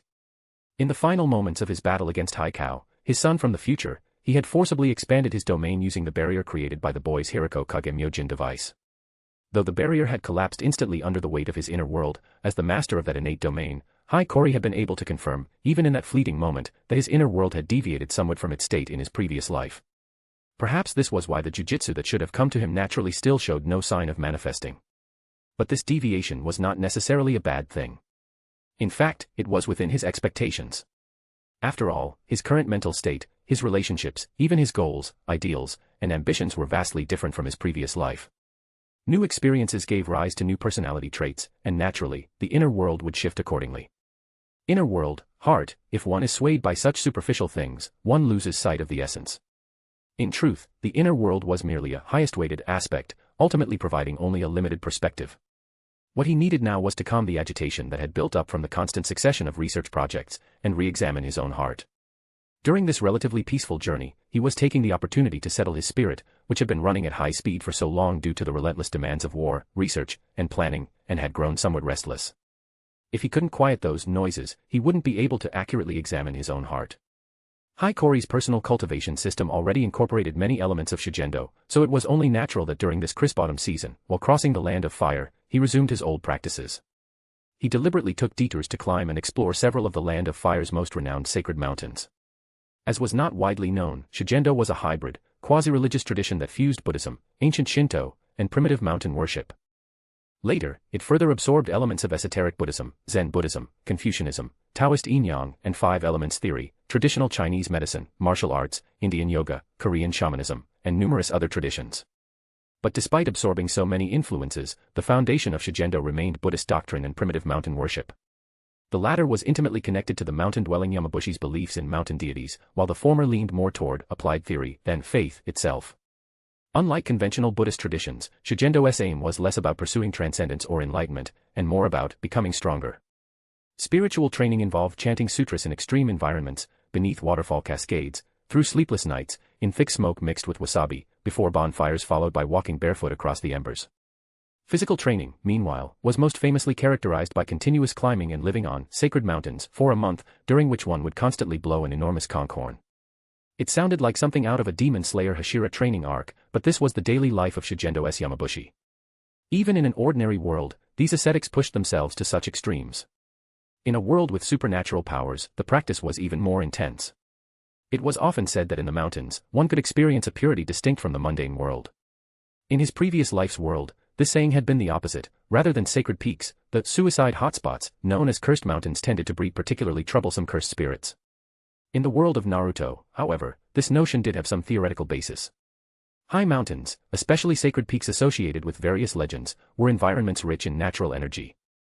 Even those without particular aptitude could feel a sense of healing in such places. For Hiiragi, as a contractor of the dragon veins, the effect was even more pronounced. Kura and Kura, while not fully grasping the subtleties, were happy to accompany him. During this time, Hiiragi also visited Konoha using the identity of a monk who had come from the great wind of the western land to study at the Temple of Fire. This served two purposes: first, to file the necessary paperwork to prevent Konoha ninja from causing trouble later and disturbing their journey; second, to gather intelligence and plant sleeper agents. Araya Shurin, what a gloomy-sounding name. Watching Hikori, Sedge hat removed, revealing the face of a middle-aged monk, escorted by two ninja, walk toward the Hokage building, the Konoha gate guard made a rather awkward remark. As for what made them nervous, it was naturally Pakura and Karura, who remained outside the gates under the watch of several Umbu. The latter was unknown to them, but the former, the Scorch-release ninja of Tsunade, had a fairly formidable reputation in Konoha. For such a skilled fighter to be acting as a guard, just who was this monk? You shouldn't speak ill of an employer. Hearing the guard's comment, Pakura struggled to keep a straight face.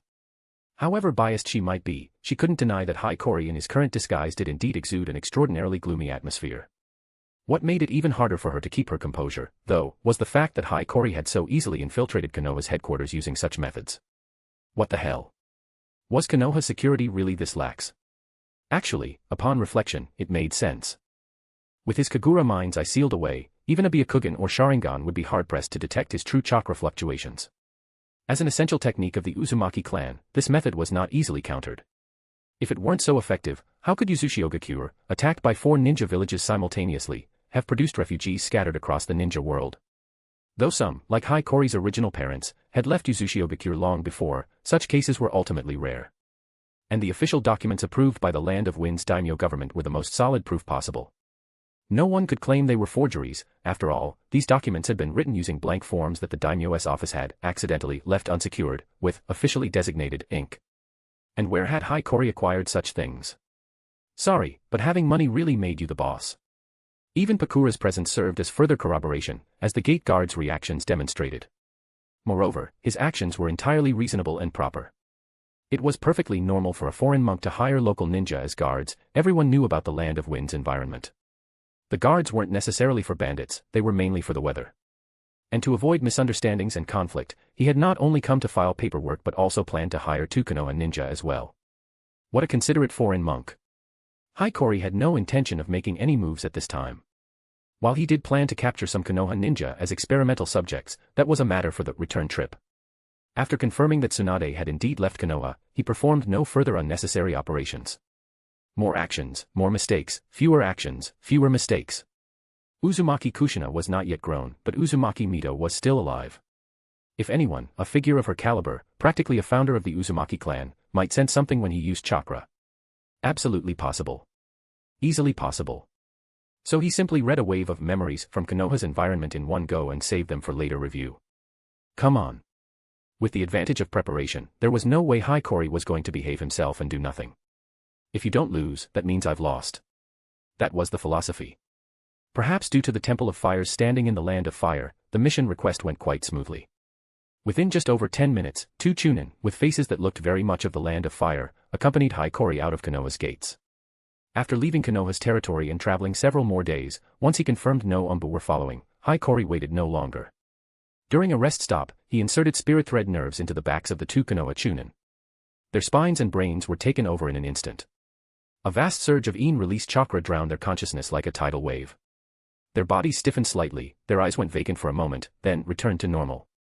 Their physical strength is pretty weak. Good enough. They're just bodies for infiltration anyway. But this was only normal from Hikori's perspective. At this moment, the consciousnesses of these 2 Konoha ninja had been overlaid with Hikori's divided pseudo-personalities. Inspired by the future Rashomon and his ability to continuously divide node consciousness, this seemed to be something Hikori, with his capacity for parallel thinking, could also achieve. But it was still a rough, unoptimized technique. Side effects and such would require further observation. This was precisely why Hikori had hired 2 Konoha ninja. If it failed, he would take them back as experimental subjects.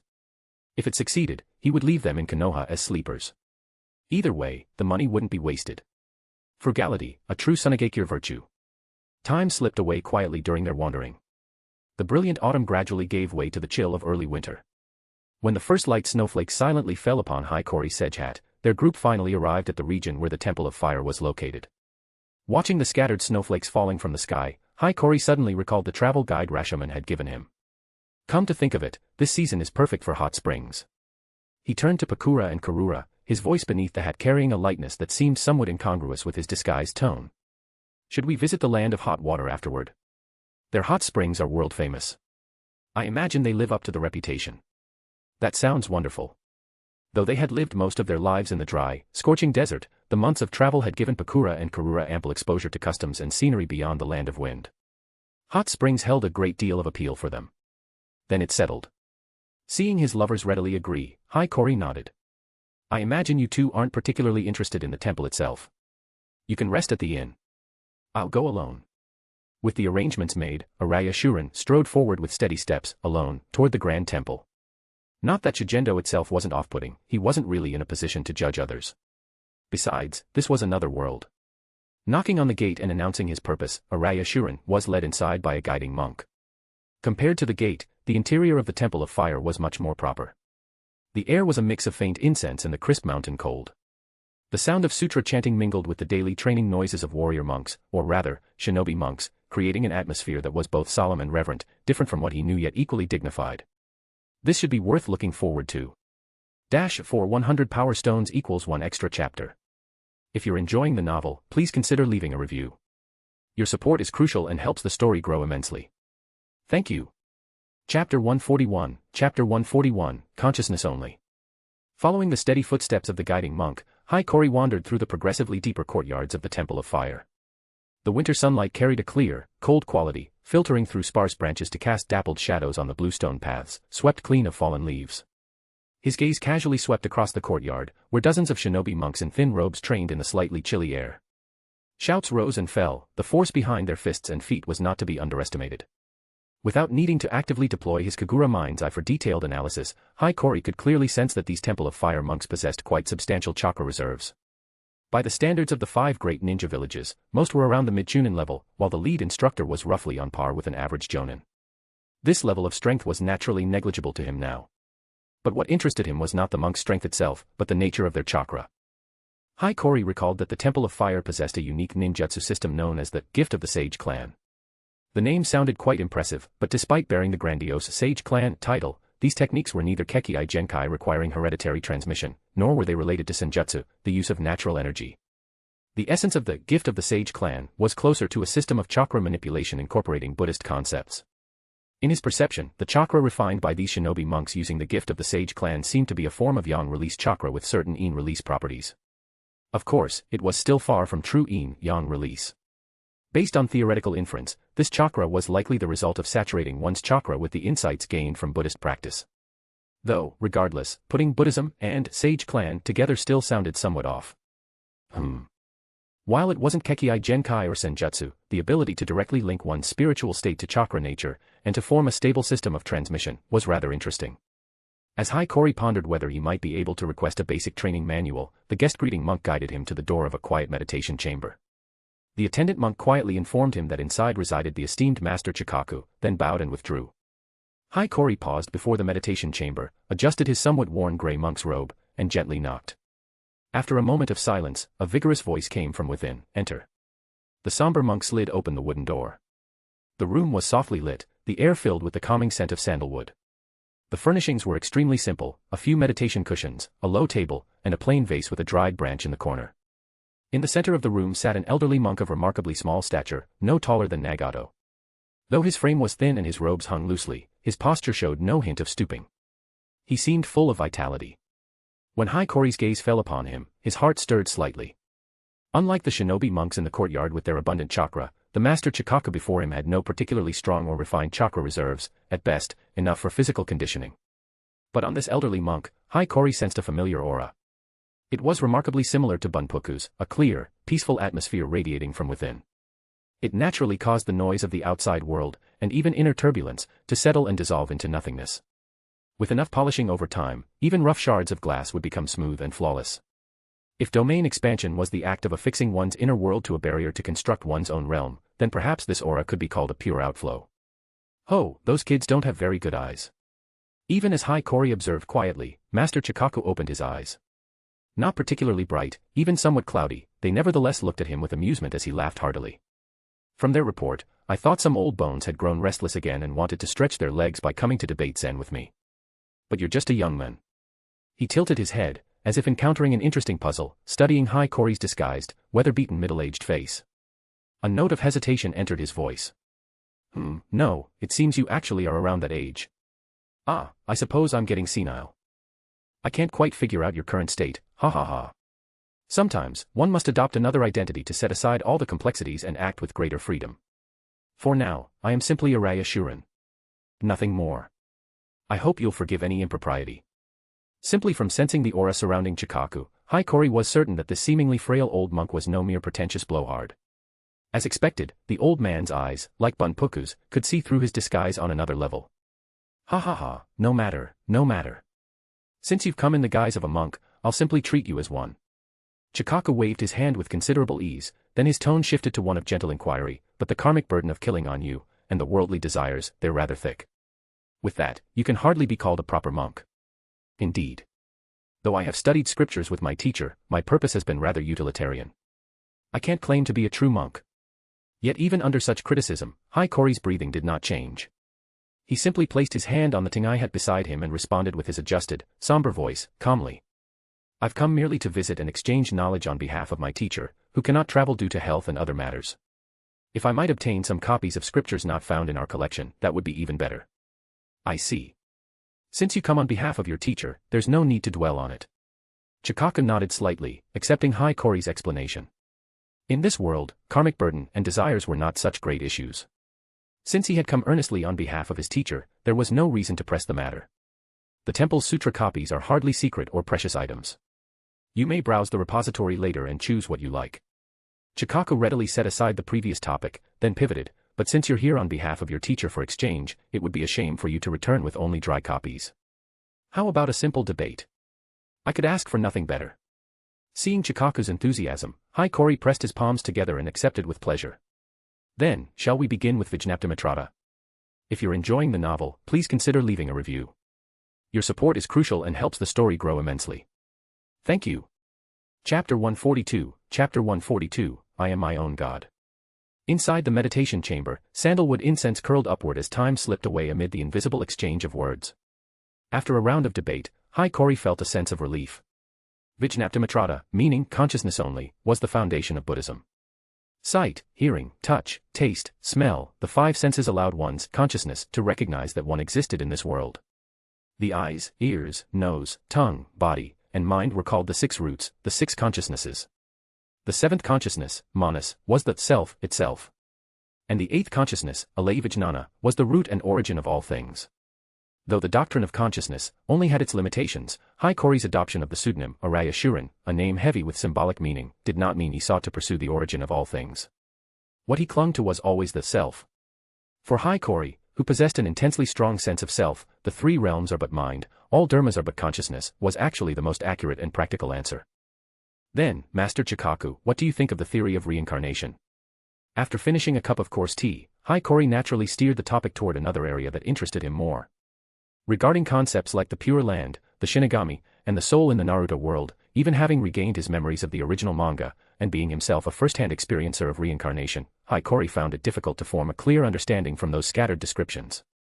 Rather, it was precisely because of those vague descriptions that he found them elusive, especially regarding the first two concepts. Under these circumstances, Hikori was genuinely curious about what Buddhism, born in this different world, had to say on the matter. Hearing Araya Shuren bring up reincarnation, Chikaku showed no surprise. It was a topic raised countless times, indeed, many believers, and even ninja, saw precisely that sense of reassurance. But he felt that this guest, who had taken Alaya as part of his name, wasn't looking for the same old platitudes. He pondered for a moment, his withered fingers gently thumbing a string of dark prayer beads, before finally speaking slowly, does reincarnation truly matter? Regardless, even if a deceased person's soul can be reborn, that new life has no connection to the circumstances or position of the previous life. This answer caught Hikori somewhat off guard, but then a sense of release washed over him. After all doctrines had contradictions, they all spoke to themselves. Religion itself was a product of thought born from different histories, cultures, and social environments. No matter how similar they might appear on the surface, between different worlds, there would naturally be fundamental differences. It's clear that you, Araya, have things you must do. Not burdens forced upon you, but things you yourself wish to do.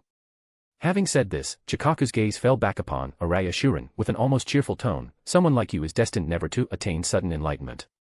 But there's nothing wrong with heavy desires. To clearly recognize and confront one's own desires, that in itself is a level of clarity most people can't reach. I imagine you find joy in it as well.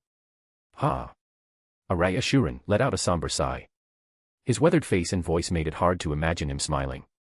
That's truly an undeniable fact. Just then, the sliding door of the meditation chamber was nudged open. More than a dozen monks tumbled in, clearly drawn by the debate between the two inside. Seeing that Chikaku showed no sign of reprimand, one young monk with an unseasoned face stepped forward, pressed his palms together, and asked with evident confusion, "Senior, since your understanding of consciousness only is so profound, why do you still harbor such heavy desires? Liking isn't the same as being good at something. Disliking isn't the same as hating. Understanding isn't the same as accepting. Asking a question like that shows you're still not mature enough. I'm not seeking answers that explain everything. What I seek is the process of pursuing answers. It is I who compels me to do things." Araya Shuren tilted his head slightly. The gray eyes hidden behind his somber, weathered face looked calmly at the questioning young monk as he responded frankly in that heavy voice, as if burdened by a century of weight. "If I pursue desires to begin with, why would I speak of abandoning enlightenment suddenly? If all beings will eventually attain enlightenment together, what harm is there in taking a few detours along the way?" His words were blunt, even sharp.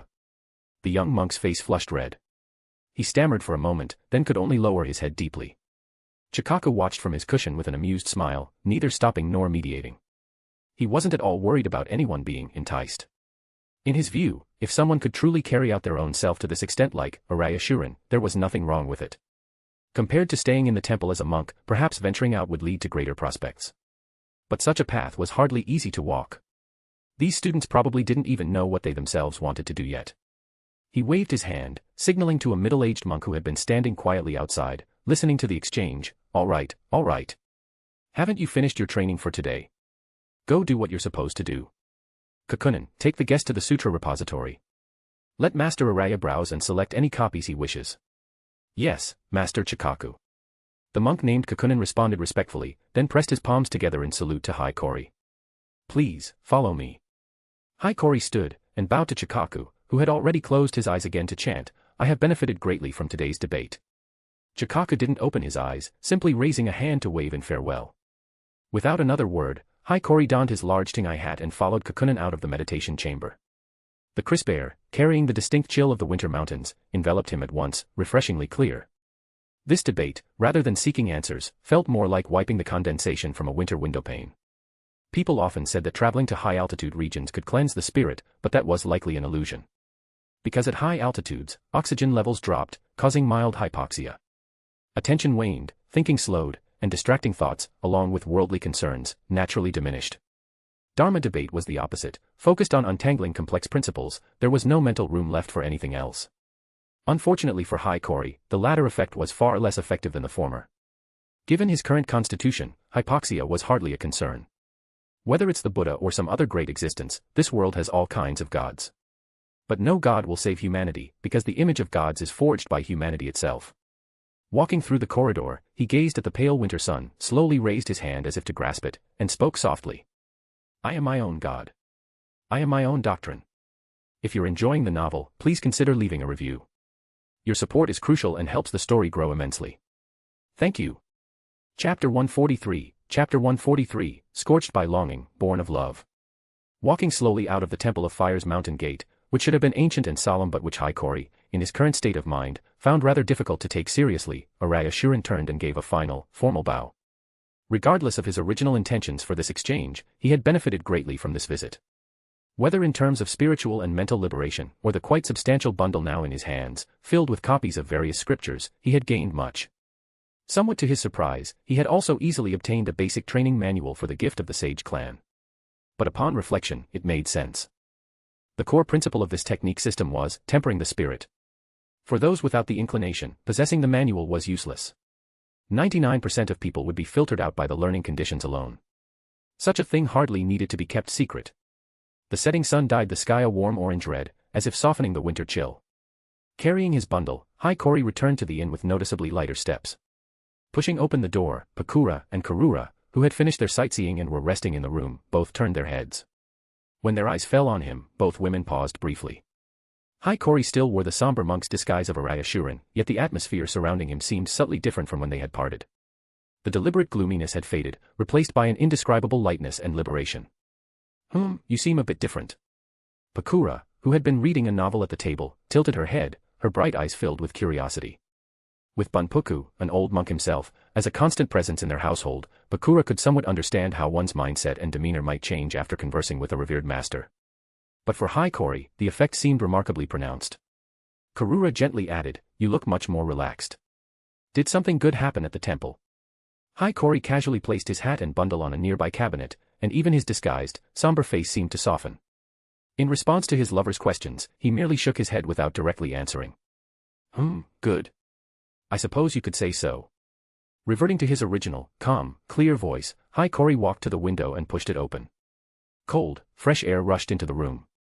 Outside, the small town was bathed in the golden red light of the setting sun.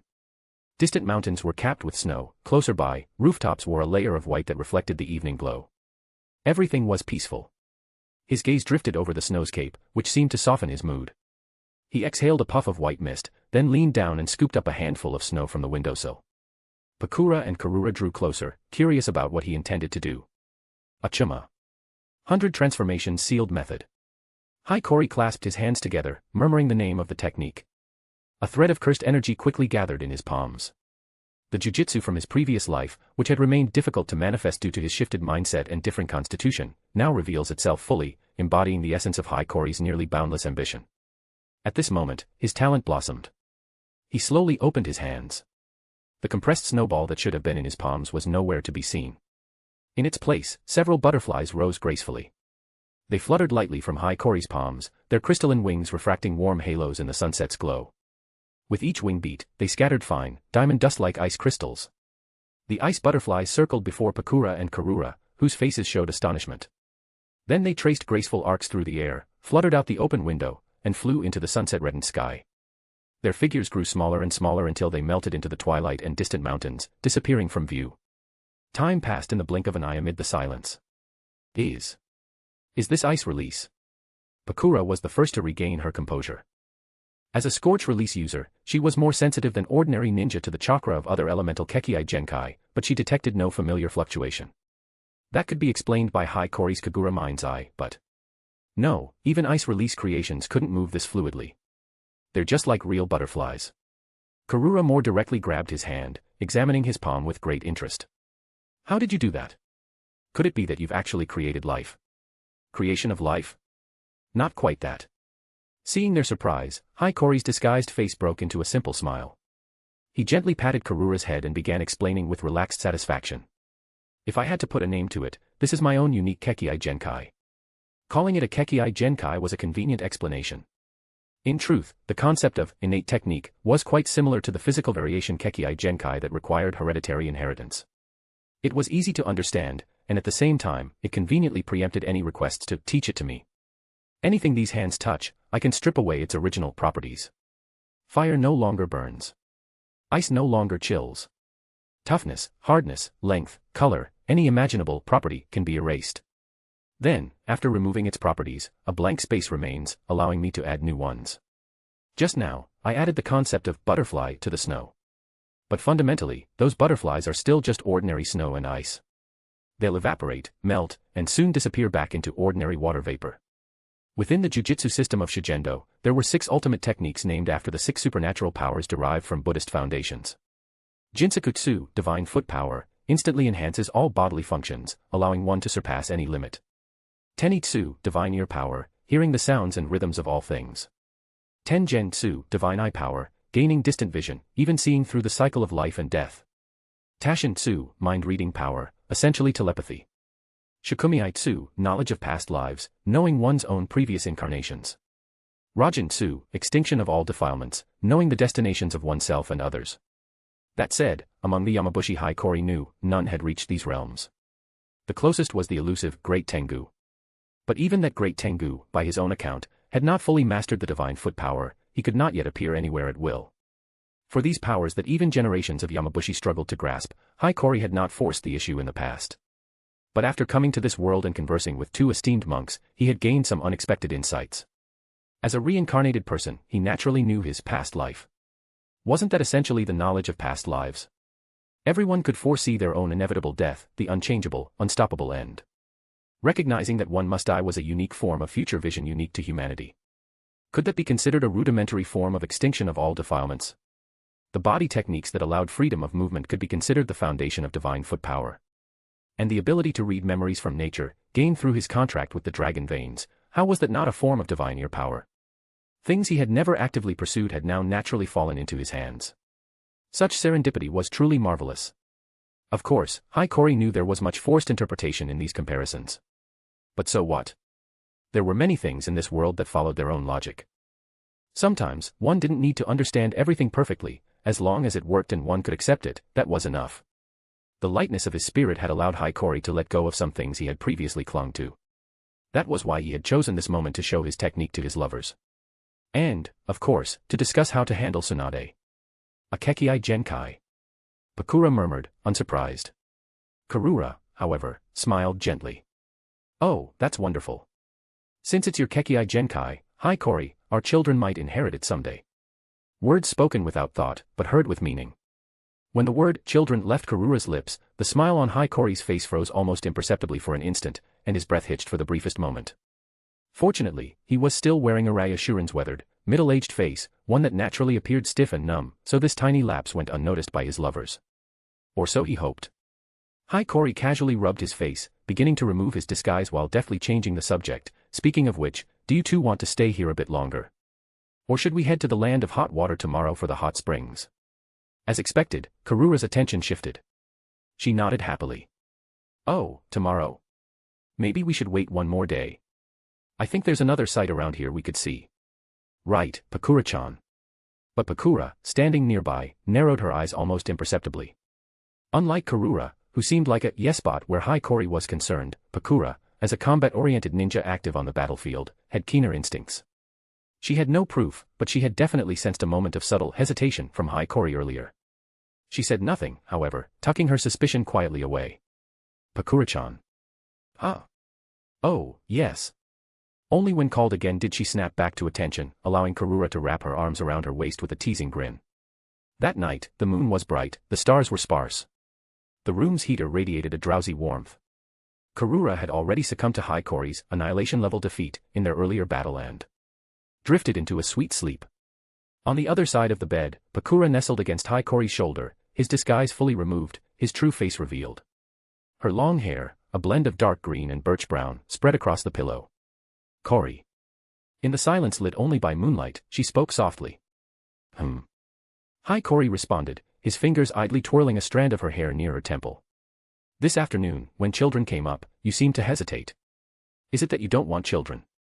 Normally you're a bit slow, but your intuition turns out to be sharper. Hiikori sighed helplessly, then pulled her closer. He rested his chin atop her head and told her, as simply as possible, about meeting his future son in the dragon veins, and about Tsunade possibly carrying his child. Pakura listened quietly, her expression unchanged throughout. Even after Hiikori finished explaining, she didn't respond immediately. The only sound in the room was Karura's steady breathing.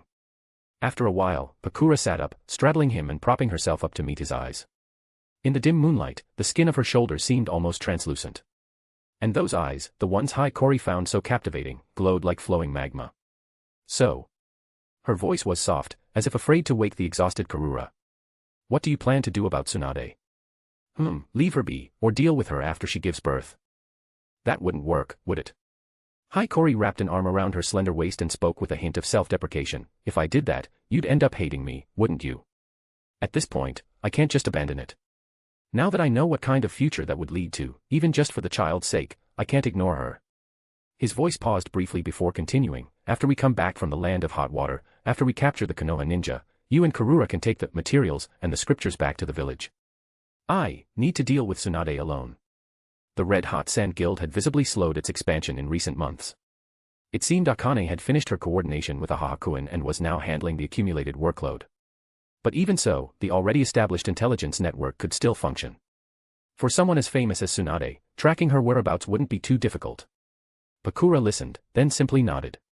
She said nothing more, lowering her face to bury it in the warm hollow of Hiikori's neck, inhaling deeply, as if confirming his existence. Upset? Hiikori asked softly, feeling her slightly rapid breath against his skin. A little. Pakura's muffled voice came from his embrace. Then Hiikori felt a light but sharp pain at the side of his neck. She had bitten him, not hard, but enough to leave a shallow mark. Hikori smiled wryly, stroking her back. And now? Kura didn't answer. She lifted her head, lips pressed together. Even in the dim room, Hikori could feel the heat of her gaze. Then the scorch-release kunoichi, as fiery outside as within, wrapped herself around him with something almost like a child's petulance, as if trying to leave her own mark on him with her body, her scent.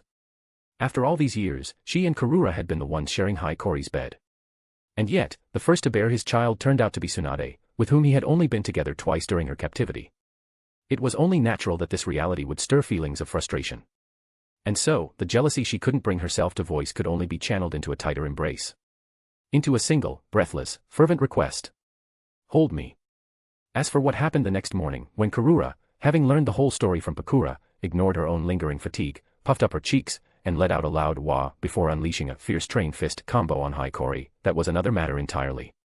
If you're enjoying the novel, please consider leaving a review. Your support is crucial and helps the story grow immensely. Thank you.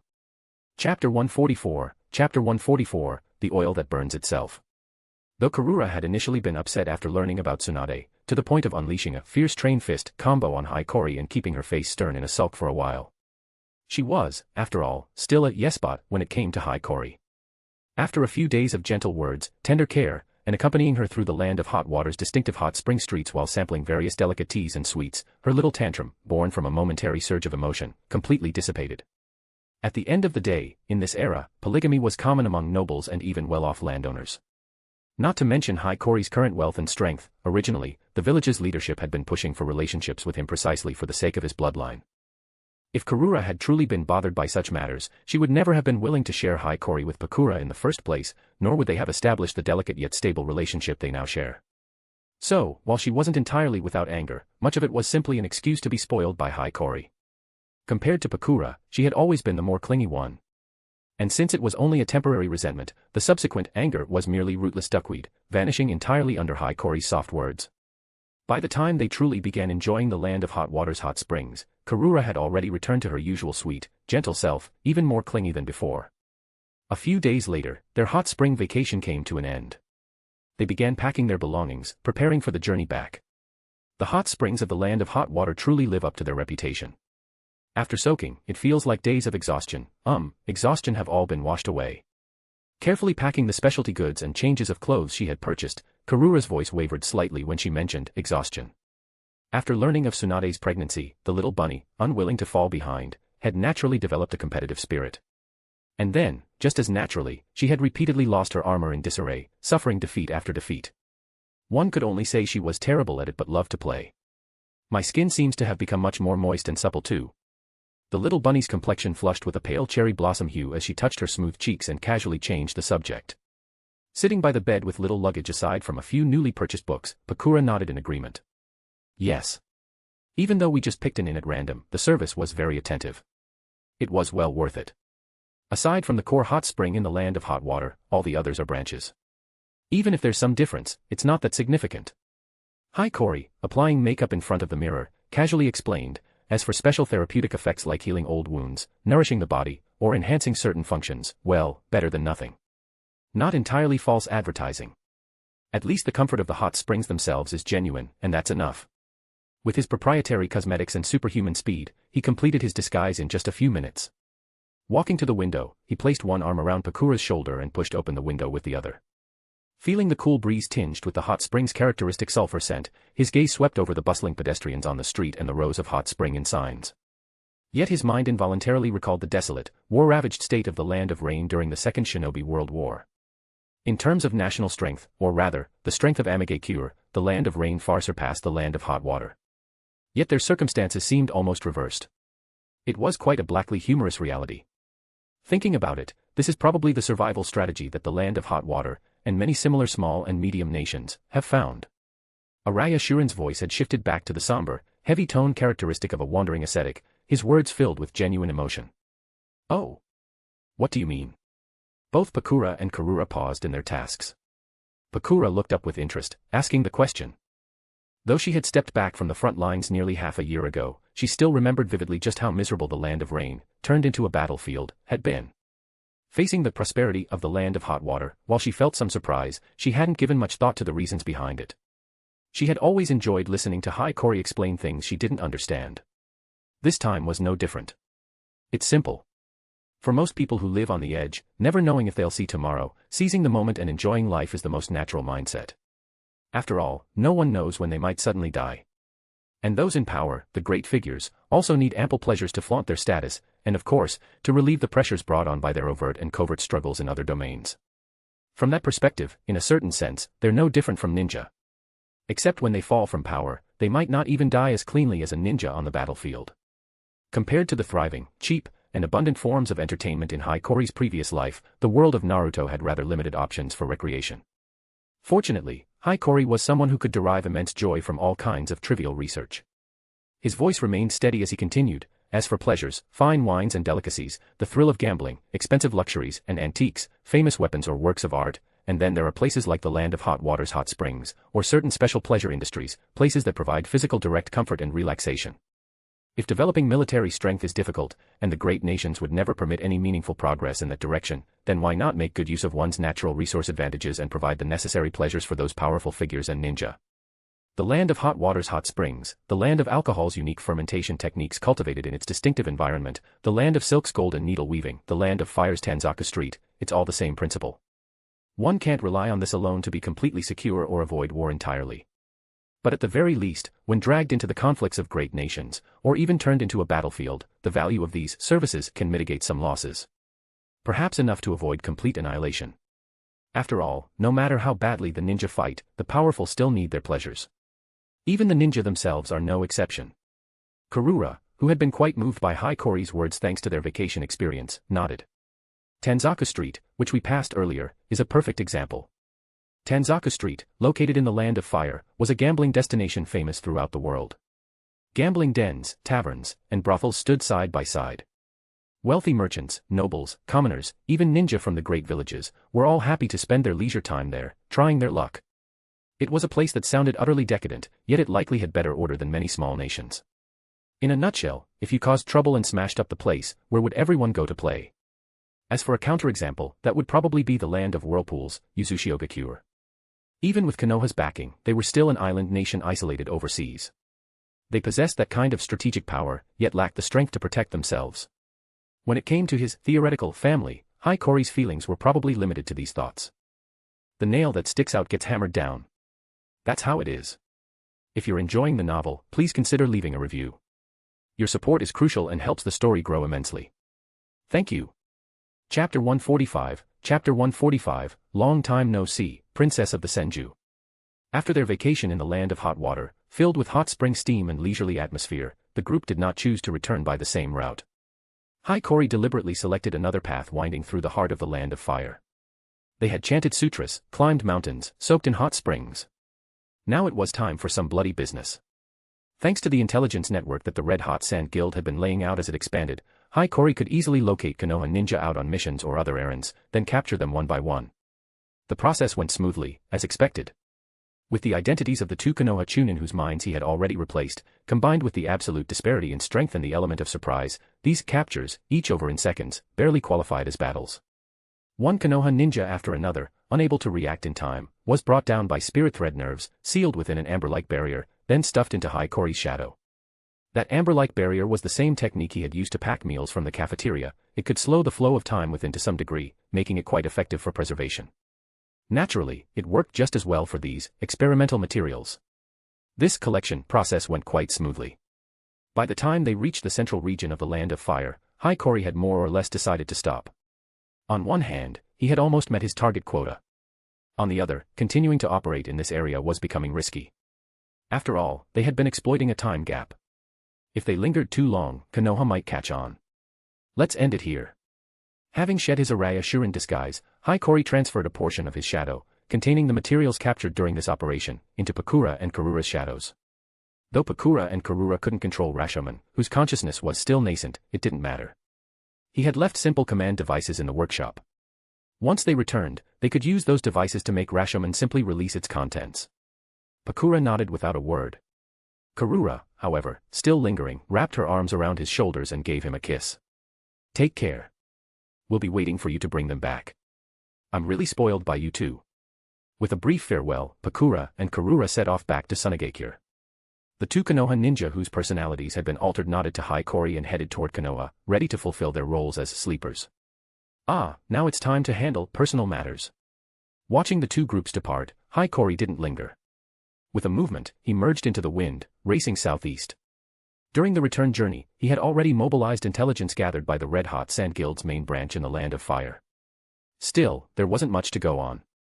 Tsunade, having left Konoha, was clearly trying to conceal her tracks. She and Shizune had hardly stayed in any bustling towns, moving instead between small and medium villages and settlements. But recently, she seemed to have slowed her pace, staying within a certain area. After several more days of searching, Hiiragi detected that familiar chakra in a small coastal town in the southeastern part of the Land of Fire, a place that remained mild even in winter. Concealing himself with rainbow release and sealing his chakra flow with Kagura Mind's Eye, Hiiragi walked silently through the bluestone-paved streets. Soon, he spotted his target outside a general goods shop. Tsunade wore loose, easy-to-move-in clothing. Though her muscle mass was considerable, her pregnancy of over 6 months was still visibly evident. The loose clothes couldn't fully conceal the curve of her belly. Her honey-blonde hair was tied in a soft braid resting over her shoulder, lending her a gentler air as she cheerfully haggled with the shopkeeper. Beside her, a girl with short black hair stood quietly, holding a small basket. Hiiragi didn't appear immediately. Instead, he lingered at a distance where he could observe clearly, silently trailing them. After crossing a few alleys, he watched them enter a modest 2-story house with a small courtyard. As Tsunade was about to close the door, he slipped in silently behind her. The furnishings inside were simple but clean. Potted evergreens sat on the windowsill. The space was filled with the warmth of daily life. The black-haired girl had already gone to the second-floor room. Tsunade, having taken off her coat, was putting away the daily goods she had just bought, preparing to cook dinner. Hiiragi slowly dissolved his rainbow release interference. Before he could speak, Tsunade looked up as if sensing something. When she saw that familiar, hateful figure at the door, those amber eyes held only a hint of resigned self-mockery. She lowered her head, continuing to handle the ingredients in her hands, muttering vaguely. Again. You persistent bastard, or am I just too pathetic? Perhaps mistaking Hiiragi for the hallucinations she often experienced, Tsunade simply cursed under her breath and began grumbling to herself. Listening briefly, her complaints had no real substance, just grievances about life's inconveniences and annoyances. Yet beneath her seemingly irritable tone, her expression was unexpectedly soft. Her gaze barely lingered on Hiiragi, it rested mostly on her own rounded belly. That look was complicated, but not disgusted. It seemed that during these days, her temperament had taken on some maternal gentleness. After all, one thing is one thing. In the quiet life away from Konoha, living alone with Shizune, Tsunade had re-examined her own heart. Perhaps more than hatred for Hiiragi, what she truly longed for was someone to fill the void left by all she had lost.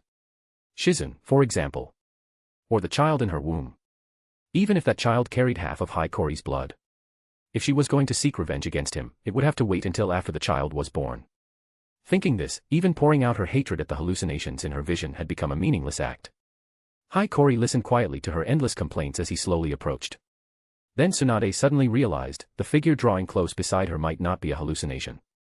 The texture of his clothes, the fine hairs on his skin, his chest rising and falling with breath, the scent of him, one she could almost never forget, all of it was so real. Before Tsunade's disbelieving eyes, Hiiragi reached out and took her wrist. The sensation of skin contact made Tsunade's entire body stiffen. Her pupils contracted sharply. A short, almost inaudible gasp escaped her throat. She tried to yank her hand back, but found it held fast as if by iron. You. Long time no see, princess. If you're enjoying the novel, please consider leaving a review. Your support is crucial and helps the story grow immensely. Thank you. Chapter 146, Chapter 146, it is precisely because those astonishing encounters are so accidental that they are called fate. Long time no see, Princess Tsunade. Hiiragi's tone was quite light, as if he were not Tsunade's sworn enemy but rather an old friend reuniting with her after a long separation. That tone was clearly the most effective way to grate on Tsunade's nerves. The calm and gentleness she had accumulated over the past few months were incinerated in an instant. You bastard. Her amber eyes blazed with fierce fire as she ground out a curse between clenched teeth, her full chest heaving violently. How relentlessly do you have to haunt me before you'll stop? Putting that disgusting genjutsu on me wasn't enough, even now, even after I've hidden all the way out here, you still come to humiliate me. Haunt you? I'm not sure about that. Facing Tsunade's entirely justified fury, Hiiragi held her wrist and tilted his head slightly. Recalling the gentle, serene smile he had seen on Tsunade's face earlier, he maintained the frivolous expression that made Tsunade want to punch it off, responding in a playful, lilting tone. I simply thought that since the flower was blooming so beautifully, it would be rather uncouth of me not to come and admire it. Uncouth. Tsunade's temple pulsed violently. She was clearly enraged by his flippant attitude. The Senju clan's secret monstrous strength technique flowed seamlessly through her, vast amounts of chakra rapidly gathering in the arm Hiiragi was holding, determined to smash that detestable face before her. But Hiiragi knew Tsunade's chakra pathways like the back of his hand. The moment she began mobilizing her chakra, he injected a minute but precisely targeted pulse into her wrist, disrupting her chakra flow. As a top-tier medical ninja, Tsunade's understanding and control over her own body was equally unparalleled. Almost the moment she was disrupted, she responded correctly. A decided to attack. B sensed A's intent and prepared to counter. Then A sensed B's counter and changed direction to counter the counter. Then B sensed that, and A again, and B again. Such cycles were not uncommon between masters of similar caliber. In the span of 2 or 3 seconds, Hiiragi and Tsunade had engaged in dozens of exchanges. In the end, Hiiragi was the first to release his strength, letting go of her hand. He stepped back slightly, raising both hands in a gesture of surrender, his tone carrying a note of helpless amusement. All right. I surrender. Tsunade blinked, not expecting him to stop so abruptly. She instinctively flexed her now free wrist, her eyes clearly distrustful. Under other circumstances, I wouldn't mind a bloody, close-quarters tussle with you, princess. But now. With that, Hiiragi's gaze dropped slightly, landing on her rounded belly, his voice softening. For the sake of your health, it's best not to use such taxing techniques like that monstrous strength too frequently. After all, princess, you're carrying my child too, aren't you? Stop talking to yourself. Tsunade's breath caught sharply, then almost reflexively she threw a punch at Hiiragi's face. But this punch was indeed well-behaved, she didn't use her monstrous strength. It was simply an angry, ordinary punch. Such a harmless strike was easily caught with a casual raise of his hand. He then closed his fingers around her fist, swept his foot to hook her ankle, and pulled. Caught off guard, her center of gravity slightly altered by her pregnancy, Tsunade stumbled and was pulled into his embrace. Before she could struggle, Hiiragi's other hand gently cradled her rounded belly. Let me go. The steady warmth of his palm made Tsunade's body go rigid, then she began struggling, not too violently, as if she deeply resented her own reaction. I'm afraid not. Speaking of which, that black-haired girl is Denkato's relative, isn't she? You wouldn't want her to see your enemy here right now, would you? Hiiragi squeezed her wrist slightly harder, his eyes narrowing into 2 rather dark crescents. He lowered his head, his voice dropping to almost a whisper as he threatened her, you know how much your condition has declined, don't you? If it were 6 months ago, I wouldn't have been able to get this close without you noticing. If I really wanted to do something even more extreme to you, I could easily grab that child first to threaten you. Even now, you can't stop me, can you? So, can we be a little quieter, princess? Let's talk properly. Hiiragi shook her hand gently, as if playing with a cat's paw, while his other hand stroked her belly soothingly, as if calming a frightened life within. Feeling his warm breath on her cheek, Tsunade's already half-hearted struggling, born of concern for her unborn child, ceased entirely. This was what a weak spot meant. Once it was seized, there was almost no room to resist. Her tense body slowly relaxed. Though her eyes still reflected cold hatred, she at least stopped trying to physically resist. Sensing the change in her, Hiiragi gently took her by the shoulders and turned her to face the kitchen counter. Step by step, he guided her back into place.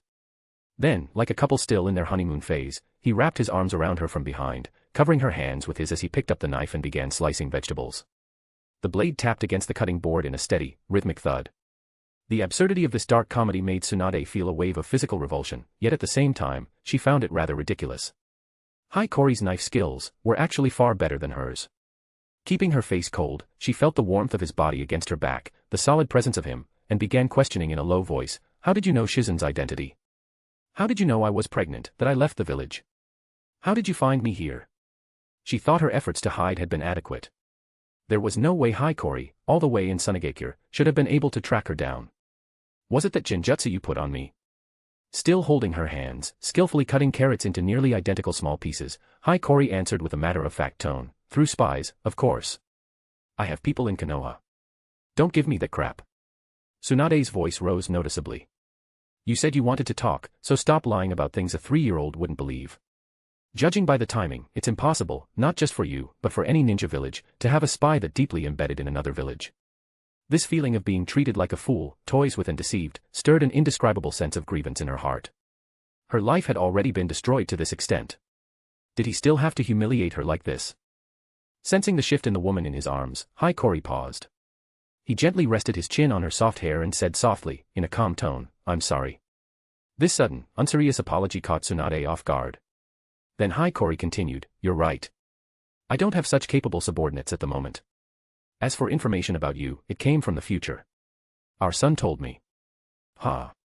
After a moment, Tsunade let out a dismissive snort through her nose, taking it as another crude lie meant to humiliate her.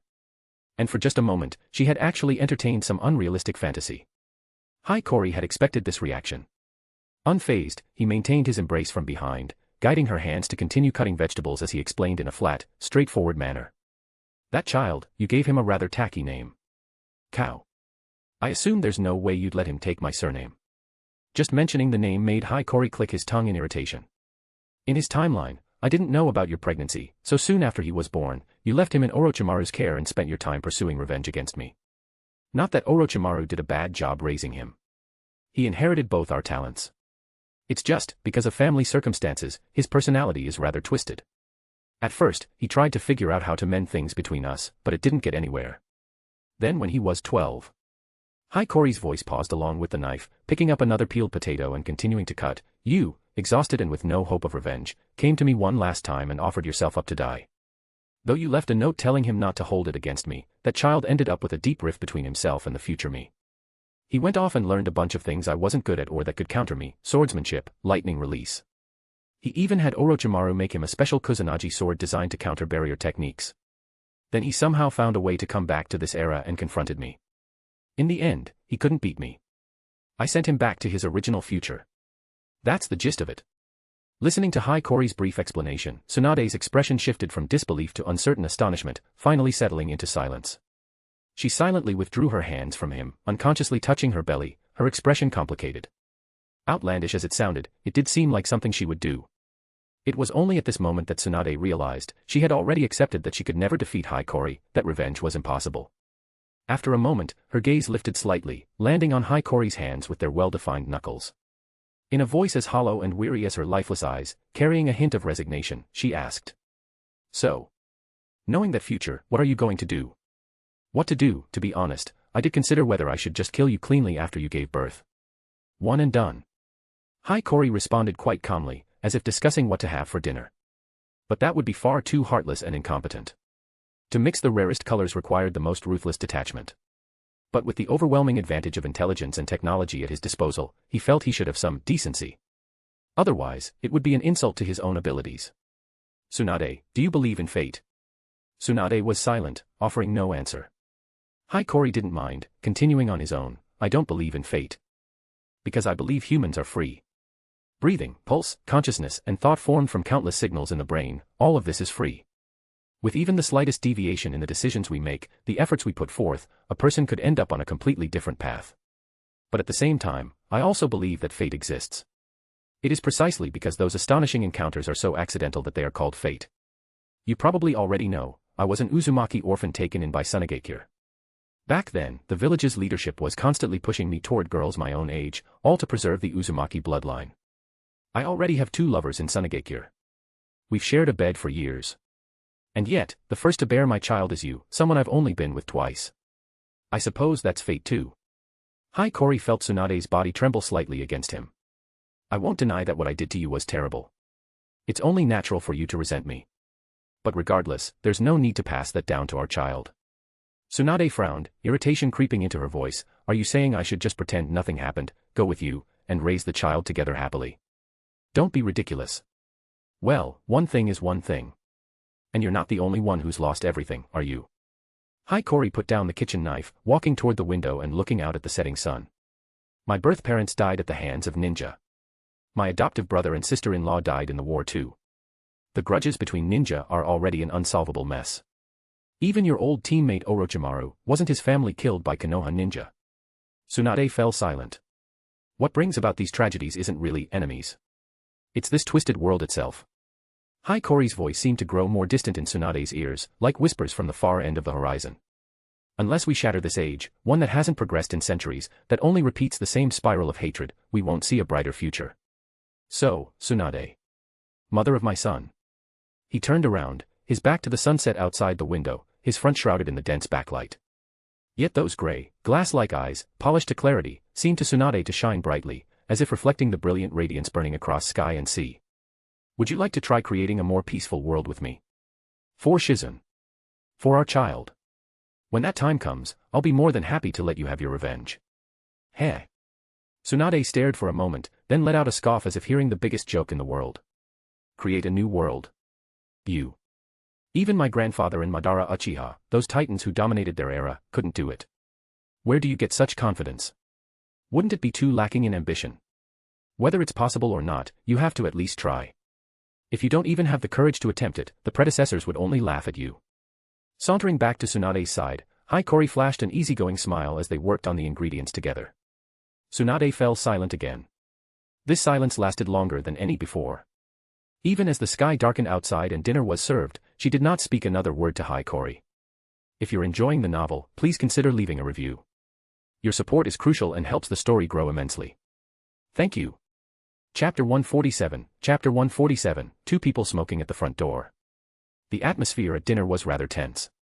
Tsunade sat at the table, absently stirring her curry rice with a spoon, clearly eating without much enjoyment. Most of the tension naturally stemmed from Hikori's presence. His mere existence was enough to unsettle her, to say nothing of the conversation they'd been forced into that afternoon. But aside from that, she simply didn't have much appetite. She had to admit, Hikori's curry was quite good. The spices were perfectly balanced, the ingredients cooked so soft they were barely recognizable. As a curry dish, it was excellent. But compared to Hikori's sugar-heavy preferences, Tsunade had never liked sweet food. Like was like, dislike was dislike. Hikori took in her lack of enthusiasm but didn't press further. Being considerate enough to ask if she wanted something else. Don't be ridiculous. Their relationship wasn't nearly that cordial. The fact that Tsunade could sit at the same table and eat with him at all was due to the maternal instinct stirred by her pregnancy, and more so, being forced by circumstance, a temporary compromise after weighing the pros and cons. To think that a few words in the afternoon could erase the deep-seated resentment she carried. Hikori wasn't that naive. Seeing Tsunade's lack of appetite, Hikori turned his attention to Shizun. The little girl was eating her curry rice in small bites, though quite quickly. Sweet flavors, after all, appealed more to children. He reached out and ruffled her hair, telling her to eat slowly so she wouldn't have trouble digesting, then added 2 pieces of fried chicken to her bowl. Perhaps to save money, the meat Tsunade had bought was mostly the cheaper option, chicken. So besides the large pot of curry, Hikori had also fried up a batch of golden, crispy chicken pieces and other assorted fried foods. Question: what appears on the face after long-term consumption of fried food? Answer: a smile. For ninja, who has already expended enormous energy and consumed extra physical reserves, the caloric burden of fried food was negligible. Genin aside, at the Chunin level and above, except for cases like the Akimichi clan, whose techniques required a larger build, it was nearly impossible to find an overweight ninja. Hearing Hikori's gentle reminder, Shizun blinked and obediently slowed her pace, chewing more carefully. But her eyes kept darting between Tsunade and this unexpected intruder. Curious as she was, seeing Tsunade's distracted demeanor and her lack of explanation, Shizun was sensible enough not to ask. She quietly ate her meal, occasionally sneaking glances at the unfamiliar uncle with red and white hair and gray eyes. Tsunade watched Hikori interact with Shizun, noticing his practiced ease in cooking, the quality of the meal that far surpassed her own skills. A faint sense of defeat crept over her. Perhaps in raising children, this man really was more capable than she was. Thinking this, she recalled the 3 children he'd taken in as students during the war, whom she'd briefly encountered in the land of rain. That only deepened her sense of inadequacy. She blinked dryly, unconsciously looking away, toward the window. Dinner ended under this peculiar atmosphere. After finishing off the curry rice Tsunade had barely touched, Hikori set down his chopsticks and rose, heading straight out into the courtyard. Tsunade stared at his retreating back for a moment, then finally told Shizun, who was clearing the dishes, "Let me handle it." Though this town was in the southern land of fire, winter nights still held a chill. Hikori exhaled a puff of white mist, looking up at the unusually clear night sky for a coastal city, idly calculating the deviation of the stars to pass the time. About 15 minutes later, the door slid open with a soft creak. Tsunade stepped out, her expression cold, and stood a short distance away from him. A suffocating silence stretched between them, stiffer than the winter night's chill. Leaving a pregnant woman and Shizun to do the dishes. How considerate of you. Tsunade was the first to break the suffocating silence. Hikori didn't turn around, but a faint smile tugged at the corner of his mouth. Perhaps thinking her words too harsh, she pressed her lips together, glanced down at her feet, almost completely hidden by her belly, and mumbled an addition in barely audible voice, "I hate to admit it, but your cooking was pretty good." I've always been confident in my skills." At this, Hiikori's smile brightened. He turned to face the woman beside him, his tone as steady as ever. "Ever since I was 6, when Chio took me back to Tsunade, I had to cook for myself." Tsunade blinked, having never expected such a story. She had assumed that someone with Hiikori's strength at his age must have been a prized protege of Tsunade, given every advantage. Why would he need to cook for himself? Catching her subtle hesitation, Hiikori narrowed his eyes, the corners of his mouth turning down in an expression reminiscent of a certain brooding detective, one of utter misery. "You have no idea how terrible that old woman's cooking was. I'd call it attempted murder. For the diner, and for the ingredients. Maybe she handled too many poisons, but her cooking always had that medicinal taste. I'd rather eat soldier pills than her food. But compared to soldier pills, cooking for myself was the better option." As he spoke, he casually pulled a sleek metal cigarette case from his sleeve, tapped it against the back of his hand to release a neatly rolled herbal cigarette, and placed it between his lips. A tiny flame flickered at his fingertip, lighting the roll. The orange glow pulsed in the darkness, releasing a complex, clean herbal scent. Not unpleasant, actually quite refreshing. Pale blue-white smoke curled upward, dissolving into the cold night air. Amid the hazy mist, Hiikori didn't look at Tsunade beside him. Instead, he tilted his head back, once again gazing at the star-strewn sky, his voice light, as if making casual conversation. "But, you came out here specifically. It wasn't just to complain about the dishes, was it? I wouldn't think you'd be this gentle with me just because you're pregnant." Tsunade's gaze instantly cooled. Whatever subtle thaw had emerged during dinner vanished without a trace. Her already tense voice grew even stiffer. "At least you're self-aware. In that case, those grand declarations you made this afternoon, about shattering the era, and creating a new world, must have some foundation. Not just empty madness." She snorted coldly, dropping any pretense, her voice clear and sharp in the night wind. Her eyes fixed on Hiikori's smoke-shrouded profile, searching for any sign of bluffing. Feeling the sharp gaze beside him, Hiikori didn't answer immediately. He took a slow drag from his cigarette, then flipped his wrist. A matte black card appeared between his fingers. The golden rose emblem embossed on it was clearly visible even in the dim light. "This is an internal access card for the Red Hot Sand Guild. At any branch, you can draw on resources and supplies within certain limits. Personnel might be tight, the guild's currently digesting some of the problems that built up over the last few years of expansion. Everyone's busy." He casually handed the card to Tsunade. "Finding your general location was thanks to the guild's intelligence network too. Busy, yet still mobilized the intelligence network to find her." Hearing Hiikori's somewhat contradictory words, Tsunade clutched the card tightly, her knuckles whitening. Red Hot Sand, a commercial juggernaut that had appeared seemingly overnight a few years ago, expanded rapidly during the Second Shinobi World War, and now had operations across the Great Nations. She herself had taken quite a few missions from that guild. But who would have thought such a giant was so closely tied to Hiikori? Or perhaps, the guild itself was entirely under his control. "Aren't you afraid I'll report this to Konoha?" After a moment, Tsunade let out a complex snort, testing the waters with a cold tone. Hiikori finally turned his head. His gray eyes seemed especially deep in the night. He countered, "Would you?" Tsunade was at a loss for words. "And even if you told Konoha, what good would it do? Leaving aside that you don't have any solid evidence." He exhaled smoke, a mocking lilt entering his voice. "Even if there were solid proof, before the guild did anything detrimental to the country, the Land of Fire would never allow Konoha to move against my guild. The reason was simple. It all came down to money. Take a typical jonin from one of the 5 great villages. On average, they might take one S-rank mission per year, and 4 to 10 A-rank missions, depending on the market. An S-rank mission paid around 1 million Ryo, while A-rank missions started at 150,000 Ryo. Crunching the numbers, after the village's cut, an industrious jonin might earn a bit over 1 million Ryo a year. In a bad market, it could be under 1 million. The Red Hot Sand Guild's annual tax revenue alone far exceeded the combined yearly income of all of Konoha's jonin. And that didn't even account for the jobs it created, the regional growth it drove, the value of its facilities, and its many hidden benefits. Money. Money. Money. I, the Emperor, can still distinguish loyalty from treachery. Clearly, with Hiikori's prompting, Tsunade understood the implication. Her expression soured considerably. Judging by the grip on that internal card, she looked ready to crush it. Seeing this, Hiikori offered a cheerful reminder, "That card is for taking care of the children. Don't go gambling it away, all right?" "What are you talking about? Do I look like that kind of unreliable person?" Having her old habit so directly called out, a flush of embarrassment and irritation crossed Tsunade's face. She muttered a curse under her breath, then, as if venting her sudden anger, jabbed Hiikori hard in the side with her elbow. Hard to say. I've read that Hashirama Senju was quite fond of dice. Maybe you inherited that trait. Hiikori didn't dodge. His body didn't even sway as he continued his teasing, and you really aren't that reliable, you know. As a mother, I mean. Is Shizen 5? 6. And you brought her out on the road like this. TCH. Having no comeback, Tsunade fell silent. After a moment, she suddenly reached out toward Hiikori, her tone abrupt, "Give me one." Hiikori looked at her, eyebrows raised in mild surprise. One of those. Tsunade averted her gaze awkwardly. I can tell it's an herbal blend. Not the same stuff in the third Hokage's pipe.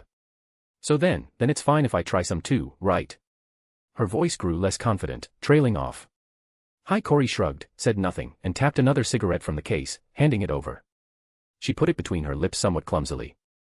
Before she could ask for a light, Hiikori suddenly leaned close. In her surprised eyes, the distance between them vanished. Close enough for her to see the lowered curve of his lashes, to feel the faint airflow of his breath. He pressed the half-smoked cigarette in his mouth against the one on her lips. A soft shhh sounded. The ember spread, wisps of smoke carrying the clean, bitter scent of herbs rising between them, so close.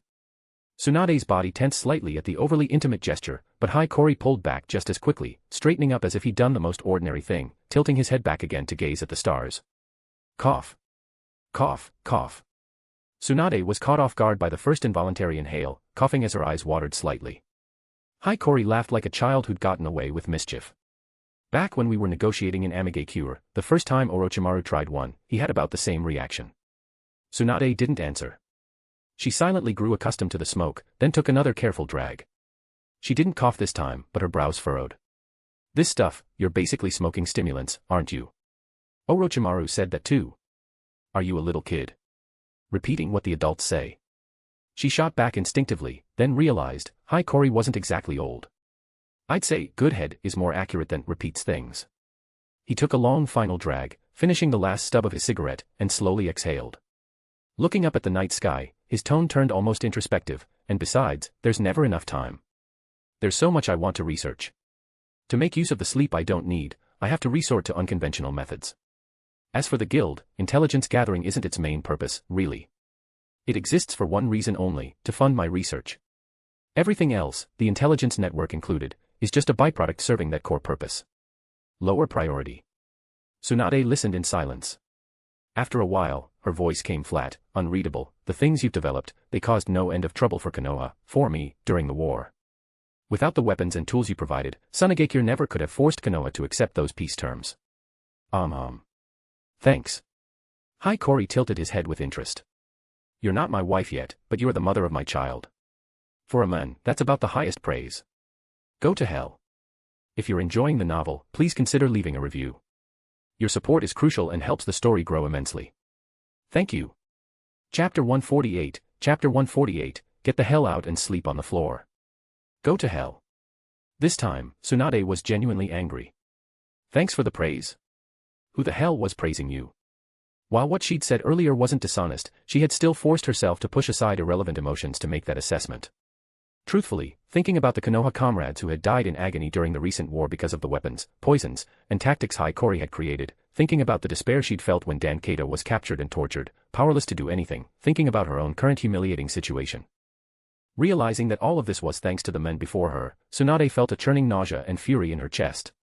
It seemed that Hiikori's very existence could effortlessly shatter the composure she had been cultivating all this time. Cough, cough, cough. Her breath caught, and she was once again choked by the harsh smoke, her eyes fully moistening, whether from the irritation or her anger, it was hard to tell. Hiikori reached out and, with a motion that couldn't quite be called gentle, took the half-burned herbal cigarette from her slightly parted lips and casually stuck it in his own mouth. If you can't handle it, don't force it. Tsunade started to retort that it wasn't because of that at all, but before the words could come out, she fell silent. She didn't think Hiikori couldn't guess what had triggered her reaction. Since he was still playing dumb, her rebuttal would only be a waste of breath. Even if she said something, what could she do about it anyway? Tsunade let out a sigh, letting all her emotions dissolve into it. She didn't respond, simply wiping the corner of her eye with the back of her hand and straightening up. She turned her face away, unwilling to let Hiikori see her disheveled state.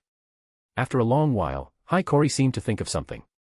His gaze drifted toward the dark, indistinct outline of the town in the distance, and he spoke in a voice tinged with reflection. Speaking of which, have you noticed how much faster technology has been developing in recent years?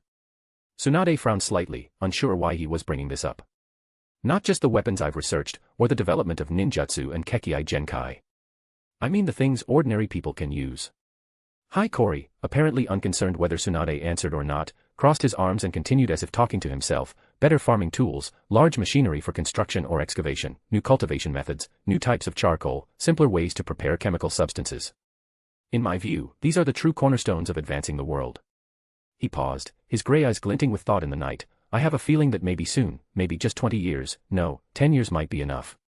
In just 10 years, a large number of true researchers with ideas and ability will emerge in this world. Tsunade listened in silence. Among the ninja villages, medical ninja were always the first to encounter cutting-edge technology. As one of the foremost medical ninja, Tsunade could hardly deny Hiiragi's point. The more advanced and precise a technology, the more it requires a solid foundation of basic science. Many seemingly unrelated fields, when traced back, might connect in unimaginable ways. After all, who would have thought that a pig farm's desire to prevent rivals from poisoning its stock could lead to major advances in anti-drone technology? When that time comes, with the vast funds, resources, and distribution channels the guild has accumulated, connecting those scattered pearls across the land shouldn't be difficult. Hiiragi took the final stub from his mouth, using its fading ember to trace shapes in the night air. Using my strength, wealth, and technology, slowly eroding, then finally, inevitably, leveling this old world entirely, what do you think of that plan?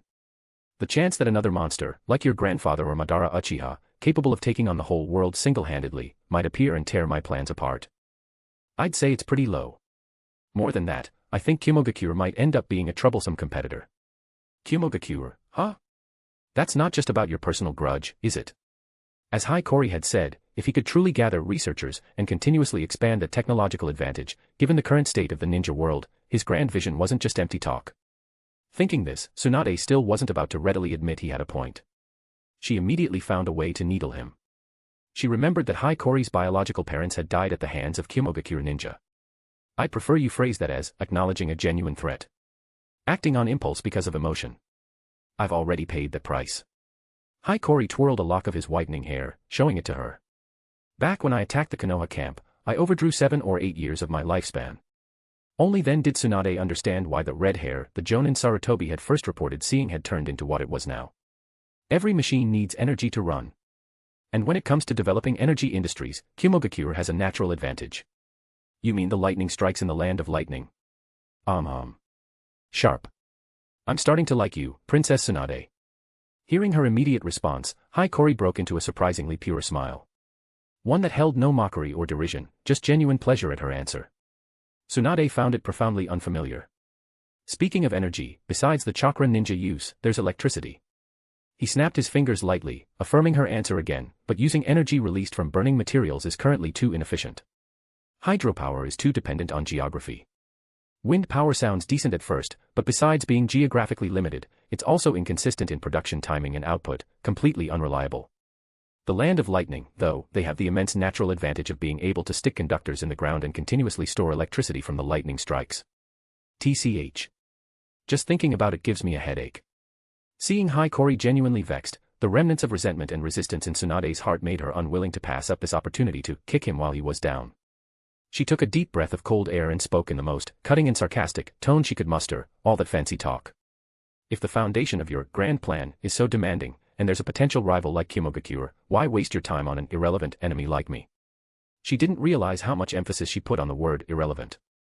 It made her words, intended to drive Hiiragi away, sound almost like she was trying to get his attention. Whether she believed it or not, their conversation that afternoon had genuinely affected her. For the child's sake, was always the heaviest shackle for any parent. But Hiiragi's reaction once again defied her expectations. He didn't argue. He simply spread his hands openly, looking up at the dark blue sky scattered with stars, his tone slightly distant. Maybe it's the season. Huh. Tsunade blinked. Winter is a season of stillness, of endings. A season for things that aren't entirely gone. Even I want to slow down a bit at a time like this. He turned his head, his gaze finally landed on her, as she had wanted. Some things, no matter how urgent, can't be resolved overnight. Even though I've brought in new help for that side, The guild still has to deal with the accumulated problems from its market expansion. Besides, you don't think our child went through all that trouble to come back from the future just to complain to me about his family of origin issues, do you? Tsunade's breath caught. She already knew what Hiiragi was about to say. I've obtained a great deal of information and intelligence far ahead of this era from him. How much preparation do you think I can make with that? How many sleeper agents can I plant? He leaned forward slightly, drawing closer to Tsunade, and gently tucked the strands of hair that had fallen loose during her coughing behind her ear. His voice grew especially soft, and even without his arrival, I've gained quite a lot from you. Demonic descent, the genjutsu I placed on you wasn't just for tormenting you, you know. The phantom of me you see is generated from my personality data and your perception of me. But it's also a container for my consciousness, an extension of my perception. If I choose, everything you've seen, heard, and felt during this time, every scroll you've read, every thought you've had, would be clearly synced back to me. From the start, that was meant to steal Konoha's intelligence at critical moments, or to see if I could luck into obtaining some of the Senju's secret techniques through you. You. She could feel her earlobe being toyed between his fingers, but Tsunade had no attention to spare for his audacious actions. She thought of the records she had browsed in her home's library before leaving Konoha. She thought of the scattered intelligence about Konoha she had unconsciously complained about to those phantoms. A bone-deep chill shot up from her feet to her scalp. Hey, so that's how it was. I've been dancing in the palm of your hand this whole time. So now you have the leisure to look after me, an unused chess piece, is that it? Remembering his earlier remark about not knowing about her pregnancy because he hadn't been paying attention, Tsunade felt a strange sense of ridiculousness. Don't say it so cheaply, Princess Tsunade. Hiirari's fingers released her earlobe, now as red and ripe as fruit from his toying, and traced along the curve of her ear, finally cupping her slightly cool cheek. Your position then and your position now are different, aren't they? At the very least, right now, I sincerely want to build a different kind of relationship with you. Hey, then let's open the skylight and speak plainly. Hearing this answer, brimming with utter self-interest yet strangely genuine, Tsunade felt the warmth on her cheeks. Her tense body paradoxically relaxed. At this point, she no longer needed to weigh, to think, to choose. Facing the truth head-on, she actually felt lighter. The world you spoke of this afternoon, the peaceful world for the next generation, how much of that was sincere? She raised her hand, placing it over Hiirari's hands cupping her face, feeling their warmth, staring intently into his eyes. I don't believe someone like you would act for some vague ideal. It was sincere. Of course, it's also just incidental. Hiirari's answer came quickly, with an almost defiant honesty. My goal has always been simple.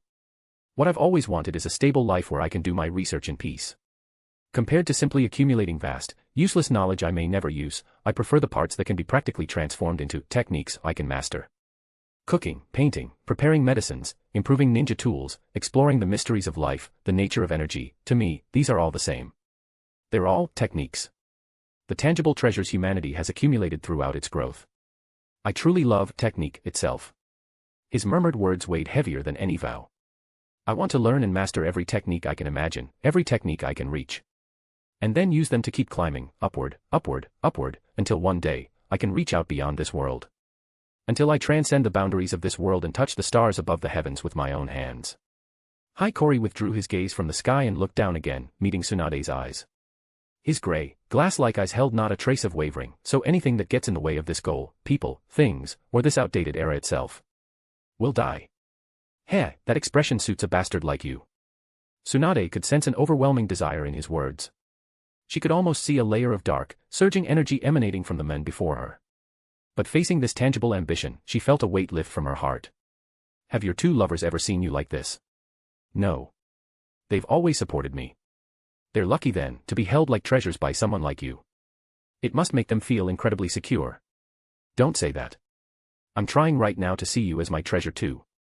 Speaking with a cold clarity that seemed to contradict his own words, Hiiragi let go of one hand and leaned close to her ear. So, Princess Tsunade, what's your answer? Honestly, do I even have a choice? As if to retaliate for his earlier threat involving Shizune, Tsunade brought the hand still on her face to her mouth and bit his thumb hard. Then she raised her head and said to Hiiragi, enunciating each word, if that day really comes, if you manage to create that stable world, then once everything's settled, I will personally shatter your dream of touching the stars. I'll look forward to it. His expression unchanged, Hiiragi simply nodded at the curse so direct it left no room for ambiguity, his tone as casual as discussing tomorrow's weather. But before that, I think we should discuss the child's name. What do you say, Princess bad at names? Huh? I'm not bad at names. Yeah, it's getting late. Cold out here. Let's go inside. Drawing out his words like coaxing a child, Hiiragi naturally took her shoulder, guiding her back toward the house. Speaking of which, do you have an extra room? No. Get the hell out and sleep on the floor. If you're enjoying the novel, please consider leaving a review. Your support is crucial and helps the story grow immensely. Thank you. Chapter 149, Chapter 149, A sworn enemy is still a sworn enemy. Of course, Hiiragi didn't actually sleep on the floor. He didn't need to sleep. That question had been meant to change the subject, and to take the opportunity to get a little closer to Tsunade. Clearly, for them, it was still a bit too early. But he had already stayed, so there was no need to rush. By now, Shizune had already returned to her room and fallen into a peaceful sleep. The child was always well-behaved and sensible. Once an adult told her something, like the importance of sleeping early and waking early, she remembered it. After Tsunade angrily closed her bedroom door, Hiiragi was left alone in the living room. The living room on the first floor was simply furnished, there was no sofa for guests. Of course, Tsunade, who had come here while hiding her tracks, had neither planned to entertain nor had any guests to entertain. Uninvited guests like Hiiragi were a rarity. Hiiragi sat down at the dining table, thinking that for both his future development and his personal growth, it was time to make a systematic plan. He pulled a blank notebook from the scroll on his wrist and began writing. Among the 5 elemental releases, his proficiency in wind and water was already maxed out, while earth release clearly leaned toward the creation direction. Because scorch release, learned from Kura, had caused his offensive output to overflow significantly, his fire release wasn't particularly proficient, though it was still better than his lightning release. To be fair, this level of progress already surpassed most jonin. But whether for synthesizing the 7 chakra natures, yin, yang, and the 5 elements, required for truth-seeking balls, or for his concept of the 5-element cycle, he needed to improve his proficiency in both fire and lightning. Perhaps because he had always retained a small amount of the One-Tails chakra, he found magnet release, learned from Shikaku, easier to use than scorch release. In fact, in Hiiragi's view, magnet release had a higher ceiling than scorch release. He and the 3rd Kazekage had been continuously exploring magnet release techniques beyond iron sand. The energy cores of the autonomous puppets on the production line were the most tangible result of that exploration. Speaking of which, Raza's talent for magnet release was exceptionally high. Using the standard density of water, 1 gram per cubic centimeter, as a baseline, most types of soil had densities between 1.5 and 2 times that, while rock ranged from 2.5 to 3 times, depending on the type. Both water release and earth release relied heavily on physical impact, in which mass played a decisive role. Setting aside elemental affinities, earth release was generally more powerful than water release, while water release's advantage lay in flexibility and adaptability. Magnet release's strength was clearly demonstrated here. Iron sand had a density nearly 8 times that of water, yet despite its substantial weight, iron sand under magnet release could achieve flexibility that surpassed even water release. The divine dust technique Hiiragi had developed was essentially crimson blood manipulation, piercing blood with compressed plasma replaced by iron sand, resulting in a significant improvement in effectiveness. This was precisely why the 3rd Kazekage had originally chosen iron sand as his primary combat method. As for the gold dust controlled by Raza, its density was even 20 times that of water. Although the amount of gold dust he could currently control was far less than the 3rd Kazaki's iron sand, he wasn't far behind in flexibility and speed. Initially, Raza had chosen gold dust simply because the village was short on funds. After Hiiragi's suggestion, following Tsunade's characteristic principle of doing multiple things at once, it was convenient to mine gold while training. Now, he had become so skilled at manipulating gold dust that his ability to reach into an enemy's ninja tool pouch and slice their artery with their own tools was terrifyingly fast. If he were to switch to iron sand, it would be like a boss's second phase, his attack speed would multiply many times over. Iron sand Shigure Spammer. As for Hiiragi's proficiency in wind and water release, rainbow release still had considerable room for development. Simply put, aside from the amount of chakra necessary for all ninjutsu, the only metric for rainbow release was precision. Just like that mysterious amnesiac man's stand, as long as precision was high enough, almost anything was possible. Yang release was still a slow process. With his full self-healing mode constantly active, Hiiragi's training efficiency in this area was among the fastest in the ninja world. The only issue was the massive energy consumption, but with his continuously optimized energy bars, now upgraded to version 38.0, he could still manage. Yin release was strongly correlated with cursed energy and would naturally increase even if left alone. He had never been associated with traditional genjutsu, so his Yin release naturally developed in the direction of creating something from nothing and transformation between reality and illusion. Taijutsu was strongly correlated with Yang release, and he had no shortage of techniques. As for weapons, Yun had been quite damaged by his filial son's grass sword, and now it was essentially just a keepsake.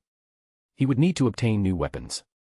But now that he had recovered a Chuma, 100 transformation sealed method, finding materials for weapons was no issue. He could simply build them together with the Shinsher Kikizu series puppets.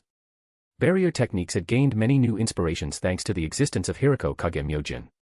Then there was the utilization of natural energy in Sage mode, optimization of cursed energy's nature, attempts at domain expansion, and so on.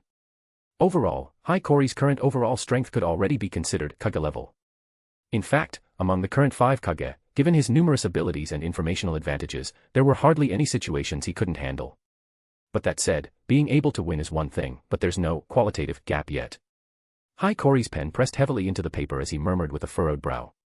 Compared to what we'll face later, is it perhaps not enough? Conventional ninjutsu was indeed like a nail clipper against Gundam pilots. And even Gundam pilots didn't fare well against a fully powered Otsutsuki. The ending of the original manga had a deus ex machina quality to it, essentially, the sage of 6 paths using the 2 protagonists to reenact a scene of filial piety against his mother. It took a sorcerer to defeat a sorcerer. It took an Otsutsuki to defeat an Otsutsuki. It was like a brutal class society in an age of decline. Judging from the future he had seen, if he continued developing step by step, he would likely eventually become a philosopher king, resolving the outdated structure of the ninja world and dealing with that drooling 3-eyed girl after she got out. But in that future, there was still a landmine like Ishiki Otsutsuki lurking, ready to explode at any moment. Hikori didn't think he had any particular obsession with winning or losing. But in a situation like this, where one wrong move could lead to total defeat, he had no choice but to keep winning. He didn't want Thanos' 13,999, 999 to 14, 000 victory. He wanted, 1, a flawless, absolute victory. So, the possibility for further advancement lies in those ruins, then. Filtering through the memories Rashomon had transmitted to him, Hikori turned to a new page and began mapping out his subsequent itinerary. Regardless, he would have to wait until things were settled with Tsunade before setting out. If being in a hurry helped, he would have been in a hurry long ago. That remarkably old man, Madara Uchiha, couldn't do much for now. Before Nagato grew up, he still had plenty of time. Cultivating the next generation, creating allies for himself, simultaneously crushing the entire ninja world, and concentrating resources to face the Otsutsuki, that was the priority. Though, thinking about it, he currently didn't really have anything suitable for Shizun. Tsunade hadn't yet begun teaching Shizun ninja training, partly due to her pregnancy and poor physical and mental state, and partly because Shizun wasn't yet 5, still too young for regular ninja physical training. But at this stage, it would be appropriate to establish a basic understanding of chakra and ninjutsu, building a theoretical foundation. If you have a choice, don't become a ninja, that was the principle his birth parents had held. But the premise of having a choice was based on having the ability to protect oneself. The fate of his original family was the best example. As someone once said, if you can't even get started, there's no point in talking about performance. With these thoughts, Spirit Thread Nerves picked up a pen and began sketching and writing in a new notebook Hikori had produced. Compiling such an introductory textbook for young children required almost no mental effort for Hikori, he could leave it entirely to the Spirit Thread Nerves. Most of his focus was on that damaged mechanical insect. Unlike when he first encountered it, when looking at this object had stirred uncontrollable turmoil within him, after calming his spirit during this journey, Hikori could now regard this creation of his future self with equanimity. As a former top curse tool craftsman in the jiu-jitsu world, imbuing materials with techniques was work he was intimately familiar with. But his own technique was inherently complex. To fully manifest its effects, he needed a sufficiently substantial medium to inscribe the technique upon. He currently had no idea how to compress his palm hatching into a device of this size. But if he set aside the issue of inscribing techniques and focused solely on miniaturizing mechanical structures to this degree, that was worth attempting. The grandeur of immense structures symbolizing overwhelming power. The precision of intricate circuits symbolizing perfect accuracy. The beauty of machinery was always found in these two extremes. Make a prototype first, worry about optimization later. JPG. With this philosophy, Hikori casually pulled out a set of tools and prepared to begin. As for materials, now that he had recovered a Chuma, 100 transformation sealed method, he could hardly lack for those. The night passed without incident. Perhaps because of the 2 conversations that afternoon and before bed, Tsunade tossed and turned, unable to sleep. By the time she finally drifted off and woke up again, the sun was already high in the sky. Just as she was chiding herself for sleeping in and leaving Shizun to make breakfast, she pushed open the door to find some dry rations to tide over, only to see Shizun sitting at the table, intently reading a notebook, while Hikori sat across from her. On the table was a breakfast covered by a barrier. His red and white hair was tied up in a high ponytail, with a headband keeping stray strands off his forehead. In his hand was a pair of delicate tweezers. His right eye was narrowed, while his left was pressed against a precision microscope that looked like a miniature tower. He was hunched over, fully focused, working on a tiny crystalline chip so small it was nearly invisible without careful scrutiny. Seeing him like this, Tsunade, still half asleep, instinctively quieted her movements. With her messy hair, she shuffled over to her seat in a way that could only be described as skulking. Looking at the breakfast sealed within the barrier, she unconsciously shuffled her slippers, wondering how to undo it. Hearing her shuffling footsteps, Shizen looked up from her notebook and made a tapping gesture. Tsunade blinked, then lightly tapped the barrier. It shattered. Kanji, eggs, and pickled vegetables, a very ordinary breakfast combination. But surprisingly, even after sitting out, it was still warm. The last one to finish does the dishes. Skillfully securing the final clasp, Hiiragi looked up. He removed the microscope, casually produced a small bottle of eye drops, applied 2 drops, and teased Tsunade. Fine, I'll do them. Tsunade retorted grumpily, somewhat defiantly picking up her spoon and gulping down a large mouthful of the perfectly warm kanji. Though during pregnancy she often craved strong flavors, at least breakfast should be light. She understood that.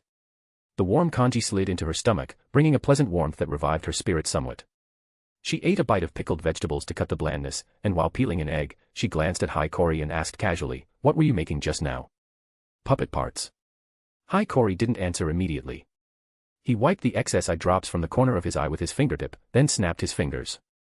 The tiny device he had been working on, about the size of a fingernail, made of what looked like crystal, folded its casing and floated up gracefully.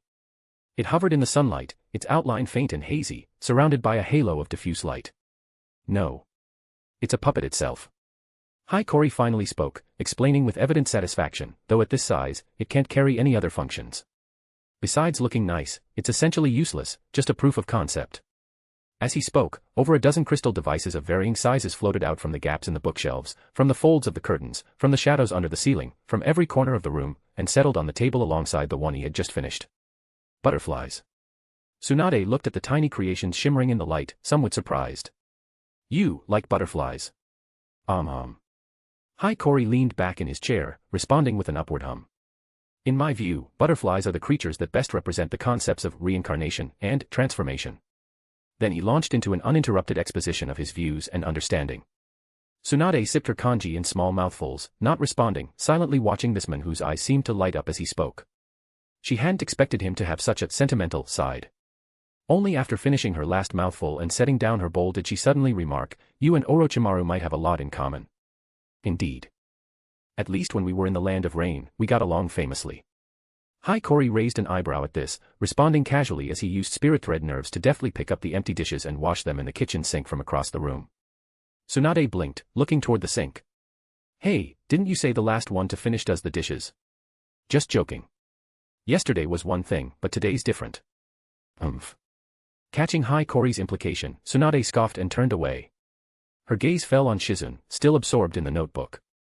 She leaned closer and saw that the notebook contained simple, easy-to-understand illustrated explanations of chakra natures, basic refinement methods, and the human body's chakra pathways. The handwriting looked fresh, probably written recently. Tsunade's expression softened unconsciously.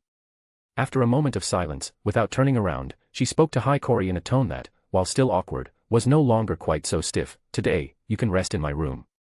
There's a desk in there. It'll be more comfortable than hunching over the dining table."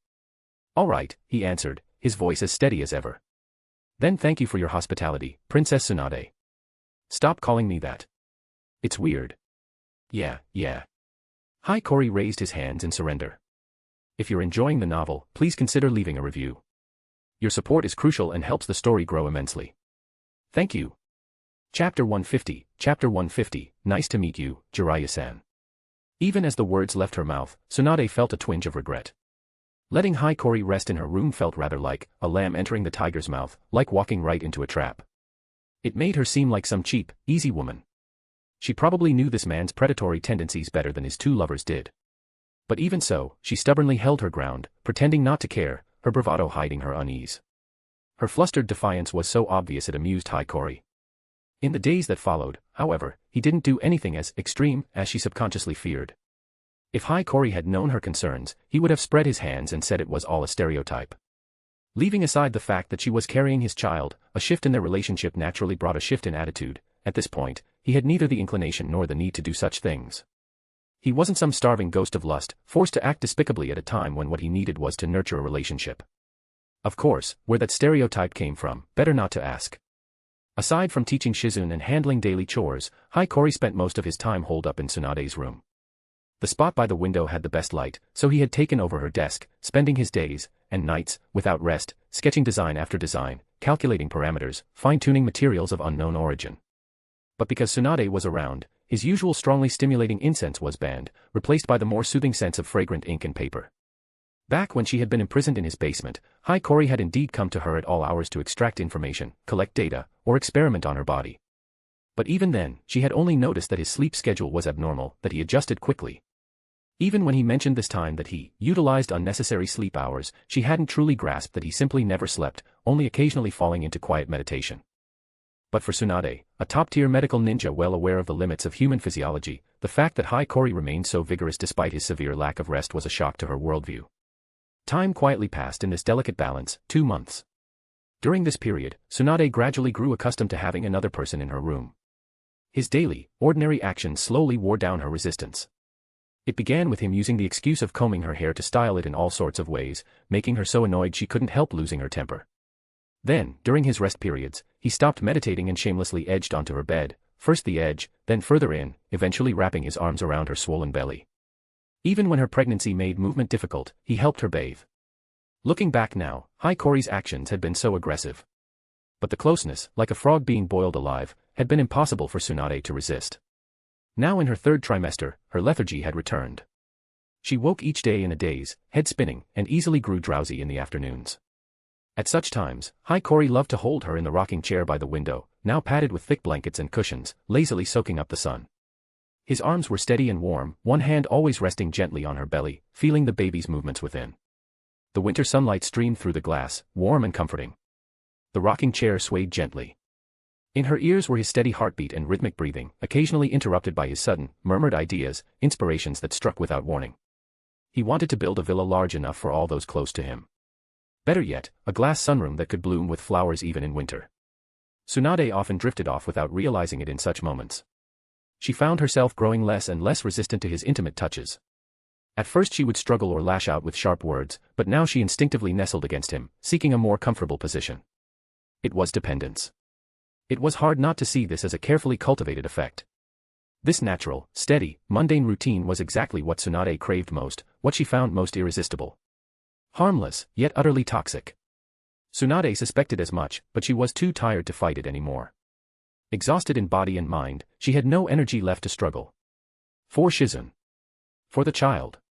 For herself. She willingly used these excuses as anesthesia, indulging in this poison to quench her thirst. This was fine. It was good enough. Even after Hikori had custom-ordered his own workbench and fixtures and set up his workshop in the attic that had been used for storage, Tsunade didn't ask him to move out. Nearly 9 months pregnant, Tsunade could no longer go out easily. She had used to go out for fresh air, to stretch her legs, to buy supplies, to take Shizune out to play. Now that responsibility fell entirely on Hikori. Late winter, the coldest days had passed, but it was still far from warm. Hikori held Shizune's hand, a large bag of supplies in his other hand. Shizune wore a new coat he had bought her, her little face rosy. As they walked down a quiet, empty alley, she suddenly looked up, her big, clear eyes fixed on Hikori. "Uncle Cory, are you the one who killed my uncle?" Hikori didn't stop walking. He glanced down at her, his face showing no surprise. Even his tone was as casual as when he teased her. "Yes. That was me. But how did you figure it out?" Shizune lowered her head, looking at her little boots in the snow, her voice even softer. "And Tsunade, the way she looks at you is really complicated sometimes. I don't really understand, but when she's drunk, she talks about seeing your shadow or something." "Ha, drunk, huh? That does sound like her." Hikori shook his head with a wry smile. "And what about you, Shizune? Now that you know this, what do you think?" "I don't know." The black-haired girl blinked, then shook her head, her little face full of confusion. She let go of Hikori's hand, kicked a pebble listlessly, then crouched down, poking at the dirt on her boots. "My uncle was always busy. I don't remember much, but I think he was good to me. He always brought candy when he came home. But Uncle Cory takes care of me too. You make good food, teach me things, play with me." Shizune's words were halting, as children's often are, but her meaning was clear enough. Her parents had died in the war when she was very young, Dan Kato had taken her in before she could form clear memories. But as a jonin, Dan had been constantly busy. By the time Hiiragi killed him on the battlefield, Shizune had probably only seen him a few times, not enough to leave a deep impression. After all, she was now not yet 5, when the war began, she had been barely 3. Compared to Hiiragi's former self, she was far too young. I think Aunt Tsunade should hate you more. The girl faltered a moment before tilting her head and giving this answer. For her, like and dislike were easier to grasp than love and hate. But now, even though Aunt Tsunade yells at you a lot, you never really fight. I don't get it. Ah, that is a complicated question. Hiiragi crouched down in front of Shizune, patting her head as he explained slowly, of course Tsunade hates me. But with you here, she can't really push me away. And, after losing everyone she could rely on, our child is the only family she has left. To put it bluntly, after playing with her body, now I'm playing with her heart. Did Uncle Cory do something really bad? Does that mean you're a bad person? Shizune blinked, only half understanding. I don't think I was wrong. But for her, yes, it was very wrong. He pinched her cheek, the baby fat she had gained over the past 2 months. The feeling reminded him of Kura when she was young. His voice, already gentle with children, grew softer, you're still young. It's normal not to understand such complicated feelings. The opposite of love isn't necessarily hate. Trust isn't always the opposite of disgust. Reliance, obligation, compromise, self-deception, all these things tangled together, even adults, even the one who made this tangled mess, have trouble sorting it out. So don't force yourself to understand everything now. Just take your time, slowly, and one day you'll find your own answer. And hopefully, under my influence. Adding this rather sinister thought silently, Hiiragi's expression remained unchanged. Innocence was a child's strength. Growing up was a process of change. Taking on colors, absorbing impurities, becoming mottled, becoming clouded. Shizune lowered her head, thinking for a long time before nodding slightly, murmuring a soft She stood up, her small hand unconsciously gripping Hiiragi's fingers tighter as she followed him out of the alley. And then, on the road leading home, they saw a tall figure in a Konoha flak jacket, darting around like a headless fly, grabbing passersby to ask questions. Hiiragi tilted his head, not particularly surprised. Unexpected, yet entirely expected. He had stayed in this coastal town for so long. The fact that Konoha had remained silent meant that Pakura and Kura had likely returned to Tsunade safely. But with a number of shinobi failing to return from missions, completely losing contact, Konoha would have noticed by now.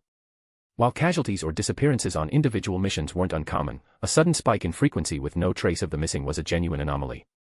Everyone knew that completing a mission required 3 things: ability, funding, and time. In intelligence work, Shimura Danzo's abilities were top-notch.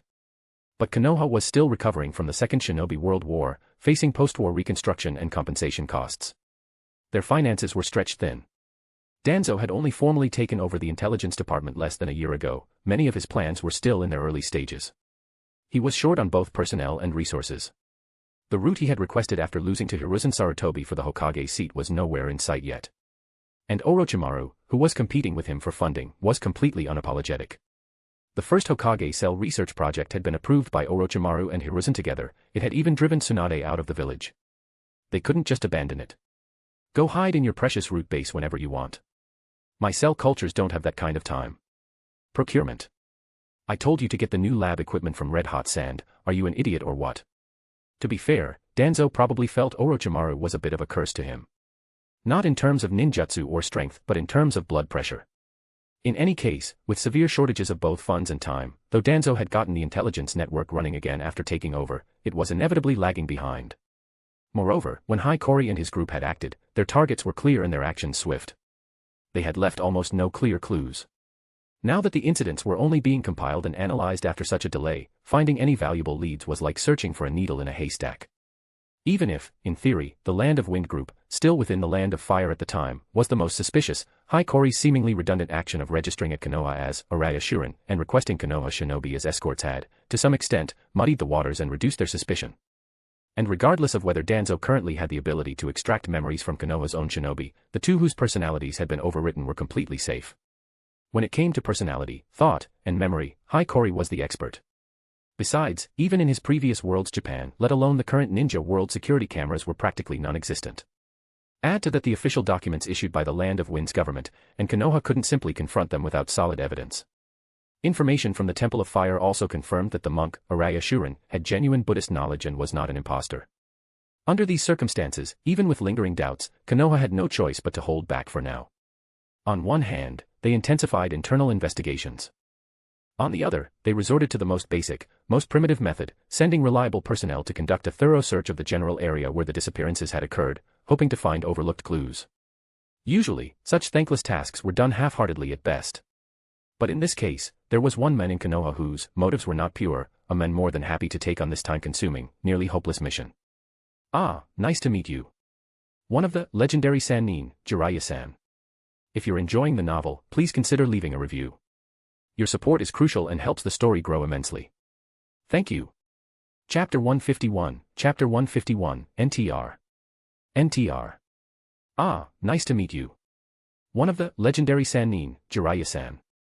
Come to think of it, this was the first time Hiiragi had actually met Jiraiya, unlike Orochimaru, whom he'd hit it off with after just a few meetings, practically inviting him as a VIP seat in the second row.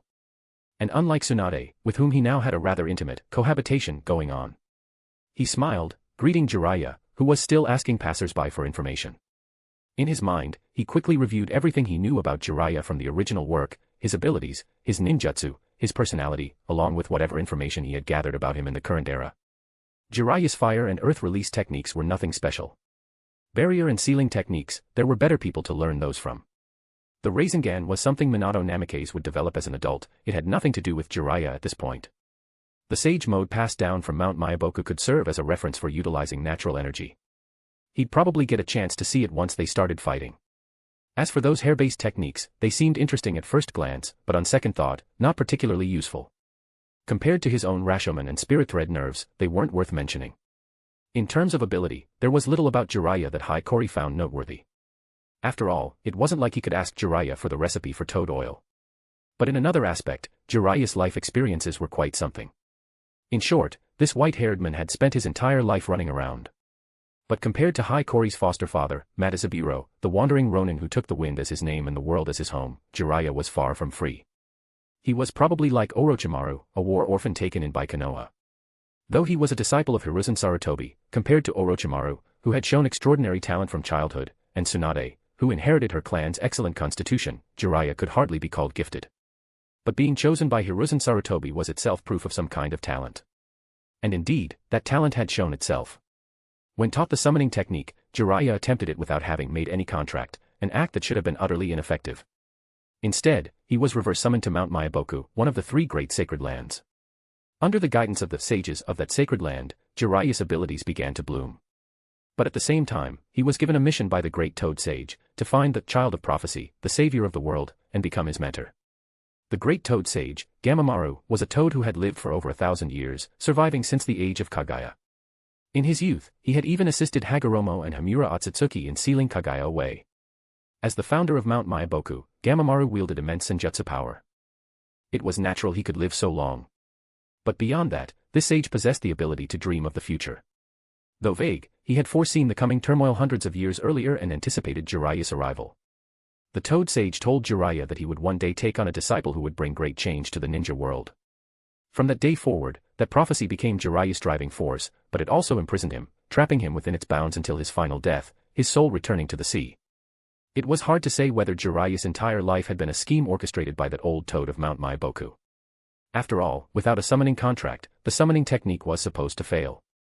For someone to be reverse summoned to a sacred land thousands of miles away in the entire history of the ninja world, Jiraiya might be the only such case.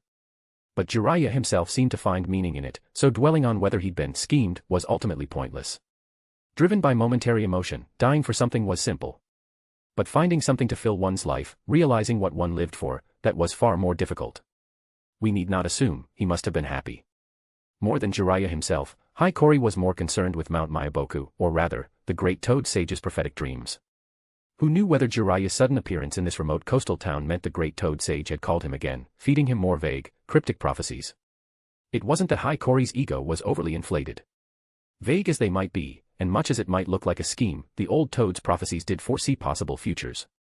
And now, the trajectory of this timeline had already diverged significantly from the original due to his influence.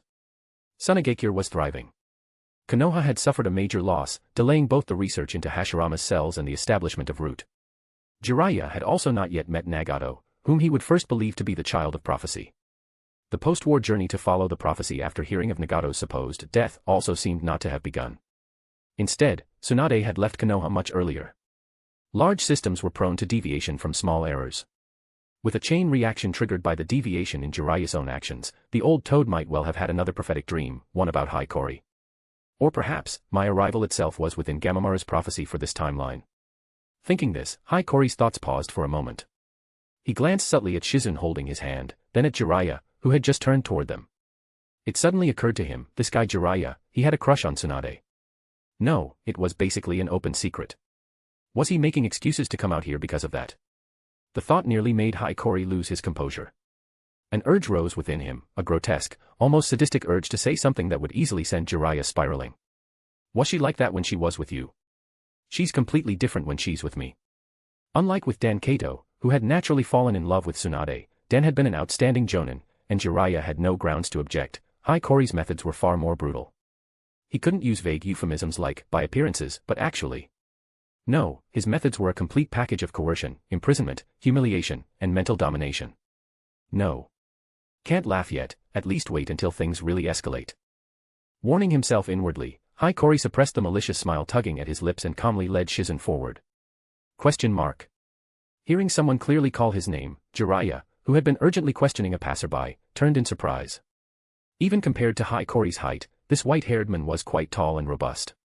Adding to that his preference for wooden clogs with high teeth over standard ninja sandals, Jiraiya had the advantage of looking down on almost anyone.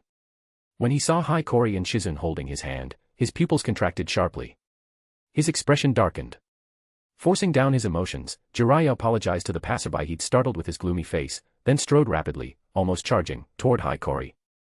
Not having the dynamic vision of a seasoned ninja, Shizune only recognized Jiraiya when he got closer. She tugged Hikori's finger and looked up, cheerfully introducing him, Uncle Kori, this is the uncle who brought Aunt Tsunade home when she was drunk. The little girl seemed very pleased with herself for recognizing someone and being helpful. Hikori looked down, praising her with a smile. Ah, yes, that's me. The great and famous white-haired child of Mount Myaboku, Toad Sage Jiraiya. Want an autograph, as if I'd say that. Closing the distance in a few aggressive strides, Jiraiya's voice rose sharply. He saw through Hikori's minimal disguise in an instant. But with young Shizune present, he could only suppress the urge to act immediately, grinding out the epithet infamous in Konoha through clenched teeth, crimson of agony. Oh. Catching Jiraiya's hostile tone, Hikori curled his lip, his own voice cooling noticeably. With undisguised distaste, he looked down and responded, you already know my name, yet you still use that obnoxious title, you're quite skilled at being unpleasant, Jiraiya-san. Though Hikori's own address carried a hint of malice, one thing was one thing. Being strict with others while lenient with himself had always been his remedy for internal conflict. If Jiraiya responded calmly, he had no plans to escalate. After all, the white-haired man was Tsunade's old teammate. But now. Skip the nonsense. Why are you here? Unaware of Hikori's thoughts, Jiraiya noticed his voice seemed to have startled Shizune and lowered it slightly, resulting in an awkward rasp. Was that all you're doing? Jiraiya was referring, of course, to the string of Konoha shinobi who had gone missing recently. Though Hikori was not well known among ordinary clients, never having taken outside missions, he was certainly one of the most dangerous individuals on Konoha's threat assessment. He could be considered Tsunagekyu's face. In fact, Danzo Shimura had already begun pushing a plan to use the black market to spread word of Hikori's reputation in other villages. For such a dangerous man to appear in the land of fire without warning was cause for concern. Jiraiya had begun to suspect that the Wind Country monk and Pakura's escort were mere decoys to cover Hikori's tracks. Though it might be disrespectful to his missing comrades, Jiraiya was more concerned about why Hikori was with Shizune. Did you learn nothing from the toads of Mount Myaboku but their loud voices? Hikori quipped, thinking that a Hahakuin was much more likable. Clearly, he had no intention of answering Jiraiya's questions. He crouched down and said calmly to Shizune, Shizune, can you go home by yourself? I have some things to discuss with this loud uncle. Okay. Shizune glanced at Jiraiya's grim face, then at the smiling Hikori. She seemed to understand something and nodded firmly. Good girl. If only Cow turns out as well behaved as you. Admiring her adorable earnestness, Hikori took out a small storage scroll, packed the supplies and groceries inside, handed it to her, patted her head, and added, tell Aunt Tsunade I'll be back soon. Ask her to prepare the beef for tonight's stew. Shizune counted off the key points on her fingers, then held the scroll and trotted toward home with the endearing steps of a young child. Hiiragi watched until her small figure disappeared around the corner, then slowly turned his attention back to Jiraiya, who had grown noticeably agitated at the mention of Tsunade. Those doings you mentioned, I don't know what you're talking about, and I'm not interested. I've been quite busy lately, I don't have time to concern myself with Konoha's affairs. He brushed invisible dust from his hands, his gentle expression fading to cold indifference. As for why I'm staying here, why not just assume I've had enough of the land of wind's godforsaken desert and wanted a change of scenery? TCH. You expect anyone to believe that? Jiraiya's voice was thick with disbelief. How amusing. Is the land of fire Konoha's property? I have no obligation to report what I do here. Besides, I find you quite unpleasant, shouting at me the moment we meet, no manners at all. Hiiragi examined his nails with exaggerated boredom. Jiraiya said nothing, but an oppressive aura emanated from him, like the dark clouds before a storm. His clenched knuckles cracked faintly, veins bulged at his temples. He clearly had no intention of letting this go with just a few casual remarks. How tiresome. Just as planned. Saying one thing while meaning another, Hiiragi sighed wearily, then continued to provoke Jiraiya. You're not planning to start a fight in town, are you? Not that I'd care. This is the land of fire. If civilians get caught up in it, that's no concern of mine. Or, shall we talk elsewhere? Before the words faded, Hiiragi's figure dissolved like a ghost in sunlight. In the next instant, Jiraiya's face as dark as storm clouds, he followed without hesitation, silent. If you're enjoying the novel, please consider leaving a review. Your support is crucial and helps the story grow immensely. Thank you. Chapter 152, Natural is just stronger than drugs. Hiiragi used the body flicker technique to race swiftly toward the sea beyond the town, with Jiraiya close behind. Though Jiraiya lacked only lightning among the 5 basic natures, his specialties were indeed fire and earth release. The open sea was the worst possible battlefield for him. But Jiraiya had no choice. As the pursuer, he couldn't dictate the terrain. As soon as they gained some distance from the town, he eagerly unleashed his signature technique at Hiiragi's back, trying to interrupt his momentum and pin him down. Fire release, great fireball. With a sharp cry, the oil refined from chakra was ignited the moment Jiraiya expelled it, forming a massive fireball. Unlike conventional fire release, the superior fuel source, rather than relying solely on chakra conversion, gave this technique significantly longer duration and wider range. The enormous fireball, carrying enough heat to melt stone, descended like a second sun crashing into the sea, aimed directly at Hiiragi's back. Spitting oil everywhere pollutes the marine environment. Mount Miyaboku's environmental awareness seems lacking. Facing this fierce assault, enough to reduce everything within dozens of meters to scorched earth, Hiiragi suddenly accelerated, as if he had merely been toying with Jiraiya until now. Countless jets of air propelled his figure, crossing hundreds of meters in an instant as he stepped onto the shimmering sea. His teasing tone carried a hint of laziness. At the same time, the seemingly calm water beneath him surged violently. A towering wall of water, over 30 centimeters thick, rose abruptly from the surface. Shrike. Even before the blazing fireball made contact with the hardened water wall, a piercing screech erupted. Thick white steam rapidly expanded outward. That formidable fireball, capable of melting metal, ultimately couldn't cross the barrier. Even the residual heat was completely blocked on the far side. Then, moving with the fluid grace of a dancer, Hiiragi turned and delivered a fierce side kick to the water wall, still towering despite most of it having been evaporated by the fireball. Boom. The kick, cutting through the air with a sharp whistle, carried tremendous force. It shattered the massive water wall, which stretched over 10 meters, into fragments. The hardened water, held in shape by the hard water-style technique, burst into countless shards of varying sizes, like 1,000 shotguns firing at once, forming a storm that engulfed Jiraiya from all directions. The weather was fine today. The clear sky held few clouds, the late winter sun was bright and warm, scattering golden patches across the sea. The hardened water shards, flying at high speed, refracted the sunlight into dazzling halos, tracing countless brilliant lines between the clear sky and the blue sea, like a curtain of light. Truth be told, Hiiragi was rather annoyed. If Jiraiya hadn't shown up, he would already be back home, the beef stewing in a pot, his arms around Tsunade, curled up in the rocking chair enjoying the warm afternoon. Tsunade was now over 9 months pregnant, nearing her due date. Both her body and mind needed extra care. Hiiragi had even slowed his own research pace. And now this white-haired brute had come to waste his time. It stirred a real irritation in him. No amount of gold can compensate for my displeasure. How about you just let yourself be beaten into a pulp, Jiraiya-san? If you're out of your mind, lock yourself up. Don't go around bothering others. His initial attack having failed, Jiraiya found himself in midair with no solid footing to maneuver as Hiiragi launched this massive counterattack. His reaction was swift. Grimacing, he channeled a large amount of chakra into his long white hair. The hair instantly seemed to come alive, lengthening and wrapping around his body, then hardening into a spiked armor. Before he finished speaking, the storm of water shards was already upon him. Even through the hardened hair armor, the heavy impacts made Jiraiya wince. The sharp, continuous pattern, like a hailstorm on a tin roof, was deafening. But this technique, Needle Jizo, was never purely defensive. After weathering the single wave of violent assault, the hardened hair shuddered, and countless iron-hard strands shot toward Hiiragi like a storm of Senbon. Compared to true metal Senbon, however, these hair needles, hardened only by temporary chakra reinforcement, had clear limitations. Having anticipated this move, Hiiragi casually snapped his fingers at the approaching storm of needles. A small, highly condensed ball of scorch-release chakra materialized before him. Such a simple act, merely releasing chakra of a specific nature, required no hand seals. Yet even such a rudimentary technique was enough to neutralize Jiraiya's counterattack entirely. Before they could reach Hiiragi, the flying hair needles had their reinforcing chakra drained by the ball of searing heat. They didn't even burn, simply vaporized into nothing, carried away by the sea breeze. Hard water-style water release. Landing on the battered, cratered beach, Jiraiya's hair returned to normal. He crouched, eyes sharp, fixed on the composed figure standing on the water. You and Hanzo, no, after I take you down, the village has plenty of ways to make you talk. That Hiiragi could use scorch release was no secret. But this hard water-style water release was the signature technique of Amegakura's Hanzo. Having nearly been beaten to a pulp by Hanzo on the battlefield, Jiraiya couldn't mistake it.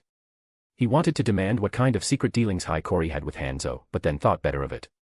Why would Hiiragi answer honestly? Instead, he immediately shifted to threats. Huh. Hiiragi let out a dismissive snort. He hopped lightly on the water's surface, cracked his neck, and drew. Is this kind of tough talk passed down through Konoha's generations?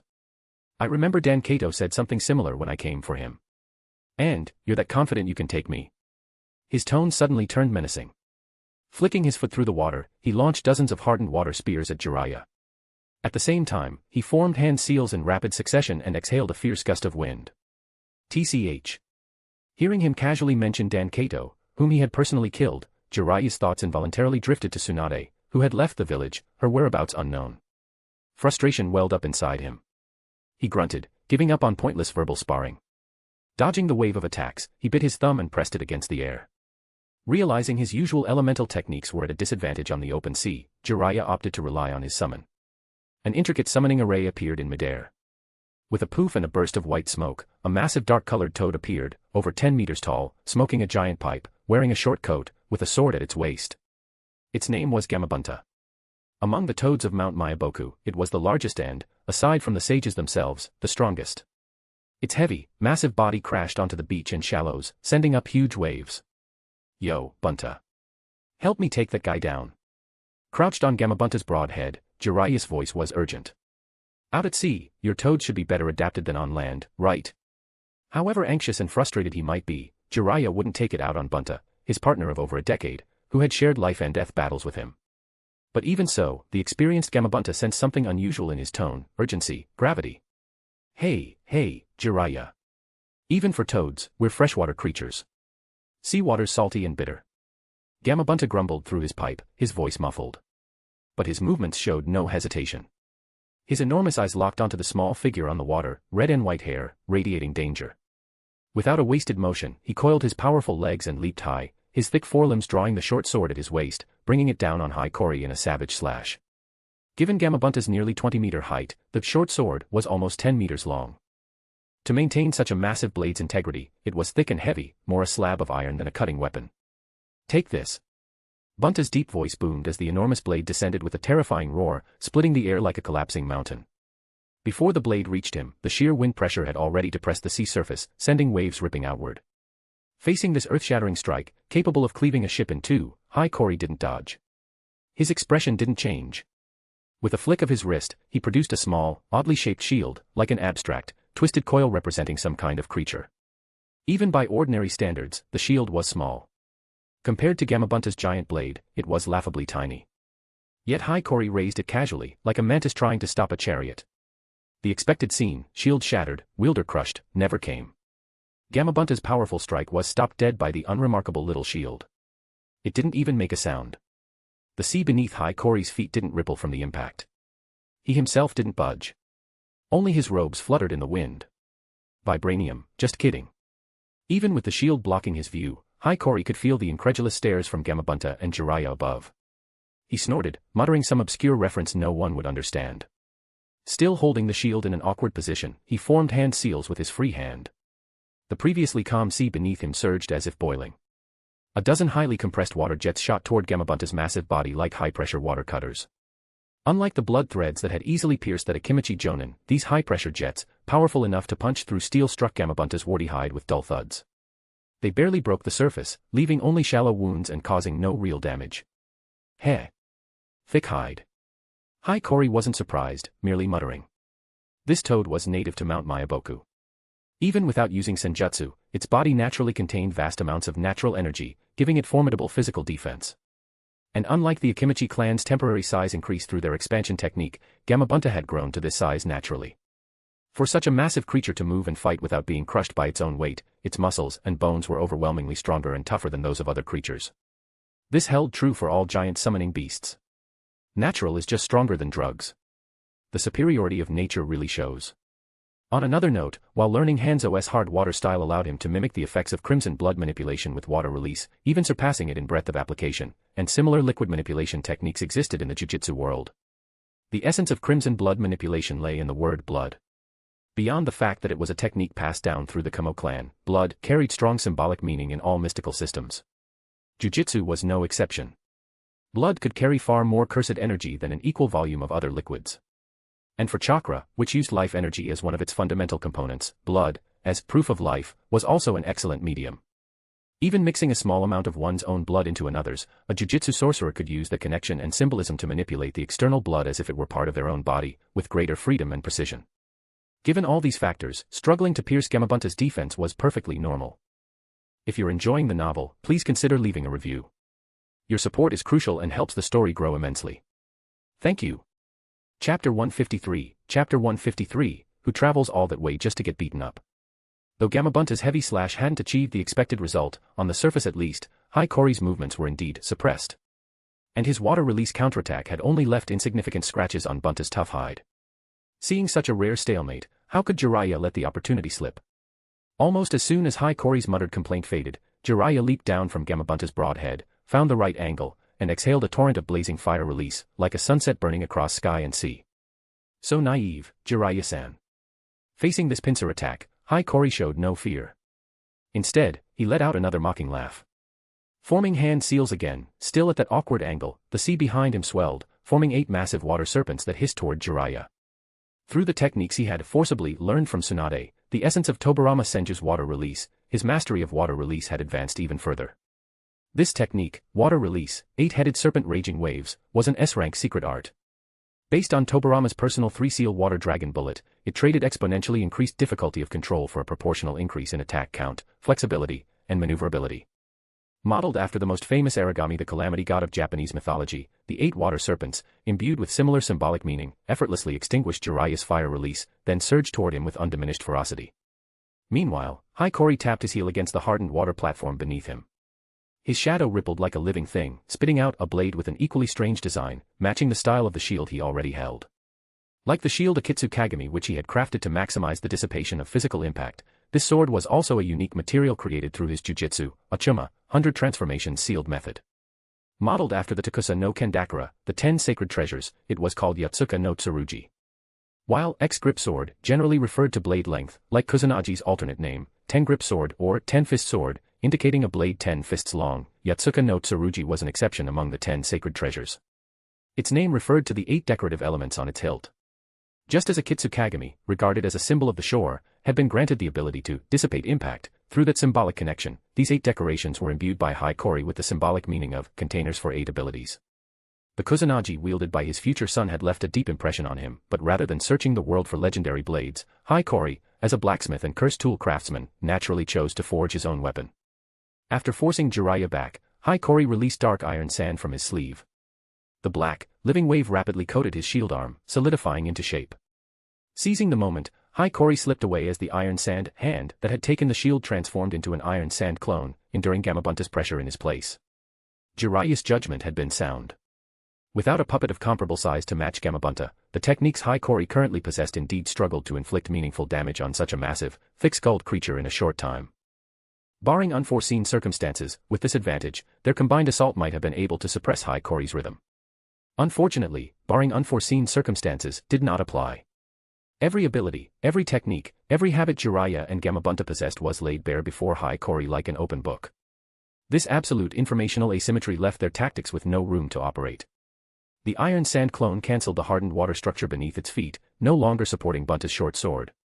Spinning away, it stepped onto the thick blade and raced up its length like lightning, closing in on Bunta's forelimb in an instant. Yotsuka no Tsurugi slashed sideways. Without wind release or similar enhancements to sharpness, the blade naturally couldn't cut through the toad's hide. But the fact that the blade touched skin was itself significant.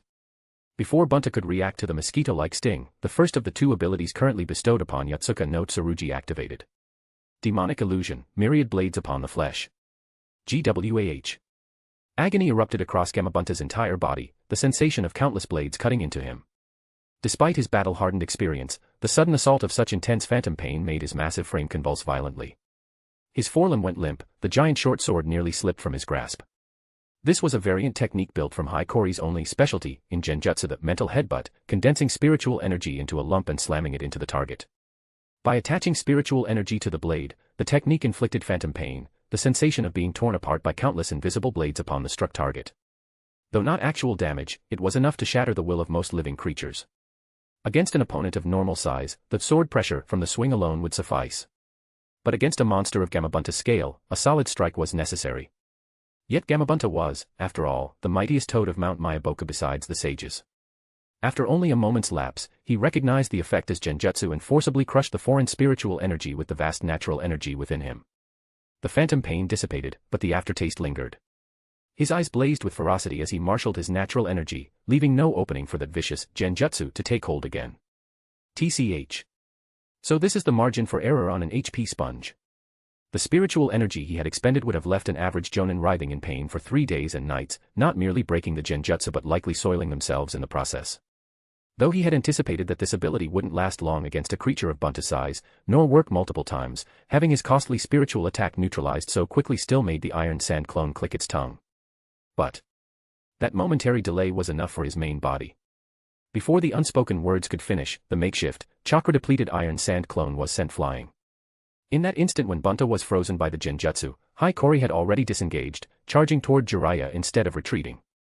Jiraiya, still dealing with the last remnants of the 8 serpent heads, saw that detestable red and white-haired bastard closing in with a water body flicker technique that was starting to give him flashbacks. His expression twisted.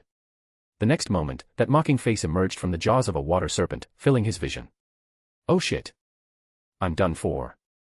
Taijutsu, the most fundamental ninja skill, a standard method of combat for most chunin and genin. For jonin who no longer lacked chakra, however, taijutsu was no longer the optimal choice. After all, a ninja's offensive capabilities far outstripped their defenses. Even Hashirama Senju, renowned for his physique, capable of standing atop a wooden Buddha and brawling with Madara Uchiha in his Susanoo, could be caught off guard and skewered by a kunai to the kidney. Since arms and legs, the primary mediums for taijutsu, were essential for hand seals and high-speed movement, injury to them essentially crippled a ninja. Under these circumstances, unless one specialized in taijutsu or medical ninjutsu, it was far preferable to probe and defeat an opponent of equal standing with ninjutsu that consumed less chakra. But if someone flashes a Rain Kure grin and charges straight at your face, and you don't dodge in time, you're about to eat something nasty. Jiraiya's taijutsu skill was among the best in the current ninja world. With a physique larger than 90% of ninja, and Tsunade, a top-tier medical ninja, on his team, Jiraiya could usually afford to trade blows, giving him an edge in taijutsu exchanges. But as everyone knew, the closest Jiraiya had ever come to death was when Tsunade broke 6 or 7 of his ribs for peeping in the women's bath. In both raw strength and technical skill, Tsunade outclassed Jiraiya. Among their trio, Tsunade, the medical ninja, was always the one who took point in taijutsu. And according to intelligence she had passed back, Hiirari's taijutsu was even stronger than hers. Every cell in his body screamed, reminding Jiraiya of the pain of nearly being beaten to death by Tsunade. He instinctively tried to use the body flicker, but as soon as he raised his hand, he felt the sharp tension around his wrists and ankles. Chakra threads, or something similar, had wrapped around them. He could deal with them, but the timing was absolutely lethal. Jiraiya, who relied on ordinary body flicker, momentary physical reinforcement, rather than space-time ninjutsu, knew that if he tried to teleport away now, he would lose his limbs. Caught between a rock and a hard place, Jiraiya's pupils contracted. He poured chakra into his hair once more. Ninja art, needle jizo. The hair technique that had blocked the water shards activated again. His hair lengthened, hardened, transforming him into a white spiked ball, trying to weather Hiirag's assault. The next instant, fists wreathed in dark blue-black lightning descended like a storm. Bam bam bam bam bam bam bam. A series of dull, heavy impacts almost merged into one. 3 seconds. 1. Or less. The hardened hair that Jiraiya had raised as a barrier shattered, scattering into countless fragments. Pwa. Forget counterattacking with hair Senbon, Jiraiya didn't even have time to breathe. Exposed like a sea urchin stripped of its shell, the blows, each like a battering ram, sent him flying like a broken kite, crashing toward the sea below. Hiiragi gave no quarter. Using wind release to create footholds, he dove after Jiraiya, clinging like a relentless shadow. A hard water-style technique formed instantly. From the sea beneath Jiraiya, a pillar of hardened water smooth as sculpted stone erupted like a whale's spout, slamming into him from below. Gyu. The second impact nearly knocked him unconscious. His downward momentum reversed, he was launched upward again, straight into Hiiragi's descending pursuit. Jiraiya's face was contorted with pain and shock. Hiiragi took a deep breath, twisted his body in midair, and brought his cursed energy-wreathed fist down once more. Crack. Crack. Crack. 3 blows to the center line, solar plexus, chest, face, landed perfectly. The force of the past strikes through Jiraiya's body, shattering the hardened water pillar beneath him into a spray of droplets. Jiraiya, like a broken ragdoll trailing blood, crashed into the blue sea below at even greater speed, sending up a massive plume of water before being swallowed by the churning waves. If you keep taking things so lightly, you won't just fail to make good on your tough talk, your head might go rolling. Crouching on a wind-release foothold, Hiiragi flicked the warm blood from his knuckles, his tone light and teasing. Though his beating of Jiraiya had been ruthless, he hadn't meant to kill him. After all, he had no intention of killing Jiraiya now, at least not until he'd seen Mount Myoboku's sage mode. You bastard. Take this. Just as he was leisurely gloating, an enraged croak erupted, and a dense water sphere, 5 or 6 meters in diameter, slammed into him, sending him flying. That was Gamabunta's signature technique, water release, iron cannonball, a technique capable of matching Shikaku's drilling air bomb. Though the fact that a tailed beast could use ninjutsu was itself strange, considering Shikaku's abysmal temper, he might have learned some extra techniques to avoid getting beaten too badly by Kurama. Come to think of it, among the 9-tailed beasts, he was indeed the only one who used techniques beyond his innate abilities. Ho, that's got some punch. Hit by Gamabunta's enraged iron cannonball, Hiiragi was blasted back dozens of meters, his blood roiling, but the pressure kept him from even spitting it out. After carving a long white wake across the sea, he finally stabilized, using reverse curse technique to heal his injuries as he looked into the distance. As expected, the iron sand clone, sword and shield in hand, had been thoroughly smashed by Gamabunta, beyond recovery. Pwa, cough, cough, cough. Just then, Jiraiya, who had been physically punched into the sea, surfaced. His face was deathly pale, his smashed nose streaming blood. He spat out a mouthful of blood and broken teeth, gasping for breath before regaining his composure. Leaping back to Bunta's head, his voice came out muffled, missing teeth and all, as he said to Bunta, buy me some time. I'm going into sage mode. What a pain, you idiot. Bunta grumbled through his pipe, but he didn't refuse. He hadn't taken much actual damage, but that phantom pain from the genjutsu was fresh in his memory. Even if Jiraiya hadn't asked, he wasn't about to let this go. His temper had never been that good. I deliberately held back for Tsunade's sake, you know. And you're so ungrateful. Returning to the battlefield with a body flicker, Hiiragi shook his head with feigned irritation, but inwardly, he was quite pleased. There was no way Jiraiya was backing down now. That meant using sage mode against him was inevitable. Since this guy was so eager to deliver reference material, Hiiragi would consider it a loss if he didn't squeeze out every last bit of value. Well then, don't blame me. Facing Gamabunta, who had moved to shield Jiraiya, Hiiragi sneered as he unleashed another power within him. One-tail chakra. Release half-tailed beast transformation. Activate. If you're enjoying the novel, please consider leaving a review. Your support is crucial and helps the story grow immensely. Thank you. Chapter 154, Chapter 154, Ungrateful Toad Demon. One after another, the seals on the one-tail chakra that Shikaku had gifted him were released. A violent aura erupted. The sea beneath Hiiragi's feet was blasted apart by the overwhelming force, reduced to fine mist that shrouded his figure like thick fog. Bunta's instinct screamed a warning, but he had no time to react.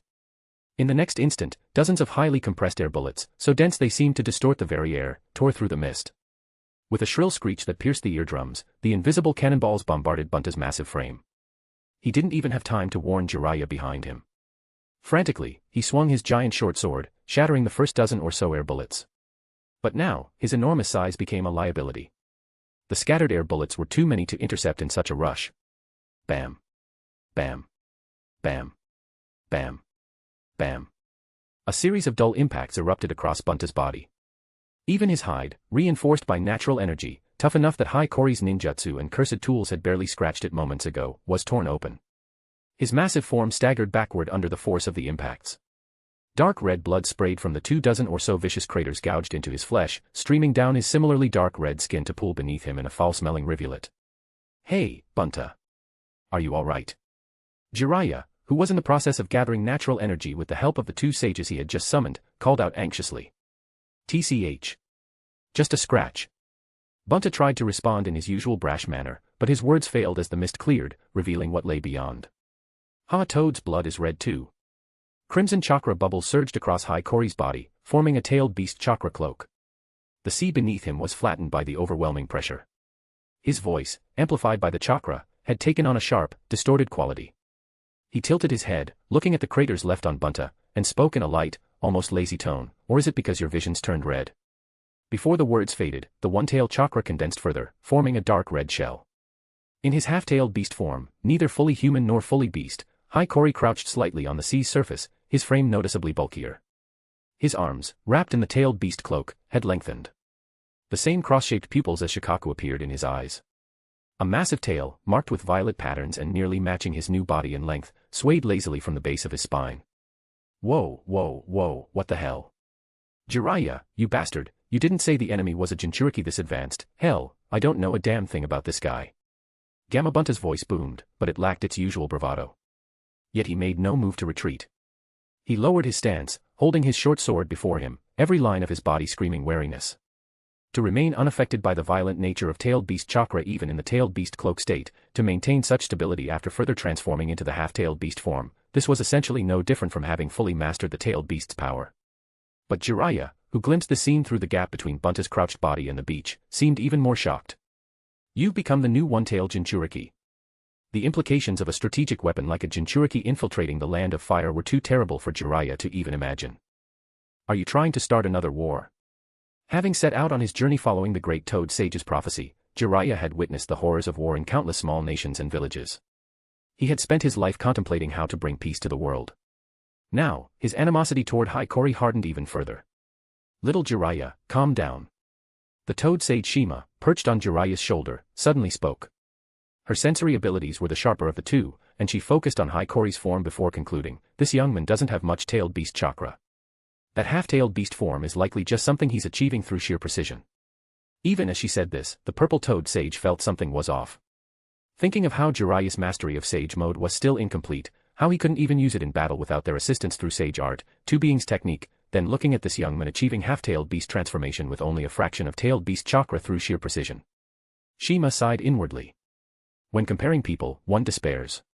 When comparing goods, one throws them away. This elder, who's probably quite beautiful by Toad standards, has such good eyes. Hiiragi, still adjusting to the changes in his body and the new limbs, let out a sharp laugh. "This is just a bastardized form I made using the sample Shikaku lent me from magnet release research. Master Bunpuku's still going strong. Looks like he's got many more years of peace and comfort ahead. As for you, Jiraiya-san already cursing my teacher to die. You're quite the bastard yourself." Suddenly, Hiiragi's tone turned vicious. He swung his massive claws, and 8 vacuum blades, so sharp they seemed to tear through vision itself, ripped from his fingertips, screaming toward Jiraiya faster than sound. "No wonder Tsunade doesn't like you. Your mouth stinks!" Exclamation point. Having already witnessed Hiiragi's brutality earlier, how could Bunta let his guard down just because the man's tone had sounded conversational moments ago? He spat out an iron cannonball beneath himself, thrust his short sword into it, and stirred it into a swirling vortex that neutralized the vacuum blades. Hearing Tsunade mentioned again stirred Jiraiya's heart. He wanted to demand whether she had left the village because of Hiiragi, what he had done to her now, but before he could speak, a tongue slapped the back of his head. The sticky, heavy impact jolted him alert. "Little Jiraiya, focus." Shima's voice was sharp. "Complete Sage mode quickly." In her assessment, even if Hiikori only held a fragment of the One-Tail's chakra, the fact that he had been able to overwhelm Jiraiya and Bunta's combined assault before releasing that power, forcing Jiraiya to resort to his incomplete sage mode, was proof enough of his strength. And his chakra control at this level, there was no way Bunta could hold out long against it. Jiraiya, after all, had been active in the ninja world for over 20 years. He knew when to prioritize. He fell silent, focusing on entering sage mode to assist Bunta. Before the words had fully faded, everyone, Jiraiya, the Toad couple, and Bunta, could feel a violent tremor beneath their feet. To their shock, the sea behind Hiikori was overtaken by a dark, heavy color, spreading for over 10 meters. The deep hue, so alien against the blue water, expanded, deepened like ink spilling across a page. In the next moment, with a deafening roar, a tidal wave of jet-black iron sand, blotting out the sky, ripped through the sea's surface, lifting Hiikori in his half-tailed beast form high into the air. Though our big-tailed pig of a tanuki loves using wind release, in this form, I'm much better at his innate magnet release. The voice that emerged from Hiikori's throat was growing closer to Shikaku's. Crimson-tailed beast chakra spread rapidly from his body, enveloping the iron sand gathering around him. Since this is just borrowed power, it won't last long before it runs out and this form ends. But before that, it's enough to deal with anyone getting in my way. In the blink of an eye, the iron sand, now wrapped in tailed beast chakra, formed the shape of Shikaku. The black color and the flame-like crimson cloak transformed the tanuki's usually almost cute appearance into that of a savage demon. Right, you stupid bastard who shows up out of nowhere looking for a fight, then starts blabbering about starting another war. Before the iron sand Shikaku had fully formed, it lunged forward with a devastating uppercut, a piledriver of pure force that could shatter mountains, slamming into Bunta's jaw. The massive toad was launched into the air. At the same moment, dazed by the blow, Bunta felt an irresistible force wrench the giant short sword from his grip. Under the influence of magnet release, the blade flew away. The iron sand Shikaku's hand twisted, and with a sickening screech of metal, the weapon forged by countless master craftsmen was warped into a crude, jagged drill. Annoying toad. Die. The dark claws swung. The twisted blade drill spun like a giant boring machine, screaming as it streaked toward Bunta's relatively soft underbelly. Bleh. In the nick of time, Bunta spat a powerful stream of water at the iron sand Shikaku's face, using the recoil to twist aside and narrowly avoid the lethal strike. But no sooner had he dodged the drill than he saw the iron sand Shikaku casually flicked his hand, scattering a dense swarm of iron sand pellets, like a cloud of hornets, toward Jiraiya, who was gathering natural energy and couldn't move freely. Ma, the toad sage Fukasaku cried. Leave it to me. Shima reacted swiftly, her tongue whipping through the air like a blur, scattering the pellets one by one. To Hiikori, controlling the iron sand Shikaku, this seemed like a mere afterthought. His focus remained on the wounded Gamabunta. Take this. Rocket Punch. As if some switch had been flipped, Hiikori, piloting his giant external armor, let out a hoarse, ecstatic cry. Before anyone could understand the two words that followed, the iron sand Shikaku's massive arms separated at the elbows, launching toward the just stabilized Bunta like homing missiles. The two iron claws opened wide, then slammed shut with earth-shattering force, gripping Bunta's massive body tight. You motherf. Bunta cursed furiously, struggling with all his might. But the claws had become a prison, magnet release held him fast. Ah, this isn't personal. Blame your summoner for calling you at the wrong time. The iron sand Shikaku's mouth opened, revealing Hiikori in his half-tailed beast form within. His arms extended forward, fingers curved, palms meeting, like a calyx, or a beast's closing jaws.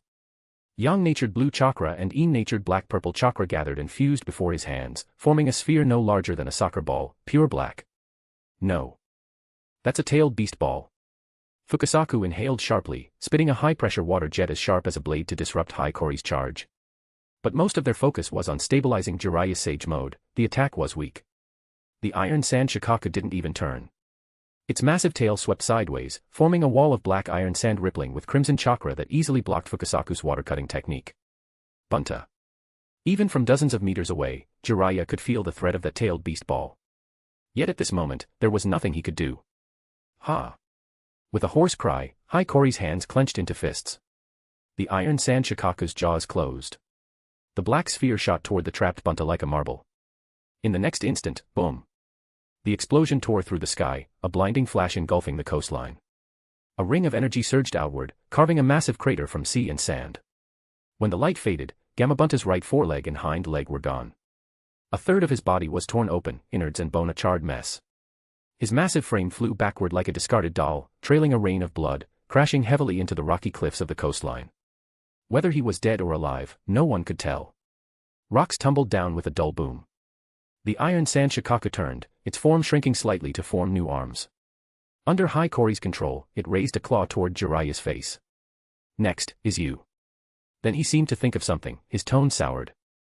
That's what I'd say, but Tsunade and Shizune are still in the town behind us. Even though using such a wheelchair-level move was exhilarating, it made him understand why people who got Hashirama's cells gradually lost their minds. Even if his calculation said it was perfectly safe, that the town wouldn't be affected, he couldn't actually fire in this direction. And, was Jiraiya taking too long to finish charging? TCH, annoying.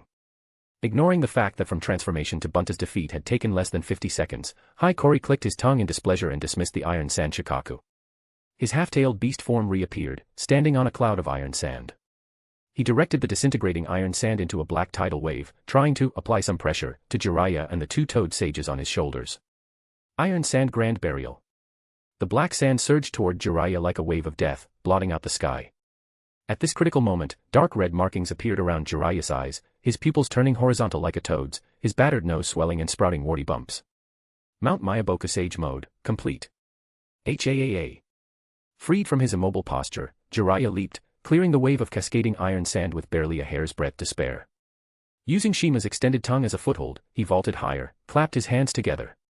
The two sages on his shoulders formed seals in unison. Sage Art, Gomen. Wind, oil, and fire, combined under the enhancement of Senjutsu chakra, erupted into a blazing storm that swept across heaven and earth. The burning wave matched the scale of Hikori's iron sand sea blow for blow. At temperatures reaching thousands of degrees, few things could resist. The iron sand melted almost instantly into molten slag. Now lacking magnetism, the white-hot liquid rained down upon the beach and shallows with a deafening hiss. White steam billowed. Where once had been a rocky beach, now flowed rivers of molten iron, a hell's cape. Jiraiya could still sense his contract with Bunta, knew his old partner was alive, knew Mount Myaboku could heal him. He dismissed the summon without hesitation, sending Bunta back. Crimson of Agony. Now bearing distinct toad-like features, Jiraiya snarled, grinding out the hated epithet, and unleashed a fire release that covered over 100 meters. Sage Art, Great Fireball. A massive sphere of golden red flame, carrying scorching, searing heat, slammed toward the half-tailed beast Hikori. Just as the 8 gates released formation, while unleashing immense physical and chakra power, made chakra too volatile for precise technical control, so too did borrowing Shikaku's chakra affect Hikori's water release. The techniques enhanced by his half-tailed beast form, wind release and magnet release, were exactly what Jiraiya's Senjutsu-infused fire release countered. When that borrowed tailed beast chakra runs out, you die. Ha! Keep dreaming, you bastard who started this. Wrapped in the tailed beast cloak, Hikori's voice grew even sharper. He abandoned the iron sand cloud, now too hot to control, crushed the incoming Sage Art fireball with his tail, and launched himself at Jiraiya on jets of wind release. Abandoned capture in your rage, now just acting on killing intent, huh? Dan Kato said the same thing. Ignoring elemental affinities, simply blasting Jiraiya's Sage Art fire release with double the wind release chakra, Hikori sneered as they engaged in aerial dogfighting. 40 seconds left. More than enough to twist your head off and kick it around. You ungrateful toad demon. If you're enjoying the novel, please consider leaving a review. Your support is crucial and helps the story grow immensely. Thank you. Chapter 155, Chapter 155, You Got Lucky, Jiraiya. As Jiraiya had anticipated, the magnet release and wind release that Hikori wielded most freely in his half-tailed beast form were indeed suppressed by his sage-enhanced fire release. The fact that Hikori was countering with several times the chakra expenditure meant this was far from effortless for him. If this became a battle of attrition, victory would surely be his, Jiraiya was confident of that. Yet the more fervently one wishes for something, the less likely it is to go as planned. Whether this was a curse, or simply the inevitable destruction brought on by two leaning heavily in one direction, Jiraiya likely had no mental bandwidth left to ponder the truth of it. That expression on your face is really something. Drawing on his experience with Scorch Release, Hikori quickly identified the patterns in Jiraiya's fire release, and further, located the weaknesses in the Sage Art technique. Relying on the enhanced physical defenses of his half-tailed beast form, he charged straight through the weak points of Jiraiya's fire, as if the crimson of his form surpassed the red of the flames, turning the inferno itself into mere backdrop for his vivid silhouette. Cursing his misfortune, Jiraiya could only dodge frantically, using fire release to constantly obstruct Hikori's movements. His main offense had shifted to the toad-style taijutsu of the two sages on his shoulders. Namely, their extendable tongues. This couldn't be helped. Wind and water release were Hikori's comfort zone, countering with those would only make things easier. It was often said that in battles between ninja, intelligence was everything, how detailed and accurate it was could drastically influence the outcome. But this was ultimately because ninja had such glaring weaknesses in defense and healing.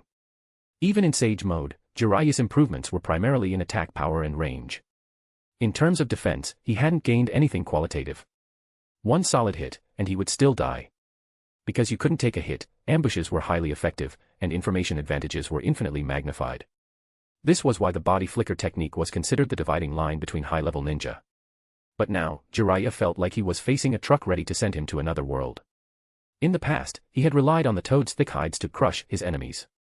Now, facing Hiiragi, who simply ignored his attacks, the fight was unbearably frustrating. Tearing through another blazing fireball, Hiiragi faced the tongues of the toad couple. He coated his tail with iron sand, then spun and lashed out. Even though this was his first real combat in this form, he was already quite adept with this massive tail. He had sparred with Shikaku countless times in Bunpuku's mental world while training water release, and had seen this tail attack more times than he could count. When tongue and tail met, the iron sand coating it suddenly formed several sharp spikes, punching 7 or 8 holes through Shima's tongue. Shima cried out involuntarily. Hiiragi, meanwhile, didn't miss a beat in his verbal assault. Still, compared to your original face, maybe fully turning into a toad would make you more popular at Mount Myaboku, though Tsunade's naming sense is terrible, her aesthetic judgment isn't half bad. Words cut deeper than blades. Verbal barbs were a standard tool for ninja, whether in psychological warfare, crowd manipulation through supporting genjutsu, or attacking an opponent's mental state mid-combat. Of course, maintaining steady breathing while speaking at high speed was a required skill for jonin. Shut up. Jiraiya was always easy to provoke when Tsunade was mentioned. His fire release grew noticeably more aggressive, but the disturbance in his senjutsu chakra was even more apparent. What do you know about Tsunade? Everything. Her taste in food, her preferred clothing styles and sizes, her sensitive spots, the pain I've given her versus the pain your village gave her. I know all of it. After all, she's the mother of my child. I have to get to know her properly, don't I? Jiraiya was nearly struck mute. A haze of hot red clouded his vision. He ground out a curse through clenched teeth. Bullshit. You must have used some vile method to control her, made her leave the village. Ha. That's rich, coming from someone in the village that couldn't wait to dig up her grandfather's corpse and put it on an experiment table right after the war ended. The wind blades, sharp as a desert evening breeze, carried Hiiraghi's mocking words deep into Jiraiya's heart, leaving wounds that bled freely and left him speechless. Calm down. He's trying to rattle you. Shima called out urgently, her voice slurred from the wounds on her tongue. His tailed beast chakra is almost gone. Hold steady. Yeah. I know. That's right. His advantage is temporary. Just hold out until that borrowed tailed beast chakra runs out. Until then. Jiraiya's gaze grew colder. He was ready to burn Hiiragi to ash the moment the tailed beast cloak dissipated. Hiiragi, meanwhile, was calculating his remaining tailed beast chakra. About 9 seconds left, can't expect much more than that. Sensing that his half-tailed beast state was about to end, he willingly withdrew to the humanoid tailed beast cloak form, feeling no particular urgency. Saying he'd twist Jiraiya's head off in 40 seconds was just posturing. He could do it if he really tried, but his objective from the start had been to observe Mount Myaboku's Sage mode. Jiraiya's method of refining Senjutsu chakra and his operational logic were, frankly, terrible, but that was fine. His immaturity was a good thing. If he could just turn it on and off casually like Hashirama Senju, Hiiragi wouldn't have these two toad sages as an extra control group. Great to watch. Would watch again. Right now. I just want to thank you. Seeing Hiiragi beginning to regress, Jiraiya prepared to ramp up his output. But at that moment, Hiiragi suddenly cried out triumphantly, condensing the remaining tailed beast chakra on his body into a giant hand shaped like a wing. A crimson wing claw, as wide as a man and several meters long, grabbed Jiraiya, who had been maintaining distance for bombardment. He had always been able to use this technique, pure chakra materialization, but he'd held back until now for this moment. What? He still has energy left. Jiraiya exclaimed, trying instinctively to break free. But the chakra hand was immensely strong. For a moment, he felt a kinship with Bunta, who had been caught in the iron sand claws. Ribbit, ribbit, ribbit. Fukasaku and Shima, still free, reacted quickly. They switched to Mount Myaboku's signature genjutsu. Sage Art, Toad Croak. A mixed assault of genjutsu and sonic shockwave erupted like a subwoofer at a street concert. The intense vibrations shattered the chakra hand structure, freeing Jiraiya. As he formed seals again, preparing to strike at Hiiragi, now presumably suppressed by the genjutsu, he saw Hiiragi resolutely raise his hand and strike himself sharply beside the ear. A faint crack was lost in the croaking. But the blood flowing from his ear canal made it clear, he had ruptured his own eardrums to nullify the sound-based genjutsu. The toad couple were stunned. With the tailed beast chakra gone, the chance of genjutsu working should have been much higher. Jiraiya, too, was taken aback by Hikori's ruthlessness. That instant of hesitation sealed his defeat. Swoosh. A nearly invisible sword pressure shot from the still molten iron below, slicing precisely across Jiraiya's back. The source was the Yotsuka no Tsurugi, which Hikori had recovered when gathering the iron sand and concealed within the iron flow. The blade carried no killing intent, left no mark. But the phantom pain, as if countless blades were cutting into him, erupted from every cell in his body. Gwa. Tears and snot streaming, Jiraiya's hand seals faltered. Though the sages dispelled the phantom pain moments later, the finishing blow would never come. Fugu. The air changed. Jiraiya's trembling body went still. Kongo. A hand, unblemished, unscarred, so clean one might doubt it belongs to a ninja, reached toward the sky. With it came a voice like a sutra chant, solemn and grave. Jiraiya watched the lines and symbols appear in the air. The jet of air Hikori had been standing on had dispersed, replaced by threads spreading like spider silk. Dakoku. The luminous silk twisted, forming three circular patterns that rotated in a three-dimensional structure, like the scales of an armillary sphere. I can't move. Robbed of all kinetic energy, Jiraiya hung frozen in midair, unable even to contract his pupils, like an insect trapped in amber. The toad sages and their students, frozen like prey caught in a spider's web, it was a dark sort of humor. Taiten. Chokyo. Oken. Though he could no longer hear himself, Hikori quickened his pace, balancing solemnity with speed as he named the technique. Triple barrier, 6 paths boundary. These are spider threads woven between the two-dimensional and three-dimensional planes. Anything touching these circular threads loses its kinetic energy. Or rather, it's more accurate to say they're set to a stationary state. In this state, even gravity has no effect. It's a purely exclusive effect. Of course, as the central point, Hikori was also affected to some extent. Recreating the technique of that Tendai monk whose name and face he had borrowed came at a cost, given that his origin, his essence, was anything but stationary. Maintaining the 6 paths boundary with his raised right hand, Hikori wiped the blood from his ear with his left and stepped forward to deliver the final blow. But as he raised his hand, poof. Poof. With 2 soft pops, Fukasaku and Shima, frozen on Jiraiya's shoulders, vanished in puffs of white smoke. TCH. Hikori clicked his tongue, already understanding what they had done. Just as setting a condition that everyone else can pass freely creates an almost absolute barrier for a specific individual, this 6 paths boundary was not a blocking structure like most barriers, but a fully open form designed to maximize the stationary effect. This meant it couldn't block spatial transfer effects like the reverse summoning of a contracted creature, the way a domain expansion or other supreme barriers could create a separate, other world, isolated from outside influence. Once activated, the self-restraint didn't apply to things set in motion before activation. That was the rule. Now that the 2 sages had returned to Mount Myaboku, they would naturally reverse summon Jiraiya. Spirit thread nerves from Hikori's hair wrapped around Jiraiya's hands faster than his limbs could move. But poof. White smoke burst again. Jiraiya's figure vanished from within the barrier, leaving only half a palm, missing 3 fingers. The 6 paths boundary dissolved. The severed right hand, still attached to thumb, index, and middle finger, fell limply onto the iron sand cloud, blood seeping from the wound. 800 years of cultivation really sharpens one's eyes.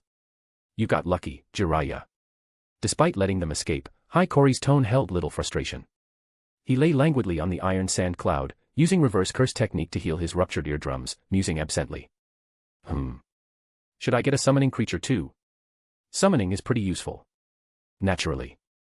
The more tools available, the better. Answering his musings, the shadow beneath Hikori rippled and spread, slowly swallowing Jiraiya's severed hand. Like this palm, soaked in natural energy. The ripping darkness then swelled, forming a crude shape. A pair of eyes, like bloodstains, devoid of any other color, opened within the shadow. You've learned quite a lot, Rashomon.